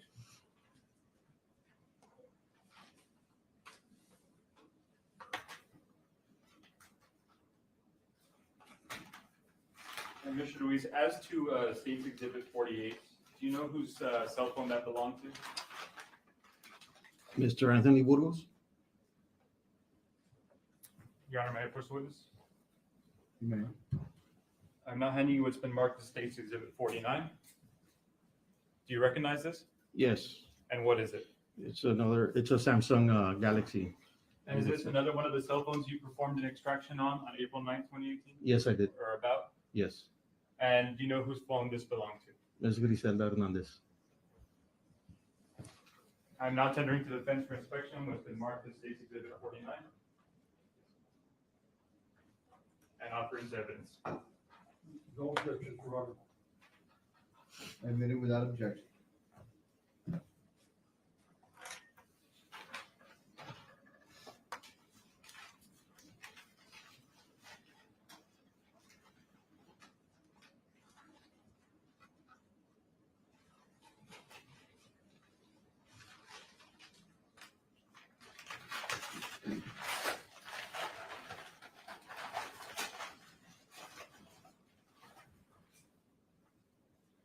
And Mr. Ruiz, I'm now handing you what's been marked as State's Exhibit 50. Do you recognize it?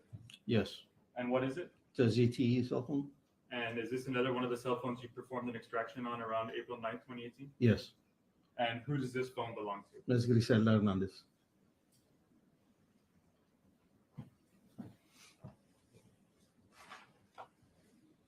I'm now tendering to defense what's been marked as State's Exhibit 50.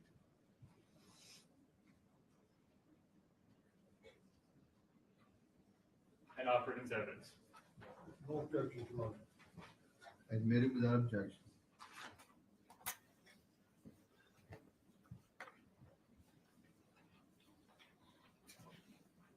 Now, you just saw what was marked as State's Exhibit 48, which you said was the defendant's Ronald Anthony Burgos-Aviles' phone. Is that correct? Yes.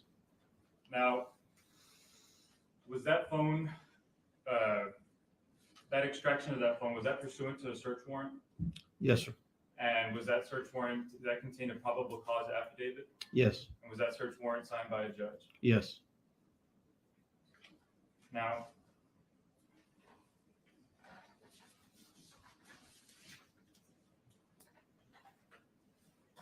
I am now handing you what's been marked as State's Exhibit 485. Do you recognize it? Yes. And what is it? It's a USB drive. And what is on that USB drive? It's the recovered digital evidence from the cell phones. And how do you know this?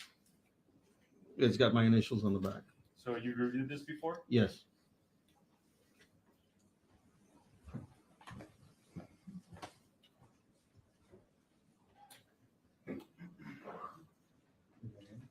Mr. Luis, are the reports contained in this USB a true and accurate copy of the original reports you generated in 2018? Yes. Have they been altered in any manner? No. As to the information that is contained in State's Exhibit 485, what kind of electronic equipment was originally used to generate it? The Cellbrite UFED Touch. And what is Cellbrite UFED Touch? Cellbrite UFED Touch is it's a standalone device that's used for the extraction of digital evidence from cell phones and other digital devices, laptops, smartwatches, all the sort, tablets. Okay, and so when you say that Cellbrite is a standalone device, does that mean it's a hardware? Yes, it's hardware. Does it require any extra software to perform those forensic extractions? Not for the forensic extraction. Now, did you have a chance to examine the equipment back in 2018? Yes. Was it a standard type of equipment for the purpose for which it was used? Yes. And was it in good working order? Yes. Now, what process is generally used to input information onto Cellbrite? So the cell phone, in this particular case, the cell phone was an Android. So the cell phone has to be prepared in order to be connected to the Cellbrite, to the device, to the hardware, in order for it to perform the extraction. Okay, and how is that device prepared for extraction? There are certain steps that are taken. So you go to settings, you click on settings. After settings opens up, you go to about phone. Once about phone opens up, scroll down, you go to the build number. You tap the build number 7 times. Once you do that, another drop down opens up, which is developer options. Once you go into developer options, you turn on USB debugging and you set the phone to stay awake. Once that process is done, then it's ready to get plugged into the Cellbrite device. Okay, so you prep the phone and you plug it into Cellbrite and it's ready to input information. Yes. And once you input information onto Cellbrite, how do you store that information? It gets stored onto an external hard drive. Okay. And once it is on that external hard drive, how do you then recover that information? That information is recovered by the UFED physical analyzer. And what is the UFED physical analyzer? It's software that's intended to analyze, to create reports, create timeline graphs, basically to put all the information that's the digital information that's extracted, the digital evidence that's extracted from the mobile device, to put it into a readable format. Okay. And did you use any additional software in extracting the information? No. Now, using Cellbrite UFED Touch and the UFED Physical Analyzer, did you extract, recover, and save any information from Grizelda and Dominic's phones that you have available today in a digital form? Yes. And in what format were these forms generated in? In PDF format. And once these forms are generated in PDF format, can they then be edited afterwards? No, because they were generated in read-only. So once they are generated in read-only, there's no more editing of that? Can't be altered or edited or deleted. So the information in that report is solely information that came from the cell phone? Yes. I'm now tendering to defense what's been marked as State's Exhibit 485 for inspection and offering to evidence. No objection, Your Honor. Admitted without objection.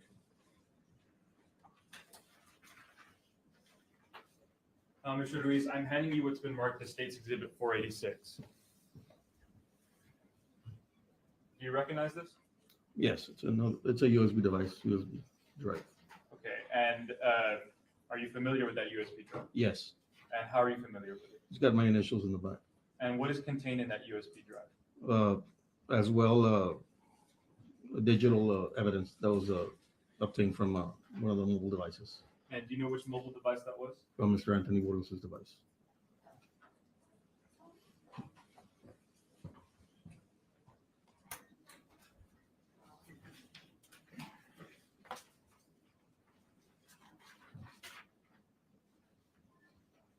Commissioner Ruiz, I want to talk about that in this exhibit, in the state's exhibit 486, the report states that it was generated on Cellbrite UFED Touch. However, in the supplemental report that you provided to the Laredo Police Department back in April, you stated that it was performed on Oxygen Forensic Detective. Can you please explain that discrepancy? It was a clerical error in my behalf, as far as the supplement is concerned. Okay, so the report that you generated back then is the same report that is on this USB? Yes. And as to the information that is contained in State's Exhibit 486, you use the same hardware that you used for Grizelda and Dominic's phone, is that correct? Yes. And was it in good working order just as it was when you performed those other extractions? Yes, it was. Now, using Cellbrite UFED Touch and the UFED Physical Analyzer, did you extract, recover, and save any information from Ronald Anthony Burgos-Aviles' phone that you have available today in a digital form? Yes. And was it also generated as a PDF? Yes, it was. What you're saying is, as you said before, the information that's on this USB has not been altered, and it could not have been altered because it's in PDF format. That's correct. So the information in State's Exhibit 486 is solely information from the phone of Ronald Anthony Bugos-Aviles? Yes. I'm now tendering to the defense has been marked in State's Exhibit 486.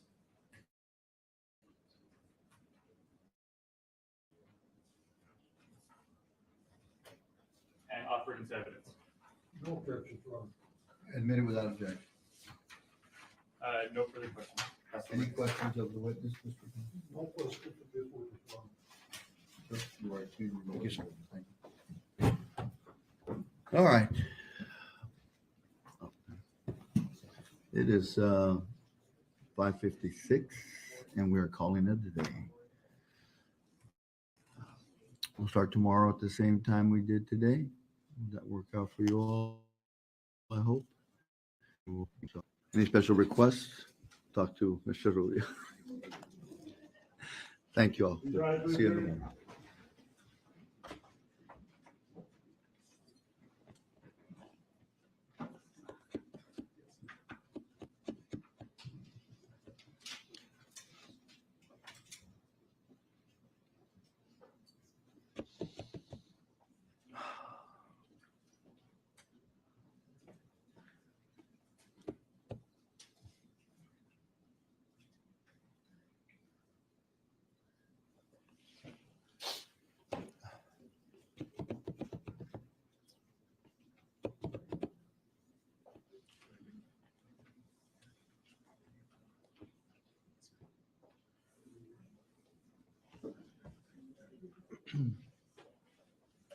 Have you all already exchanged the lineup for tomorrow? All right.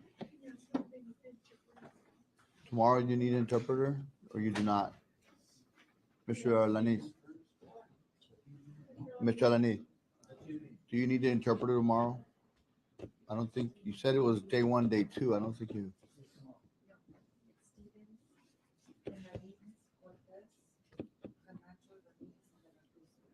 Mostly law enforcement. No. Not tomorrow, but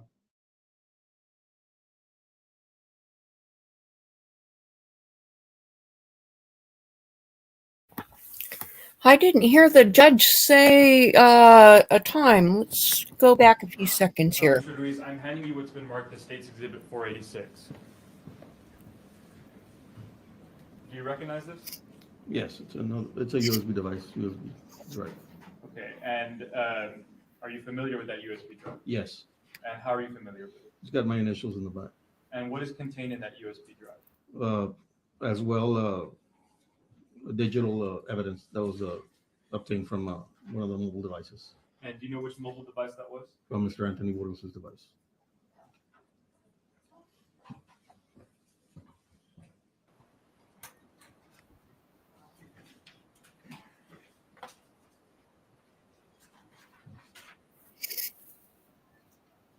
Mr. Ruiz, I want to talk about that in this exhibit, in the State's Exhibit 486, the report states that it was generated on Cellbrite UFED Touch.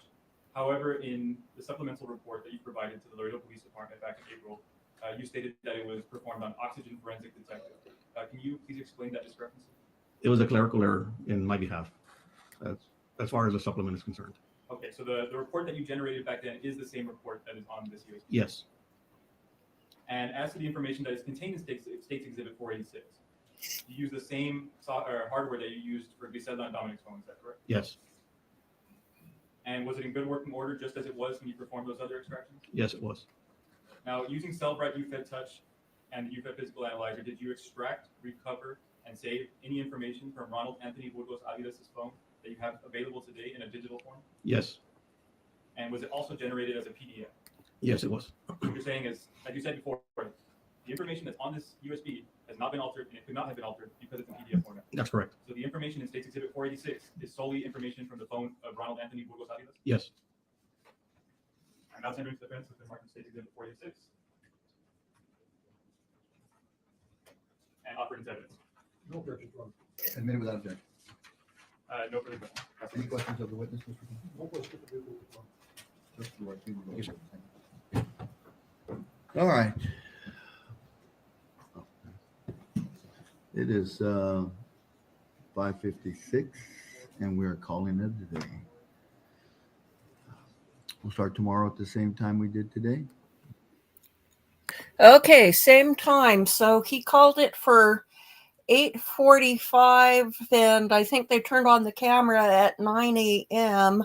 So I will be monitoring the channel starting at that time, and I'll turn on the live stream as soon as Law and Crime turns on the camera showing the wall of ham. So we'll see you tomorrow, and hopefully we'll get into some really interesting stuff. And I'm going to go back and check out what our witness had to say while I had the phone call, because that was really interesting and emotional testimony. So I bid you all good night, and I thank you for watching with me where the wind blows, and any of you people out there who are listening and not necessarily chatting. Trials are a great thing to listen to while doing hands-free, tasks, so that you don't have to. You can do dishes and house cleaning or needlework or what have you. Don't have to watch on trials. So, okay, we'll catch you later. See you in the morning. Bye-bye.